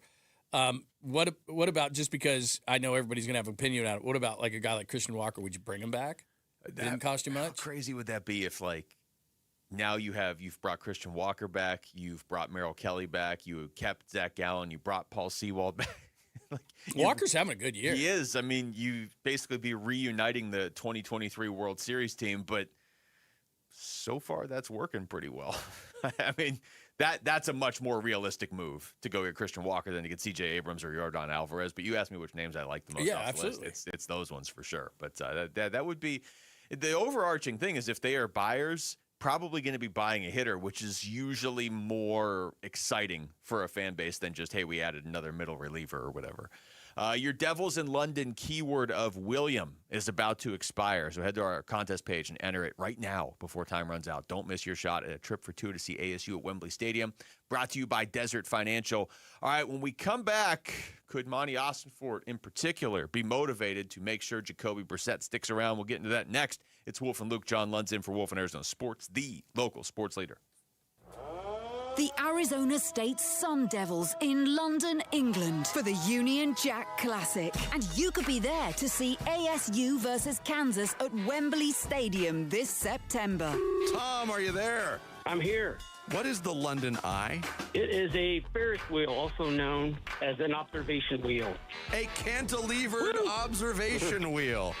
If you would have said that, I would have said you're reading directly from Wikipedia. If he is, so what? He's got the right answer. That's all we care about. This is the final week to qualify when you watch or listen to Arizona Sports on YouTube, the app, 98.7 FM, and ArizonaSports.com. Bickley and Murata will draw our grand prize winner in the 9 o'clock hour on June 1st. Full contest rules available on the contest page at ArizonaSports.com. Devils in London, brought to you by Desert Financial. You sound like you're from London. Well, actually, I'm from London, Connecticut. Wesley Financial Group is not a law firm, and Chuck McDowell, definitely not an attorney. This is Chuck. If someone talked you into buying something really silly and you want to get out of that silly little thing, my advice, get the facts. Call me and I'll send you our timeshare exit kit absolutely free. Inside, you'll learn how timeshare works and all your options for cancellation. Call Wesley now for your free exit information kit. 800-791-0000. That's 800-791-0000. You've got better things to do this summer than deal with old appliances. That's why right now at Lowe's, you can still get in on Memorial Day savings and get up to 45% off select major appliances. Plus, get up to an additional 25% off when you bundle select major appliances. It's time to upgrade what's outdated. Our best lineup is here at Lowe's. Valid through 6/3. While supplies last, selection varies by location. See Lowe's.com for more details. Patrick was way behind on his IRS taxes. I was in way over my head. The total amount ended up being somewhere just over $30,000. $30,000. Then the IRS came to collect. Started getting letter after letter. A lien had been filed against me. They were going to basically hang me completely out to dry. He had to do something. That's when I reached out to Optima Tax Relief. Patrick's life quickly got a lot easier. It was very easy, pretty much hands off. They picked up the ball and ran with it. And how'd it go? I couldn't believe it. I had to ask 2 or 3 times. I saved an incredible amount of money. How does Patrick feel about Optima? Couldn't be happier. They definitely helped me. Optima Tax Relief, the best place to call. They're the best in the business. Do what Patrick did and call Optima Tax Relief for a free consultation. Call 800-343-6460. 800-343-6460. 800-343-6460. Optima Tax Relief. Testimonial from an actual client. Some restrictions apply. For complete details, please visit OptimaTaxRelief.com. I'm John Morgan of Morgan & Morgan. After suffering an injury, you may face many hard questions. What will tomorrow bring? Which firm should I choose to represent me and my family? At Morgan & Morgan, we will hold your hand every step of the way. From our one-click sign-up, mobile apps, and 24/7 availability, we make it easy to get your case started right from the comfort of your couch. All firms are not the same. The choice is easy. Morgan & Morgan, for the people. Injured? Visit forthepeople.com for an office near you. Hey, it's Vince Murata, and Earnhardt Ford in Chandler is putting the power back in your hands with employee pricing, because that's American value for American values. Look, I get it. Buying a new ride shouldn't feel like a battle. At Earnhardt Ford, they built their entire experience around you. They're known across the valley for 75 years of Arizona trust, a legacy you can count on. No bull, transparent pricing. No pressure, no surprises. A dedicated team working around your needs, budget, and timeline. And the power to shop, compare, and buy completely online on your terms. Right now, on remaining new 2025 models, you'll get employee pricing. You pay what they pay, plus an additional $2,500 Earnhardt discount on select models. Shop local, shop Earnhardt Ford. No bull for 75 years and going. That's Earnhardt Ford in Chandler. Online at earnhardtford.com. Most new vehicles include the no protection packages and added benefit. $699 for cars and SUVs. $1598 for trucks. After all applicable offers on select new models. Exclusions apply. $0 security deposit. APR terms limited. Available through Ford Credit. Not all buyers will qualify. Lessee responsible for excess wearing mileage over 10,500 miles at 20 cents per mile. Plus tax, title, license, and $699 doc fee. See dealer for details. Offers in June 1st, 2026. Bickley and Murata mornings. Minshewmania has been a thing.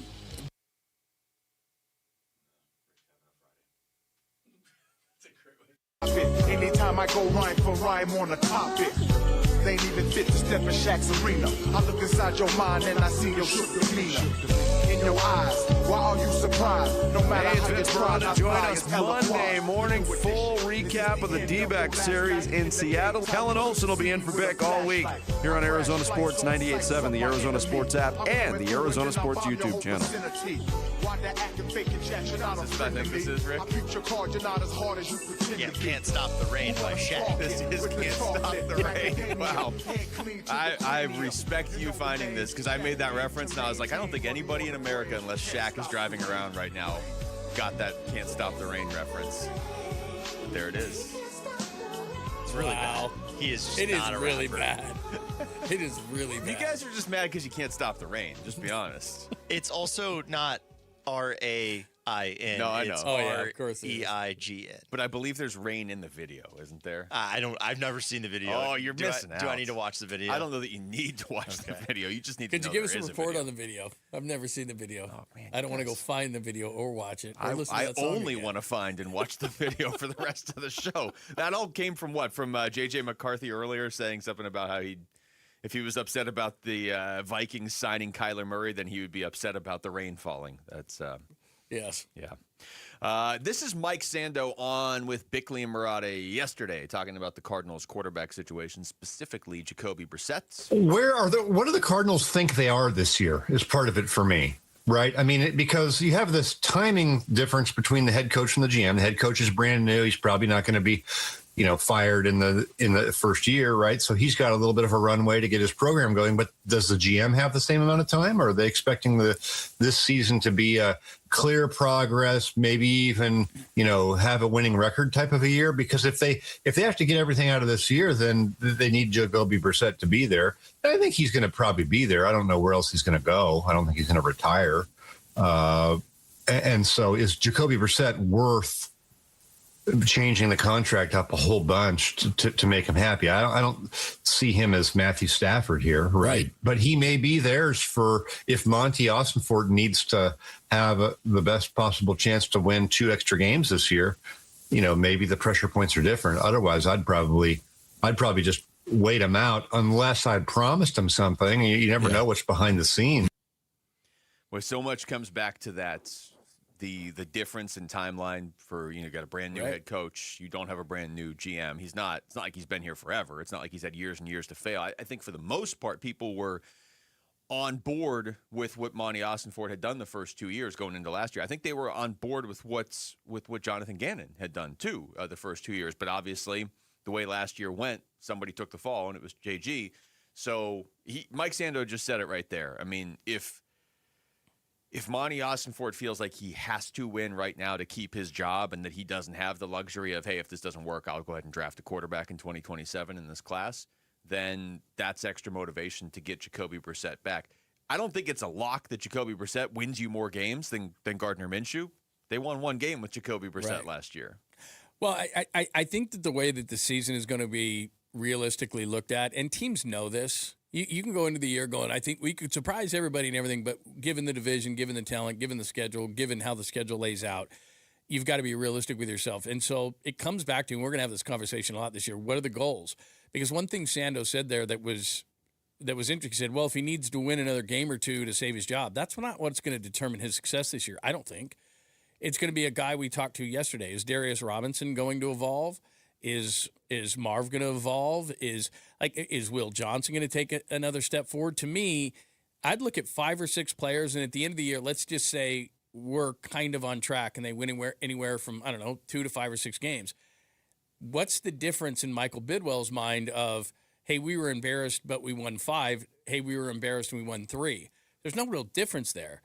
If they're having their end-of-year meeting this year and Monty Austinford's able to say, wait, Love worked out, and Beck worked out, and Robinson worked out, and Marv worked out, and Michael Wilson Jr. worked out, and all these guys take steps and different steps. That's a bigger deal. Yeah. They're in a developmental stage of their process. So if he can say, look at all my picks that have hit, and oh, by the way, next year you better, then I should be the guy to take that next quarterback or this next high pick.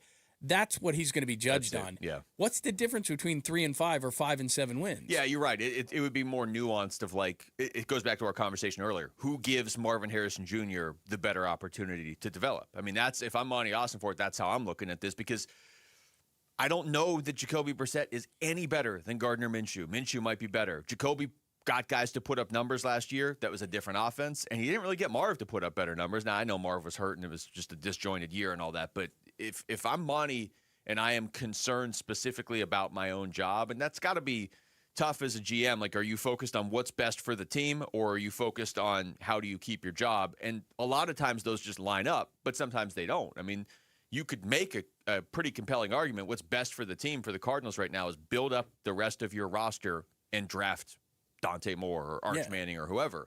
But if you're Monty, you might not you might build up the rest of the roster, and another GM comes in and drafts Dante Moore and Arch Manning and gets all the credit. Or honestly, even if he gets another year and he drafts one of them, expect Dante Moore to suddenly be an MVP candidate in his rookie year, So that's where I'd be focused, though, like you were saying. What makes the guys I've already drafted develop this year? Yeah. Because then I can point to that and say, hey, look, when you brought me in, this was not a great situation in 2023, 2022 coming in. And he'd be right.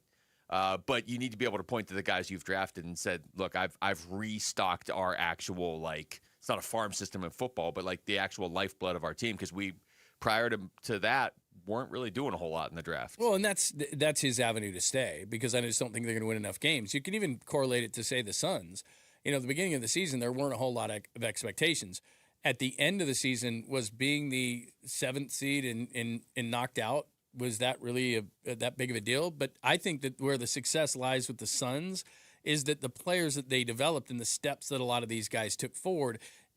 And I think that then going forward, Fleming, Maluach, all these kind of guys, that's what's going to determine the success, because you're not going to be able to determine it on championships in the foreseeable future, because I think Oklahoma City and San Antonio are going to take those. So are you developing your players? We can see even as fans, is my team taking these steps forward? And then because you're making that progress, you keep the people in place that are there because you're seeing that they can draft and develop.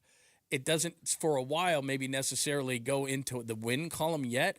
And that's where the Cardinals are in this rebuild, or whatever you want to call it, retool, whatever, is that you've got all these unknown players on both sides of the ball. And if Marv and Darius Robinson and Love doesn't, if all these guys don't develop, then you're gone, because you took them and you're drafting them, but you're not developing them. And thinking back, I have to assume that was part of the what Michael Bidwell, whatever the Cardinals were looking for when they hired Monty Ossenfort and brought in Jonathan Gannon. I have to think a huge part of it was, I remember back at the time, it was culture and let's rebuild our team identity. But I have to think drafting well was part of why they put this front office together, because previously they weren't hitting on very many picks. So I have to think when they looked around, okay, we're signing some guys and we're doing this and that, but 2022 season was a mess, and you're looking and saying, we're not hitting on first round picks prior either. I mean, Isaiah Simmons, a lot of these guys, Zaven Collins is a fine player. I don't know that you need to take him where you took him, though. Right. So I have to think that was a priority for this team. And like I said, you can make a case that you almost give Monty an incomplete grade on some of these drafts because so many guys were hurt last year, but you're not going to be able to make that case after this year, because if the same guys are hurt, then you whiffed because you drafted guys that got hurt, even though it's not really fair because you didn't draft injury-prone players. They weren't injury-prone in college, but whatever. You don't get 5, 6, 7, 8 years in the NFL. That was the whole thing with Kyler. Kyler's a better quarterback than Jacoby Brissett, but we've seen 7 years. He's not going to win you a title, so you're trying to get your quarterback of the future. Yeah. Well, what you brought up, too, and this is where it comes in, is example for Love. Let's say that has the year that Ashton Genty had, and it really wasn't Genty's fault because the Raiders line was that bad. The Cardinals might be too, but if he doesn't look like that player that you take where he took him, then that's going to bring him down. Same thing. If Carson Beck gets on the field and absolutely flops, and if Robinson's the same guy, and if Marv doesn't take a step forward, then you're going to look at Monty and go, why in the hell would I ever give you an opportunity to potentially take our next franchise quarterback? There's no way. It works both ways. Right. Because if those guys look like they are actually developing, then you're like, okay, now go get the quarterback. Because you really haven't had a chance to go pick your quarterback. Kyler wasn't your quarterback. Carson Beck, I guess, is, but it feels like more of a flyer. Different. But if those guys, you're right, if they're not developing, then it's okay, hold on. There's actually a pressure point here. We need Although, who are you going to bring in and know that they can draft the right quarterback? But there's losing, and there's losing with no hope, right? Last year, the frustration, I think, from the fans is we're showing zero progress here. If you're starting to see some growth with certain players and fans know, okay, we're getting a base here. We're winning 3 to 5 games, but I see where it's going versus going, what are we doing? Driving right in, and here comes the train down the tunnel. We're going to have to start this thing over? I mean, the previous year, they were, 2 games out of first, and they were actually winning games in the division. So last year, there's whatever caused it, injuries, regression, whatever, it was a huge step back. So you can't do that anymore. All right, when we come back, let's get back into the NBA playoffs, because the next time we do a show, we're going to know who's in the finals facing the New York Knicks. Spurs Thunder Game 7 is tomorrow, so what are you expecting from that? That's next. We're going to make Command and Control make some predictions, too. I haven't heard from them in a while. It's making me nervous. It's Wolf and Luke, John London for Wolf and Arizona Sports, the local sports leader. Bickley and Marotta mornings. Minshew mania has been a thing because not only the free spirit personality, but the mustache. Everything about him makes you want to see him play football. And Gardner Minshew, it's like everybody you've heard on the Cardinals, they're all saying the same thing. What a great guy, man. What a great guy. And if you're not going to be good this year, why not have good vibes? No, it's a good point. The record, not good. Vibes, immaculate. Bickley and Marotta, mornings on Arizona Sports, the local sports leader. All right, Basinonians. Ron Wolfley here from my brothers over at Desert Institute for Spine Care, also known as DISC. Listen, if you're having neck or back pain, then you need to go see the best of the best, and that is Desert Institute for Spine Care. The reason you should choose them varies in need, of course, but they have award-winning doctors and provide a broad range of treatments for you, Basinonians. DISC provides pain mapping and a careful diagnostic approach to figure out exactly what will be best for your issue, and then they back that with proven success and trust, of course. Listen, the DISC doctors often train doctors from around the world on best practices and techniques as a world leader. If you're experiencing any kind of neck or back pain like I was, then text SPINE to 620-620. Text SPINE to 620-620 for DISC. Okay, here we go. Let's talk diamond sourcing. Hi, I'm Dustin, your friend and jeweler at Shane Company. As one of 3 diamond sourcing experts, I'm going to explain just how differently we source our diamonds and why that guarantees your engagement ring will be the most beautiful. For starters, there's no middleman.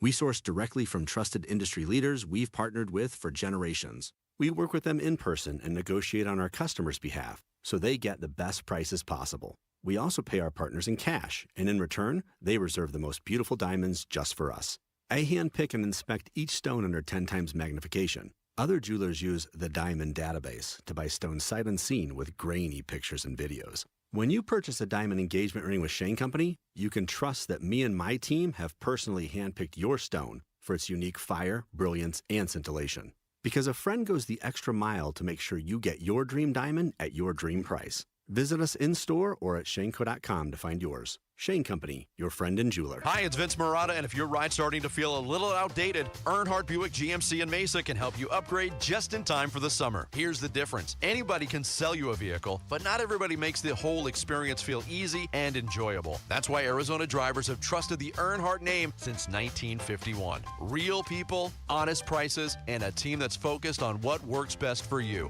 not pushing you into something you don't want. It's how the Earnhardt family built its reputation the old-fashioned way, by treating people right. If you're after a refined Buick SUV or a bold GMC truck, they have one of the best selections in the Valley with options that fit your lifestyle and budget. And when you're ready to shop, their website makes everything simple. Browse inventory, value your trade, and explore our incredible offers anytime online. So when you're ready for something better, visit Earnhardt Buick GMC or go online to EarnhardtBuickGMC.com. We are professional grade. After all applicable incentives on select models. All offers with approved credit through GM Financial. See dealer for details. Offers in June 1st, 2026. I'm Jesse Morrison with Trending Now, presented by Parker & Sons, heating, cooling, plumbing, and electrical. After a day off yesterday, the Arizona Diamondbacks begin a series tonight at the Seattle Mariners. First pitch is at 7:10 with pregame coverage starting at 6:30 right here on Arizona Sports 98.7 and the Arizona Sports app. Zach Gallen gets the start for the D-backs. And the Phoenix Mercury look to snap their 4-game losing streak tonight in New York against the Liberty. Tip-off for that one is at 4:30. This report is brought to you by Ready Services Plumbing and Air Conditioning. Ready Services Plumbing and Air Conditioning, the proof is in their reviews. If you have any AC or plumbing issues and need a second look, they're online at ReadyServices.com. Proud sponsors of the Arizona Sports app.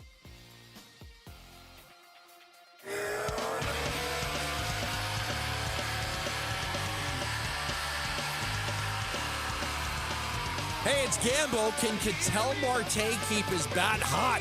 against a strong Mariners pitching staff. We'll chat with D-backs manager Torey Lovello today at 2:30 on the Arizona Sports YouTube channel, the Arizona Sports app, and 98.7 FM. The show flew by. It's like the week flew by. Oh, yeah, real fast. And all of a sudden, we got Game 7 tomorrow, Spurs Thunder. Cannot wait. By the way, I was looking at the YouTube live chat. Yeah? Like it become an addiction of mine. Who was it said Christian Walker still kills the Dodgers, too? Which is, certainly, because you That's brought up always a Christian bonus. Walker as potentially a guy that you would go out and try and get at the deadline. That's not a bad point. That's probably wouldn't cost you a ton. And if he does his Dodger thing that he's done a million times in the past and you're playing them in the playoffs, that'd be great. And Dante suggested a Shaq song that I don't know, actually. He's like, if you guys are going to be playing Shaq You don't know? songs. You know I got skills? I don't think I do. How? How do you not know that? Rick, did you have a long week? Are you sick of all of us at this point? No, I'm fine. I do not know that, too. Actually, no, I have had a long week, but it's not over yet. It's not over yet. That's true. It can only get better for you. I don't know. Maybe you need to listen to more Shaq.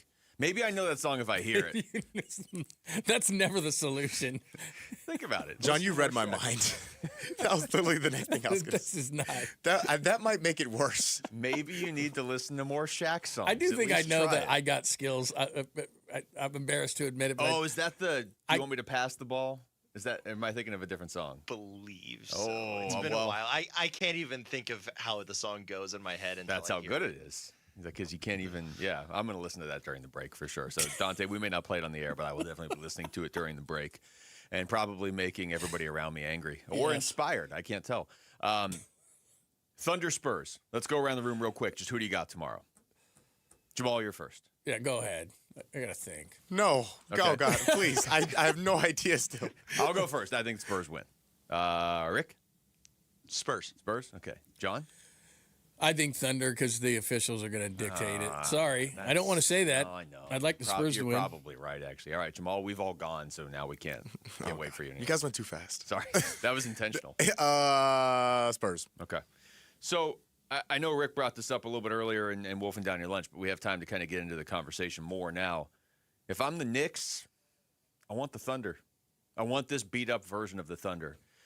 Look, and I say that, it's a weird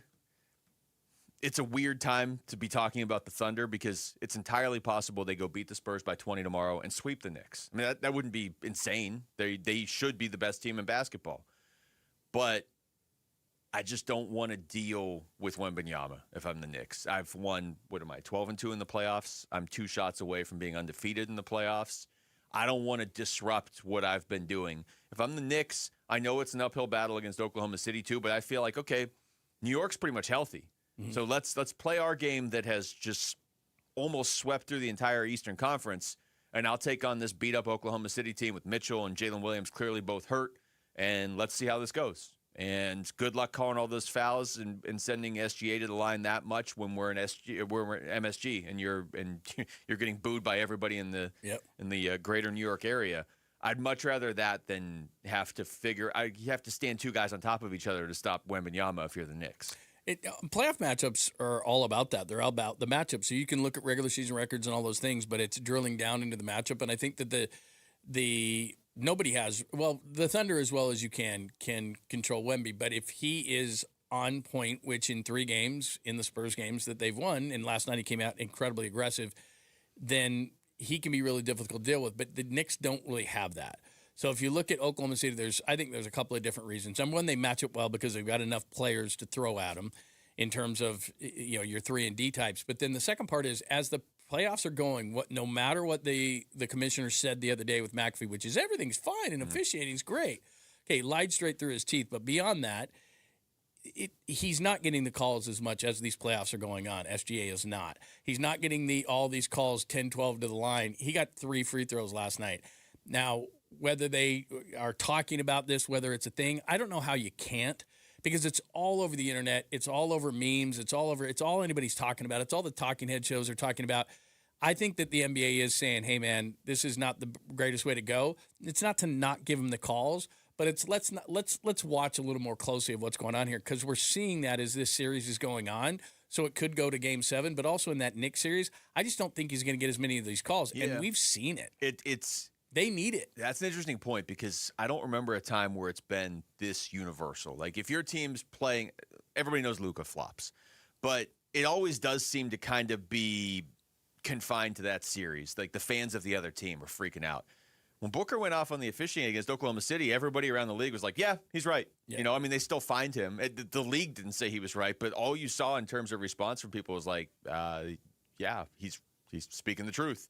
And as the playoffs have gone on, it really does feel like a situation. I mean, Oklahoma City could certainly position this in their own locker room as it's us against the world. But the reason it feels that way is because we're all sick of watching you flop. And you don't need to. You know, like I heard Bickley making this comparison on the morning show today. I thought it was spot on. Like the Astros won those World Series and they were banging trash cans. They didn't need to. They were already one of the best teams. You know, Barry Bonds, whatever you believe he did or didn't do, he didn't need to do it. He's one of the greatest hitters I've ever seen.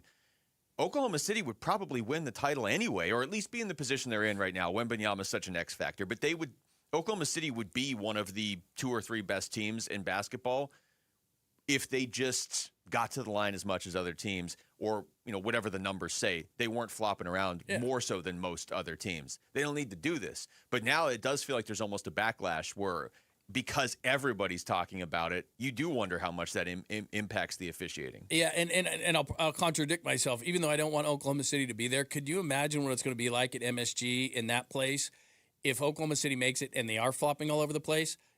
I know San Antonio was doing some of this, but that the whole thing is going to be that. And you're an official, you're a human being. At that series, because we're seeing it in the San Antonio series, you're seeing less and less and less. Yeah. And he is still falling on the floor. Mm-hmm. I still think that if they played New York, you just wouldn't see as much of it.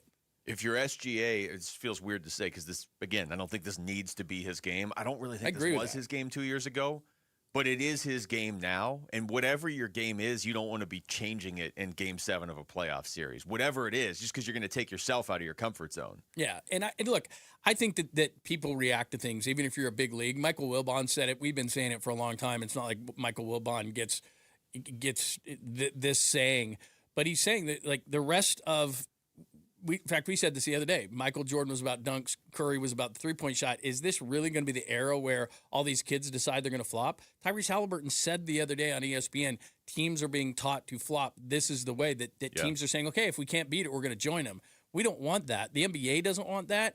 And so I think they can make a massive statement in the NBA Finals if OKC gets there to say, this is not the way the series is going to go. Steph's such a great example of that because how much did you watch basketball change just because he can hit all the shots. Most people can't, but you saw the whole next generation of players being like, well, yeah, I'll just shoot these 35-foot shots. What do I care? Like, that's the analytics of it. Yeah, well, and that's the same thing. Like you get to the free throw in X amount of times, it's going to show you that you're going to be able to win more games. Yeah, look, copycat league, they always say that as if it implies that, okay, this other team's doing something great, let's try and copy it. Even if they're doing something awful, if it's working, you're going to try and copy it. Here's SGA after the game yesterday was asked if the Spurs are the toughest team he's faced. I don't know. They're up there for sure. Indiana and Denver were pretty tough. Taking us to Game 7, probably the common denominator with those groups. But yeah, they're a very tough team, really good team, especially this late in the season. You're going to play teams of this caliber. It's no surprise. And yeah, when you're on a playoff run, you run into teams that are very good, especially when you get this late. And however many games it takes. The thing I can't shake, and I know it's a different season, and I'm sure Oklahoma City would say we're better this year than we were last year. We've evolved as a team, and we have the experience of winning. But like, they almost lost to Indiana last year. That's the one thing I will fully acknowledge they're the best team in the league, all that. But I just have never felt like they're unbeatable because I watched them almost lose to Indiana last year. And if Tyrese Halliburton doesn't get hurt, I think they might have lost to Indiana last year. And to me, that just opens the door enough where could I see them losing to Victor Wembanyama and a really good Spurs team? Yeah. I mean, this team is better than Indiana, I feel like. Could I see them losing to the Knicks if they get past this? Yeah, I could. I think the Knicks this year would beat Indiana from last year. Yeah.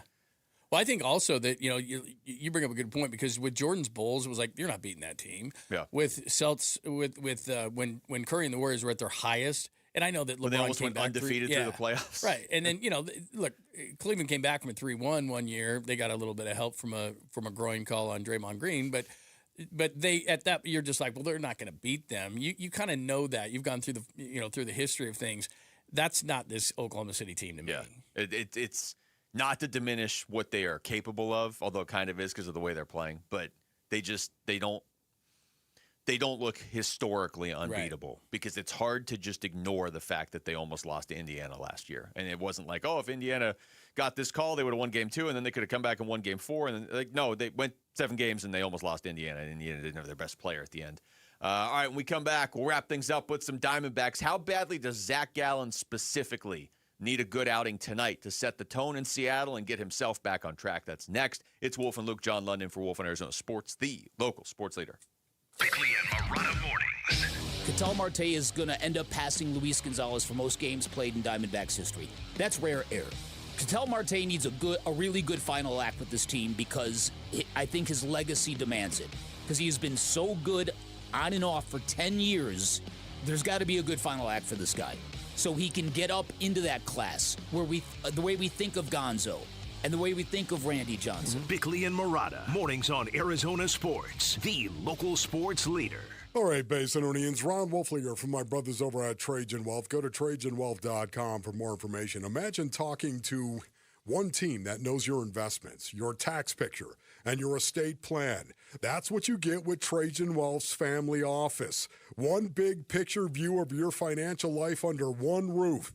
Start at TrajanWealth.com. Life doesn't stand still, brothers. New jobs, grandkids, even new homes. Trajan Wealth's family office keeps your retirement, tax, and estate strategies working together as things change so your plan can move with you. Learn more at TrajanWealth.com. Pick up the phone and give them a call. 855-TRAJAN-1. That's 855-TRAJAN-1. Advisory services through Trajan Wealth LLC, SEC registered investment advisor. Additional service through Trajan Estate and Trajan Tax. Actual client paid advertisement. Additional disclosures at TrajanWealth.com. If your windows can't keep up with the heat, it's time for an upgrade. At the Window Depot, windows are what we do. Biggest inventory, best prices, guaranteed. Found a lower price? We'll beat it. Shop in stock or custom vinyl windows, built for efficiency and style. From one window to full home replacement, we help you get the right windows for less. Lower your energy bills and stay comfortable year-round. Visit a location near you or order online at thewindowdepot.com. Dan Bickley here with my great friend Shane O'Hanrahan, GM of Chapman BMW, where there's big news coming from your service departments. That's right, Bick. We have slashed prices on major repairs and 12 essential services, from oil changes to brake pads. The savings are incredible, and you don't have to take my word for it. Just go to ChapmanBMW.com, put your VIN number in, and you'll see all the money you're saving. And it doesn't matter where you purchase your BMW. That's Chapman BMW, 2 great locations. One great experience.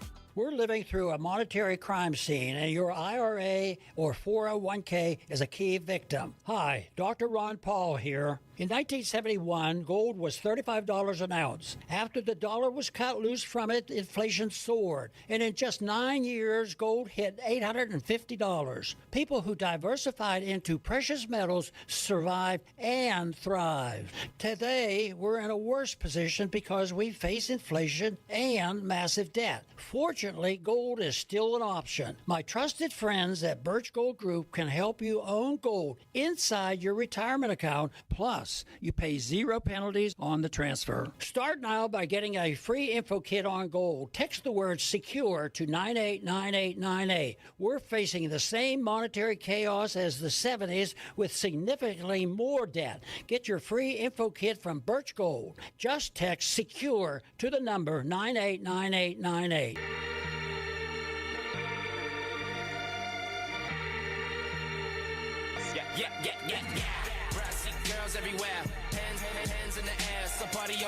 Hey, it's Vince Marotta. Join us Monday morning. Full recap of the D-back series in Seattle. Kellen Olson will be in for Bick all week here on Arizona Sports 98.7, the Arizona Sports app, and the Arizona Sports YouTube channel.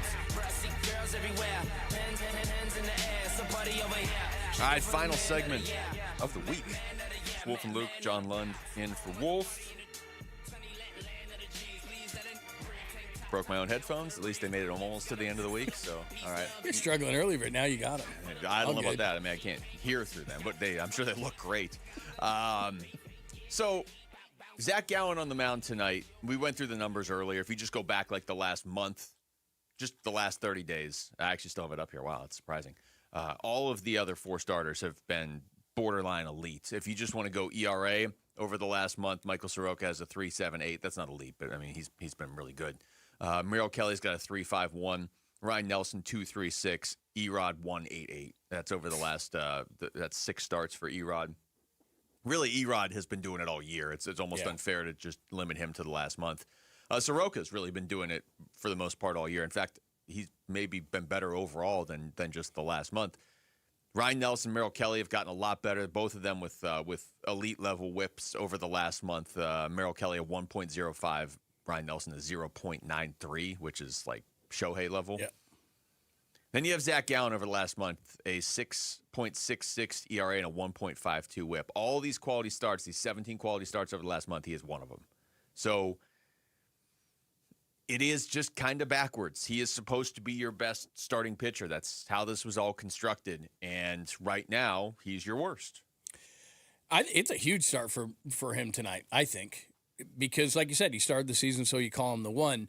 You're not going to get 5 great starters together. I think there's a misconception among fans, and they get really mad when their 4 and 5s are inconsistent. The way you set it up is if you're going to be successful in this league, you should have a hammer number 1 starter, a really good number 2, a solid number 3 that can eat innings, and then 4 or 5 are going to be just based on the day, the month, the week, whatever. Yeah. Your 5 is going to be vastly inconsistent. You're probably going to be switching between a 5, a 6, a long. That's just how a pitching staff generally works. And if you get really, really good health during a season, you might not have to go too deep, but generally you're probably going to have to. So Gallen being the 5, you're calling him the 1 because he started the season as the 1, so he is the 1.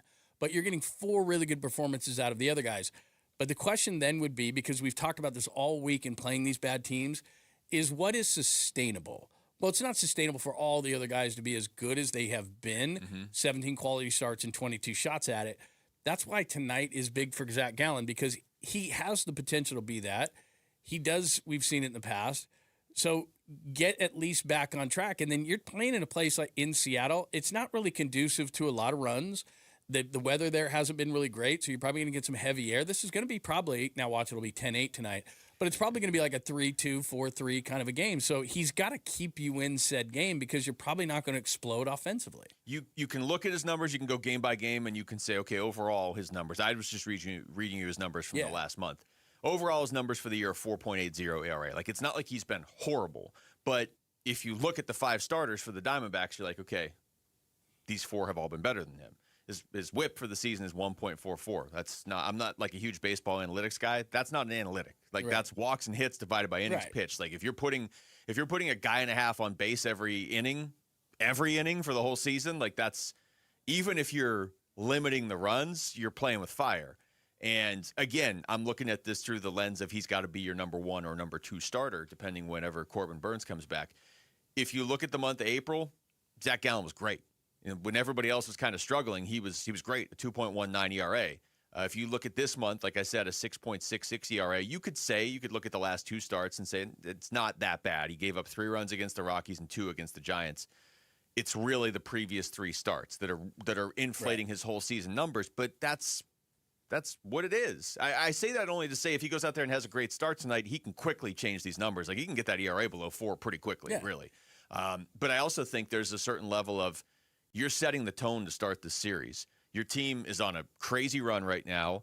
I'm sure just kind of knowing what we know about Zach Gallen, he's always somebody who's like, man, I really need to be contributing more than I am. Even if he's like leading the way to the World Series, he feels like he needs to be doing more. I'm sure right now he's looking around saying, okay, yeah, this team's doing everything. I got to do more. They also just had an off day yesterday. Like you don't want anything to disrupt what you're doing right now, right? So if he goes out there and pitches well tonight, sets the tone, you feel like they're going to win the series. If he goes out there and really struggles like he did against the Cubs or the Rangers earlier this month, that sets the tone the other way. Then all of a sudden it's been a couple days since you've won a game and everything just kind of gets thrown off again. Yeah. And look, setting the tone for a series, especially when you're hot, especially when maybe even in the back of your mind, are we this good?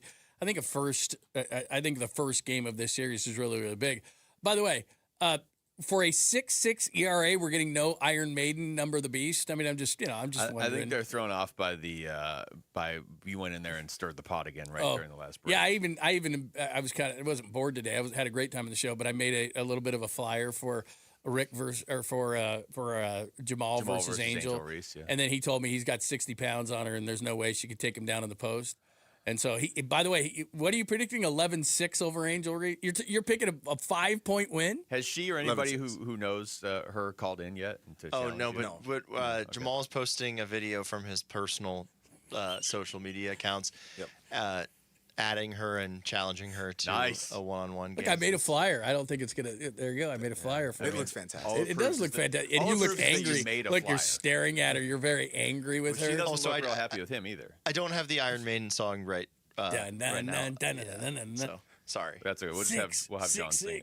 No. Well, I just want to see this now. I want to see this matchup between the two of them. Yeah. It'd be By the way, funny. Didn't you say that you said there was a friend that played overseas and said you were the best defender he's ever faced? One of my good friends, he plays overseas for basketball, and I've been playing with him for 4 or 5 years. No offense to this guy, but it seemed like he was playing in a high school gym. If you start a sentence with no offense to this guy, you definitely immediately. By the way, when people say that, it doesn't lessen the effect at all. No but offense, I said but no you're offense. not credible at all. He's still playing professional basketball now. The level of professional basketball this guy's playing is. I have no doubt low. that Jamal is good at basketball. I mean, we got to post some clips because I'd like to say that you can win. He has posted clips. He doesn't show the shot at the end. Well, okay. Well, first he just shows himself shooting and then cuts away. Okay. Well, that was a clip to promote the YouTube video. The full video's on YouTube. You know what we need to do, Jamal, is you need to make a video promoting Rick playing basketball. And oh you my get to pick the highlights. Pass. Because I know that I'm not good. Also, and I can admit it. Also, and I can admit it. Yeah. I'm joining I joined a men's league. Yeah. And so it starts next week, and I'm going to be actually recording it. We got to see it. I'm going to be mic'd up and everything. Don't you play basketball 5 times a week? Yeah. Okay. Yeah. I should record more of those, but then I just get lazy. And then you and the guys in the men's league will go out for beers after you play, because that's what happens in these leagues. I don't know if that's what happens. No, well, also it'll be in the morning. It's on Sunday mornings. Oh, so yeah. There won't be many. So there's going to be multiple guys with beer guts and. Wait, are you going to miss? You're going to miss football when football season starts? No, it's just 5 weeks. Oh, okay. No, it's just 5 weeks. I love how they created this league, but they're but it ends before the Right, NFL exactly. season. We love basketball. We're Even dedicated. before fantasy drafts. Whoa. We're going to get up early on Sundays, but this all ends before training camp in the NFL, so we can watch that. Yeah. No, church in the NFL is everything, man. I think you got to stop. I don't even remember what we were talking about at this point. I'm just we were talking about staring at the D-backs. phone, waiting for Angel Reese to call in. Exactly. It's going to happen. Jamal. Somebody's going to find somebody. It's too small of a world. I just don't. I wonder, if in her contract, or it's going to come down to something like that. Because some GM's going to be like, no, you're not doing this. I think it'd probably be an off-season thing. Does anybody know when the Atlanta Dream play here? Any idea? Not soon enough. I think I did, and then now I don't.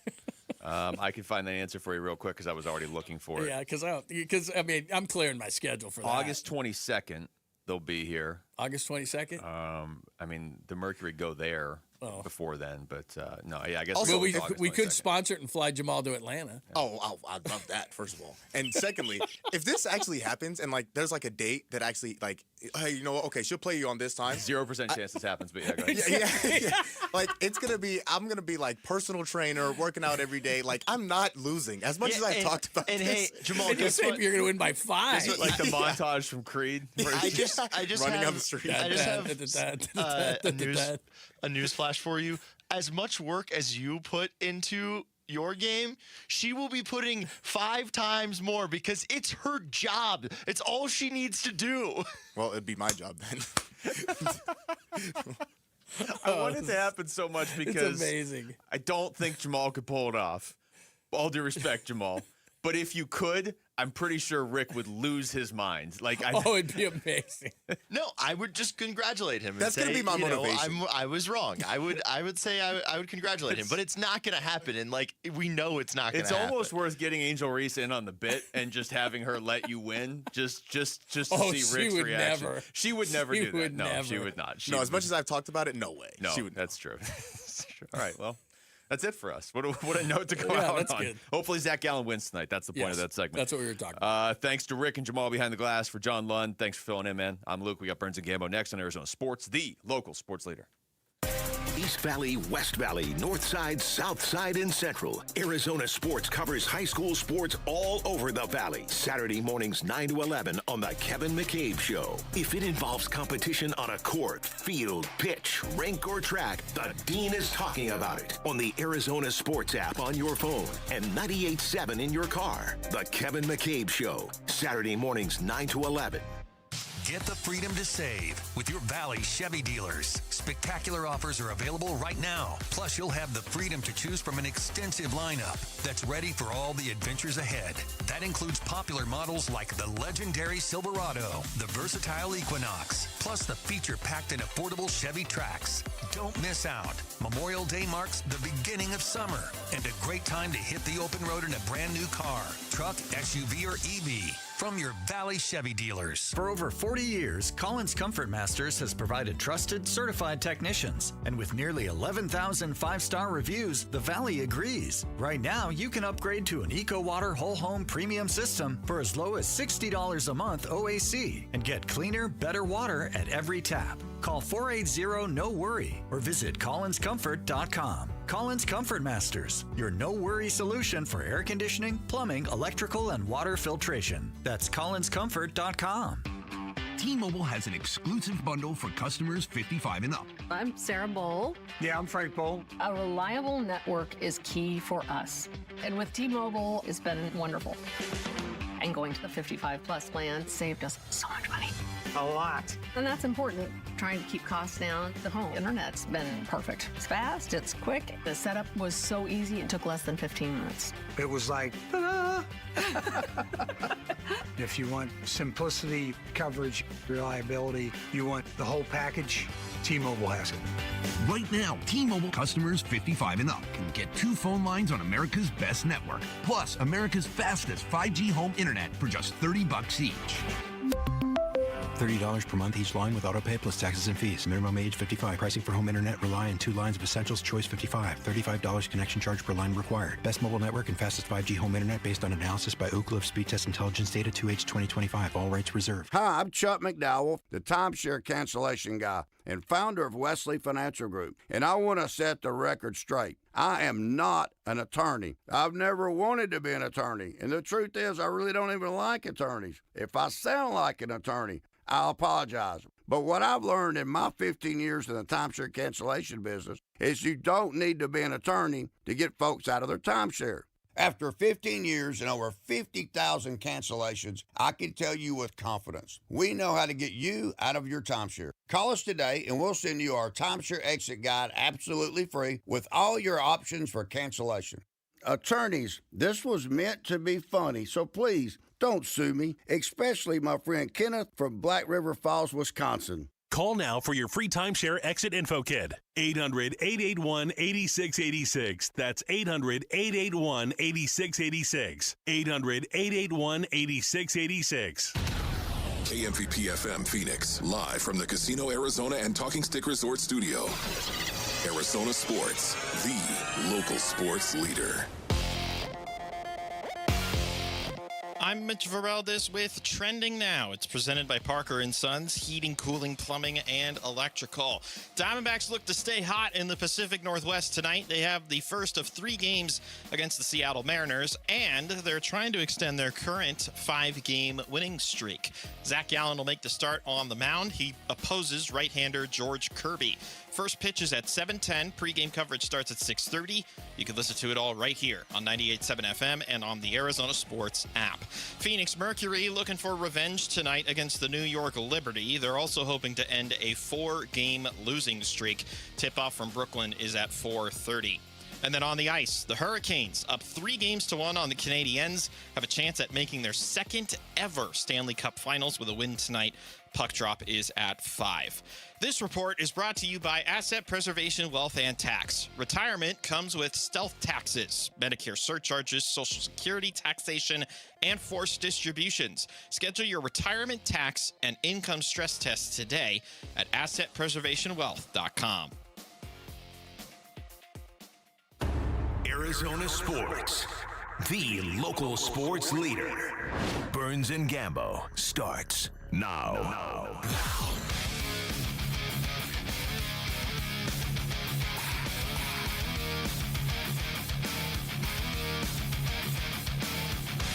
Straight up 2 o'clock on this Friday in Phoenix. John Gambadoro and Kellen Olson filling in for the vacationing Dave Burns. We're going to take full show today, right up to 6 o'clock.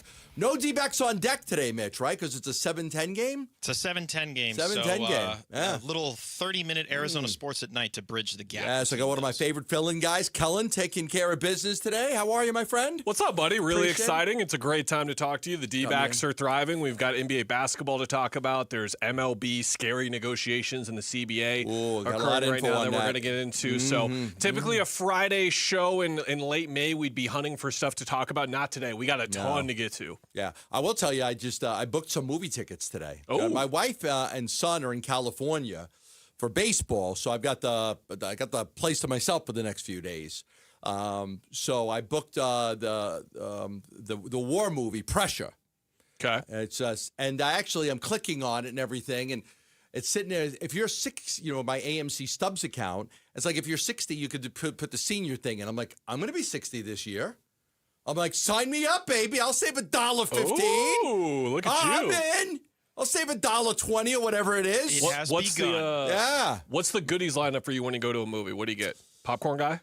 Popcorn popcorn, and I don't drink a lot of soda, but I will tomorrow. Like I'll have popcorn and a soda. Like that'll be it. That's my. Can I tell you what I do? What do you do? Popcorn. I get the Bunch of Crunch. I put the Bunch of Crunch in the popcorn. What's a Bunch of Crunch? Bunch of Crunch is like, so you have the Crunch candy bars, like a chocolate candy bar, but they make like little orbs of it, basically like Reese's Pieces, basically. Oh yeah. Like a version of that chocolate. So I dump it in the popcorn. Then I got chocolate in the popcorn. Oh wow, is it fantastic? Does it stick to the popcorn? Not really. You just got to be diligent about it. It doesn't go to the bottom? Because sometimes like a piece gets on your shirt and you don't realize it, and then you get up and you have a chocolate stain on your shirt, which makes you look like an idiot. Well, I've you're had that usually happen going once straight before. home from the movie theaters. Yeah, but fine. yeah, so I love World War II movies, so I'm gonna go see that movie tomorrow because I got like free time for me. What time?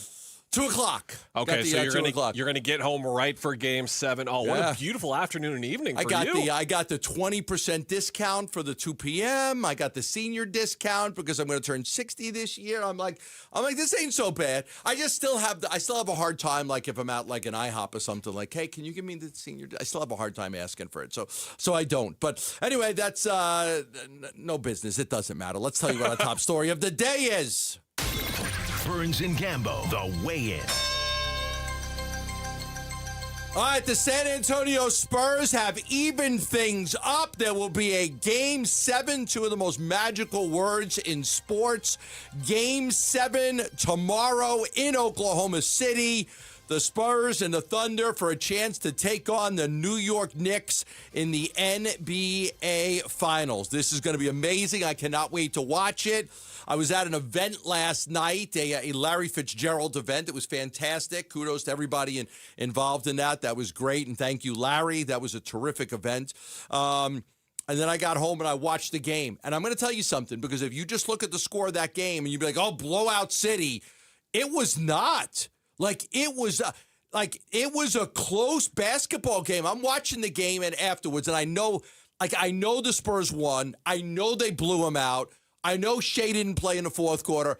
And I'm watching this game. I'm like, okay, something crazy is going to happen here because it's a close freaking basketball game. Like it was 58-53. It was 65-60. It was an 8-point game at 72-64. And I'm like, where's this blowout everybody's talking about? And then it came. The Spurs went on one of those epic, incredible runs. They buried San Antonio. Their guard play was tremendous. Wemby was incredible. The three-pointers he hit in the first quarter, okay, he had an incredible game overall, 28 points. He actually knocked down 4 3-pointers. 10 rebounds, 3 blocks, but I loved the way Castle played. I loved the way Vassell played. I loved the way Harper played. And to me, watching that game, it wasn't like I'm going to come in here and talk about how great Wembanyama is. No, he's great. But I thought his supporting cast was outstanding yesterday. There were multiple signs throughout this game and the way that it unfolded to me, Gambo, that indicated that the Spurs are now in the driver's seat. This is now 2 out of the last 3 games where Oklahoma City's offense, without Jalen Williams, basically, because when he was out there, you didn't notice him. He couldn't move at all when he comes back. And then A.J. Mitchell seems to be on the shelf for a little bit longer as well. So without those 2 guys, second time in 3 games where San Antonio's defense has just completely suffocated Oklahoma City and has made Shea play inefficient basketball. We're going to talk about him more a little bit later in the show, but you didn't get the heroic Alex Caruso 18, 20 points or whatever. Chet has been largely invisible for the majority of the series for Oklahoma City. What a surprise that is, huh? Man, that's an what a all surprise NBA, that has been. It's an all-NBA guy. It's a guy they're paying max money to next year, along with Jalen Williams, along with Shea Gilgeous-Alexander. He's going to have to be big for them in Game 7. The other thing, though, and we talked about this so much when the Thunder played the Suns in the first round, is turnovers. The Spurs had 5 midway through the first quarter. Even though they were hitting their threes, it's like, okay, guys, you got to take care of the ball. They finished with 12, so they really took care of the ball in this game. And if Oklahoma City in the half court is not able to score on this elite defense, and that goes beyond Wemby. Castle is unbelievable. If we're talking, Gambo, the young guards I would take for the next 5 years in the league, unreal. It's Anthony Edwards, it's a few other names, and then Stephon Castle is on that list now. He's phenomenal. Vassell is a huge part of that. See that block he had on Chet, and then he shoved him away and started talking to him. Chet, hey, what are you gonna do, big guy? What are you gonna do? He blocked that shot, and he shoved him, and he started chirping at him. That was great. At 6'5", could Mitch block my shot? Absolutely. But if he shoved me and started talking to me afterwards, I would not have it. What is Chet doing? Chet's He's just getting punked out there. Look defeated. So can San Antonio take care of the ball again, and can they shut down this Oklahoma City offense again that appears to be relying on three-pointers right now? If that's the case, they were terrible. They were terrible on threes. They were. I think San terrible. Antonio. It feels like Oklahoma City. It's inevitable, but I'm starting to lean more and more in the direction of San Antonio being able to win Game 7. We'll see what happens. What I would like, what I do like is that now I know we'll talk about their guys that sat out, but Wemby did not play a lot of minutes last night. Nope. He did 28, I think, 28 minutes. He did not play a lot of minutes, so he should be very refreshed. He was averaging about 38 in a game. This is his first ever trip to the playoffs. He's the 5th player in NBA history with 35 points at 350 points and 150 rebounds in his first career postseason. Pretty good. That's how freaking good he has been. That's how good he has been. I loved the Carter Bryant dunk. The U of A kid had one of those, those dunks, man, they bring the house down. They get the people, the crowd involved. Now, that's not going to happen for San Antonio on the road. But I was impressed by Harper, too. This kid has just been so good. Because he's a rookie. Fox was so good. Fox was not good in this game. No. Like, he was okay. But he wasn't like he really struggled to score the basketball. I thought Harper was great. 18.6 rebounds and 4 assists. Listen to this. One of 5 rookies in NBA history to have at least 200 points, 70 rebounds, 50 assists, and 20 steals in a single postseason, joining Jason Tatum, Manu Ginobili, Magic Johnson, and Alvin Adams. What a list. Double A was such an underrated player. What a list. Fantastic player. Yeah. Here's Victor Wembanyama post-game on the Spurs needing to play desperate. Feels like it erases kind of all the little mistakes that we do that are human nature, whether it's in the regular season or previous games. We just got to fight that all the time. And when your back's against the wall, it feels like it's the best opportunity to do that. I know, Gambo, I think I know how you feel about this. I don't know how our listenership felt when Wemby essentially made the boss call. He put out the hit on Jared McCain late at the end of that Game 5. And then how about Carter Bryant getting into Shea a couple of times in this game as well? So it seems like messing with Shea. The way San Antonio has responded with everything that they were doing to Wemby, trying to out-physical him, trying to grab him, San Antonio has responded and said, if you guys are going to do this flopping nonsense, we're going to hit you so you earn that flop as well. And Chet and just Oklahoma City as a whole, they're just getting outmatched in the physicality and the desperation department for sure. That's the key to this series so far. I think the size of the Spurs is really the wing players. You've got big size there. So I think you're looking at Castle 6'6" and Vassell 6'5", and Harper's like 6'5" or 6'6". I think the size of those guys and physicality is really starting to wear on Oklahoma City. You're seeing it over the 7-game series. Now, an interesting note is just like, home teams have not recently had the greatest success in Game 7. So we'll talk about that later. But like if I'm Oklahoma City, I'm really concerned with the way they're playing. I'm really concerned with the way the Thunder are playing without Jalen and not being able to do anything. But that was a really impressive win. It was a 20-0 run, and they did really well from three. They finished the first half 11 of 25 on three-pointers. They outscored the Thunder 33-18 from three in the opening two quarters. They started the third with a three. They ended up with 15 of them on 41 threes, so they really were able to knock that down and take advantage of that shot. All right, up next, the D-backs and the first-place Seattle Mariners, even though they have a losing record. What's going to be the key factor in this series? We'll talk about that next right here on Arizona Sports, the local sports leader. The Arizona State Sun Devils in London, England for the Union Jack Classic. And you could be there to see ASU versus Kansas at Wembley Stadium this September. What's going on, Tim? A little nervous. Gather your nerves as I ask this very long question, okay? What is the name of the Arizona State Sun Devils mascot? That would be Sparky. Yes! Suddenly got a British-like accent. All right. This is the final week to qualify when you watch or listen to Arizona Sports on YouTube, the app, 98.7 FM, and ArizonaSports.com. Bickley and Murata will draw our grand prize winner in the 9 o'clock hour on June 1st. Full contest rules available on the contest page at ArizonaSports.com. Devils in London, brought to you by Desert Financial. You sound like you're from London. Just to be clear, this is how everyone talks in my hometown of Lake Havasu City, Arizona. Ever since they bought the London Bridge, shipped it over from England in pieces and reassembled it, we all talk like this. T-Mobile has an exclusive bundle for customers 55 and up. I'm Sarah Bowl. Yeah, I'm Frank Bowl. A reliable network is key for us. And with T-Mobile, it's been wonderful. And going to the 55 plus plan saved us so much money. A lot. And that's important. Trying to keep costs down. The home internet's been perfect. It's fast, it's quick. The setup was so easy, it took less than 15 minutes. It was like, ta-da! If you want simplicity, coverage, reliability, you want the whole package, T-Mobile has it.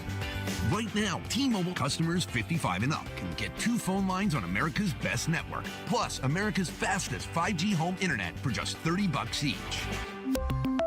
$30 per month each line with autopay plus taxes and fees. Minimum age 55. Pricing for home internet rely on 2 lines of essentials. Choice 55. $35 connection charge per line required. Best mobile network and fastest 5G home internet based on analysis by Ookla of Speed Test Intelligence Data 2H 2025. All rights reserved. Hi, I'm Dustin, your friend and jeweler at Shane Company. As a diamond sourcing expert, I'll tell you just how differently we source our diamonds so your engagement ring can be the most beautiful.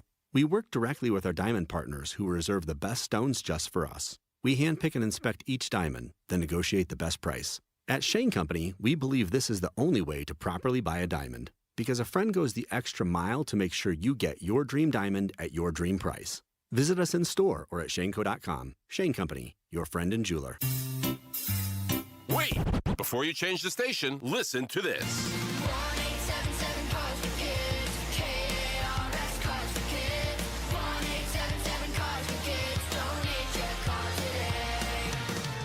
Your car at carsforkids.org. That's cars with a K. Pickup is quick and easy. You'll also get a vacation voucher and a tax deduction. 1-877 Cars for Kids. Donate your car today. If you're waiting for someone to come along and make your private student loan debt disappear, I need to be honest with you. That's not how private loans work. There's no forgiveness programs on the way, but there is Y-Refi, and they are the next best thing I've seen for people in this situation. Hi, it's Vince Murata, and Y-Refi helps people with distressed or defaulted private student loan debt refinance into a low fixed-rate payment they can actually handle. They don't make you feel bad about where you are. They don't grill you about how you got here. They meet you where you are and work with you to build something that makes sense for your budget, your income, your real life. If other lenders have told you no, that's actually where Y-Refi does their best work. They were built for the people traditional lenders give up on. Your private student loans don't get to define your future. Take back control today. Call 888-Y-REFI-85 or visit YREFI.com. That's the letter Y, REFY.com. Nothing makes a gathering great like Eggland's Best Eggs. They're just so delicious, with better nutrition, too. For us, it's eggs any style, as long as they're the best. Eggland's Best. Better taste, better nutrition, better eggs.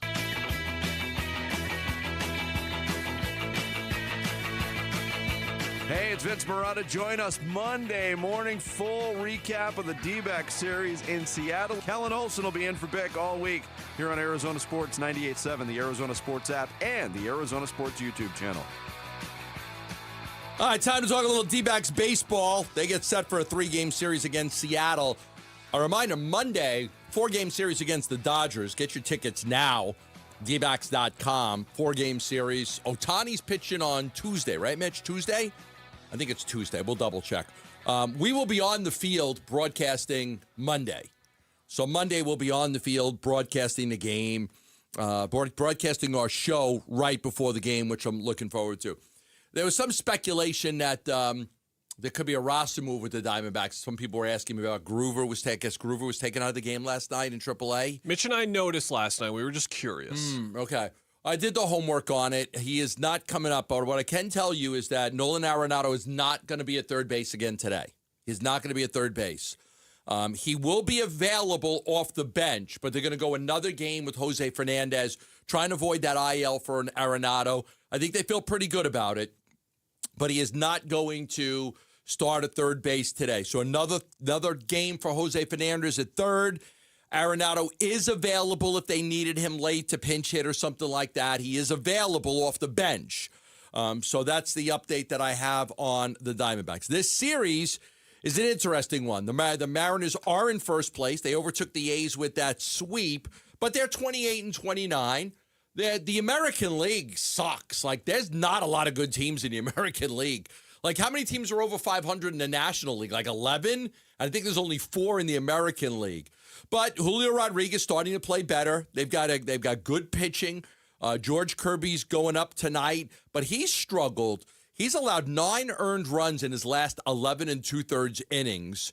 So he's a good pitcher, but he's had some struggles for them. Overall, 5-4, 3.54 ERA. But you would love to see the Diamondbacks take 2 out of 3 in this series before they take on the Dodgers at home. Yeah, Mariners have not been as advertised. They, along with the Blue Jays, I think were the 2 teams in the American League that at least when Mitch and I on Arizona Sports at Night prior to the season starting, like tier listed out the whole American League and the National League as well. We thought that the Mariners had a chance to be the best team in the American League. That has not been the case at all. It has mostly been their offense, but their pitching hasn't really been as elite as it should be either. This is a rotation that some people will say is the best in baseball, with Logan Gilbert, George Kirby, Brian Wu, Bryce Miller, and then Luis Castillo. Castillo has really struggled this year with a 5.9 ERA. The other guys have been fine. They don't even use him as a regular starter every 5th day. They're doing the piggyback thing with him. They're doing Bryce that Miller. too, yeah. Because they got 6 guys, and they don't want to mess up the other 4, the ones you just mentioned. I think Wu's been really good for them. So they're just basically piggybacking the start between Miller and Castillo. I brought this up yesterday because I was wondering if the Diamondbacks might be in a situation like that when Corbin Burns comes back in July. We're probably 6 weeks away from Corbin Burns being back, maybe 7. But when he comes back, what do you do? But what they're doing is they're piggybacking Miller and Castillo. But you're right, Castillo has just been awful for them. He's been terrible. And then Kirby, Gilbert, and Wu have not been elite enough. The lowest ERA between the 3 of them is George Kirby to 3.54. You'll take that any day of the week. But he's been bad the last couple of starts. He's had really a hard time. I think Wu's been their best. Kirby struggled the last couple of starts. So, their offense is starting to come around a little bit right now. Their pitching, you're right. Their pitching should be better. We thought it would be better. They had a really good series against the A's. A bunch of guys getting 2 hits. Rodriguez is heating up. No Cal Raleigh right now. He is out with that oblique strain, so he's out of that lineup. Our old friend Josh Naylor's on that team. So this is an interesting series. Could you afford to lose 2 out of 3? Sure, because you just did so much damage against the Giants and the Rockies. You want to avoid getting swept, and you'd love to take 2 out of 3 heading into that Dodger series. Offensively, this is a team with a ton of marquee talent. You mentioned Cal Raleigh. He was trying to play through that oblique injury, a guy who never misses games. Then eventually someone convinced him, dude, you need to sit out or you're going to keep hitting as terribly as you had. He was hitting 161 prior to the IL stint. Our old friend Josh Naylor hitting 258. He's got 5 homers. He's got 5 doubles. Kind of an uninspiring year from him so far. Randy Rosarena has been their best overall player so far this year. J-Rod is a guy who always starts the season slow, and as you mentioned, he's starting to come on a little bit. Brendan Donovan was the really great acquisition from St. Louis, but he's hurt right now as well. You look at them as an offensive team, 23rd in batting average, 17th in on-base percentage, 15th in OPS. So they've always been carried by their pitching. They're needing to, again, this year, the huge problem for them, Gambo, has been defensively. They're last in the league in outs above average, and that's a place where we've always seen the Diamondbacks be great. They're great again this year. So can you take advantage of those few slip-ups in the field for the Mariners defensively? The D-backs don't make those mistakes the Mariners typically do. Yeah, right now the D-backs in the number one wild card spot with that incredible run, 31-24. They are tied with the Padres, and then the Cubs are the next wild card team at 31-26. And then the Cardinals, the Reds, the Phillies, and the Nationals come in right after that. I was looking at a story on NFL on NL playoff odds, and they kind of factor in a few different areas, and they give the Diamondbacks a 53.3% chance of making the playoffs, which is higher than the Padres at 46.9. I thought that was interesting. So that run that the Diamondbacks just had was a really good run, and it put them in a good position. 7 games over. Gives them a little wiggle room if they have a bad series. It's not the end of the world, but you would love to expand that. If you win 2 out of 3, and now all of a sudden you're 8 games over 500 going into the Dodgers series, you'd love to have some margin of error. But you know what? Dodgers are having some struggles. They've had a lot of injuries. They can't seem to stay healthy.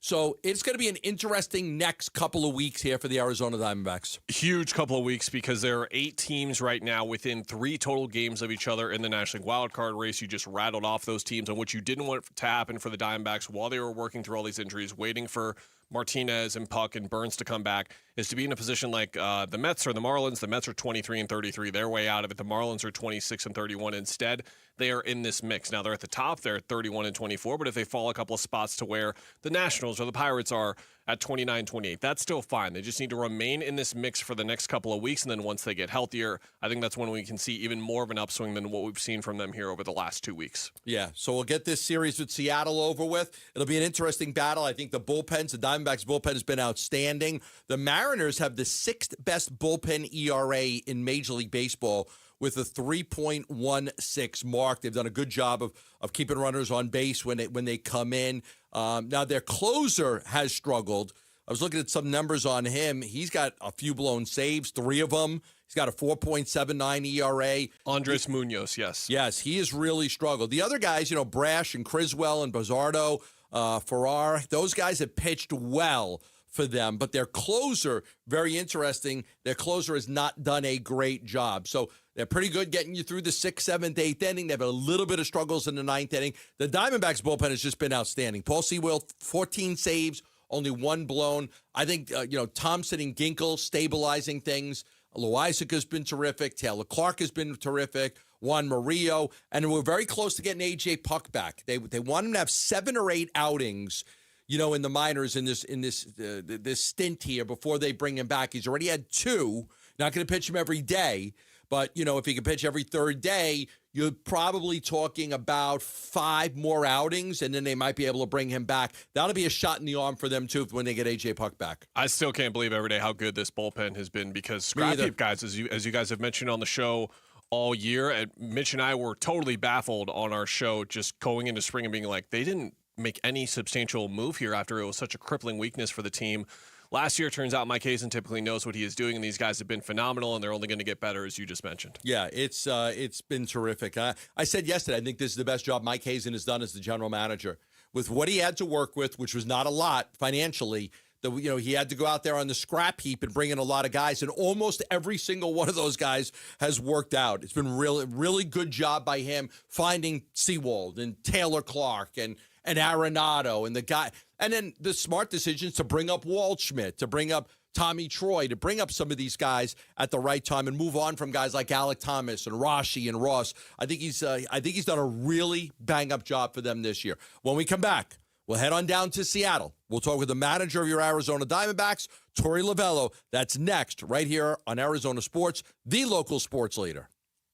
Diamondback skipper Torey Lovello, the man who makes the lineup, joins Burns and Gambo this afternoon at 2:30 to talk D-backs. Brought to you by Budweiser. Watch it on YouTube. Listen on the Arizona Sports app and 98.7. Have you heard about Global Credit Union? Hey, everybody, Dave Burns here. They're changing what Arizonans can expect from their money. Instead of piling up fees and watching your hard-earned cash disappear, Global helps members keep more of what they earn. Last year alone, they helped members save over $194 million through better rates and fewer fees. That is real money staying in your pocket. Being a member comes with perks, too. With early payday, you could access your paycheck up to 3 days in advance, giving you flexibility when you need it most. And if you ever have a question or need help, Global offers 24/7, 365 live U.S.-based customer support, something you just don't see at many banks these days. Joining is simple. You can sign up online at globalcu.org or stop by any of their 9 branches to experience it for yourself. I'm a member myself, and I can honestly say it feels good to have a financial partner that actually has your back. Global Credit Union, better rates, fewer fees, real savings, and the kind of service that makes your money work smarter for you. Ready! Hey, it's Chris with Ready Services Plumbing and Air Conditioning. We are a family-owned and operated business, and we have been since 1957. Our goal is to leave every customer satisfied and a smile on their face. Ready Services doesn't want to leave your home without leaving you with a 5-star experience. At Ready Services, we believe that we can do a great job at a fair price. Learn more about how we can help you at nofeeemergency.com.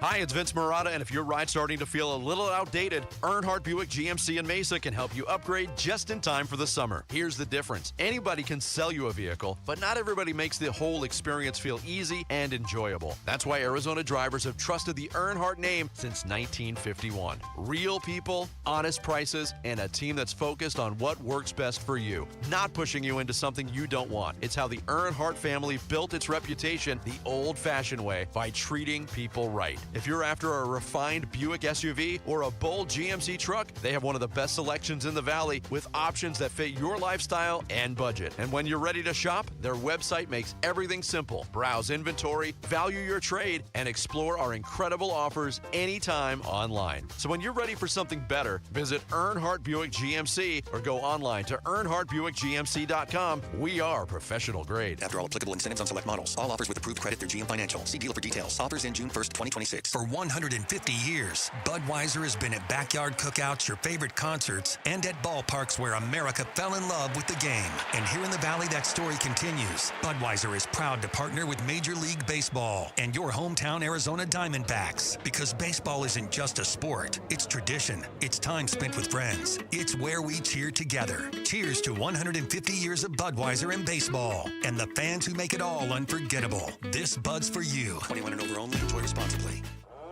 The Arizona State Sun Devils in London, England for the Union Jack Classic. And you could be there to see ASU versus Kansas at Wembley Stadium this September. What is the London Underground Railway commonly referred to as? The Tube. Kim, before we put you on hold, give us your best British accent. Go ahead. Really? What the is going on? This is the final week to qualify when you watch or listen to Arizona Sports on YouTube, the app, 98.7 FM, and Arizonasports.com. Bickley and Marotta will draw our grand prize winner in the 9 o'clock hour on June 1st. Full contest rules available on the contest page at Arizonasports.com. Devils in London, brought to you by Desert Financial. You sound like you're from London. Don't tell anyone, but actually, I'm from London, Connecticut. I'm Mitch Vareldes with Trending Now. It's presented by Parker & Sons Heating, Cooling, Plumbing, and Electrical. Diamondbacks look to stay hot in the Pacific Northwest tonight. They have the first of 3 games against the Seattle Mariners, and they're trying to extend their current 5-game winning streak. Zach Gallen makes the start for Arizona. He opposes righty George Kirby. First pitch is at 7:10. Pre-game coverage starts at 6:30 right here on 98.7 FM and on the Arizona Sports app. The Phoenix Mercury are looking for revenge tonight against the New York Liberty. They're also hoping to end a 4-game losing streak. Tip-off from Brooklyn is at 4:30. And on the ice, the Hurricanes, up 3-1 on the Canadiens, have a chance at making their second ever Stanley Cup Finals with a win tonight. Puck drop is at 5. This report is brought to you by Casino Arizona. 2 Jeeps, $50,000, 2 big nights at Casino Arizona. Don't miss your chance to win big on June 24th and July 29th. Details at CasinoArizona.com.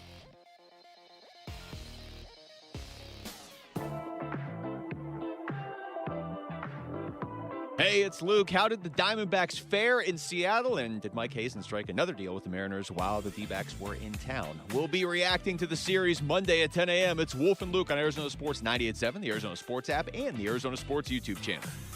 You know, in the 3 o'clock hour, we're going to do a deeper dive into the MLB and the Major League Baseball and the Major League Baseball Players Association, each submitting proposals to try to get a deal done and talk about whether there's a chance that we don't have baseball next year, as the owners are looking for a salary cap, which they have in the NBA and the NFL, and they're looking to share the revenue, and the players love the system the way it is, and they don't want to give a cap, and they just want spend as much as you spend. But this is going to be a very, very difficult negotiations. It's going to be very, very difficult next year to see what happens. So we'll talk about that in the 3 o'clock hour. I'm looking, forward to that. I'm not looking forward to a possible work stoppage. I was around in '94, and that was just brutal with the World Series being lost. And Gambo, I really hope that's not the case, because next year you're going to be retired in Lake Como. Me and Mitch are going to be here being like, where is all of our insider information on when we're going to get baseball back? And you're going to have a drink in your hand saying, that's your guys' problem, buddy. I'm off the clock forever. There's no official announcement yet by that. We haven't, I'm sure something will happen soon. We haven't made a full decision, but I'm going to get those season tickets to the Como soccer team. Yeah, there you go. I mean, I could picture myself just sitting there, and maybe I'll start drinking limoncello, and I don't know. Your tan's going to be unbelievable. You're going to be outdoors every day. I can picture myself with season tickets for that Como soccer team. That stadium, did you see that stadium? I did, yeah. I saw you share that. Absolutely beautiful stadium. So, yeah, I always tell, once I'm not working anymore, I got to pick a soccer team. I like my cousins all like AC Milan or Inter Milan or Roma. I'm like, I got to pick. This Como team's coming up the ladder here. Like, they're making their move. I'm like, Napoli, Sassuolo. Yeah, you're good. Yeah, Juventus. Palermo. You're like, Palermo, yeah. I like Sicily. I've never been to Palermo. But my dad's from Messina, Sicily. Yeah. And a lot of my relatives are in the Messina, Catania area. So when I was in Sicily last year, I was basically based out of Catania, because that's where the majority of my family is and some of my favorite cousins. We got Torey Lovello coming up in just a few minutes, so hold on tight for that. Again, the update that I can give you is that Nolan Arenado will not be at third base today. This will be the second straight game that he's missed. Obviously, that strain that he had, I think everybody's kind of worried about that. He left the groin, not to oblique, I'm thinking about the NBA. He left with groin tightness in the game the other day against the Giants. Jose Fernandez was at third base the next day. Jose Fernandez will be at third base again today. But Arenado is not on the injured list, so no call-ups. He's available to play, so they could have him pinch hit or be available late in the games if they need it. All right, with that, we will turn our attention to the skipper of the Arizona Diamondbacks, Torey Lovello, joins us on the program. Burnsy's in Italy, so Kellen is filling in. How are you, my friend? I'm doing great, you guys. How are you guys? Good, yeah. Burnsy's in Positano now. He started off in Florence, and he's going to end in Rome. Oh my God, I got to text him. I got to get some photos of what's going on. Have you been getting some updates? He did. He sent me a photo of the room. I said, you got to take a video of the room if it's got a great view. Yeah. So he took a video of the room and he sent it to me. And I always like videos of rooms with the view. And then So I think I've shared a couple with you over the years. Yeah, I love that. That's a big portion of going to Italy. You gotta love all the architecture and the rooms and absolutely. And the hotel for sure. All right, yeah. I said this the other day after you guys beat the Giants 3-2. It's one of my favorite wins of the year. A lot of people got on me about it on social media. I said it's not the best win. I'm not saying it's the best win. It's one of my favorite wins. I'm going to walk you through it. Last game in San Francisco, you're already 1-2.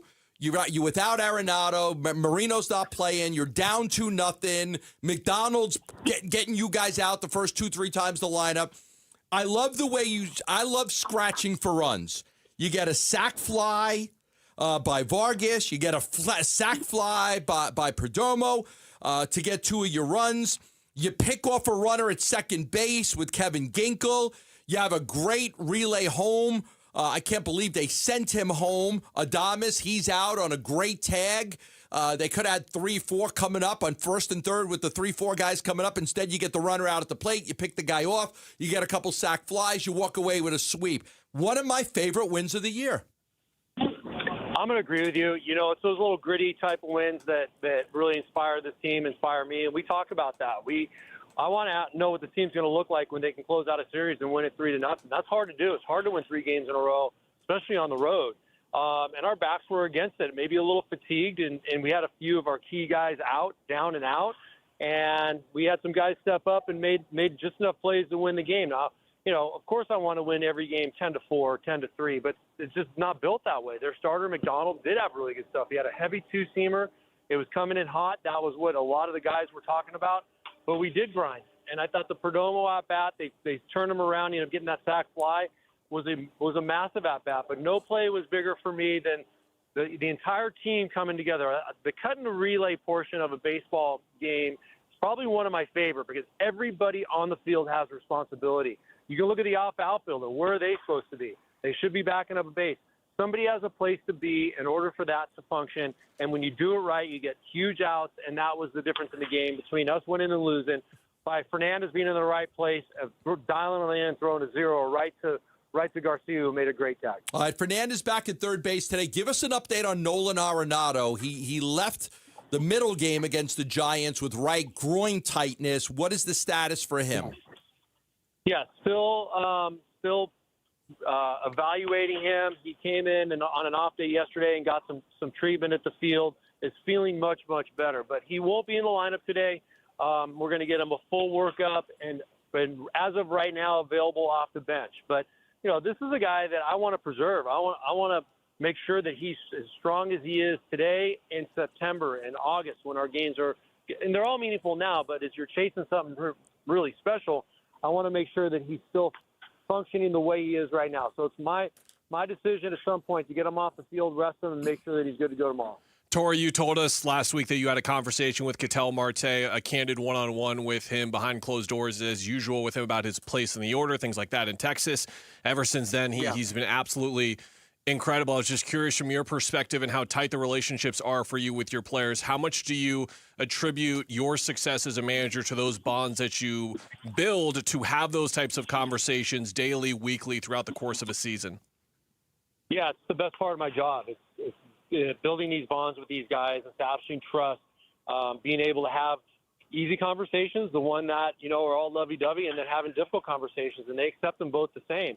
And that's the highlight of my day, being able to call Ketel Marte into my office and just have him lay down his guard, lay down mine, and say some things that maybe aren't going to necessarily help him tomorrow in the game, but maybe get him through the next hour or two or that night or the next morning. What I told them is that you know you're carrying the entire state of Arizona on your shoulders, and I can see it and feel it. Just be yourself and have some fun, and be kind to yourself. But that's who I am. That's what inspires me every day to go out and get to know these guys, because I know on the back end of it, when they play very relaxed baseball and they are kind to themselves, they're going to go out there and perform this art between the white lines that can be magnificent, and that's what we're watching Ketel Marte do right now. It's easy for us from our perspective to look at the numbers for Corbin Carroll right now and see that he is well on pace for a career year and has just been an elite baseball player ever since he got to the majors. But for you and the details that you see every day, where has Corbin gotten even better this year than compared to last year? It's really hard to describe. First of all, we all know about the work ethic. He's like a machine. He's very dedicated. But, you know, I called him in the other day just to thank him because he's a coach's dream. He's a manager's dream. You can just take your eyes off of him and know that he's going to be getting every bit of work that he possibly can, emotionally from people around him, fundamentally from people around him. And, you know, it's just an art of how he's fine-tuning these skills every single day. He's never sitting still, and he's always working on the right thing. He can evaluate where he's at. He knows where he is standing presently with what's right and what's wrong. And when it's wrong, he wants to fix it. When it's right, he wants to enhance it.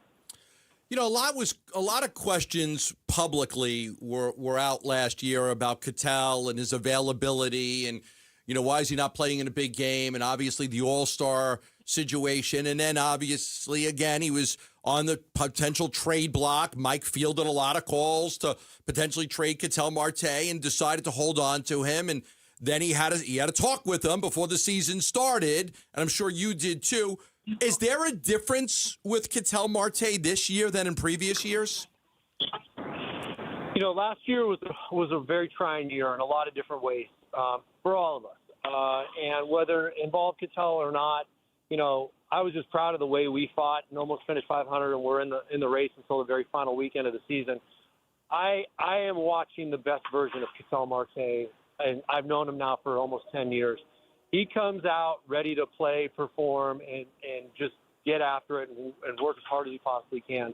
So whether it's taken a little while to mature, I don't know, or realize or understand just what he means to the Arizona Diamondbacks, to this organization. He's an unbelievable person when he walks into this clubhouse and says, boys, it's go time today. When he says stuff like that, everybody listens. So maybe being a little bit more vocal, we've asked him to take on a little bit more of a leadership role and be fearless with some of his comments. I think it's pushed him to the next level. This has absolutely 100% been the best version of Ketel that I've seen, and not just over the past 10 days since he's been fire hot. The entire time when he was grinding, he will make comments about how he's going to go out and do his job and would expect the others around him to do the same. And he's never done that before. So I just think emotionally he's ready to take it to that next level. And it's been very inspiring for all of us. Yeah, that home run in San Francisco was a thing of beauty. Let me ask you about the starting pitchers. You got 17 quality starts in your last 22. We all refer back to the little meeting, you had with those guys. And what an incredible run the starting pitching has been on. It's saving your bullpen. You don't have to go 4 or 5 innings with your bullpen. What has it done for this team to have that shot in the arm with everybody, with all these quality starts, guys going 6, 7, 8, and even Merrill with a complete game? Yeah, you look at the success of our team. It's definitely overlapped with what these starting pitchers have done. And look, that meeting has gotten a lot of mileage, but I said what I said, and they received it, and they've done it. They've gone out there and made everything good happen that's supposed to happen by challenging the hitters, putting the ball on the plate, walking off the mound, expecting to, finish your innings. I'm not coming to get you. All those types of things. These guys have gone out there and just dialed it up one extra level. So it's the reason why every good baseball team wins baseball games, and I put it on them. And they've gone out there and they've done it. They've really attacked the zone, changed speeds front to back, pick up their defense when the defense doesn't make a big play. It's fun to watch, and I expect to continue. We're in a pretty tough environment right now. The Mariners are turning around their ball club right now as we speak, and we know this is going to be a tough series. But I'm going to expect our pitchers to go out there and do exactly what they've been doing over the past 3 weeks or so. Zach Gallen gets the start for you guys tonight. It's been better for him the last 2 outings, but the lack of swing and miss on his fastball continues to be a major anomaly, not only for him compared to his normal year-to-year numbers, but just across baseball in general. Torey, what do you attribute that to, and is it necessary for him to get more swing and miss, on his primary pitch in order to get back to the levels we expect out of Zach? Shoot, for some reason I went underwater. I did not move. I'm just standing here watching the visiting team take BP, but I think you said something along Gallen's success and failures. Am I guessing that right? Torey, just about the swing and miss on his fastball specifically, what do you attribute it to, and does he need that to start ticking up again in order for him to get back to the level we're used to from him? Okay, gotcha. Heard that loud and clear. Yeah, Gal is just it's somebody that's always tinkering, looking to get better, and he's been grinding. But it's funny how he can go 6-2, 6-3, and we think that's a grind. He's just spoiled us here in Arizona. And, yes, there are things that he's working on. And the carry on his fastball, throwing it to the right place in the zone, throwing it to the right place out of the zone, just being versatile with the pitching and the selectivity and the sequencing, that's always crucial for him. But, I don't need him to throw 95 to 97 miles an hour. I want him to place that fastball exactly where he wants to, follow a game plan, and understand that when he hits the spots, there is a lot of swing and miss. All right, Skip, we will let you get ready for the game. Finish this road trip strong. We will be on the field broadcasting our show Monday when you guys take on the Dodgers. We'll see you then. All right, can't wait. See you boys later. All right, thanks, Tori. That's Tori Lavello, the manager of the Arizona Diamondbacks. When we come back, how the new draft lottery impacts the Suns' future picks, right here on Arizona Sports, the local sports leader. D-backs manager Tori Lavello, brought to you by Budweiser. For 150 years, this Bud's for you. Arizona Sports is the home of Diamondbacks baseball. Wolf and Luke, middays 10 to 2. Darius Robinson is joining us here in the studio at the Cardinals facility. What kind of potential, just from a D-line standpoint, do you guys have? Yeah, we can be as good as we want to be, but I remember saying the same thing last year, and unfortunately we didn't have the results we wanted, so that's why I said now just one day at a time. But I definitely love my teammates. I love what we can do, but just focusing on getting better each day at practice and just having fun, competing against one another. I think that's what's going to ultimately bring the best out of everyone. Wolf and Luke, middays 10 to 2 on Arizona Sports, the local sports leader. Two things going on right now that make Liberty GMC the place to go in the month of May if it's time to upgrade your ride. One, the Memorial Day Save-a-thon, and two, Truck Month. Dave Burns here for Liberty GMC, 87th Avenue and West Bell Road in Peoria, or online all the time at libertygmcaz.com. Now is the time to check out the huge selection my buddy Chris Scott has right now at Liberty GMC. If you're talking trucks, you start with the 2026 GMC Sierra 1500, $12,500 off, or take advantage of 2.9% financing for 72 months. If you need even more than that, the 2026 GMC Sierra Heavy Duty comes with $6,250 off, or if you need a little less, the 2026 Canyon. Lease one for just $379 a month. The truck inventory is strong. These are some of the best offers of the season. Liberty GMC, 87th Avenue and West Bell Road in Peoria. Online all the time. libertygmcaz.com. GMC, we are professional grade. Hi, folks. Jody Jackson here. Is private student loan debt wrecking your life? There are so many families stuck with student loans they can't afford, and with payments so high, they feel hopeless. If that sounds familiar, Why Refi can help. They refinance distressed and defaulted private student loans, the loans other lenders won't touch. They're not a debt settlement company, and your credit score doesn't matter. Why Refi works with you one-on-one to create a custom payment based on your ability to pay. They can reduce your monthly payment, guarantee interest rates under 6%, and they may even lower your total loan cost, saving you thousands. They offer a 3-minute rate check with no credit impact, accept bad credit, and can release co-borrowers from the loan. Take control of your student loans today. Call 888-YREFI-85 or visit YREFI.com. That's YREFY.com. Why Refi, a light at the end of the tunnel. Not available in all states.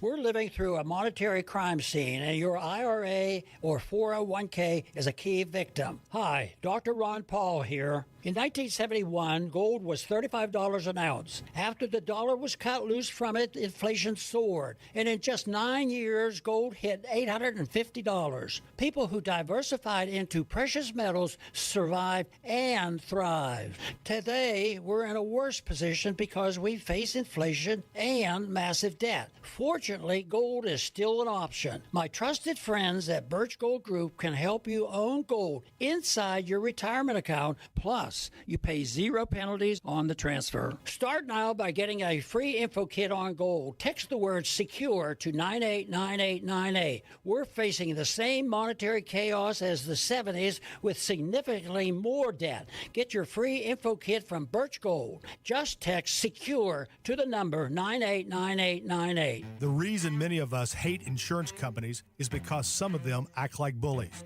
I'm John Morgan of Morgan & Morgan. I've been dealing with these creatures my whole career. Whether it's a workers' comp claim, an auto accident, or a nursing home or medical mishap, the playbook is often the same: deny and delay. We became the largest injury firm in America for a reason. We fight the bullies. They know who we are, and I know it makes a difference for our clients. Just go to forthepeople.com and see our results and our verdicts after those bullies gave us their final offer. Hiring the wrong firm can be disastrous. Hiring the right firm could substantially increase your settlement. It's easy to get going. Visit forthepeople.com on your phone or computer, or call us on your cell at pound law, pound 529.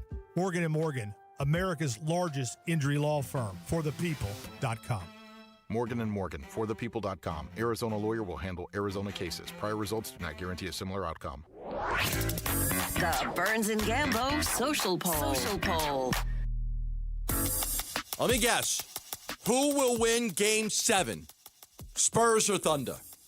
Is that the poll? It's a good guess, but it's not today's Oh, poll. man. Hi, Mitch. Hi. What's up? Kellen. I'm doing well. How are you? We're having the same conversation from these two seats, but in a different sort of way this time. Yeah, there's a different hierarchy going on in this version as opposed to the We call it our social media poll now, not our Twitter poll, because we've just sent it over to ArizonaSports.com. Yes, we did. So I took a guess, I took a stab, and I was wrong. So what is the question? It was a worthy stab, I will say.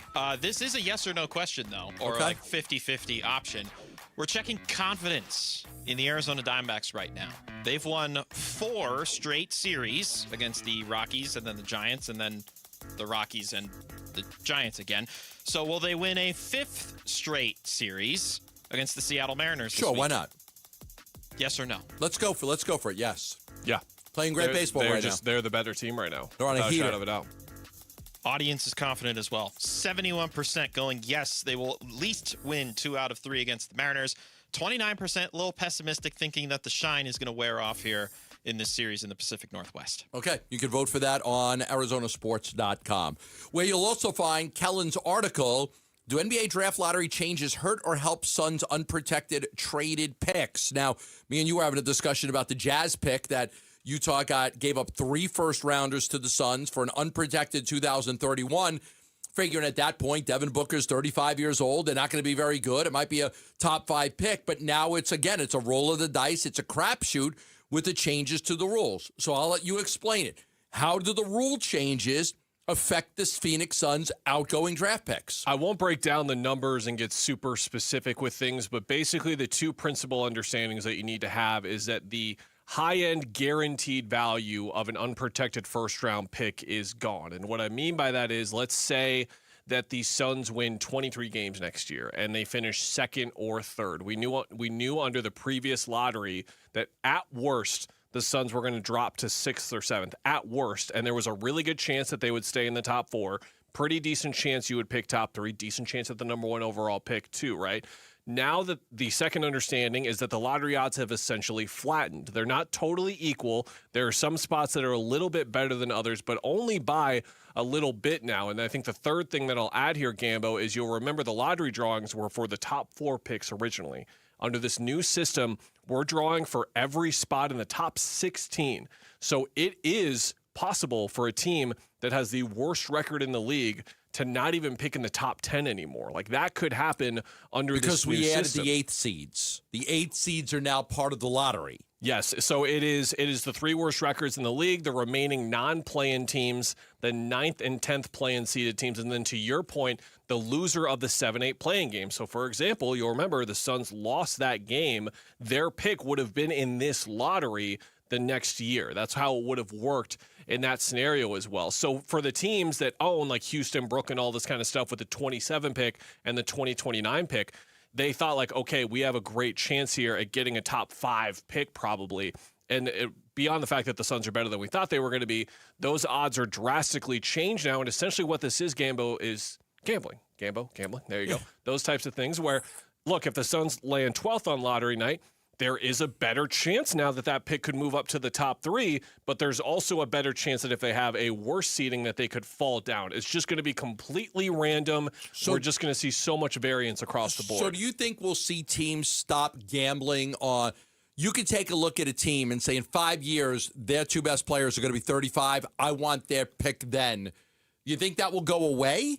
Do you think that the picks that are 5 years – remember when the Suns had that valuable pick that – the Lakers' top 5 protected pick. The top of course, 5 protected pick, I think, from Miami. Miami. Yep. Like, do you think that teams will stop doing that now?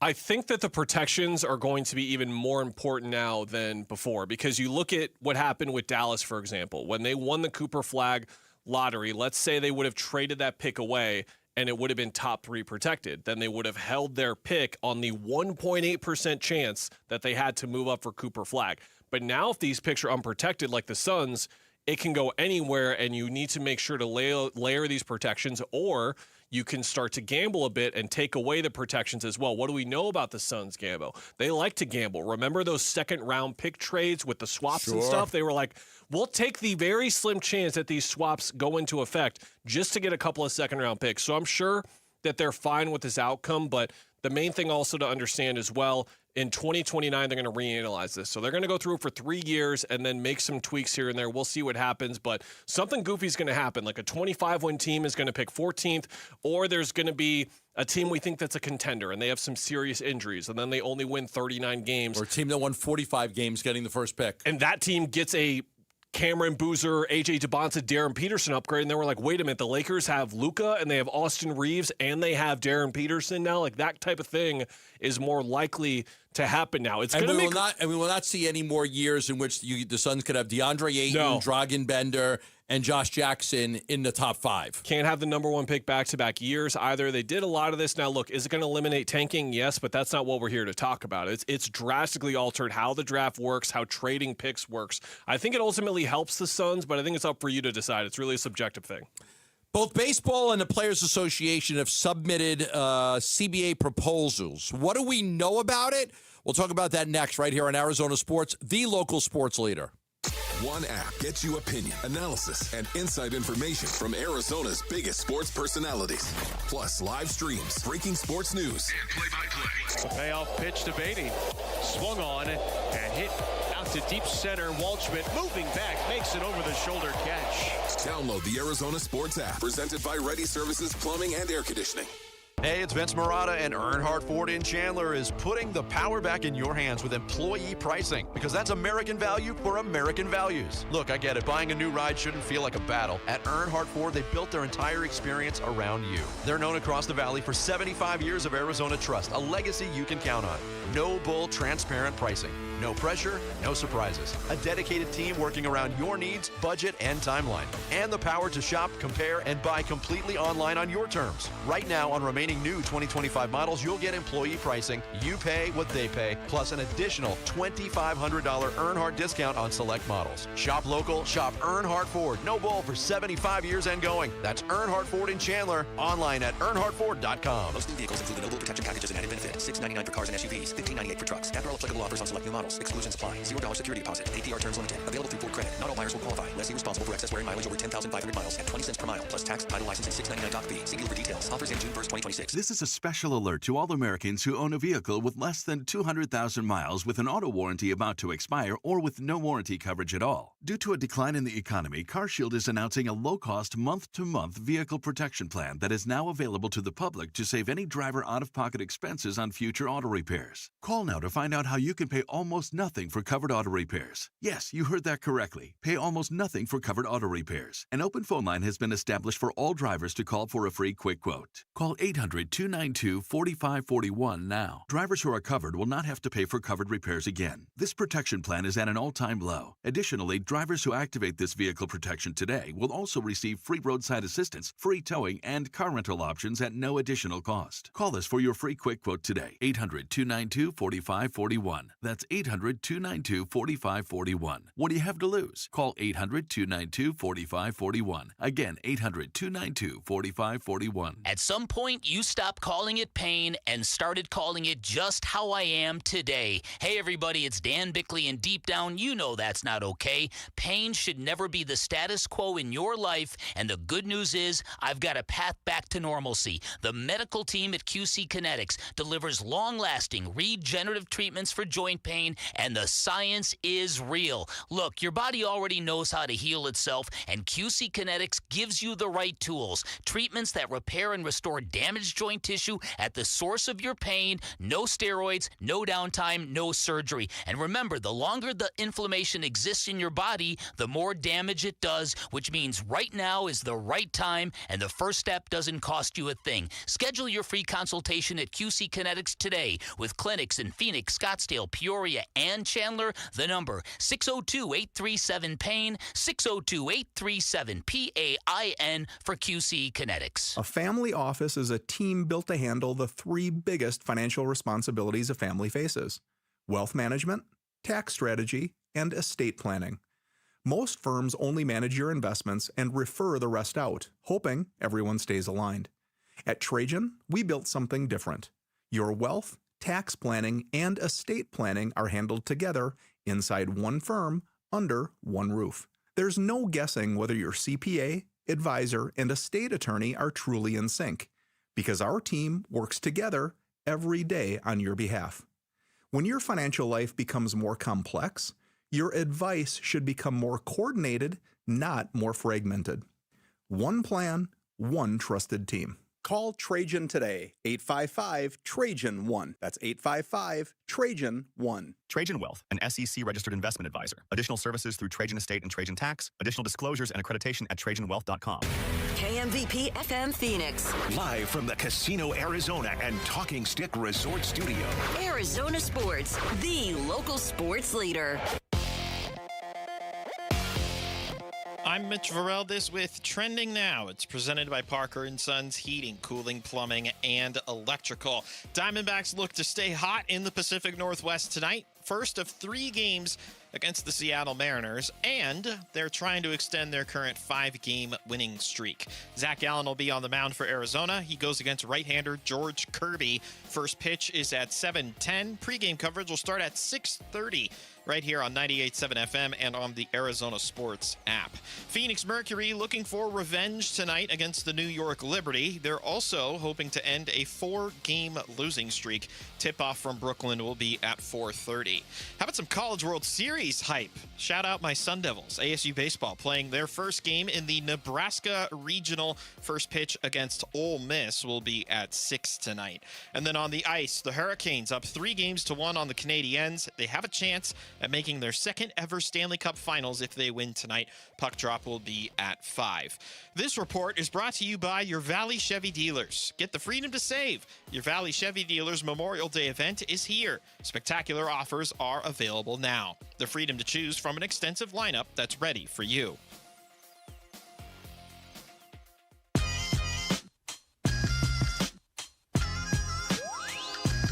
Here are the top 3 headlines on ArizonaSports.com. I'm Tyler Drake. Could the Cardinals' running back surplus be the Packers' gain? Cardinals' Gardner Minshew is relishing another opportunity on his winding NFL journey, and it's been a wild swing in stocks for Arizona basketball's 2026 draft prospects. Those are your top 3 headlines on ArizonaSports.com.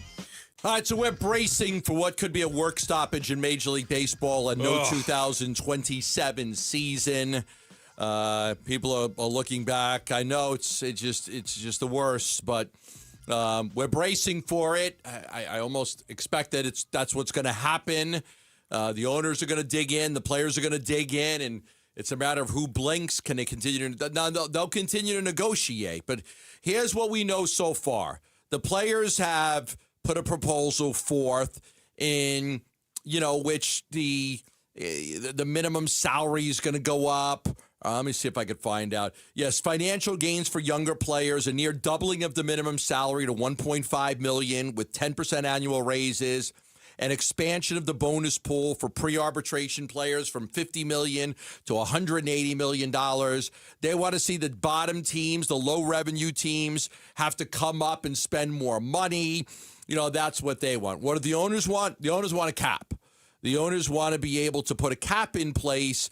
Now, that's not it. They're just, they want to see the lower teams have to spend money as well. There's never been restrictions on what teams can or can't spend, but some teams make $300 million in TV revenue like the Dodgers do. And just for an example, the Diamondbacks make like $25 million in TV revenue. So there's a big disparity in the revenue. The last time the MLB proposed a salary cap was in 1994. They have not proposed a salary cap since 1994. That's 32 years they've gone without even proposing one. The players went on strike. The World Series got canceled, and it was a disaster. I remember it well. The Major League Baseball wants the low-revenue teams to be able to spend more money, but they really want a cap that would limit the amount of money. So their proposal is a hard cap of $245.3 million, but also a floor of $171.2 million. So no longer can you get away with spending $100 million on your baseball team. You've got to spend more money. you got to spend 170. So now the gap is a lot less. It's about a 70 million gap between the big spenders and the low spenders. The owners are also offering a 50-50 revenue split and a centralization of all television revenue. So that's what you've got. You've got these two proposals, one by the Players Association, one by the owners. I will tell you that for the owners to even present a proposal, 25 out of the 30 have to agree to it. So 25 out of the 30 owners have to agree. That's a high percentage. If 6 of them don't like the proposal, they can't even put it forth. So you can't propose anything unless at least 25 of the 30 teams agree. So the proposal from the owners is out. They want the hard cap. The players are going to fight tooth and nail not to have a cap. And the players are going to want, hey, listen, let's raise the revenue here and there, and let's get the minimum salary to come up a little bit, more money in the certain pools. And the owners are going to say, okay, give us a cap, but we'll take the bottom teams and make them spend up to a decent level.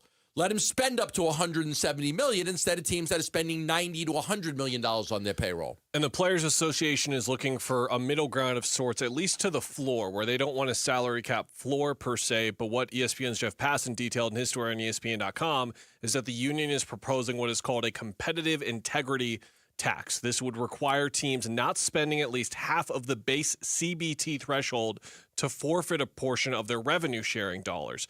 This would mean that payrolls of at least $150 million would have to be met. So there would be some type of floor. You would not get these revenue sharing dollars if you didn't meet that floor. So you would meet the floor because you don't want to have to lose your revenue sharing. But it's not an absolute necessity in the ways that a salary cap floor would be. Whatever we're going to see, it's going to change baseball as we know it, whether that is implemented or whether the owners get their side of it and we have a cap and a floor. If you look at the numbers right now, the cap would be $245 million next year. The floor would be $171 million. Gambo, that's 2/3 of baseball that would not be legal right now. 21 of the 30 teams would be affected by this. As it turns out, the Diamondbacks aren't one. There are 11 teams that are under that floor. There are 9 teams that are over that cap. Again, I think the point from the players' perspective and their union is, well, this doesn't guarantee a championship, right? Like spending this amount of money, we see these big money teams fail all the times. The Dodgers have not been under 500 since 2010. Most of the big market teams end up, you look at the playoffs every year, you get the Rays in the playoffs, and you get the Mariners, and you get some of the lower market teams in, but they're not winning the World Series. No, the Rays are the best team in the American League right now. Is anyone going to think they're going to win the World Series? No. Of course not. No, you can still be a good, successful baseball organization. But they want to win it all. But can you win it all? That's really the difference there. And again, the Padres have just been bigger spenders. They've been a little bit worse than the Dodgers, obviously, but they're still winning 90, 93, 82, 89. They're winning so many games just because of how much talent they got. And I think the main point of differentiation here, Gambo, is you want teams to be punished for these outlandish contracts. Like Xander Bogaerts is making $25 million a year for the Padres until 2033. And you can just make that type of deal happen. You do a 15-year deal. And just not really be punished for it. Now, the Padres went through their own ownership thing, and they had to trade Soto and all that kind of stuff. They were running out of money. But the Dodgers are another team that can just spend, I don't know, a boatload on Tanner Scott and then just get Edwin Diaz the next year. Right. They can just keep this thing going, and that's where it's getting ridiculous and out of line. So the NBA has a cap. And we might see the Oklahoma City Thunder win the championship, or the Knicks for the first time. The Knicks are a big market team. They haven't won a championship since the early 70s. Okay? The Oklahoma City Thunder, a small market team, won the NBA. The Spurs are a small market team, and they won all those championships. There's a salary cap in the NBA. There is a salary cap in the NFL. And baseball wants a salary cap. You look at, and what happens is when you start to share revenue and the owners want to share more of the revenue, we'll share more of the revenue, but there are different expenses that Major League Baseball has that other teams don't have. I'll give you an example. Most baseball teams have 6 minor league teams, and that's cost. That cost, the Suns don't have 6 minor league teams. The Cardinals don't have any minor league teams. That's a cost that is associated. There's no profit out of it, but you've got to pay for that. You've got to fund all of that. So there's an owner of a minor league team, but they make money because the teams are paying the salaries of all the players and things like that. So yeah, there's also just look at the NFL. Last year there were 32 teams in the NFL. The average profit was $4.5 billion. Split between 32 teams. Can't give Jacoby Brissett $4 more million. $4.5 billion split 32 teams. Baseball revenues are somewhere, the revenue, the total revenue is somewhere around $12.5, $13 billion, but they lost $2 billion.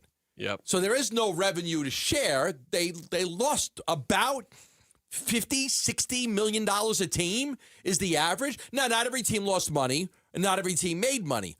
But all in, the average loss is about $50, $60 million. The total loss is about $2 billion, where NFL, the profit was $4.5 billion, split among 32 teams. There's a cap. It works. You don't have to be good. You could be the Cardinals, and you're still getting the same television revenue as the Dallas Cowboys are. The scary part of this is that back in 2021, the last time we had to deal with this, there wasn't like a core down the middle issue. It was so many like little details that the two sides were fighting over. These have like big bullet point differences in the way. And what Passan details, the worry for me as a baseball fan is none of this is going to get figured out in the next several months. It's going to come down to the months of December, January, and February. If they can make progress then and one side is willing to give in a little bit, then okay. But Passan says early March is really that point in the year where we're in trouble. If we're still there, we're in real trouble, and we're probably going to be looking at a lockout, a sentence that I hate saying out loud about baseball. You and I love baseball. Love it. Just about more than any other sport. Like that daily intake that we get of the sport. It's hard for me because it was 94 the last time, right? I was 4 years old. I've never experienced this really as a sports fan. Montreal Expos might have won it all. The Diamondbacks haven't experienced it at all either. So it's going to be fascinating to see if we get there in that sense. But it is a little bit, not going to lie, like depressing to read how real this is. This is a real thing. We're talking about it this ahead of time for a reason. It's a real and I deal. think we had a shutdown of about 90-something days during the pandemic, too, as they were fighting and arguing over what to do. That was a bad time, a dark cloud over baseball as well. They were able to get a season in, but barely. When we come back, what history tells us about Carson Beck's chances to start for the Arizona Cardinals. That's next, right here on Arizona Sports, the local sports leader. The Arizona State Sun Devils in London, England for the Union Jack Classic. And you could be there to see ASU versus Kansas at Wembley Stadium this September. Have you been to London before? I have not been to London. It's even better. Okay. What fictional character resided at 221B Baker Street, London? Michael, go. Sherlock Holmes. Sherlock Holmes is the answer. No bleep, Sherlock. This is the final week to qualify when you watch or listen to Arizona Sports on YouTube, the app, 98.7 FM, and ArizonaSports.com. Bickley and Murata will draw our grand prize winner in the 9 o'clock hour on June 1st. Full contest rules available on the contest page at ArizonaSports.com. Devils in London, brought to you by Desert Financial. You sound like you're from London. This is how everyone talks in my hometown of Lake Havasu City, Arizona. Bad driving habits are hard to break, but good driving habits are easy to form, especially when they can lead to a discount on your auto insurance. With Farm Bureau Financial Services, the safer you drive, the more you save. Drivers like you are saving an average of $351 per vehicle. So buckle up, learn more, and find an agent at fbfs.com/save. Individual savings results may vary. Farm Bureau Property and Casualty Insurance Company, Western Agricultural Insurance Company. Summer is calling, and Playcation is back at Talking Stick Resort with rates from just $129 and no resort fees for locals. Book now for stays May 15th through September 13th for one unforgettable staycation. Enjoy $25 in free play, $25 towards your favorite spa treatment, and more. Make Talking Stick Resort your summer destination. Book your stay today at TalkingStickResort.com. Life well played. Must be 21 or older. Problem gambling? Call 1-800-NEXT-STEP. Hey everybody, Dan Bickley here with my great friend and the guy who will hook you up, Shane O'Hanrahan, GM of Chapman BMW, where the summer sales event is already in full effect. That's right, Bick, and the savings are incredible. So if you want to spend your summer in the ultimate driving machine, now is a great time to make it happen. And to all your listeners, remember to ask for me by name. I'll make sure you get the best price you're going to find in the Valley. That's Chapman BMW, 2 great locations, 1 great experience. Hi, this is Stuart Willis, President of Asset Preservation Wealth and Tax. A personal relationship with your financial advisor really matters. It's super important that you have the ability to talk about anything you need to with your advisor. So if you have been pushed off to a call center and you don't have a one-on-one relationship with your financial advisor, then reach out to us at assetpreservationwealth.com. That's assetpreservationwealth.com. Investment advisory services offered through Foundations Investment Advisors, LLC, an SEC-registered investment advisor. Wait! Before you change the station, listen to this. 1-877 Cars for Kids. KARS Cars for Kids. 1-877 Cars for Kids. Donate your car today.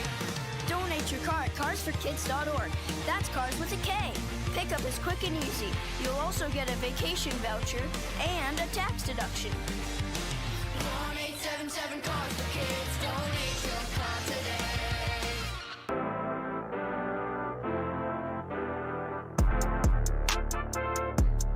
Hey, it's Vince Marotta. When the Bick's away, the Kellen Olson will play. KO filling in for Bick on vacation. We'll preview the NBA Finals. Did the Thunder flop their way there? Monday morning here on Arizona Sports 98.7, the Arizona Sports app, and the Arizona Sports YouTube channel. All right, so you were just saying Jay Wills out for Game 7. J-Dub. J-Dub. Jalen Williams briefly came back in Game 6, did not look like he should be out there at all. It was terrible. And they made the call to sit him for Game 7. We thought maybe the opposite, right? Is that sit him in Game 6, get him ready for Game 7. It made no sense. At home, too? You're on the road in the other game? Give him a few extra days, and why would you play him yesterday? And all of a sudden, we're going to talk about Shea in the next segment, the pressure on him. Now after today, the next time you come on the air will be to preview Game 1 of the NBA Finals. Yes, as Vince Marotta just said, I'm in on the morning show all week next week talking that, and then we'll have Game 1 on Wednesdays. Game 2 on Friday. Mitch, Friday or Saturday? He's looking. He's taking. I should know this. I had to schedule all of these for crying out loud. Yeah, that's the man. You have to do some work, Mitch. Friday, yeah. So Wednesday and Friday, the game will be either in San Antonio or Oklahoma City. Those games on ABC, 5:30 start local time. Man, why can't they play at the Garden? Oh, Game 1 and 2. That place, like even 2 hours before tip for Game 3, is going to be a freaking zoo. I love the Garden's unmatched. It's Knicks fans are. I spent a lot of my life there. I spent a lot of the first 30 years of my life where I went to that building every year, many, many times. Except when Jordan came to town. We could never get tickets when Jordan came to play the Knicks. But we could always get tickets for Jordan against the Nets. Because the Nets sucked and nobody wanted to go. So all we had to do was drive another 30 minutes and we got to watch Jordan play. But you had to do it in Jersey, not New York. How many cities and fan bases would go through 3 decades of ineptitude the way that they did, and like not only just like fans wouldn't show up, but like thoughts of like moving the franchise, but those fans are so freaking loyal to their Knicks, and when the Knicks get going, there's really nothing like it in basketball. I'm hoping Oklahoma City wins because seeing like Timothy Chalamet and Spike Lee and freaking Oklahoma City like they were in Indiana last year will be hilarious to see. Can't wait for that series and to talk about it next week. I can't wait to hear what you say about this because there's been a lot of discussion on the Cardinals quarterback situation. Jacoby Brissett, Gardner Minshew, Carson Beck. Everybody knows what Jacoby Brissett is and what Gardner Minshew is. We don't know what Carson Beck is. There's a lot of intrigue. There's a lot of excitement. When you hear Kurt Warner talk about him, when you hear Mike LaFleur talk about him, you kind of feel like, I just can't wait to just see him. When is it going to be? When is it going to be? CBS Sports, or no, I think it was NFL.com, did a story. Matt Okada. It was NFL.com, correct? Yeah, Matt Okada on NFL.com. Yeah, I did this the other day in the quarterback battles, but I missed this part. I missed this, and I figured, this is a separate topic. Quarterbacks to start as rookies by draft range, okay? By draft range. Number 1 overall pick, so like Fernando Mendoza, they start week 1 75% of the time. The average first start is either week 2 or week 3. Those guys that are picked number 1 overall, they're playing. Like, if Fernando Mendoza doesn't play by week 3, that's against the grain. Picks numbers 2 to 32, which is not Carson Beck. Picks number 2 to 32. Week 1 start rate, 32%. So any other first-round pick is going to start week 1 about a third of the time. The latest first start was Patrick Mahomes in week 17. Now, they had a pretty good quarterback in Alex Smith. They knew what they were doing there. Yeah. They had Alex Smith, who was pretty good. The average start for players picked between 2 and 32 is weeks 4 to 5. Okay, so still, you're going to get that guy in, that Lamar Jackson, you're going to get that guy in by week 5. Doesn't matter if you were picked second or you were picked 32nd, you're likely going to start by week 4 or 5. Now let's go to where Carson Beck fits in. Day 2 picks. Day 2 picks. The week 1 start rate, 8%. 1 out of 13. 1 out of 13 in week 1. The average first start is weeks like 8 through 9 for that guy. Yeah. That guy that's going to, if he ends up starting, it's like middle of the road. So Carson Beck's, based on the numbers, chances of starting week 1, very low. 8% of the guys drafted where he's drafted start in week 1. A lot of those guys, the average first start, that's the average. It's the guys that start. Some guys start earlier, some guys start later. The average is around week 8 or 9. I've got Carson Beck starting week 11 against the Washington Commanders. Week 12. Week 12, which would leave 6 games, including a bye week. 5 of those games are at home. Only 1 is on the road. And you avoid the brutal defenses that can get you for 6-7 sacks. You avoid the Rams, Seattle. You avoid Mitch's Denver Broncos, who have a ferocious defense. So you avoid those teams knocking your quarterback around when he's a young guy and he doesn't have any experience. That's my take. That's my opinion. Some people are like, who cares if he's going to get his brains beaten? Get him in there. I'm tired of watching Gardner Minshew and Jacoby. I want to see Carson Beck play. Get him in as soon as you can. The first interception one of those two guys throw the fan base immediately. Get Carson Beck in there. I've seen enough. Get him in there. Listen, I was here when Kent Graham was the quarterback and he got injured at Sun Devil Stadium, and the fans were so happy, and they would cheer. This guy's on the ground. He's hurt, and they're cheering because Jake Plum is coming in. Yeah. They were so happy Kent Graham got hurt. So give me your thoughts on Carson Beck related to the chart and where you think he fits in as a starter. Like how you put it related to the chart, because that's where you go, okay, week 8 to 9. Let's look in that range, that bubble of the season. So let's go a little bit earlier. Week 6 at the Rams. I don't think you want to do that. I don't want to play him against the Rams. Week 7, home against the Broncos. I don't know if you want to do that. Week 8 at Dallas, I think, is the best opening. That was my personal pick a couple of weeks ago for when I think Beck will make his first start. And give me that one again. Week 8 at Dallas. So you're on the road. On the road against the Cowboys. Dallas, not nearly as daunting as, let's say, the next week at Seattle. No chance you want to do that. Home against the Rams week 10. And then at Kansas City in week 11. Maybe you don't think much of the Chiefs' defense, but something Mitch pointed out on Arizona Sports at Night last night. We're in late November in Kansas City. Like, the weather might be a factor there as well. So I think that it's such a daunting portion of the schedule where I think your prediction makes a lot of sense. Let's wait out all these horrible defenses, these challenging road games. Let's get you at home against one of the worst teams we're going to play this year. 5 out of 6 at Commanders. Get those 5 out of 6 at home. Build some confidence. Let's get you 2 starts in, get a bye week, give you a little breather to slow down a little bit, and now you get the Jets, now you get the Saints, and now you get the Raiders. And we can really see what you've got now after we tested you a little bit. I think, Gambo, what this comes down to, if we guess from the Cardinals' perspective, is their philosophical belief. Do they think that there is real harm in Carson Beck's development through the course of the season if you throw him into the fire, if you throw him in against Denver, if you throw him in against Seattle, or there are some front offices who will believe the opposite, where they want to see that kid get tested immediately. They want to see him against an elite defense right away. The last time Jacoby Brissett played against the Los Angeles Rams, they sacked him 6 times. I just don't want Beck against the Rams. If you could avoid that, the Packers sacked them 6 times. The Cowboys sacked them 5. Seattle sacked them 5 times. And that's a veteran quarterback that can read a defense, understands the speed of the game, knows when to get rid of the ball. That's a veteran quarterback getting sacked 5. We've seen a lot of quarterbacks. Carr comes to mind. Guys that got sacked 75, 80 times in their rookie year, and it just took so much damage. So much damage, right? You're shell-shocked. You're hearing footsteps all the time. You just don't trust yourself. You don't trust your line. So to me, there is something about trying to avoid these teams that have these ferocious pass rushes. So I admit the Broncos were one of the top teams in sacks last year. Like, they're great. Like, I don't want to play the Broncos with Carson Beck. I don't want to play Seattle. Now, you may say you got to put him in there. He's got to see. But if he's not ready for the speed of the game and he doesn't have the experience, again, Jacoby Brissett's getting sacked 5 or 6 times a game against these ferocious defenses. What's Beck going to get sacked? 7, 8 times a game? And the other point of curiosity for me with this conversation is how it relates to Jacoby Brissett's current situation. Let's say they say, screw you, Jacoby, we're not paying you the money, go home, whatever, we'll let him go, whatever they decide to do with him, right? And you just go with Minshew and Beck. What if you have those 2 quarterbacks and then Minshew gets hurt in week 2?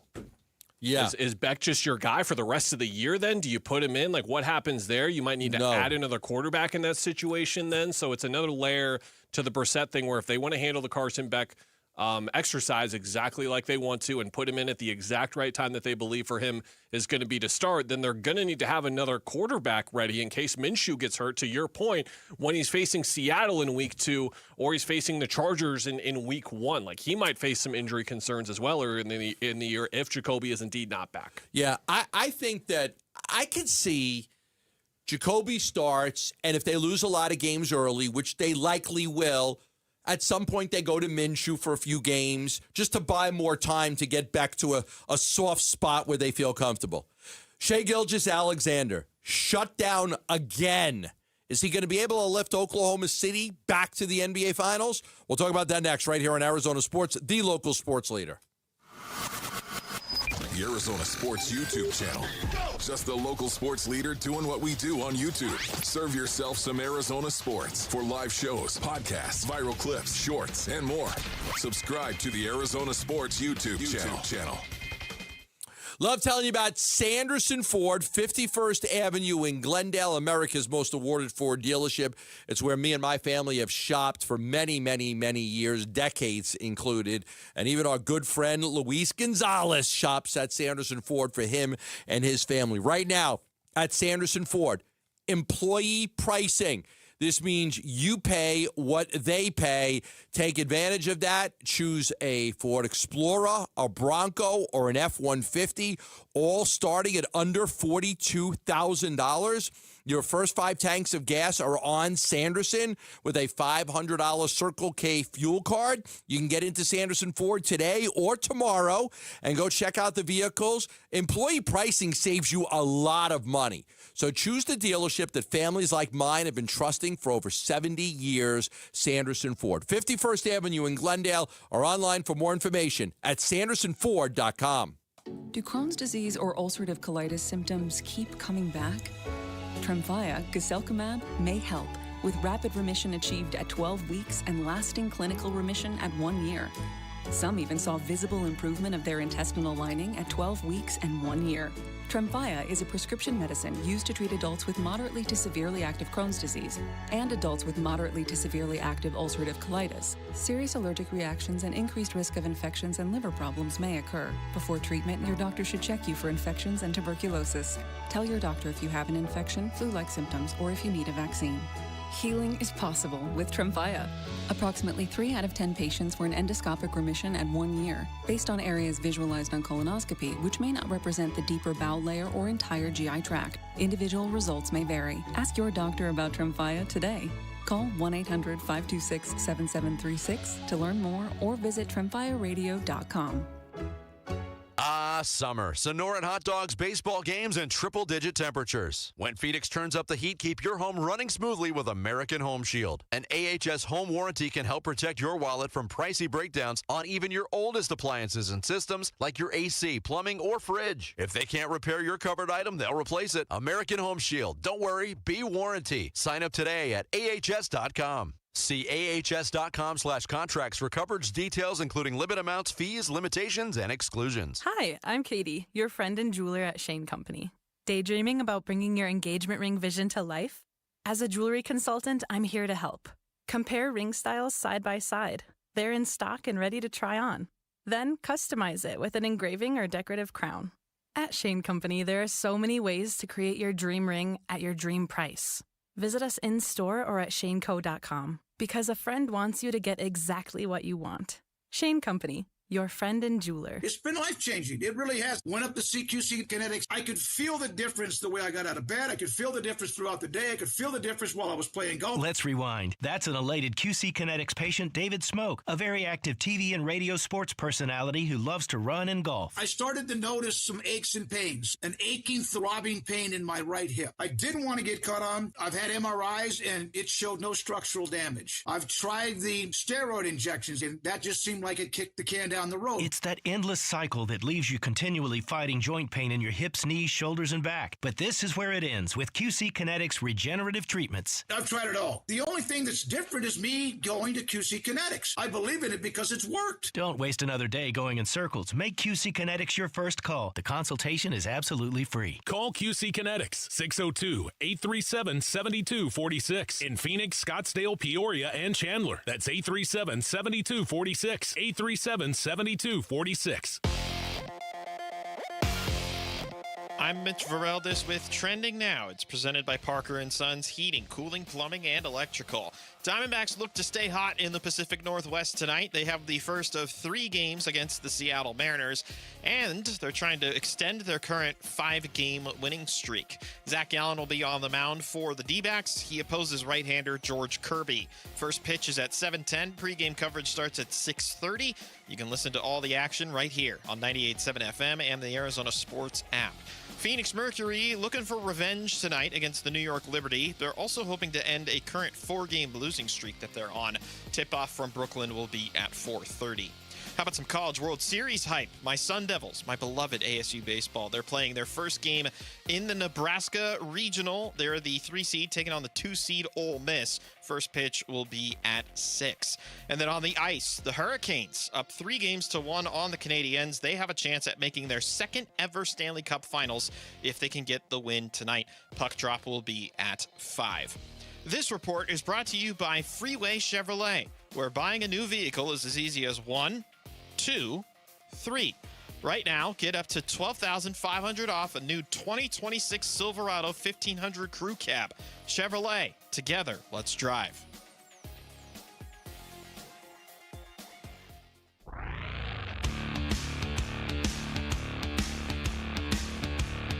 Hey, it's Luke. Join us Monday at 10 a.m. We'll be previewing Game 1 of what should be a great NBA Finals. It's Wolf and Luke on Arizona Sports 98.7, the Arizona Sports app, and the Arizona Sports YouTube channel. All right, Kellen Olson, KO filling in for Bernsey, who is in, I believe he's in Positano. He will be back next Friday, so a week from today we'll get to hear all about his trip. I'm Life so doesn't suck for that guy right now, huh? It's going pretty well for him. I've always pushed him. Go, you got to go. Get to Europe. He loves San Diego, and every year they go on a great vacation to San Diego. Nothing wrong with that. The last couple of years, he's kind of branched out a little bit. Started to do some new, different, exciting things. So, I'm really happy for Raymond Carissa going to my motherland, not his motherland. He's like Scottish, but my motherland. To go explore and see Rome and Florence and has he gone to that Positano. reservation yet? The place that you pointed out yet? When's That's that up for? my favorite restaurant in Rome. He hasn't been to Rome yet. My cousin Kiara takes me to that restaurant all the time. It's like, there's a lot of great restaurants, and yes, there are definitely tourist restaurants, but this is more of a local restaurant, and we love going there for dinner. So every time we're in Rome. We go with my cousin to this one place. She always takes us there, and we have a great time and a great meal. And what's great about meals in Italy is you sit down for a long time to eat. There is no when you're done with the meal, the waitress says, "Here's your check. Here's your check. Pay it. Get the hell out of here. I need another table. I got to make my money." There's no tipping in Italy. You can leave a couple euro, but the tip culture is different. When they get paid a livable wage, so you don't have to tip. You don't tip. They don't expect tips. The locals don't tip. but you have the table for as long as you want it. And they don't rush you. If you want to be there for 4 hours, you're there for 4 hours. They don't care. Lovely place. Never been, but my buddy Daniel, him and his wife are going for 2 weeks around Europe. They're doing Italy. They're doing Croatia. They're doing Spain. They were just in Italy, I think, like 2 years ago. And I'm like, you're already going back? They're like, yeah, we love it. It's hard not to. Yeah. It's hard. I already went back. I get very depressed when I leave and I have to come home. Shai Gilgeous-Alexander. Ooh, boy. Okay, this one's this one's going to be difficult to talk about. One of the great players in the game, missed his first 5 3-point attempts, struggled in this game. He was shut down completely. 15 points on 33% shooting from the field. He had a rough go of it. They were all over him. The defense of the guards of San Antonio were in his grill the entire time. He did not play in the fourth quarter, so he's rested. He didn't have 28 minutes. He did not play, 28 altogether. Did not play in the fourth quarter. But with Castle guarding him, it was he just could not get good looks at the basket. He got some shots off, but he couldn't get good looks at the basket with the defense that Castle played on him. The biggest challenge that he's had is, of course, the Thunder do not have a secondary playmaker, initiator, ball handler right now anymore, because even when J-Dub was out, which he is going to be out for Game 7 tomorrow, that was officially announced about 15 minutes ago, if you missed it earlier in the show, A.J. Mitchell was the guy who really stepped up in his place. But he's injured and he's out now. Now, Jared McCain, who just got there 3 months ago, has had 2 awesome games in this series. He still can't be expected to lift that sort of playmaking burden that SGA has. And I can't help, Gambo, but note the parallels here to one Devin Booker and the struggles that he has seen over the last couple of years, but specifically this year. Now, it's been more injury-based for Oklahoma City, but you look at the team that they have around Devin Booker right now, and it forces so much of the playmaking burden on him that SGA is feeling that as well while looking for his own shot as well. I thought that in Game 6, based on all these games I've watched and know how Shai plays, I thought that his rhythm and where he was getting his shots was actually pretty good in this game. The problem is he's just such a dynamic, excellent shot maker. The shots weren't falling, and this is the tail-old thing in coaching and just how we evaluate basketball sometimes, where we say you'll take the process over the results every single time. Not right now, because it's Game 6 of the Western Conference Finals. Now we're in Game 7. You need the results to start coming in. He's not hitting enough shots, and the biggest red flag for me was in their Game 5 win, season-high 6 turnovers for him. We talked about this all the time in that first-round matchup with the Suns. Yes, they force a bunch of turnovers. They're a super physical team. They do all this stuff. They foul, and they force giveaways, all that kind of stuff. They take care of the ball better than any other team. So in Game 6, they weren't forcing a lot of turnovers. Oklahoma City didn't have as many, but he needs to take care of the ball, and he needs some freaking help, man. Like, where on earth has Chet Holmgren been in this series?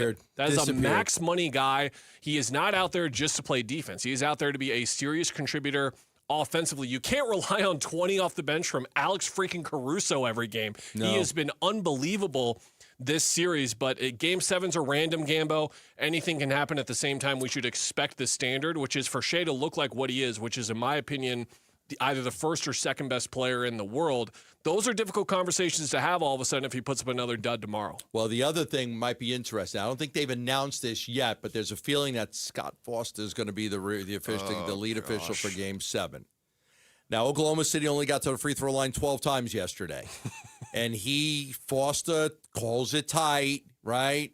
So could that help Oklahoma City? He calls an inconsistent game, too. Like, you'll be just like Castle will be shoving SGA for 2 straight quarters, no calls. And then he'll come out of halftime, shove him 3 times in a row. And then Foster calls 3 straight fouls. Yeah. And you're like, Scott, like, where were you for the last hour when I was doing that the whole time? That will be very interesting if Scott Foster is the lead official in Game 7. There's a feeling he will be. He wasn't last night. They think he's going to get the assignment for Game 7. Here's an incredible stat when it comes to Game 7s. Before 2017, the home teams were 101-25 in Game 7s. Huge home court advantage. 4 out of 5 times, you would win at home. It's about an 80% clip. 4 out of 5, 101 wins, 25 losses. Do the math. 80% of the time, you won. Since 2017, home team's record in Game 7, 14 wins, 15 losses. I think How do you explain that? I think you misread that. Give that to me one more time. There's no way you meant what you said. Home team's record in Game 7 since 2017 are 14-15. It's unbelievable. That just seems fake to me. It No, seems it's like real. a miscalculation, but it's real. And it really hits on what Game 7s are, which, again, they're weird. They're unorthodox. Strange things are going to happen in a Game 7. It really is you throw everything out the window 100%. To that point, here's what Shai Gilgeous-Alexander said yesterday after the loss. Honestly, anything can happen in a Game 7. Like, it's win or go home. It being in your building is nice, but, like, doesn't really mean anything. Like, you have to go out there and be the better basketball team or else your season's done, and that's what it comes down to. Now it's going to be nice having our fans behind us and cheering us, but we got to go out there and be better, and if we're not better, our season will be over. Who you got tomorrow? I just double-checked it. It's 14 and 15. Unbelievable. I just went to AI because, like, you looked at me. I'm like, I don't think I wrote this down wrong. I was trying to, like, play it up a bit, you know, and make the people really Man. understand how just insane that number is. Who you got tomorrow, bud? Who you got? I'm going to take the Spurs. Mitch? I'm going to take the Spurs. You think they can win back-to-back? I think that without Jalen Williams, Oklahoma City's in a boatload of trouble. And they shouldn't have played him yesterday. He was a minus 18. He played 10 minutes. He was like, one shot he made out of all the shots he took. He was terrible. Well, good news for them. He's not playing tomorrow. So that might actually help him. Who knows? Yeah, I mean, maybe. Not to diss Jalen Williams, our beloved Arizona local. I will take the Thunder just by pedigree alone.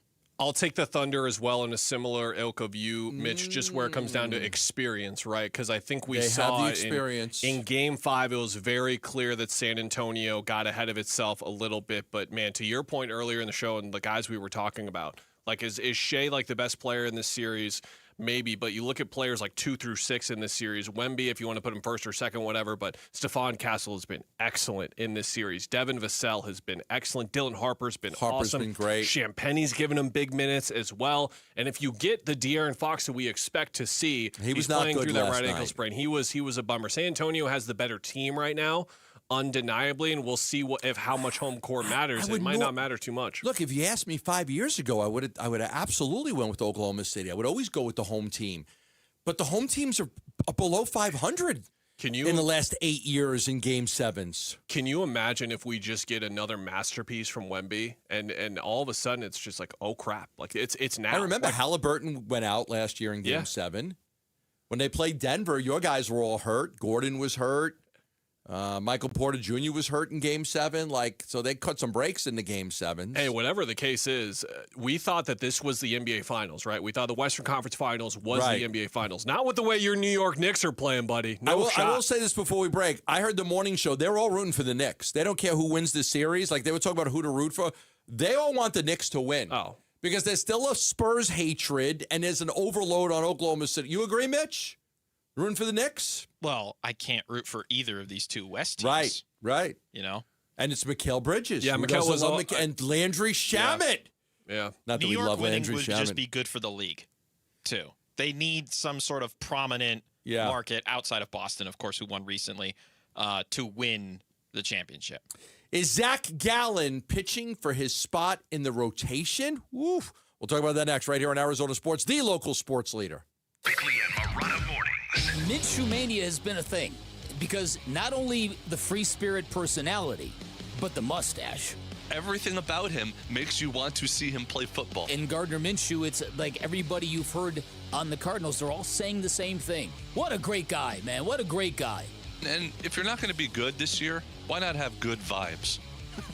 No, it's a good point.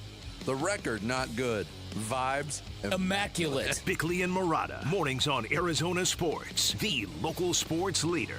Hey there, campers! It's Jan from Toyota. Time to pack your bags and buckle your seatbelts because this summer we're headed to Camp Toyota. And the fun starts now! We're kicking things off by kicking up mud. Jump in, campers. We're going off-roading in a powerful new 4Runner. Next, we're taking a RAV4 to go fly fishing. Then we're heading to the hot springs in a spacious Sequoia. Jan, what is that smell? Sulfur stinks. Now we're hitting the hiking trails in a rugged Grand Highlander. And finally, park your Tundras and Tacomas around the campfire because we're roasting marshmallows. Don't worry if you burn a few, folks. I brought a truckload. Your summer starts here. Dealer inventory may vary. See your participating Toyota dealer for details. Event ends June 1st.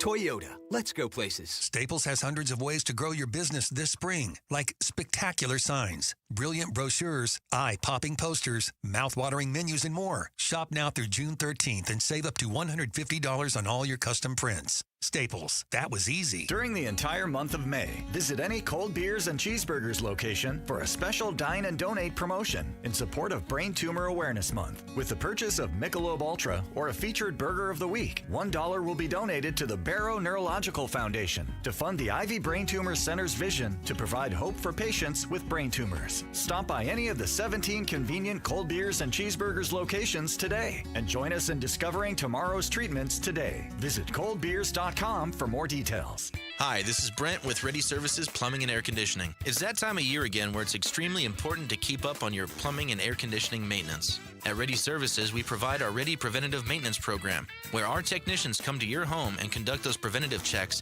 in order to keep your home life as comfortable as possible. We'll do everything to catch the little problems before they become big repairs. Reach out to us at nofeeemergency.com for information on how to become a member and ensure that your home is in the best hands possible.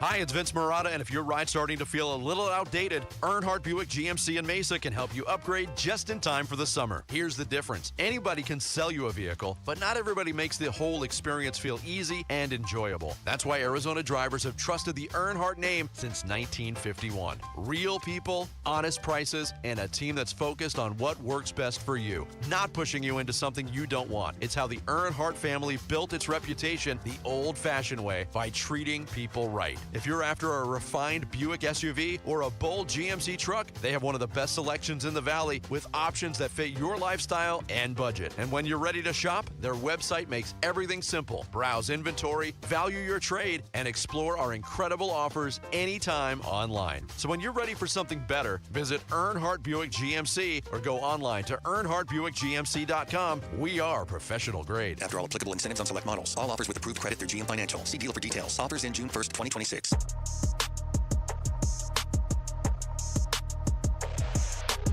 Hey, it's Vince Marotta. When the Bick's away, the Kellen Olsen will play. KO filling in for Bick on vacation. We'll preview the NBA Finals. Did the Thunder flop their way there? Monday morning here on Arizona Sports 98.7, the Arizona Sports app, and the Arizona Sports YouTube channel. Where's Bick going on vacation? Do we know? I don't know. I should know that because I'm the guy filling in He's for also it. going to be in Europe, and I can't remember where. Oh, he is. Because they made jokes about it on this morning's Kebab. They did. Copenhagen. I want to say somewhere in the Czech area. The Czech Republic? I believe. He was telling me about this the other Don't week. quote me, but I Failing to definitely remember. Europe. That much I know for sure. I love Italy, but I'm going to highly recommend Austria. Oh, I was in Austria If last only year. there was It a way so for beautiful. a listener to get to Europe to watch Arizona State at some point, and there was something coming up in our show that they could listen to. Yeah, potentially. The last time we'll do a trivia question. And then it's on. We're really sending them to London, Connecticut. Can you imagine? And Paris, Texas next year. Yeah, ASU has a They're seeing non-conference some- game against UConn. Yeah, it's like some FCS college football game that they have the 50-yard sweep to or whatever, and they're announcing it's the winners announced Monday at Bickley and Murata, right? 9 a.m. on Monday. I get to be there for the big. Oh, Ooh, look at Bickley's that. That'll gonna be miss fun. that. That'll be fun. Zach Gallen, when you look at the Diamondbacks starting pitching, 3 wins, 4 losses, 4.80 ERA. Got roughed up a little bit, this month. A bad start against the Cubs in Chicago, 4 runs against Pittsburgh at home, 4 runs against the Rangers. The last 2 starts have been good. They brought back Zach Gallen on a 1-year deal. Before this incredible run, I was looking at the Diamondbacks like they're going to have so many guys that teams are going to want, guys on 1-year deals and relievers and starters and even a Nolan Arenado if somebody wanted to make a trade. But because the Diamondbacks are in such a good spot, they'll be buyers, not sellers, if they stay the way they are right now. But you also look at Corbin Burnes coming back in July. Okay, when we come back next week, we'll be in June. So we'll be able to say next month, Corbin Burnes is coming back. And you start to wonder, what the heck are they going to do with this rotation? Now, I've asked about it just to see if I could get a little info on what's going on, and they're not even ready to think about it. They don't even want to. I wouldn't want to either. We're not even going to think about that right now. There's way too much time between now and when Corbin Burns comes back, but he's working his way back, and eventually he will be back, and a very tough decision is going to have to be made. You got Merrill Kelly, you got Erod, you got Soroka, you got Ryan Nelson, you got Zach Allen. I doubt they'll go to a six-man rotation. Doesn't make much sense. The success they're having right now with all the quality starts. So do you piggyback the way Seattle's doing it right now, where you take two guys and you're like, you guys are starters, or do you just take one guy and put him in the bullpen? Tim Ring brought up trading somebody, which is risky because if you get an injury, Corbin Burns comes back in July and you have a starter goes down in August, you're like, why do we trade this guy? So I think that's very risky. You still have Brandon Pfaadt, but there's not a lot of trust in Pfaadt right now. So this is going to be extremely fascinating over the next 6 weeks until Burns comes back to kind of see who's pitching for what. Right now, the odd guy out to me is Zach Allen. Yeah. But can he do enough over these next few starts to pass somebody? The undeniable fact is that Zach has performed the worst out of all these starting pitchers, and especially in May, it's not close. The lowest ERA out of the four other starters, Merrill Kelly, Ryan Nelson, Eduardo Rodriguez, Michael Soroka, is 3.51. That's for Merrill. The highest whip for any of these guys is 1.05, which is a fantastic number, and that's Merrill's as well. Zach is at a 6.66 ERA in May, 1.52 whip for him. And the most troubling thing, something that Alex Weiner, our own Arizona Diamondbacks beat writer, also co-hosts the Ain't No Thing podcast with our own Dave Burns over on ArizonaSports.com. What Alex wrote about a couple weeks ago is that Zach is not getting swing and miss on his fastball at all. And I asked Tori about it earlier on the show. Here's the number, and this is another number that I think will blow people's mind. If you just look at qualifiers here to kind of sort out a couple of pitchers, I'm going to look at guys who have thrown at least 200 four-seam fastballs this year. So that's 134 pitchers who have done that. Zach's thrown around 350 of them. Okay. The lowest amount of whiffs for those 136 pitchers on their four-seam fastball, Zach's only gotten 8. That is the lowest number in baseball out of 140 starting pitchers. He's not missing bats. He's not missing bats on his four-seam fastball. This has normally not been an issue for him. It's been a huge issue for him this year. That results in his whiff rate overall going way down. But it's this core issue where if you're not getting swing and miss on your fastball, no matter who you are, no matter what other pitches you're throwing, you're going to have issues for him. That's not the only thing that's an issue for him. And I think that if this doesn't go away, it doesn't mean that he's screwed or anything. He's just going to have to be excellent in the other categories. And he's not. I'm glad you mentioned Pfaadt because that to me is the real, not problem here, but the worry is that if you trade Zach in July and you say like, okay, we're moving out Zach, instead of moving to the bullpen, let's just trade him, get value for him, then someone else gets hurt. If Pfaadt was in Reno and stretched out, okay, great. You call up Pfaadt. It's not the best solution, but you at least have a guy ready that could pitch to 5 go in his innings. place. I don't think Pfaadt's going to be stretched out by then. Well, right now, if they had at this point today, and I did, speaking with the people I speak with, just what would happen if Pfaadt he'd be a 3-inning pitcher. Yeah. He's not capable because they've had so many quality starts. I mean, even in the game, Merrill Kelly threw a complete game. There was the thought that Pfaadt could come in, let Merrill go 5 or 6, then Pfaadt could pitch 3, but he threw a complete game. So there hasn't been the opportunities like there were with Ryan Nelson to get him those 50. What you want to do is you want to get 3 innings and like 50-something pitches, and then you shut him down for 3 or 4 days. Now, if you throw 1 inning and 15 pitches, you're available 2 days later. But what you want to do is you want him to throw enough pitches to where you've got to shut him down for 3 or 4 days. That's 3 innings, and that's 54 pitches. If anybody on the Diamondback staff throws 3 innings, you're shut down for a while. But he hasn't been able to get those opportunities. So if he did have to start right now, he's very much a 3-inning pitcher, and you'd have to work him back up to be able to go 5 or 6 innings, and that might take a month to do it. You're not going to go from 3 innings one day to 6 innings the next start. So you got to build that back up. They're very, very careful about that. So it's a little bit of a concern. I've asked about why he's not in the minors. I think the best explanation I had was, they really want him to face the competition that's in the major leagues. They think he needs to face the best competition. I wouldn't rule out him going to the minors at some point, but they have tried not to do that. They have really tried not to send him to the minors. His next couple of outings are going to be, the real trouble for him is going to be on Wednesday, where you were asking about Ohtani. Right now, the slated schedule has it as Ohtani versus Gallen on Wednesday.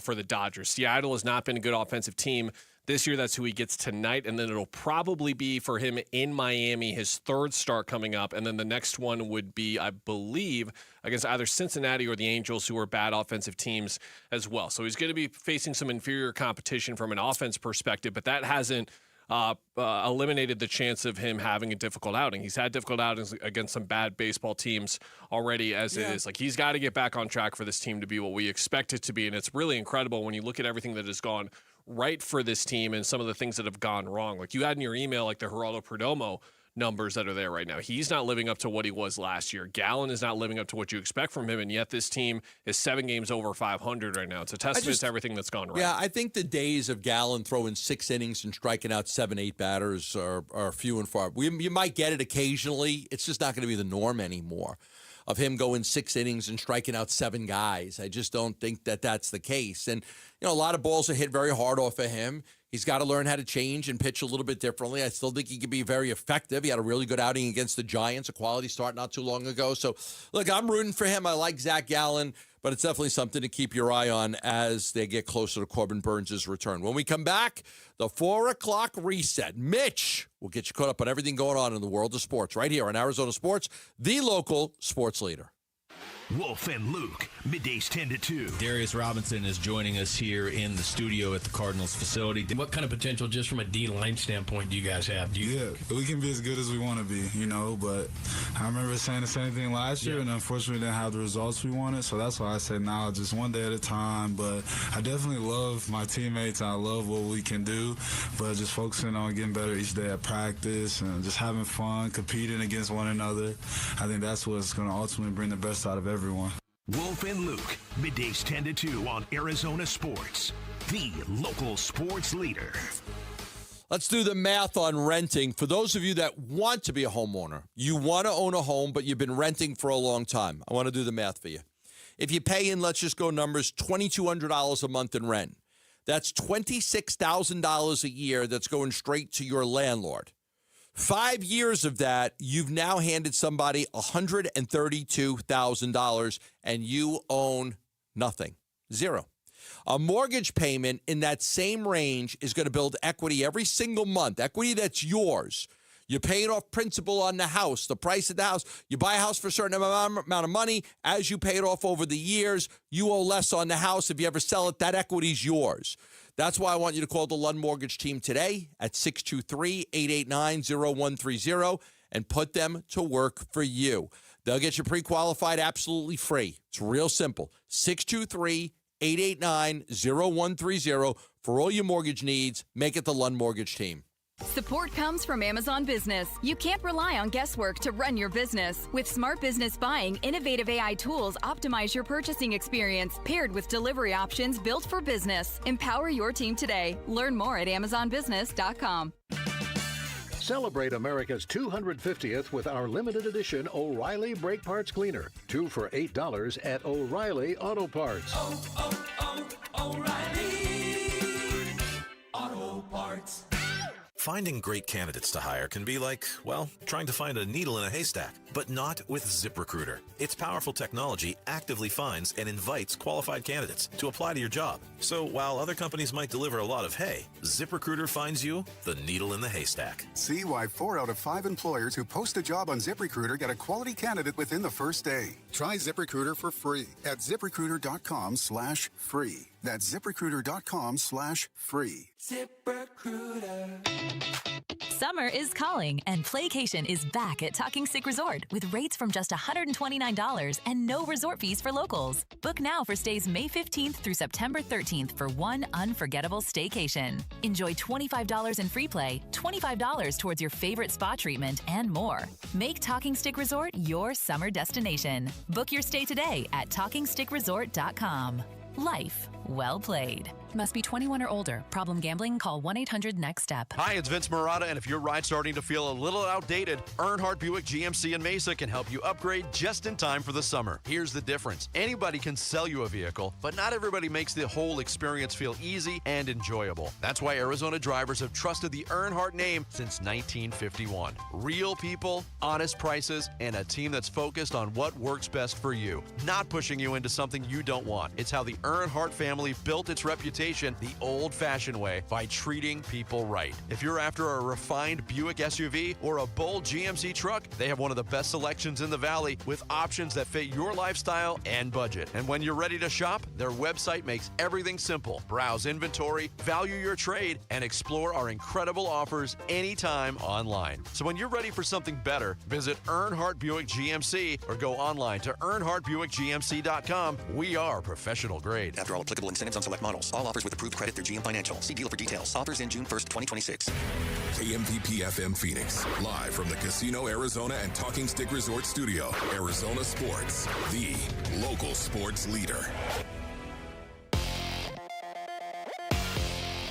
I'm Mitch Vareldes with Trending Now. It's presented by Parker & Sons Heating, Cooling, Plumbing, and Electrical. Diamondbacks look to stay hot in the Pacific Northwest tonight. They're the first of a 3-game series against the Seattle Mariners, and they're trying to extend their current 5-game winning streak. Zach Allen makes the start for the D-backs. He opposes right-hander George Kirby. First pitch is at 7:10. Pre-game coverage will start at 6:30. You can catch it all right here on 98.7 FM and on the Arizona Sports app. Phoenix Mercury looking for revenge tonight against the New York Liberty. They're also hoping to end a current 4-game losing streak that they're on. Tip-off from Brooklyn will be at 4:30. How about some College World Series hype? The Sun Devils, ASU baseball, playing in their first game in the Nebraska Regional. First pitch against Ole Miss will be tonight at 6. And then on the ice, the Hurricanes are up 3-1 on the Canadiens. They have a chance at making their second ever Stanley Cup Finals if they can get the win tonight. Puck drop will be at 5. Want to remind you, the Devils in London winner will be announced live on Monday, June 1st, during the 9 a.m. hour on Bickley and Murata. If you entered, be ready to answer your phone because you could be heading to Wembley Stadium. See the Sun Devils in the Union Jack Classic. And it's all brought to you by Desert Financial. Arizona Sports, the local sports leader. Burns and Gambo, the 4 o'clock reset. 4 o'clock reset. All right, 4 o'clock reset. We tell you everything that's going on in the world of sports. For that, we turn it over to Mitchy Mitch. I'm going to do the big no-no in radio and say we're flying by on this Friday. I got to say, 2 hours. We're 2 hours. coasting. I got to get home to Mr. Fred. My wife and son are in California for baseball. So it's me and Mr. Fred this weekend. Should be a fun weekend. It's a fun weekend. I don't have many friends, so Mr. Fred fits in perfectly, man. He loves me.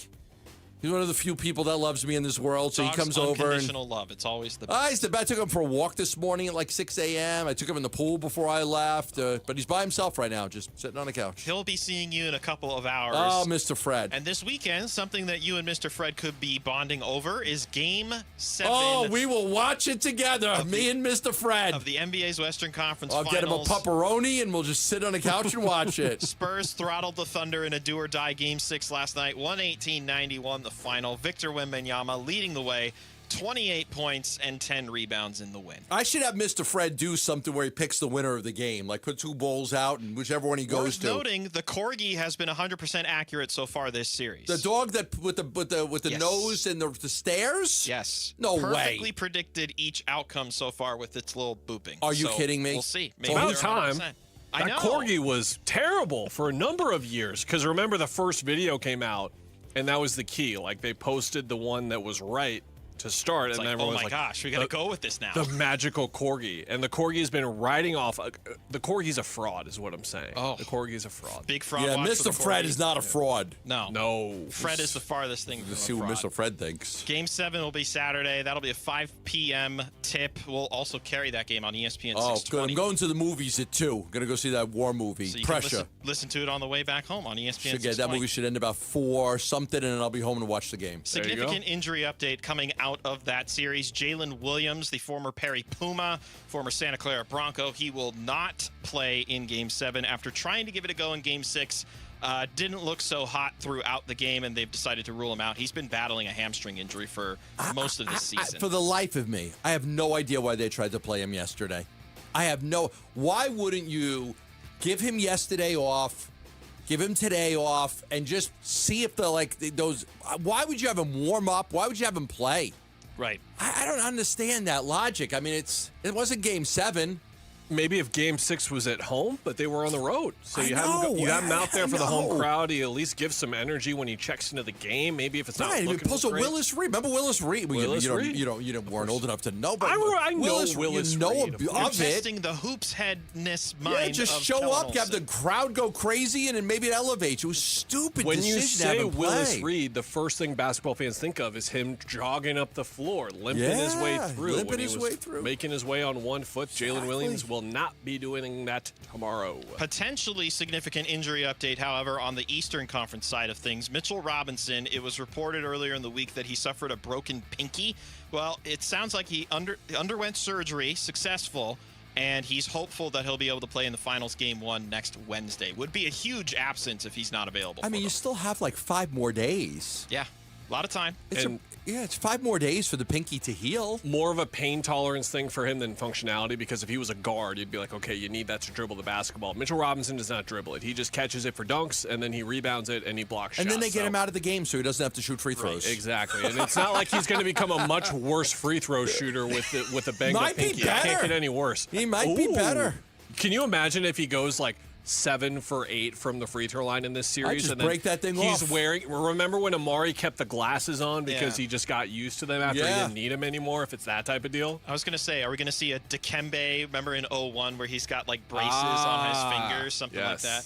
I don't know. We'll keep an eye on that one. A lot of basketball news actually today. The Orlando Magic, they found their next head coach. That leaves, I think, just 2 openings left league-wide. Spurs assistant Sean Sweeney is reportedly set to be the next head coach of the Magic. He obviously can't take it officially right now because the Spurs are still playing. As you may recall, I'm sure Gamble, you remember, he was a candidate for the Suns head coaching job just a year ago, back when he was a Mavericks assistant. Yeah. Love Sean Sweeney. Love him. I thought he was with the Mavs. He was the top assistant. He got the interview here. They really liked him. They obviously went with Jordan Ott. He takes the number 1 job in San Antonio. Jared Dudley was also on that staff with Dallas. He goes to Denver as the number 1 guy in Denver. Sweeney's a great guy. He's a big boxing fan. Know him very well. So I just sent him a text message congratulating him. That's awesome. Good guy. Orlando is one of those swing teams here, Mitch, for like the offseason where it seems like there's a half dozen to a dozen good to great teams that are super talented that feel like they need a shakeup of some sort. It doesn't feel like Orlando's was just the head coach. Could Paolo or Franz get traded? Right. Could they trade one of their low-level guys, maybe deal one of their centers? It feels like they're going to do something this summer like they did with Desmond Bane last year. And remember when they traded for Desmond Bane, we were like, wait, could the Magic be the best team in the East? And then they were. Then they did that thing that they seemingly always do. Sweeney's going to do a great job for them. He's a really smart basketball guy. I love talking basketball with him. He's going to do a good job. Pressure on them, though, and that group to be able to coalesce for a full season because they've sacrificed a lot of draft capital to bring in Desmond Bane and Paolo Banchero on a big extension. So we'll see. Hopeful, though. Hopeful. You pointed this out, Gambo, and I'm shocked that you pointed out news about basketball in Italy. Luka Doncic, he's investing in basketball club Vanoli Cremona of Italy's Lega Basket Serie A. The team will be relocated to Rome. He's part of an investment group along with former Mavs executive Donnie Nelson, which gave me a slight chuckle, to be honest. Yeah, Donnie was always known for he was like one of the first guys with the international players to really hit on those guys. I think what the NFL is going to do is like, look, they looked at it. Can we have a team in Europe? And the answer is no. You just can't have a team in Europe with all the travel, the time differences. But you could play a game there. You could have 17 games in Europe. I don't think you can have an NBA team in Rome. I think it's impossible. Feels like someone's going to do it, though, and I'm just curious to see who tries it first. Is it the NFL or the NBA? Who's going to do it first? Because it's 1 o'clock in the morning in Rome right now. I think Adam Silver's, like, if you look at the words that he has said the most in the history of his press conferences, international is like the number, or world. It's been one of those two. He has been so focused on the global game as he will call it often. It I mean, just it's feels a like long flight. I do not understand it for the life of me, why logistically they think that it would work, but they are so obsessed with growing internationally. The NBA I know is, and the NFL is there as well, where I do think within the next 10 years someone is going to do it. I don't think it's going to go well. How do you get away with the time difference and the travel time? This isn't 4 or 5 hours from the West Coast to the East Coast. What if you're a West Coast team going to Rome? Easier for the East Coast teams. You're a West Coast team going to Rome? I mean, what division? I don't ever get direct flights. I usually take British Airways, and I transfer somewhere. Mm-hmm. But a direct flight is still going to be 12 hours. Still going to be 12. It's going to be 12 hours. Yes, the NFC East, the Philadelphia Eagles, the Dallas Cowboys, the Washington Commanders, the New York Giants, and the Paris Baguettes. Yes, of course. They would still be closer east than the Cowboys, I would think. What would the name of the Rome team be? I don't know. Empire? Oh, the Roman Empire. The Rome Empire. Hopefully That's a good they don't one. fall. It's a decent first idea there, Mitch. You might want to pitch that to someone. You're listening now, if you're watching too, as well. You get season tickets if they're called the Rome Empire, by the way. That's how this works. We'll wrap up by talking about the Phoenix Mercury. It's been a rough start. They're 2-6. They lost 4 in a row? 4 in a row. Oh, man. Second chance tonight against the Liberty in Brooklyn. That one's going to tip off in about 30 or so Come minutes. on, Merck. Let's get the season turned around. I know. I was That's there. Such a great year last year. I was there a couple games ago. Alyssa Thomas, Nate Tibbetts, both extremely critical of the way they're playing defensively right now. I think Alyssa Thomas, Kalia Copper, Satu Sabali last year, who's now in New York, new look, shaved head, all that kind of stuff she's got going on. A lot of star power and offensive firepower they had, but the defense is what made them special last year, and Alyssa was extremely critical of it a few games ago, and it's only gotten worse since then. I will say, as I do expect at some point to be named a special envoy to Italy, that I will help you get season tickets because I will be working, and I will be a special envoy to Italy for the United States government. Could I bunk in the villa for a week if I have to come visit? Sure. Okay. Thank you. Sure. Thank you. If I have that, I might actually have to live in Rome instead of Lake Como if I get that. Fair enough. If I get that nomination. All right. What a terrible turn of events to go from Lake Como to Rome. That's just brutal. I know. I can't believe this is happening to him. I talked about it with the president last month, and he offered it to me, and now we just have to finalize it. Okay. Enough talk about Europe. Just kidding. More talk about Europe. Cheerio. It's time for Devils in London. Listen closely because your trivia question is coming right now. The first correct caller wins 50 entries into our grand prize draw for a VIP London experience with airfare, hotel stay, and tickets to the Union Jack Classic ASU versus Kansas at Wembley Stadium. Here's your question. Touchdown, Sun Devils! Okay. I want to make one thing very clear before I ask this question. Okay, this is the last one. This is the last one. That's thing number one. The last time we're asking a trivia question to give you an additional 50 entries into Devils in London. Okay. And I'm by myself back here, so if you're calling in, don't give up. Don't give up on the phones. Just wait, and maybe I'll be picking up your phone. He is only but one man, Mitch Farrell. It's only but one man behind I the would glass pan the right camera, but I'm busy. But you get the idea. This is an ASU question. This will be the last trivia question we have for our Devils in London sweepstakes, brought to you by Desert Financial. Here's the question. ASU football has retired 5 jerseys, numbers. Isn't that your 2 thing? of them are a father and son who share what last name? Easy peasy. Ooh, look at you. You're so smart. I'll read it again. ASU football has retired 5 jersey numbers. 2 of those retirees are father and son. They share what last name? 602-260-9870. Do you know the answer to this question? Call in. Wait patiently. I'm doing my best back here. 602-260-9870. Don't give up on us, baby. It's a song. When we come back, are we headed towards a lockout in Major League Baseball? That's next on Arizona Sports, the local sports leader. Live streaming audio, podcasts, video highlights. The Arizona Sports app has all this and more from the local sports leader and D-backs play-by-play. Marte grounds it to first, and it's under the glove of Sheets. That's into right field. Download the Arizona Sports app, presented by Ready Services Plumbing and Air Conditioning. One of the smartest things you could do for yourself is to plan ahead. Think about the future. Think about where you're going to be in 5 years, 10 years, 20 years. What do you want to do in retirement? You're saying, I'm not thinking about retirement. I'm 35 years old. Well, it's going to come. I was 35 years old once, and now I'm 59. I'll be 60, and, it's right around the corner for me. And I've kind of known what I want to do and things that I want to do and what kind of life I want to have when I do hang it up. But you got to have a plan. You can't just go into it blind. That's why I recommend Stuart Willis, who's helped me with my plan from asset preservation, wealth and tax.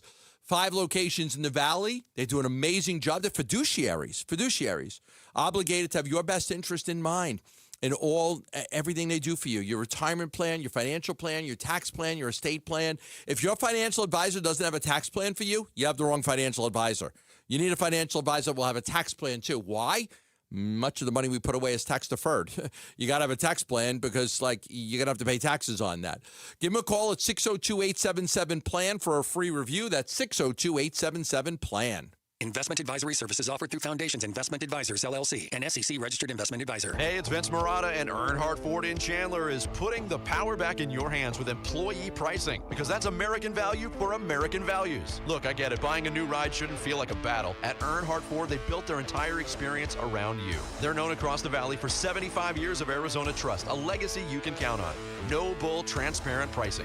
No pressure, no surprises. A dedicated team working around your needs, budget, and timeline. And the power to shop, compare, and buy completely online on your terms. Right now, on remaining new 2025 models, you'll get employee pricing. You pay what they pay, plus an additional $2,500 Earnhardt discount on select models. Shop local, shop Earnhardt Ford. No bull for 75 years and going. That's Earnhardt Ford in Chandler. Online at earnhardtford.com. Most new vehicles include the no bull protection packages and added benefit. $699 for cars and SUVs. $1,598 for trucks. After all applicable offers on select new models. Exclusions apply. $0 security deposit. APR terms limited. Available through Ford Credit. Not all buyers will qualify. Lessee responsible for excess wearing mileage over 10,500 miles at 20 cents per mile. Plus tax, title, license, and $699 doc fee. See dealer for details. Offers in June 1st, 2026. Wait! Before you change the station, listen to this. 1-877 Cars for Kids. KARS Cars for Kids. 1-877 Cars for Kids. Donate your car today. Donate your car at carsforkids.org. That's cars with a K. Pickup is quick and easy. You'll also get a vacation voucher and a tax deduction. 1-877 Cars for Kids. Donate your car today. I'm Ultima Morgan of Morgan & Morgan. Every time one of my children started driving, it was terrifying. I am quite aware of the dangers being on the road. Thousands of accidents happen across the country. We see it every day. These families' lives will be changed in an instant. We fight for these families as if they were our own. We've become America's largest injury law firm by winning cases just like these. If you've been injured in a car accident, call us. Injured? Dial # law or visit forthepeople.com for an office near you. Fish, chips, cup of tea, London. Devils in London. Arizona Sports is qualifying you to win now. I'm coming to London. We're back. We are back. We're here. Okay, who is our contestant? His name is Tom. Tom! What's up, Tom? He's a devoted listener of Arizona Sports. Love it, Tom. Can you hear us? Yes, sir. Yes, sir. How we doing? Good, Tom. How you doing? Not too bad. Not too bad. Who's your favorite Arizona Sports talk show host? Uh-oh. I'd say it's Bloody Hill Gumbo. Oh, okay. All right. I got to root for you to get these 50 points. That wanker Gambo. Okay. The wanker. He's already flexing his London. That's right. Speak wanker. All right. It's good. Here's a reminder of the drill. We're going to ask you the question. If you answer correctly, you'll get an additional 50 entries into our Devils in London sweepstakes. This is the last one. This is our final trivia question. All right, Tommy. Come on, Tommy. You can do it. Are you ready, Tom? Yeah, I'm ready. Okay, here is your question. Arizona State football has retired 5 jersey numbers. 2 of them are father and son, who share what last name? Tom, go. That would be White. There you go, Tom. Whizzer and Danny. Whizzer and Danny. Danny, who went on to win a Super Bowl. How about that? with those nasty Not as a Cowboys, starter. Not as a starter. Never but wanted as a he starter. still won. Back up to Starbuck. He still won. But I give him that credit for he was it. a very good player. Congratulations, Tom. Yeah. You got yourself an additional 50 entries into Devils in London. What do you have to say? Wanker!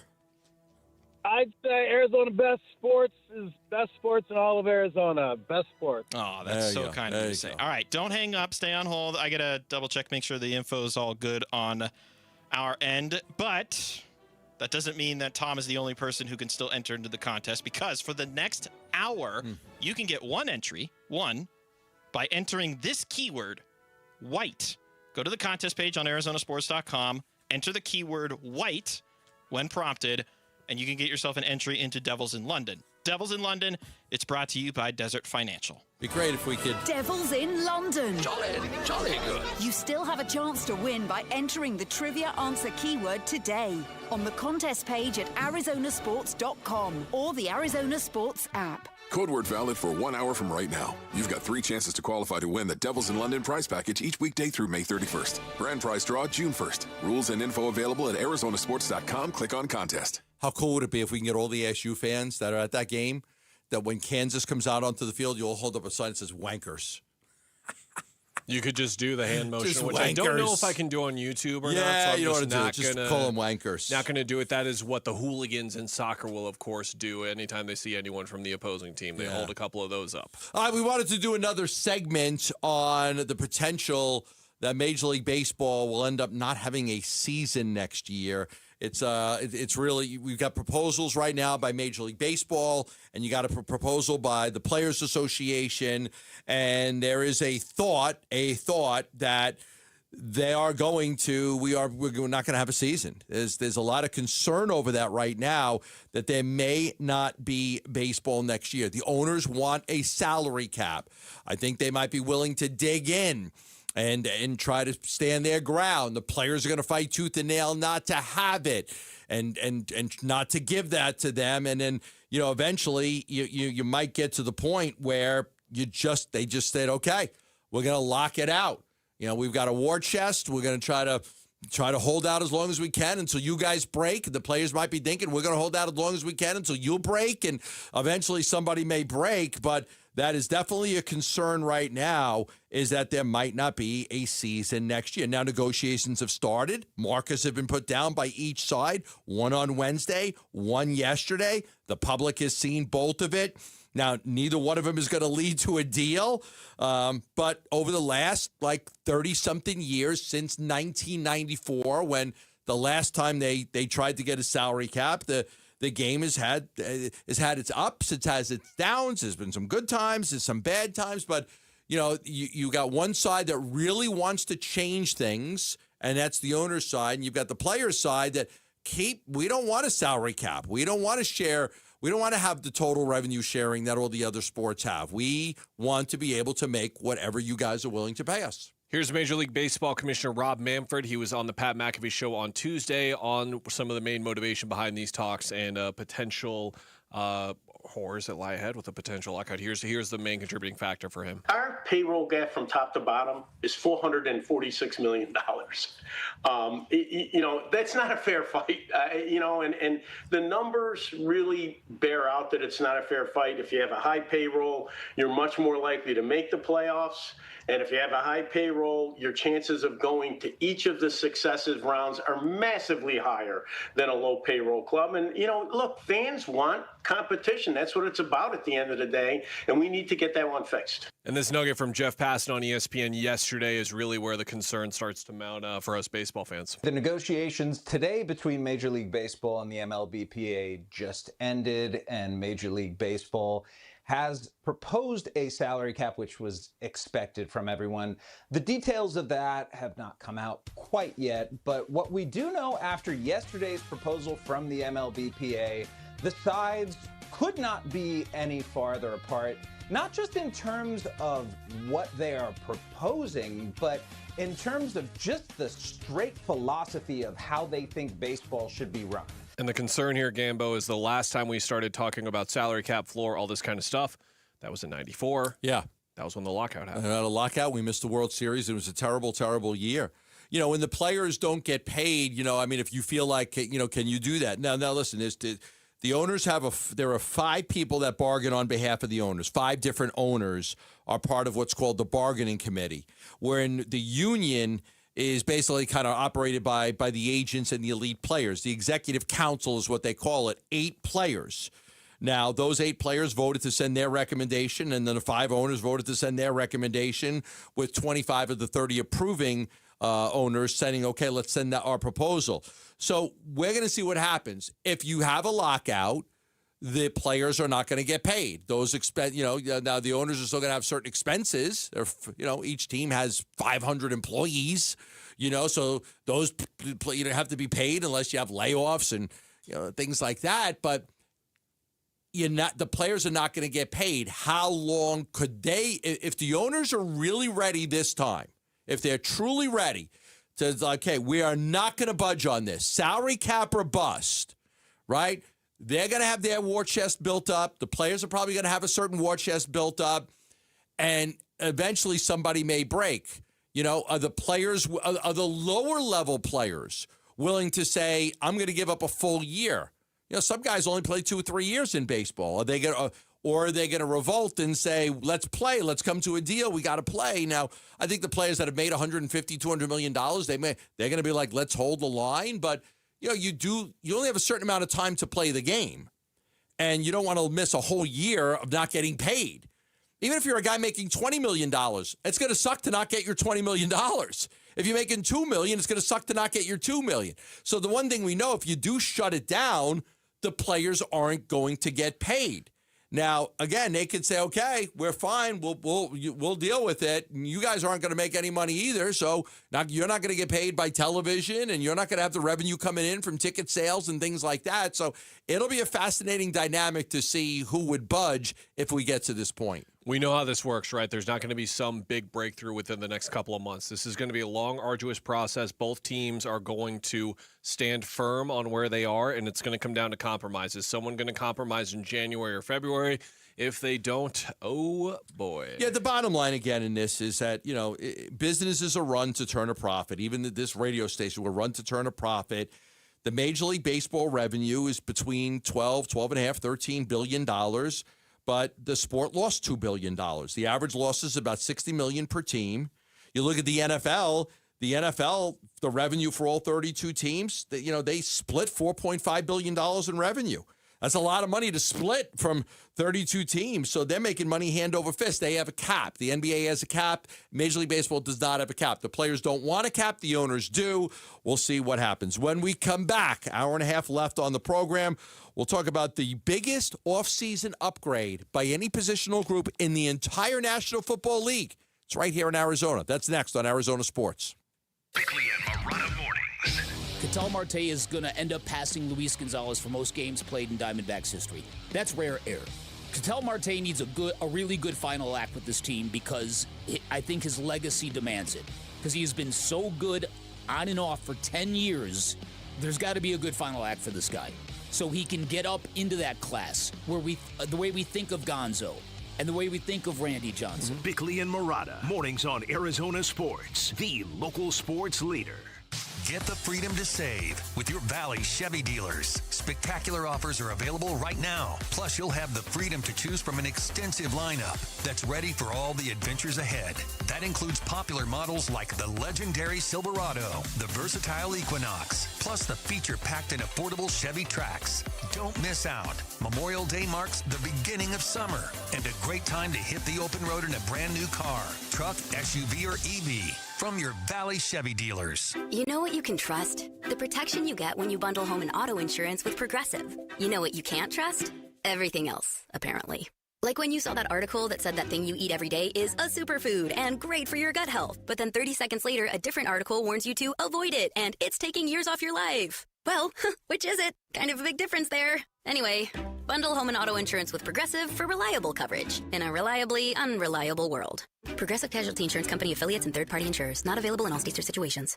Wesley Financial Group is not a law firm. I'm Chuck McDowell, founder of Wesley Financial Group. Did you buy a timeshare because they told you it was a great investment? That's a lie. Most timeshares can be bought online for $1. To find out what your timeshare is worth and to cancel it, call us today and we'll send you our timeshare exit kit free with all your options for cancellation. Call Wesley for your free exit info guide. 800-771-1300. That's 800-771-1300. Who is Farm Bureau Financial Services?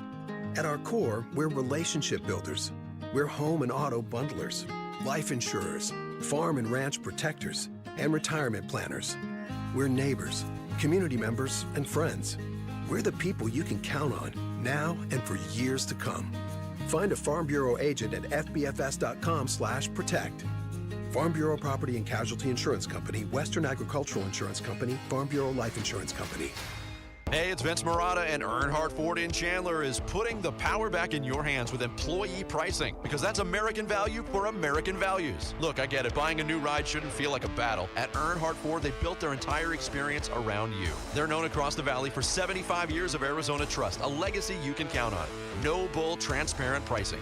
No pressure, no surprises. A dedicated team working around your needs, budget, and timeline. And the power to shop, compare, and buy completely online on your terms. Right now, on remaining new 2025 models, you'll get employee pricing. You pay what they pay, plus an additional $2,500 Earnhardt discount on select models. Shop local, shop Earnhardt Ford. No bull for 75 years and going. That's Earnhardt Ford in Chandler. Online at earnhardtford.com. Most new vehicles include the no-bull protection packages and added benefit. $699 for cars and SUVs, $1,598 for trucks. After all applicable offers on select new models. Exclusions apply. $0 security deposit. APR terms limited. Available through Ford Credit. Not all buyers will qualify. Lessee responsible for excess wearing mileage over 10,500 miles at 20 cents per mile, plus tax, title, license, and $699 doc fee. See dealer for details. Offers in June 1st, 2026.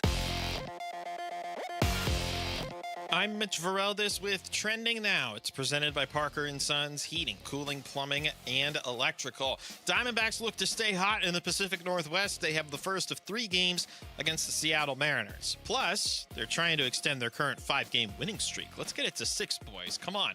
Zach Allen will make the start for Arizona. He goes against right-hander George Kirby.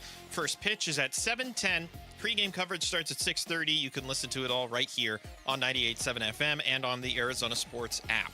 Phoenix Mercury looking for revenge tonight against the New York Liberty. Also hoping to end a current 4-game losing streak. Tip-off from Brooklyn is just moments from now as we're getting through all the pre-game coverage on the visual side.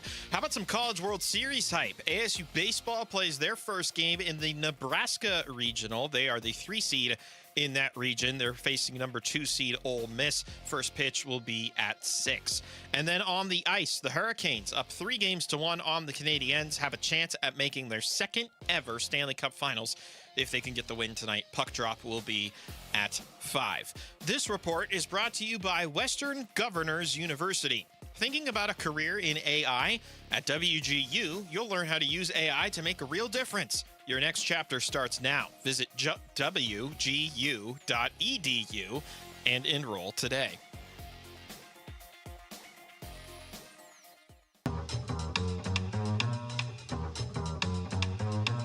Hey, it's Luke. How did the Diamondbacks fare in Seattle? And did Mike Hazen strike another deal with the Mariners while the D-backs were in town? We'll be reacting to the series Monday at 10 a.m. It's Wolf and Luke on Arizona Sports 98.7, the Arizona Sports app, and the Arizona Sports YouTube channel. Do you think they'll ever teach AI to be a talk show host? I'm really scared of the answer to that question. Like, could they teach AI to do what we do? Could they tell stories the way we do? They're already trying to do... AI doesn't have a dog. They can't talk about Mr. Fred. They're already trying to write articles. I think the most terrifying thing that I've seen is when someone will respond to my tweet of my story and be like, Grok, can you tell me what this story says? Why don't you click on the freaking story and just read the story instead of having a paywall? Wait just a like second. go read. Having a robot summarize it for you because you're too lazy to read the entire story. You're kidding me. I've never heard of that. Yeah, it happens sometimes. Somebody pretty just terrifying. instead of just reading the story, they want a summarize of it. Or some people will Google our words, like our names with like keywords to have AI tell them what we think about certain things instead of just listening to us. It's become like a people using it in a utility way that really frustrates me. Yeah, AI doesn't have a wife. AI didn't go to college and play in the band. They can't talk about, right, Mitch? You played in the band. You can talk about that. Right? I mean, AI doesn't go to Flower Child every day for lunch. Can't talk about that. It would just aggregate all those existing stories and then regurgitate them. Right, but it can't like communicate with people the way, like, it doesn't have a super hot wife, doesn't have a dog, doesn't have any kids that play sports. You hear that, AI? AI's not going to come back from a vacation and tell us how it was. If you did ask AI to summarize John Gambadoro, Mr. Fred is somewhere in there, though. I'm sure Chelsea's in there too. I'm sure they're and a bunch of coming up. M-dashes, I'm sure. That's the big giveaway now, Gambo, is that like people are starting to see like the tracks of like, oh, AI always uses an M-dash in their wording. So What's an M-dash mean? M-dash is like a tool, essentially like a colon, semicolon, another kind of thing. When you see like two lines, essentially like two dashes, essentially that's called an M-dash. It's used in writing quite a bit. I know an M-bot. Isn't it M-bot, M-bot, M-bot? That's Hanson. Close enough, though. That's cool. Yeah, see, AI can't do that. They probably don't even know that. They can use an M-dash, though, and they're coming for all of our jobs, and I'm horrified by it. Anyway, what's going on? The Arizona Cardinals had what was considered the number one position upgrade at running back in the entire National Football League. The number one. I believe this was an NFL.com piece. I think I forgot to put the link in there. But I was fascinated by one thing that they said in the story, and it just blew me away because I talked to Bernsey about this once, and I talked to Ringer about it as well. And we talked about, could you trade James Conner? Could you trade James Conner? But in this story, ESPN's Ben Solak, who does excellent work for ESPN. Yep. Ben Solak from ESPN had this story, and the last line they said, and it says, at this point, the Love and Algier combo makes the Cardinals running back room one of the league's most improved positional groups, hence the number one overall ranking. They did the top 10, and they ranked the Cardinals, Jeremiah Love in, Tyler Algier in, Michael Carter out, Amari DiMarcardo out. They give you some stats, right? 5 running backs had at least 40 touches for the Cardinals last season, which is not very good. That's too much. No. They were ending with Carter and Bam Knight and DiMarcardo. And so one of the things that they said was, if the Cardinals want to trade Algier, despite signing him to a multi-year free agent contract just months ago, they should have suitors. Now, I don't want to trade him. They just got him. And I want we saw what happened last year with all the injuries. You got your top 2 backs went out, and then you had a bunch of practice squad guys as your running backs. But instead of saying Connor, like, I think if the Cardinals were going to trade a guy, they would trade the guy that's not going to get any carries. Not Algier, who's still going to get carries. He may not get 15. Love's going to get the majority of the work, but they're going to give Algier the ball, maybe goal line situations and short yardage situations, and he might get some opportunities to, I used to love what the Lions did with Gibbs and Montgomery. Well, Gibbs, you've got this one. You've got you've got this set of downs. Yeah. And in Montgomery, you've got the next set of downs. Then we go back to Gibbs, then we go back to Montgomery. I don't think the Cardinals will do that, but you might want to give Algier a series here or there, or a set here or there. So I was a little blown away by that suggestion that they should maybe even trade Tyler Algier, because there'd be plenty of suitors if they wanted to trade him. I think how the Cardinals feel about Trey Benson is the X factor in all of this, because when he was drafted, we were like, okay, here's the long-term replacement to James Conner. When James Conner is done, this is the guy that'll come in, 3rd-round pick, and he'll be your guy.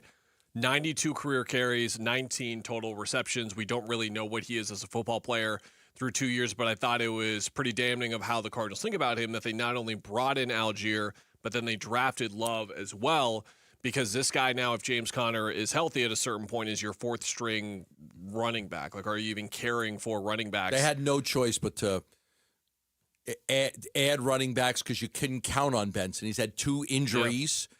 He's had 2 injuries. There's not enough of a sample size to let you know if the guy was any good or not. We don't know. Maybe he's great. Maybe he stinks. I don't know. But, I mean, you couldn't go into this year saying, we're going to count on Trey Benson. Why? That's insanity. You can't do that. It should cost people their job. So, unfortunately for Benson, he now becomes the 4th running back. If they traded Conner or even Algier, which I don't think they will, I mean, I could see him trading Conner, but not Algier. Then he'd move up to 3, and if somebody got hurt, he'd get an opportunity here or there. But he's probably going to have to go somewhere else to get his opportunities. The Cardinals have clearly moved on and have a new 1-2 punch at running back. Whatever the case is, I think that they're going to value not turning Jeremiah Love into an instant bell cow year one, right? Like they are going to take their time with usage on him, especially this year. Notre Dame did it. When they're projected to be one of the worst teams in all of the NFL. It was Price that was with him in that 1-2 punch at Notre Dame that allowed Jeremiah Love to be on decent usage. Like we're going to see him used all over the field. Like he is going to be maybe not used out wide just as much in the backfield per se, but he's going to be out wide quite a bit. They're going to use him kind of all over the place. And who's the running back in that situation when he's out wide? Is he out wide as the running back? Is he out there as a wide receiver? We don't really know. They're going to use him in a lot of different ways under the floor.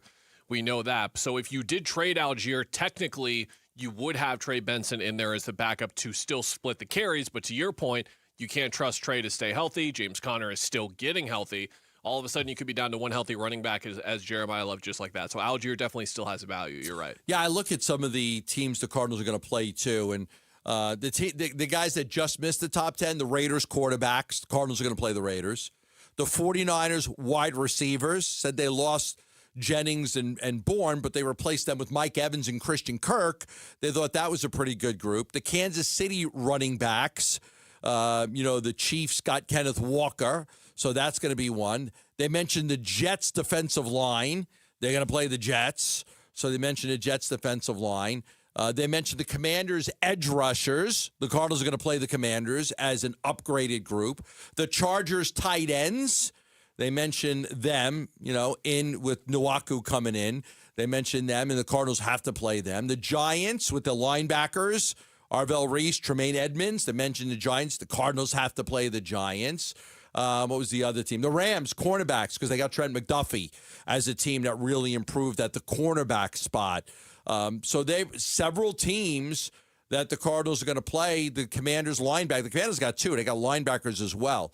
And the Raiders got linebackers as well. So several teams that the Cardinals are going to play had big positional upgrades. But again, they rated the Cardinals upgrade at running back with Carter and Ed DeMarcado out and Jeremiah Love and Tyler Algier in as the biggest upgrade that any team had. They were terrible last year at running back. Like, they were really bad, and now they've got a really great running back room, one that's going to cause a lot of headaches for defensive coordinators. It's not like you're going to get like a premium asset for Tyler Algier either, right? Like, you're not going to get a day two pick or anything. Like, you're going to get a mid to late round pick. And at that point, he doesn't cost a lot of money either. He doesn't cost, what do you cost, $10 million over 2 years? Jeremiah Love is the guy you want to give a absolute boatload of touches to next year in his second year, then that is when you trade Algier, but not right now.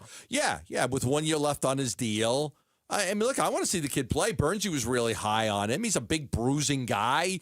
He's a physical runner. And again, like, if you don't want to put a lot of wear and tear on Love that first year, you could limit his carries a little bit. A lot of the great teams have a pretty good 1-2 punch to where you take some of those. We don't have the days anymore of the top 10 running backs in the league all average 25 carries a game. Like, it just doesn't happen very much. Most people can't name who the backup was to Emmitt Smith, who the backup was to Adrian Peterson in Minnesota, who the backup was to Eric Dickerson when he was with the Rams. Most people can't name it. Who was the backup to Joe Morris when they won Super Bowl? Who was the backup to Thurman Thomas with the Buffalo Bills? Even Tony Dorsett, who was like, most people can't name it because those guys got so much of the usage rate. Their usage rate was so high. Now it's split up a little bit more. All right, interesting angle here. Shohei Ohtani may not win the MVP award, but he might win the Cy Young award. Could that help a Diamondback out? We'll talk about that next on Arizona Sports, the local sports leader. He's the president of the Arizona Diamondbacks. Derek Hall talks D-backs baseball with Bickley and Murata. Thursday mornings at 7:45. Brought to you by Freeway Chevrolet. Watch it on YouTube. Listen on the Arizona Sports app and 98.7. You know what you can trust? The protection you get when you bundle home and auto insurance with Progressive. You know what you can't trust? Everything else, apparently. Like when you saw that article that said that thing you eat every day is a superfood and great for your gut health. But then 30 seconds later, a different article warns you to avoid it and it's taking years off your life. Well, which is it? Kind of a big difference there. Anyway, bundle home and auto insurance with Progressive for reliable coverage in a reliably unreliable world. Progressive Casualty Insurance Company affiliates and third-party insurers. Not available in all states or situations.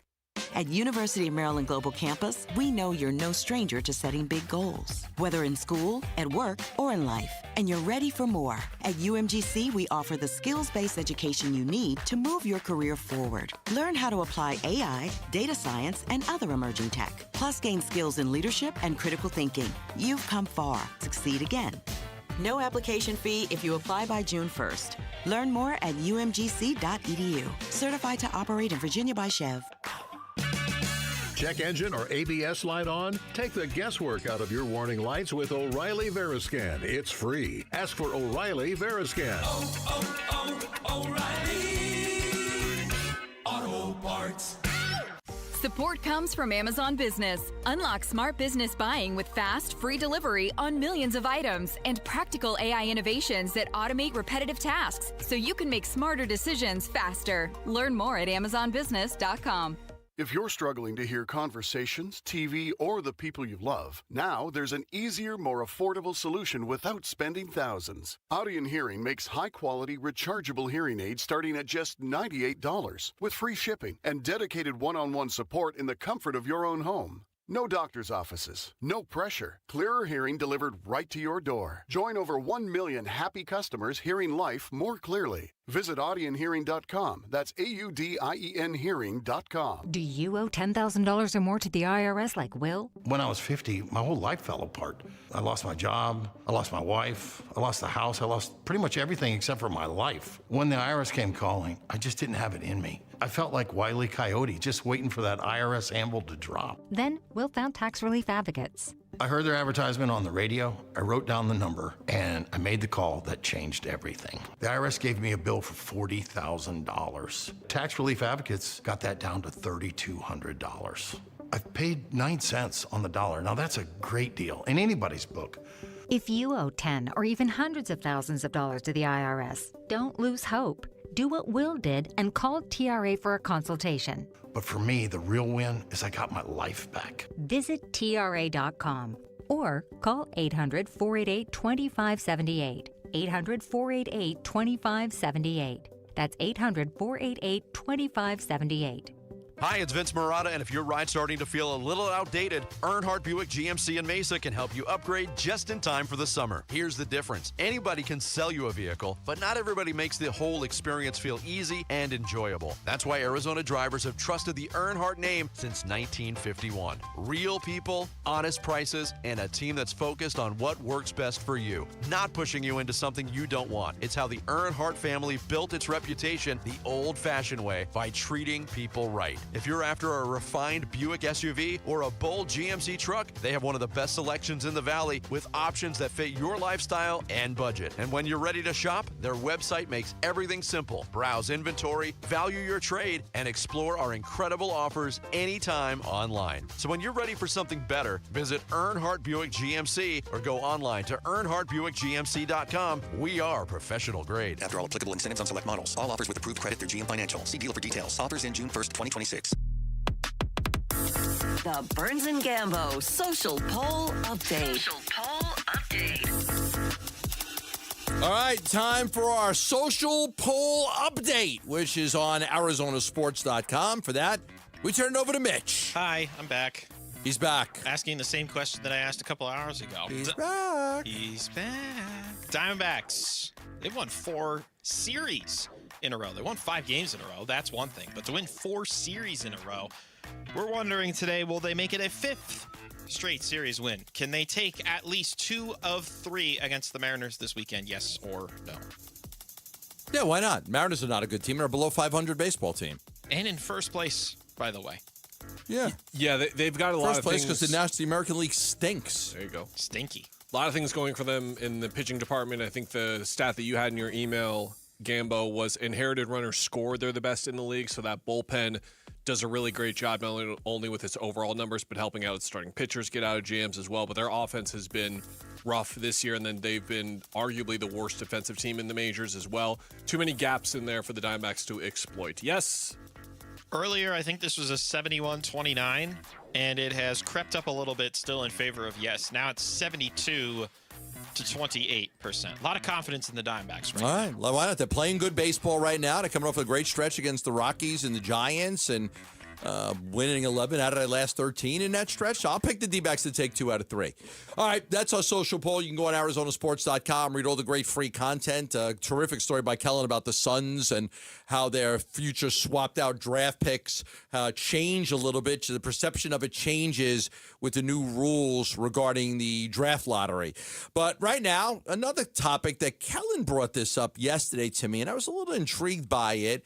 And it's Shohei Ohtani, who has a legitimate chance at winning the Cy Young Award, not the MVP award, although he's still a favorite to win the MVP award, but the Cy Young Award. 5-2 record, 0.82 ERA, which is just crazy to think that. There was a game he hit a homer and he tossed 6 no-hit innings against the Rockies the other day. But the Cy Young is going to be a lot more difficult with the way Sanchez is pitching in Philly and that unbelievable streak. Unreal. Mizorowski with all the 100-mile-per-hour heaters that nobody can hit. And then Ohtani, who's incredibly, might be the best pitcher in baseball this year, but he's not having the same offensive season. I'm going to give you an example. Yeah. Last year he hit 282 with 55 homers and 102 RBIs. This year he's hitting 269. He's got 9 homers. He's got 30 RBIs. So he's not having the same type of offensive year that he had previously. And he's having a great year pitching.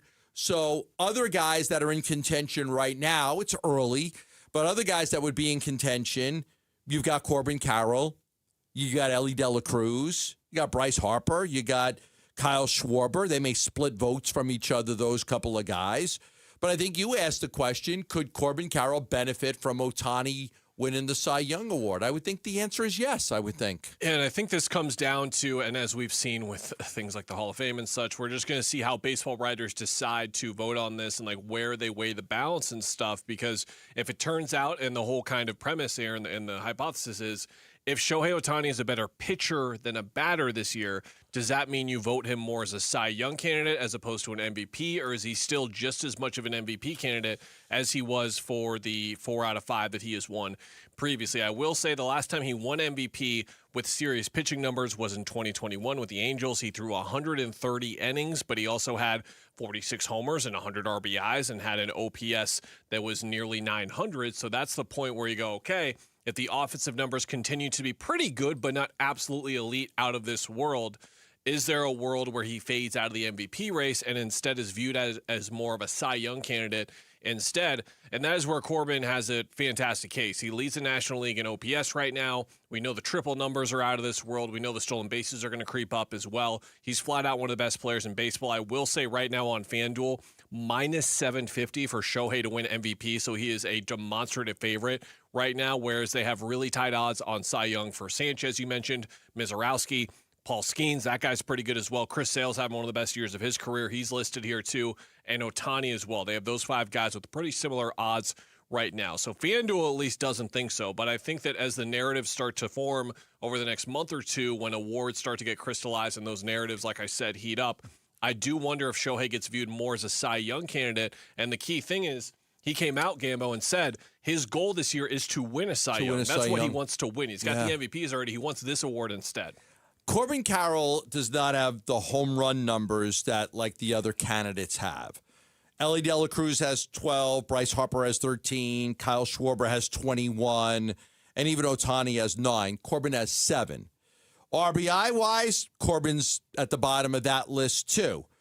He's got 28 RBIs, Corbin. But De La Cruz has 37. Bryce Harper's got 33. Schwarber's got 38. And Shohei's got 30. So where Corbin's got to gain ground is a lot of the other factors. Triples, he's got 8. On-base plus slugging, the OPS that you just mentioned. He's got a better OPS than Ellie De La Cruz, a better OPS than Bryce Harper, a better OPS than – he doesn't have a better OPS than Schwarber.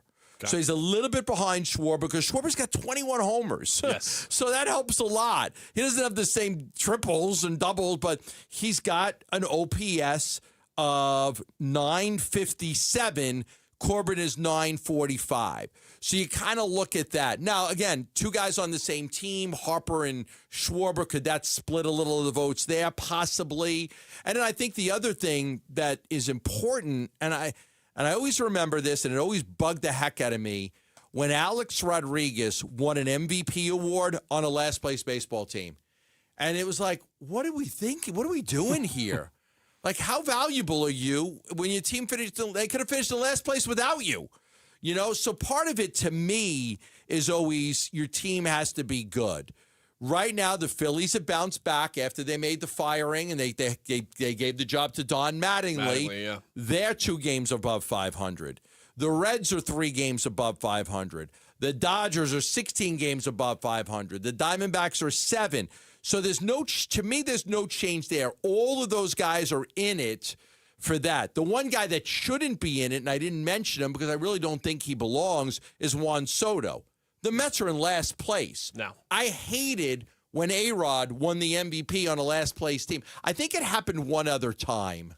I'll look it up. I think there was one other time where a guy on a last place team won. But to me, it doesn't make sense that Juan Soto shouldn't even be in contention, because how valuable are you when your team is in last place? So looking this up, you mentioned the home run total. I was curious. Corbin's career high last year, 31 homers. The last MVP winner to have 31 home runs or fewer was all the way back in 2017 when Jose Altuve had 24. And then you have Mookie Betts in 2018. He had 32. Goldie had 35 a few years ago, 35 for Bryce Harper in 2021 as well. So you do need to reach certain thresholds with that in mind. And I am curious to see if Corbin can do it. Here's John Heyman on the MLB Network earlier yesterday on Ohtani. He decided he wanted to win the Cy Young this year, and he just might do it now. I mean, the race is going to be amazing with Sanchez and all the others involved in this, but at this point, he might be the favorite. He's been shut down. I think he is the greatest baseball player of all time. I know you're going to say that when I saw Babe Ruth, which I miss Babe Ruth, I miss Pete Alexander. I miss hanging out with Babe Ruth. Don't lie to us. So among the people we've seen, and there have been some great ones, A-Rod, Barry Bonds. I saw Mantle. I did see Mantle.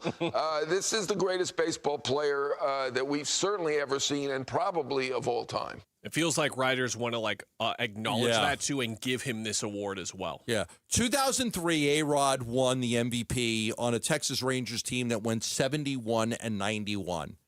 There was one other baseball player that won it on a last place team. 1987, Chicago Cubs, Andre Dawson. Oh. Andre Dawson won the award with the Cubs. They finished in last place, 76-85. So only twice. They don't it doesn't usually go. How do you feel about an MVP on a non-playoff team? Because there was the year Harper and Ohtani both won, but neither of their teams made the playoffs. I'm okay with it if the team was competitive and they were in it in like the month of the season. Because here's what I would say to that. Here's my opinion on it. I know we got a break, but I want to give you my opinion. Alex Rodriguez on a last-place team had nothing to play for, right? He didn't have to move a runner over. He didn't have to get a sac fly. He didn't have to do anything to help his baseball team win. They sucked. He could go out there and swing for you. He could be an individual. I could play for myself. As long as your team's in contention, you've got to do everything you can to help your team win baseball games. And sometimes you have to sacrifice yourself. I got to go get that sac fly to bring the runner in. I got to move the runner over. I might have to bunt. I might have to do little things to help my team win. The games matter. When you're on a team that's so bad like Alex Rodriguez was, he didn't have to do anything to help his team win. They were out of it. 3 months to go in the season. It was done. So you could swing for the fences and put up these incredible numbers all you want, because that's what mattered. So I think that's the difference to me, is that even if you're in contention, every game matters. You might have to do something that's not best for you, but is best for the team. That's what I would say about that. That's Corbin finished 6th in MVP voting in 2025, 5th in 2023. It feels like this is going to be his highest placement of his career at the very least. Tim Booth from the Seattle Times is going to talk a little Mariner baseball with us next, right here on Arizona Sports. High school sports on Arizona Sports, the local sports leader, and the Kevin McCabe Show. Every Saturday morning, 9 to 11. His nickname is The Dean, and it's earned because no one supports high school sports in Arizona like Kevin McCabe does. Catch the Kevin McCabe Show Saturday morning, 9 to 11 on the Arizona Sports app and 98.7. If your windows can't keep up with the heat, it's time for an upgrade. At the Window Depot, windows are what we do. Biggest inventory, best prices, guaranteed. Found a lower price? We'll beat it. Shop in stock or custom vinyl windows, built for efficiency and style. From one window to full home replacement, we help you get the right windows for less. Lower your energy bills and stay comfortable year-round. Visit a location near you or order online at thewindowdepot.com. At Freeway Chevrolet, buying a vehicle is as easy as 1. Welcome to Freeway. 2, 3. And right now, you can get up to $12,500 off MSRP on a new 2026 Silverado 1500 Crew Cab. Chevrolet. Together, let's drive. Up to $12,500 off MSRP on new Silverado 1500 models from dealer inventory. Includes all applicable rebates and discounts. Not available with special financing, lease, and some other offers. Includes tax, title, license, registration, and document fee. Restrictions apply. See dealer for details. Take new retail delivery by June 1st, 2026. Hey, this is Ron Wolfley for Aria Dental Implant Center. I'm here right now with Cynthia and Leo, who have both had the all-on-4 dental implant treatment. What was your experience with Dr. Joe like, Cynthia? He's a genius. He's amazing. He's great with his staff. He makes you feel like family. So if you guys were to be asked by somebody that is listening right now, would you get the all-on-4 dental implant treatment? Why would you tell them to go to Aria Dental Implant Center? They take care of you. The price is right. They work with you. They have a great system there. Yes, they do. Can't beat it. And what about your confidence level as well? You remember when you used to be really confident in your 20s and 30s? Yep. Well, you gained that back. Big time. Don't listen to me. Listen to Leo and Cynthia. Go to AriaDentalImplantCenter.com. That's ARIA DentalImplantCenter.com. Luke Lipinski back to tell you about Orchard. How's this for a plan? You find your dream home and you just move in right away without the frustrations of waiting around to sell your old place first. Sounds perfect, right? Well, that's exactly what Orchard's Move First, Sell Later program lets you do. If you find the new home you want, that's a big deal. So buy it now, then sell the old one later. And here's how. Orchard gives you cash so you can buy and move into your new home first. You can do it on your timeline. You don't have to wait around. You don't have to do any showings. You don't have to do any double moves. If you've ever tried to do a double move before, you know you don't want to do it again.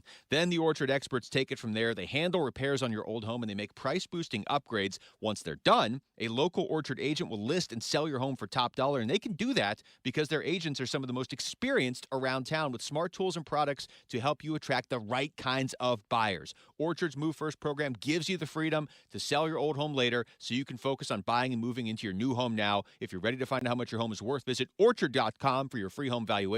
That's Orchard.com. At some point, you stopped calling it pain and started calling it just how I am today. Hey, everybody, it's Dan Bickley, and deep down, you know that's not okay. Pain should never be the status quo in your life, and the good news is I've got a path back to normalcy. The medical team at QC Kinetics delivers long-lasting regenerative treatments for joint pain, and the science is real. Look, your body already knows how to heal itself, and QC Kinetics gives you the right tools. Treatments that repair and restore damaged joint tissue at the source of your pain. No steroids, no downtime, no surgery. And remember, the longer the inflammation exists in your body, the more damage it does, which means right now is the right time, and the first step doesn't cost you a thing. Schedule your free consultation at QC Kinetics today with clinics in Phoenix, Scottsdale, Peoria, and Chandler. The number 602-837-PAIN, 602-837-PAIN for QC Kinetics.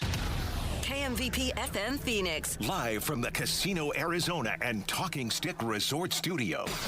Arizona Sports, the local sports leader.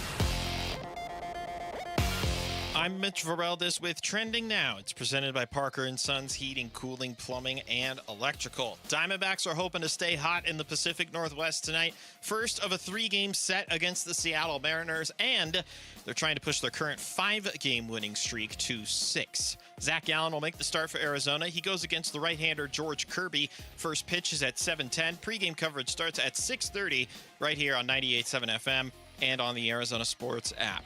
And then let's check in on the Phoenix Mercury in Brooklyn right now, going for revenge against the Liberty and trying to end a 4-game losing streak. 8 minutes to go in the second quarter, and they've got some work to do. They're down by 9, 21-12. Liberty currently leading the Mercury. This report is brought to you by the Barrow Neurological Foundation. Dine and donate this month at Cold Beers and Cheeseburgers locations. $1 from purchase of select items will support brain tumor research at the Ivy Brain Tumor Center.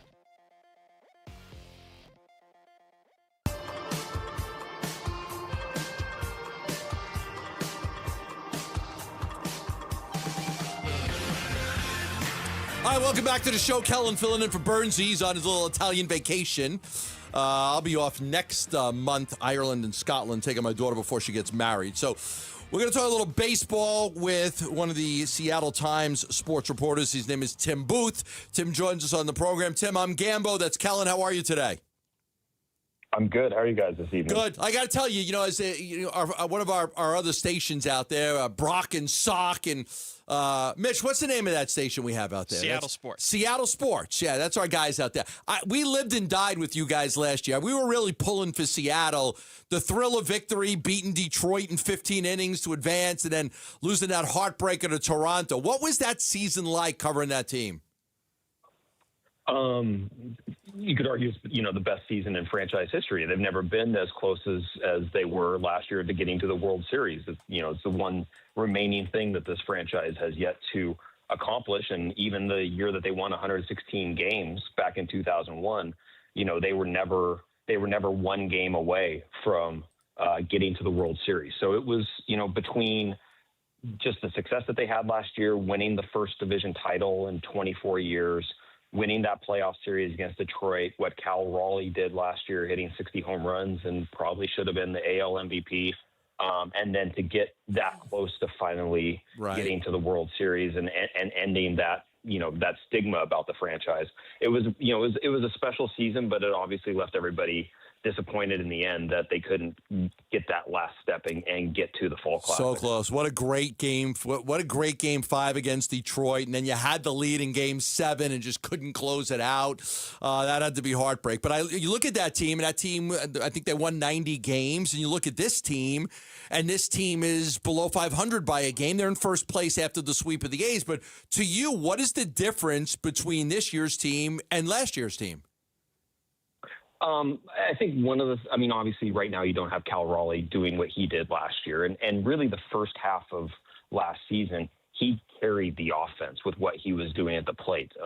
Julio Rodriguez had a nice start last year, but otherwise the offense really struggled the first half of the year outside of what Cal was doing, putting up those kind of wild numbers over the first, few months of that season. So you don't have that happening right now. Some of their platoon plans that they had for, batting a righty against a lefty pitcher or batting a lefty against a righty pitcher hasn't played out offensively as they had hoped so far. So your run production has been pretty inconsistent.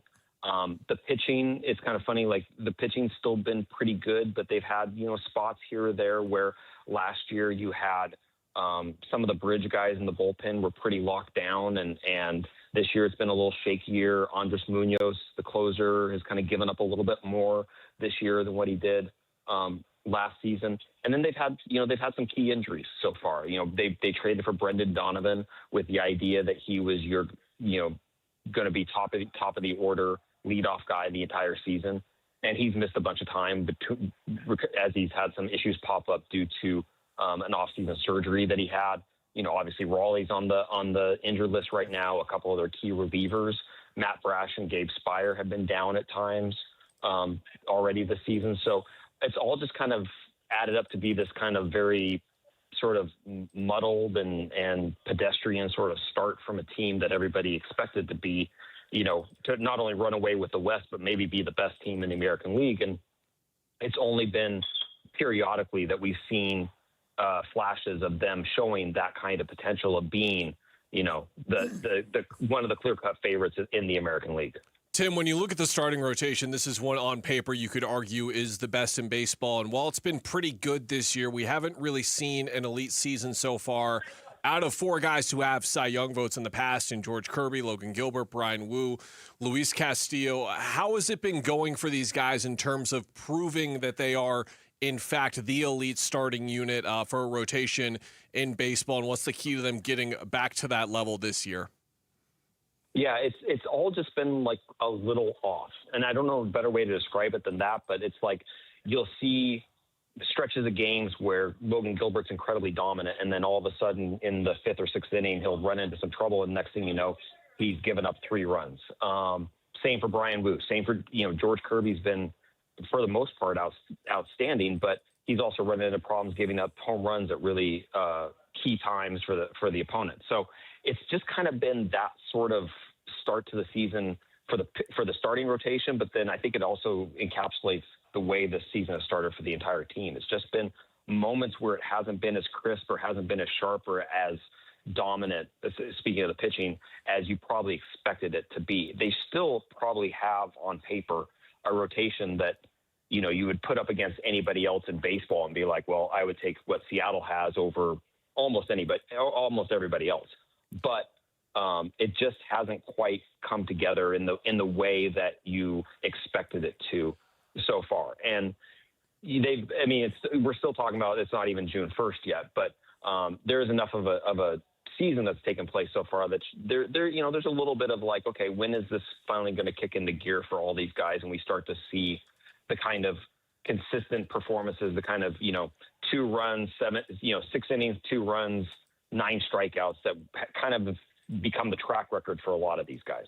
Tim, I'm not sure if you'll have a detailed answer to this, but I am curious from the local perspective over there in Seattle. It'll be 10 years ago in November when Seattle traded away Ketel Marte with Taijuan Walker in that 5-player trade that included Gene Segura, included Mitch Haniger as well. Is he viewed as a guy that got away? Is he someone that Seattle fans look back on and wish that they had kept? Like, how is he viewed? Because here he has become one of the most important players in D-backs franchise history. It's interesting because if you look at it on the scale of trades that have come back to bite the Mariners in the past, for whatever reason, Ketel doesn't seem to resonate in the same way as others have over time. And I think part of that was Mitch Haniger when he was healthy, Mitch Haniger was pretty good while he was here. And fans seemed to kind of rally around what he was able to do on the field. So I think that helped soften the blow of that trade a little bit. But when you trade away Adam Jones and you get Eric Bedard in return, or, going even further back when you trade away Jason Varitek and you get Heathcliff Slocum back in return, like those things kind of overshadow what that trade with the D-backs was. And that doesn't take anything away from how good Ketel has become. I think there's some people within the Oregon fans, obviously, who are like, man, that would have been nice to have him as our starting second baseman for the last, decade, essentially. But it doesn't. I don't think it lands quite the same as some of the other moves that they've made in the past that haven't shaken out to be in Seattle's favor. Yeah, I think it was Dominic Canzone for Paul Sewald. The Diamondbacks had Sewald, then they let him go, and then they brought him back, and now he's got 14 saves and 15 opportunities, and that was a guy that they got from Seattle. These teams have traded a little bit. But I do want to ask you about one of the young guys, because the Diamondbacks are, they're going for it this year, and when players aren't doing well, they've called up Ryan Waldschmidt. They've called up Tommy Troy, Jose Fernandez. You guys have Colt Emerson, who's a good prospect, 20 years old. He's gotten some opportunities to play. He's done a nice job for you. How important is he to the team, and how much of a role does he have on the Mariners right now? Well, right now he's got a massive role because he's essentially playing the role that Brendan Donovan. They had it in mind for Donovan until the injury issue came up.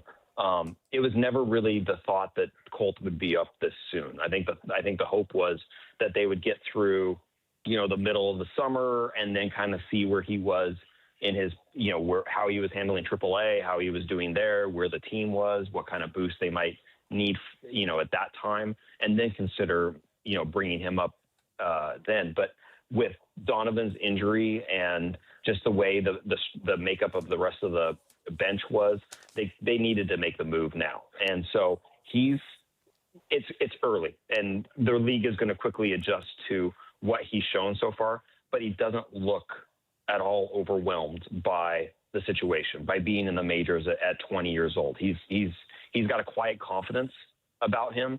And the other thing too is he played a lot at spring training, and I know spring training games are what they are, but with the number of guys that they had off at the WBC this year, he got a lot of at-bats against, the major league level pitchers that were still hanging out in Arizona, during Cactus League play. So I think that helped him in sort of making that transition when he got up here of like, hey, I've seen these guys before. I saw them in Maryvale, or I saw them in Goodyear, or wherever it might have been during spring training. So it's going to be a little bit of up and down. I think everybody understands that he's going to have moments like his first hit being a 3-run homer to win a game, versus the days where he goes 0 for 4 and strikes out 3 times. Like, that's just the nature of asking a 20-year-old to come up and be a contributor on a team that is expected to do something this year. Great stuff, Tim. We really appreciate it. Looking forward to this series, Mariners and Diamondbacks, and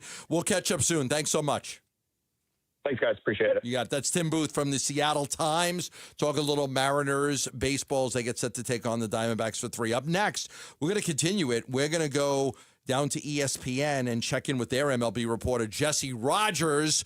We'll get his thoughts on a whole lot of things going on in baseball. That's next, right here on Arizona Sports, the local sports leader. Wolf and Luke, middays 10 to 2. Darius Robinson is joining us here in the studio at the Cardinals facility. What kind of potential, just from a D-line standpoint, do you guys have? Yeah, we can be as good as we want to be, but I remember saying the same thing last year, and unfortunately we didn't have the results we wanted, so that's why I said now, just one day at a time. But I definitely love my teammates, and I love what we can do, but just focusing on getting better each day at practice and just having fun, competing against one another. I think that's what's going to ultimately bring the best out of everyone. Wolf and Luke, middays 10 to 2 on Arizona Sports, the local sports leader. Get the freedom to save with your Valley Chevy dealers. Spectacular offers are available right now. Plus, you'll have the freedom to choose from an extensive lineup that's ready for all the adventures ahead. That includes popular models like the legendary Silverado, the versatile Equinox, plus the feature-packed and affordable Chevy Trax.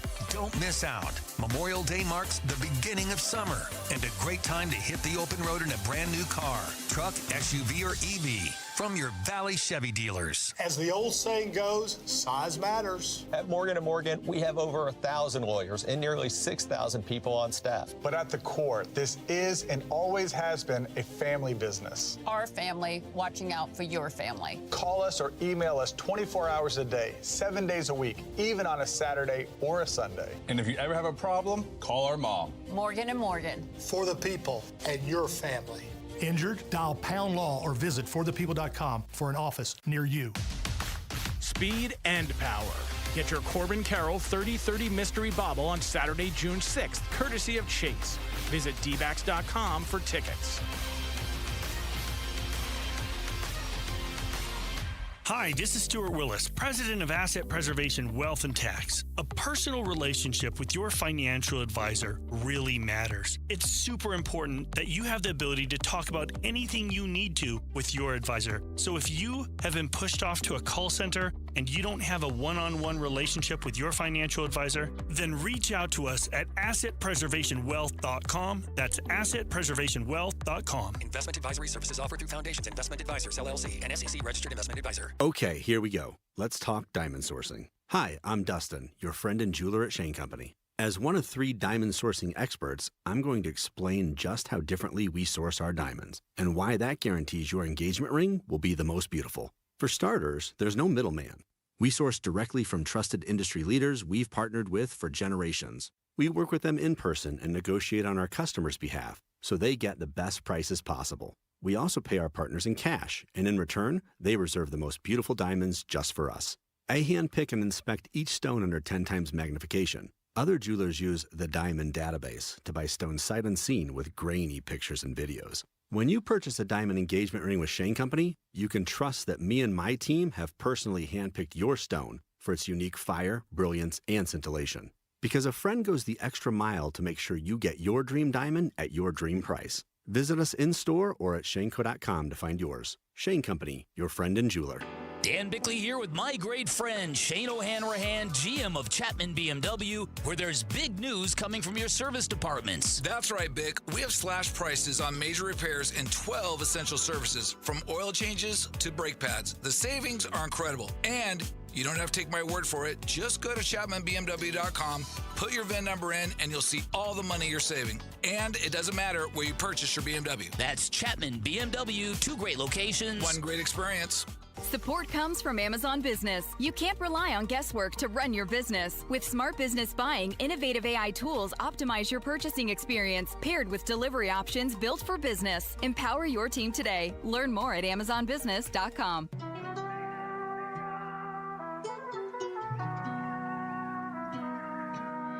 Hey, it's Vince Marotta. Join us Monday morning. Full recap of the D-back series in Seattle. Kellen Olson will be in for Bick all week here on Arizona Sports 98.7, the Arizona Sports app, and the Arizona Sports YouTube channel. All right, the first CBA proposals in Major League Baseball have been sent. The Players Association sent theirs, the owners sent theirs, and now we sit there and we read them with a fine-tooth comb and we see there's a lot of trouble on the horizon.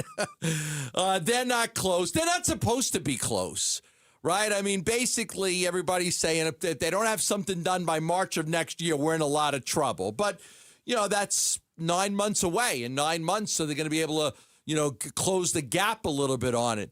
This seems like, and to me, this is the first time since 1994 that the owners have proposed a salary cap. The NFL has a salary cap. The NBA has a salary cap. Major League Baseball doesn't. The owners proposed it in 94. They didn't get it. It led to a lockout. It led to the cancellation of the World Series. It was a freaking disaster, a disaster. And so they've stayed away. Okay, well, but now they're ready to fight again. Now the owners are ready. We want a salary cap. Why? Well, the numbers for the owners are going to be like the revenue for Major League Baseball is between 12 and a half, $13 billion, but the sport lost $2 billion. Average losses per team about $60 million. That doesn't mean that everybody lost $60 million. Some teams lost more, some teams lost less, some teams made money. But like in the NFL, there's a lot of profit in the NFL for the 32 teams. There was $4.5 billion in profit to spread out among the 32 teams. So the baseball's looking at it like we have to have a salary cap. We have to bring down we have to control these salaries a little bit. Now, one of the things that's going to come into play, and because somebody asked me I saw something on Twitter, somebody put something on Twitter and I responded to it. Well, how are the Marlins going to all of a sudden spend all this money? Yeah. How are the Marlins going to be able to go up $100 million? Well, the reality is that in 2028, these TV deals are going to be gone. Like the TV is going to change. Their TV deals are going to be similar to what the NFL and the NBA have right now. All the regional TV deals, they're going to be gone in 2028. They're going to go to a national model. Now, they don't. The owners, they don't need the players' approval to do this. They just negotiate the deals. Right now, a lot of it's kept locally. Everybody's got a local TV deal. The Diamondbacks had the local TV deal with Fox Sports Arizona, which was Sinclair, and they made about $65 million a year from that. But ever since that company went bankrupt, and it was a lot of teams that were with Sinclair, those teams then went to MLB. And now they're making about a third of what they made. They make like a third of it, $25, $30 million, somewhere around there, but they don't make $65 million. The Dodgers made $300 million back then, and they make $300 million now. So a lot of teams in baseball that were with the local or regional network that went bankrupt, the Pirates, the Diamondbacks, several teams, there was a lot of them. The Dodgers were making $300 million then, they're making $300 million now. The other teams are making $65 million, they're making $25 million now. So they're going to have a different rights deal that's going to be more nationalized. Kind of like with the Cardinals.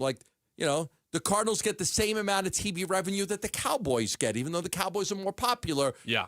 All the teams are going to get a more similar amount of money, and that's going to change things. So the revenue in the TV side is going to go way up, and that's how the teams are going to be the bottom teams are going to be able to fund more of a payroll. Here's Jeff Passan from ESPN yesterday on What's Next. Major League Baseball's economic system has been the same since the MLBPA started back in the late 1960s. MLB is proposing a wholesale change to that. And the last time MLB proposed a salary cap, Jay, was 1994. And the World Series wound up getting canceled that year because of a player strike. This time, the expectation, if they can't come to an agreement by December 1st, is that the league will lock out the players. And just how protracted this becomes is a question we won't know for months, but will be on the minds of everyone who's a baseball fan. Which side do you think will break first? Someone has to. I don't know. I think the owners are going to be more prepared to fight this out than ever before. I think the players are steadfast. The players don't want to be the ones that gave this up. The players like being able to get a 15-year contract for $300 million, and teams can spend what they want. Hey, if you're going to pay it, I'm going to take it. Like, why should I put a cap on that? So, but I think the owners are going to be more locked in now to get a cap than ever before. Things have changed a lot since 1994, now, and they've had a lot of time to prepare for this.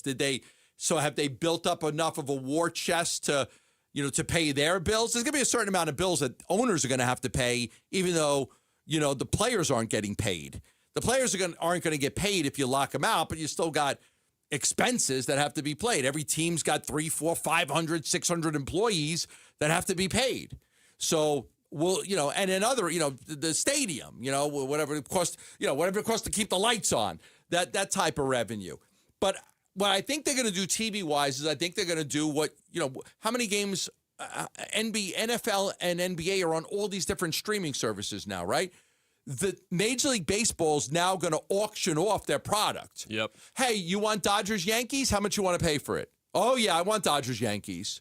You want Yankees-Red Sox? How much you want to pay for Yankees-Red Sox? You want Mets-Phillies? How much? So they're going to auction this off to the highest bidders. And instead of everybody having their own local TV deal, now they might have to pay off the Dodgers because they've got a deal that lasts forever. I get it, and they're making $300 million a year. But all they need is like 25 out of 30 owners to agree to something, and they can get it done. And so now they'll be able to take their product and they'll sell it to Peacock and Amazon and Netflix and everybody else. Everybody will have the right to bid on a baseball package that could include some incredibly primetime games. Man, I just wonder whichever way this goes, we are going to see it change. The thing that we mentioned earlier in the show is that the players union, they are pushing for essentially their own version of a salary cap floor. And what that would essentially be including right there and sticking on is, okay, if you don't reach $150 million in your payroll, then all this revenue sharing that we're talking about is going to be something that you don't really get access to anymore. So they're trying to figure out some version of this, but the main thing the players don't want is they don't want there to be a limit on spending, because what happens now is someone like Edwin Diaz, for example, would not have been signed by the Dodgers last offseason if this existed, because you spent so much money on Tanner Scott that you cannot have Tanner Scott's dead contract just sitting there as used as a middle reliever, however else they're going to use him this year, and then pay Edwin Diaz all this money to be your closer as well. Do that back-to-back years. Right now you can, because there's tax penalties, but that's it. It's just paying that money, losing a couple of competitive balance picks, but they've been taking that bullet for several years now. Like, they're not worried about it at all. It's going to be really fascinating from a transactional perspective to see what changes about the league. And I hope we find out sooner rather than later, because the longer we have to wait, the more nervous I get. So there's two angles. There's the angle of, like, the teams at the bottom have to come up. How are they going to come up? Well, they're expecting a lot more television revenue in 2028. There's going to be a whole new TV deal in 28. Well, how do the top teams come down? Well, you can't cancel contracts. So you've got to transition to like a new model, which they're going to have to do. So, you got to look at future commitments to teams, and most teams don't have commitments like 5 years down the road. A lot of their money comes off. So that'll be interesting to see how they do that too, because you can't cancel current contracts. That's not going to work. When we come back, we'll talk a little Phoenix Suns basketball as the Suns continue to work players out and get ready for the second round of the NBA draft. We'll talk about that next, right here on Arizona Sports, the local sports leader. Bickley and Marotta mornings. Minshew-mania has been a thing, because not only the free spirit personality, but the mustache. everything about him makes you want to see him play football. And Gardner Minshew, it's like everybody you've heard on the Cardinals, they're all saying the same thing. What a great guy, man. What a great guy. And if you're not going to be good this year, why not have good vibes? No, it's a good point. The record, not good. Vibes, immaculate. Bickley and Murata, mornings on Arizona Sports, the local sports leader. Dr. Jay Schwartz did something for me about 15 years ago that I'm so happy I did. LASIK surgery. Yeah, I went to the Schwartz Laser Eye Center. I had LASIK surgery. I swear to this day, one of the best things I've ever done for myself was getting that LASIK surgery done, because as I approach 60, no glasses, no contacts, no readers. I see great daytime, nighttime, up close, far away. I've got no problem with my vision, which is fantastic. Your vision is so important to you, so important. So if you're struggling with your vision, I want you to know about the Schwartz Laser Eye Center. Dr. Jay Schwartz, team eye doctor for the Suns and the D-backs. Locations in Glendale, Scottsdale, and Mesa. Offers 2 years of interest-free financing. 2 years of interest-free financing. So you pay it off over 24 months, small payment every month. You get your eyesight fixed now, and you just make a small payment over the next 24 months, and you're done. You're good to go. Contact the Schwartz Laser Eye Center at 480-483-EYES, or go online for more information at teamidoc.com. Exciting news from the Window Depot. Their brand new location is now open in Surprise. Discover the largest selection of vinyl windows, doors, cabinets, countertops, flooring, and more. Their experts are here to make your vision a reality with exclusive special order options and a wide selection of in-stock inventory available to go home today.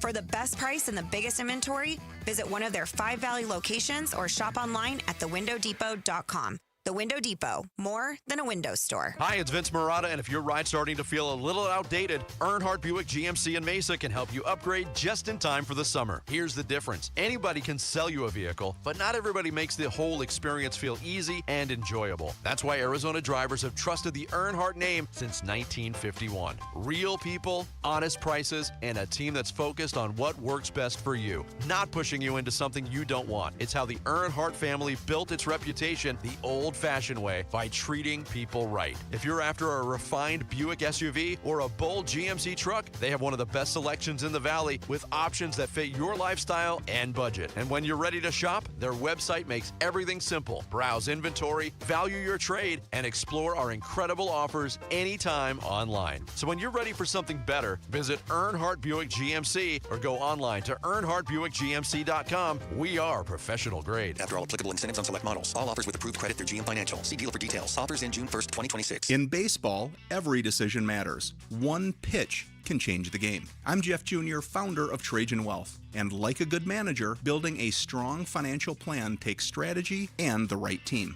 Torey Lavello here. Jeff's right. In baseball, you can't just watch one part of the field. You have to see the whole game. And that's how we think about financial planning. Most advisors just manage investments and refer you somewhere else for taxes or estate planning. But the best teams work together. Exactly. At Trajan Wealth, we built a family office model that brings everything together. Wealth, tax, estate. One team making sure every part of your plan plays well together. That's why I trust Trajan Wealth. With my family's plan, they see the whole field. Call Trajan today. 855-TRAJAN-1. That's 855-TRAJAN-1. Advisory services through Trajan Wealth, LLC, an SEC registered investment advisor. Paid advertisement. Other services through Trajan Estate and Trajan Tax. Additional disclosures at TrajanWealth.com. I'm Mitch Vareldis with Trending Now. It's presented by Parker & Sons Heating, Cooling, Plumbing, and Electrical. Of course, always add electrical. Diamondbacks look to stay hot in the Pacific Northwest tonight. They got the first of 3 games against the Seattle Mariners, and they're trying to extend their current 5-game winning streak. Zach Gallen will make the start on the mound. He goes against right-hander George Kirby. First pitch is at 7:10, so a little bit later than normal. Pre-game coverage starts at 6:30 right here on 98.7 FM and on the Arizona Sports app. Phoenix Mercury looking for revenge tonight against the New York Liberty. They're also hoping to end a 4-game losing streak. Right now, they're at halftime at the Barclays Center, and the Mercury still got some work to do, but it's a close one. 34 for the Liberty, 31 for the Mercury. ASU baseball will play not quite yet, but just regional. Sorry, didn't mean to jump the gun. They'll play regional baseball in the College World Series bracket. They're in the Nebraska regional, but they're in a weather delay right now. So ASU Ole Miss is not going to start at the originally slated 6 p.m. time. There will be more info on when they will begin later this evening. And then on the ice, they're about halfway through the first period in Game 5 of the Eastern Conference Finals. Carolina, with a win tonight, will advance to the Stanley Cup Finals and be back for just the second time in their franchise history. Right now, halfway through the first period, like I said, there is no score. This report is brought to you by Ready Services Plumbing and Air Conditioning. Ready Services Plumbing and Air Conditioning is about saving you money. So when it comes to your plumbing or AC, give them a chance and let them prove their value to you. Online at ReadyServices.com.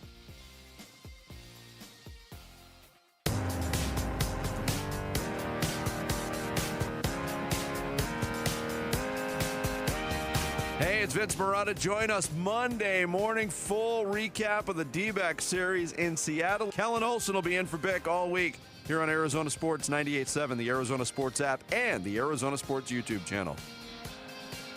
All right, Phoenix Suns have the 47th pick in the NBA draft. You're going to have to wait a long time for them to pick, unless they move up.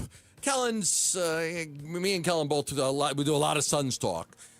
There's been some reports, I think even my good buddy Kevin O'Connor, he's a KO too, thinks that they could move up to the first round. I'm not expecting them to move up to the first round, but I think that they could move up into like the late 30s. I think there's a chance that they might be able to move up into the 30s. And one of the things you look at teams like the Spurs, teams that have a lot of picks and don't have any room for those players. You might want to target some of those teams. There are teams that have, by the time the second round is over, there are teams that have 4 picks, that don't want 4 picks, that don't need 4 picks. And so I would say if you're a Suns fan, start looking at those teams where the Suns might be able to say, hey, can we move up? Now, maybe you give them a future pick to move up, or, maybe you do some. But some of these teams don't want 4 players. So I think the Spurs are one of those teams. And look at teams in the, early to mid to late 30s as teams that they might be able to. I don't think they're going to move up any further than that. I don't see them moving into the first round. I'm not saying it's impossible, but I doubt that they're going to move into the first round. So I would say either they stay at 47 or they move somewhere into the mid to late 30s. And you'll remember now that this is the reopening, if you will, of some of the apron restrictions that the Suns previously had on them. And one of those restrictions that they were dealing with was cash and trades, right? They couldn't do any of that stuff. And that is where you could call up a team, Gambo, and be like, hey, guys, those 4 second-round picks, can we have 39 for $3 million? And a heavily protected future second, maybe you get it, maybe you don't, whatever. Can we just get a slightly better second-round pick for this year as opposed to 2 years down the line, and we'll throw you a couple $1 million for it? How does that sound? Like, that is something that Ishbia would absolutely do, and is something that he has done in the past and has used cash in deals previously before all the apron restrictions got in the way.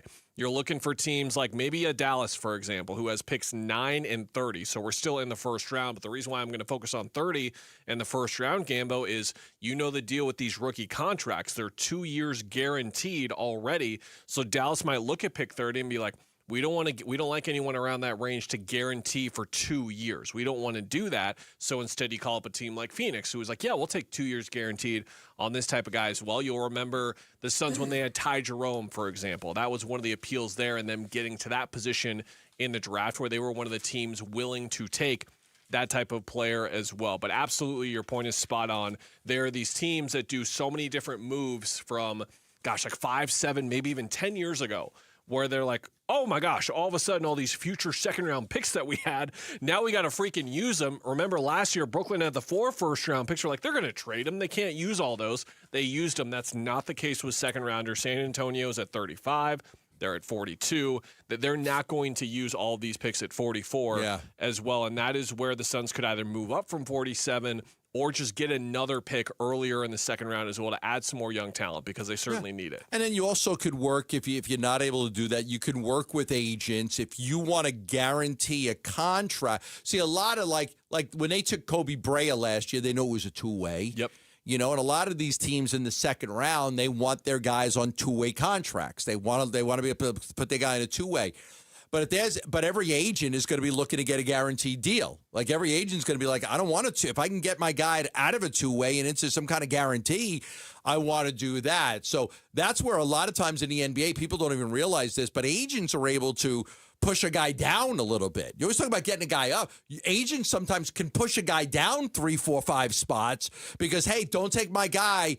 I've got a guarantee 5 spots late, you know, a little bit later. I don't want to go to you. I don't want to be on a two-way. I've got my, and then you don't want to screw the agent as a team. Mm-hmm. You know, somebody's a prominent agent. So sometimes you could have a guy fall to you that may have been picked 3, 4, 5, 6 spots later because you're simply willing to give that guy some kind of guarantee that's better than a guy if he would have just taken a two-way contract. Yeah, if you're looking for a shooter and like Ryan Conwell out of Louisville, who's projected to go somewhere from the late first round to maybe the early second round, he misses out on that guaranteed deal at the end of the first. He's maybe going to have the Kings call him at 34, and then his agent tells the Sacramento Kings, okay, what's the contract? Is it a two-way? Is it guaranteed? How many years are you guys willing to guarantee? Those are the negotiations that happen in the second round. And if Sacramento says, we're just going to give you the standard, it's going to be some non-guarantees in there, that's when his agent hangs up, says thank you, but no thank you, don't draft us at 34, hangs up the phone, and that's where they start to shop around, and that's when Phoenix could come on the line and be like, look, we're all the way down there at 47, but we're going to give Ryan one of the 3 or 4 best guaranteed contracts of any second-round pick that is made here if you're willing to wait for him to get down there as well. They could do that with Richie Saunders out of BYU as well, who's a guy who you and I like from his days playing for the Cougars as well. There's other players that they've had in for workouts reportedly, like Baba Miller out of Cincinnati, who's a fascinating combo playmaking big, who was an international prospect out of Mallorca, Spain, years ago, was on the NBA draft radar. Didn't play much at Florida State for 2 years. Really found himself at FAU last year. Comes to Cincinnati. How about 13, 10, and 4? A little bit of everything that he provided with a block a game as well. We talk about adding size. That's a 7-footer with a 7'2" wingspan, some athleticism that he would provide as well. He's an interesting name that has popped up here as well. But we can sit here and say, it's 47. Who cares? Tumani Kamara just happened recently, and even Oso Ighodaro was picked around that range, like late 30s, early 40s. It is a crapshoot, but you can find guys in this range. Yeah, you know, especially if you've got the right coaching staff and you have the right development plan for those guys. You know, there's some guards that they're looking at. The Robert McCray kid from Florida State, a really good player. You mentioned Conwell from Louisville.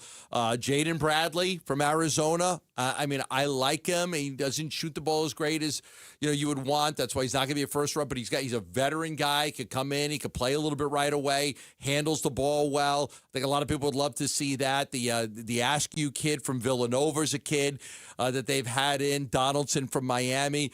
Any thought on, would you rather see size, or would you rather see them get a ball handler? I think that I would rather see size just from a ball handling perspective. Jamar Bouye was good, man. When he was in there and they needed him, and he is under contract for next year. It's not guaranteed, but if they bring back Colin Gillespie, it's like, okay, you've got the guys already starting in the game.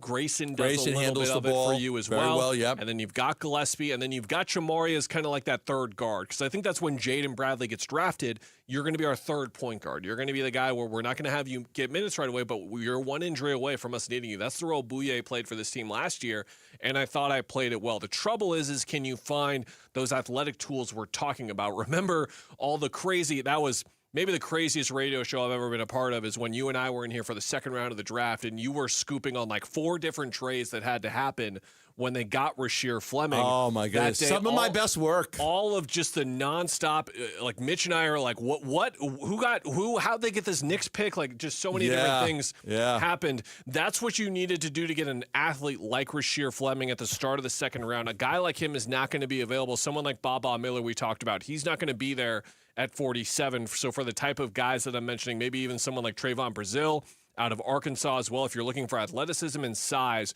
you're probably going to have to move up to the 30s a little bit to that area that you were talking about. Yeah, no, that was a lot.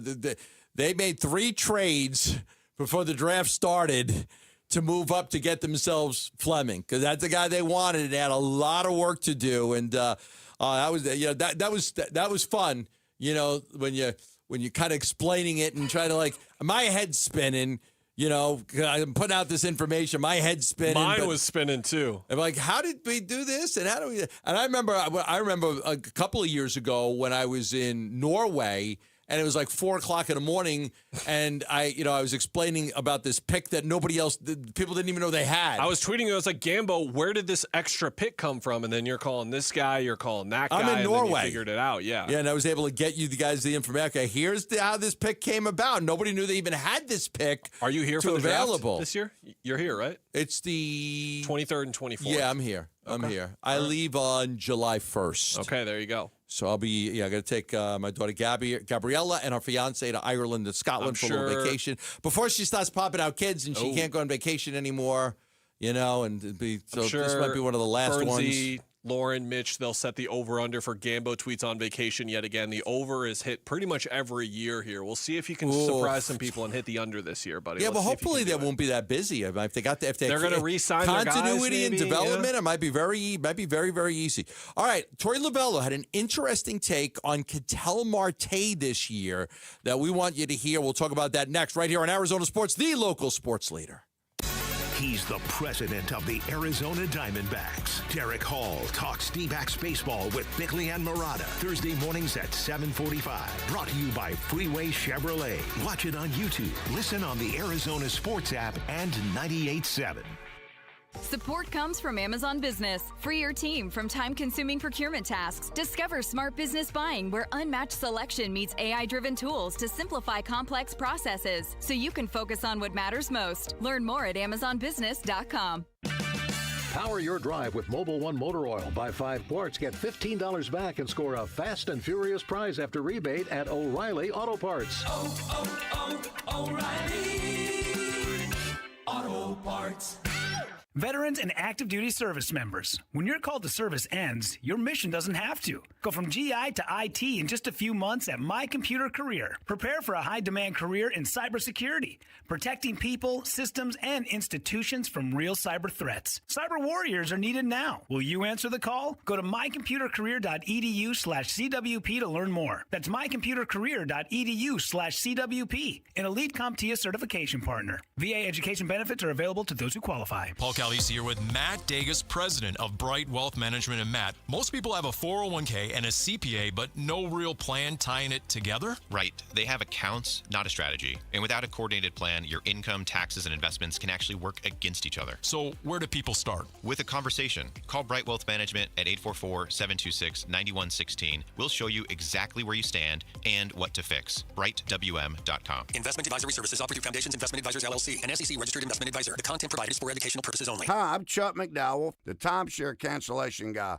and founder of Wesley Financial Group. And I want to set the record straight. I am not an attorney. I've never wanted to be an attorney. And the truth is, I really don't even like attorneys. If I sound like an attorney, I'll apologize. But what I've learned in my 15 years in the timeshare cancellation business is you don't need to be an attorney to get folks out of their timeshare. After 15 years and over 50,000 cancellations, I can tell you with confidence, we know how to get you out of your timeshare. Call us today and we'll send you our timeshare exit guide absolutely free with all your options for cancellation. Attorneys, this was meant to be funny, so please don't sue me, especially my friend Kenneth from Black River Falls, Wisconsin. Call now for your free timeshare exit info kit. 800-881-8686. That's 800-881-8686. 800-881-8686. Do Crohn's disease or ulcerative colitis symptoms keep coming back? Tremfya, guselkumab, may help, with rapid remission achieved at 12 weeks and lasting clinical remission at 1 year.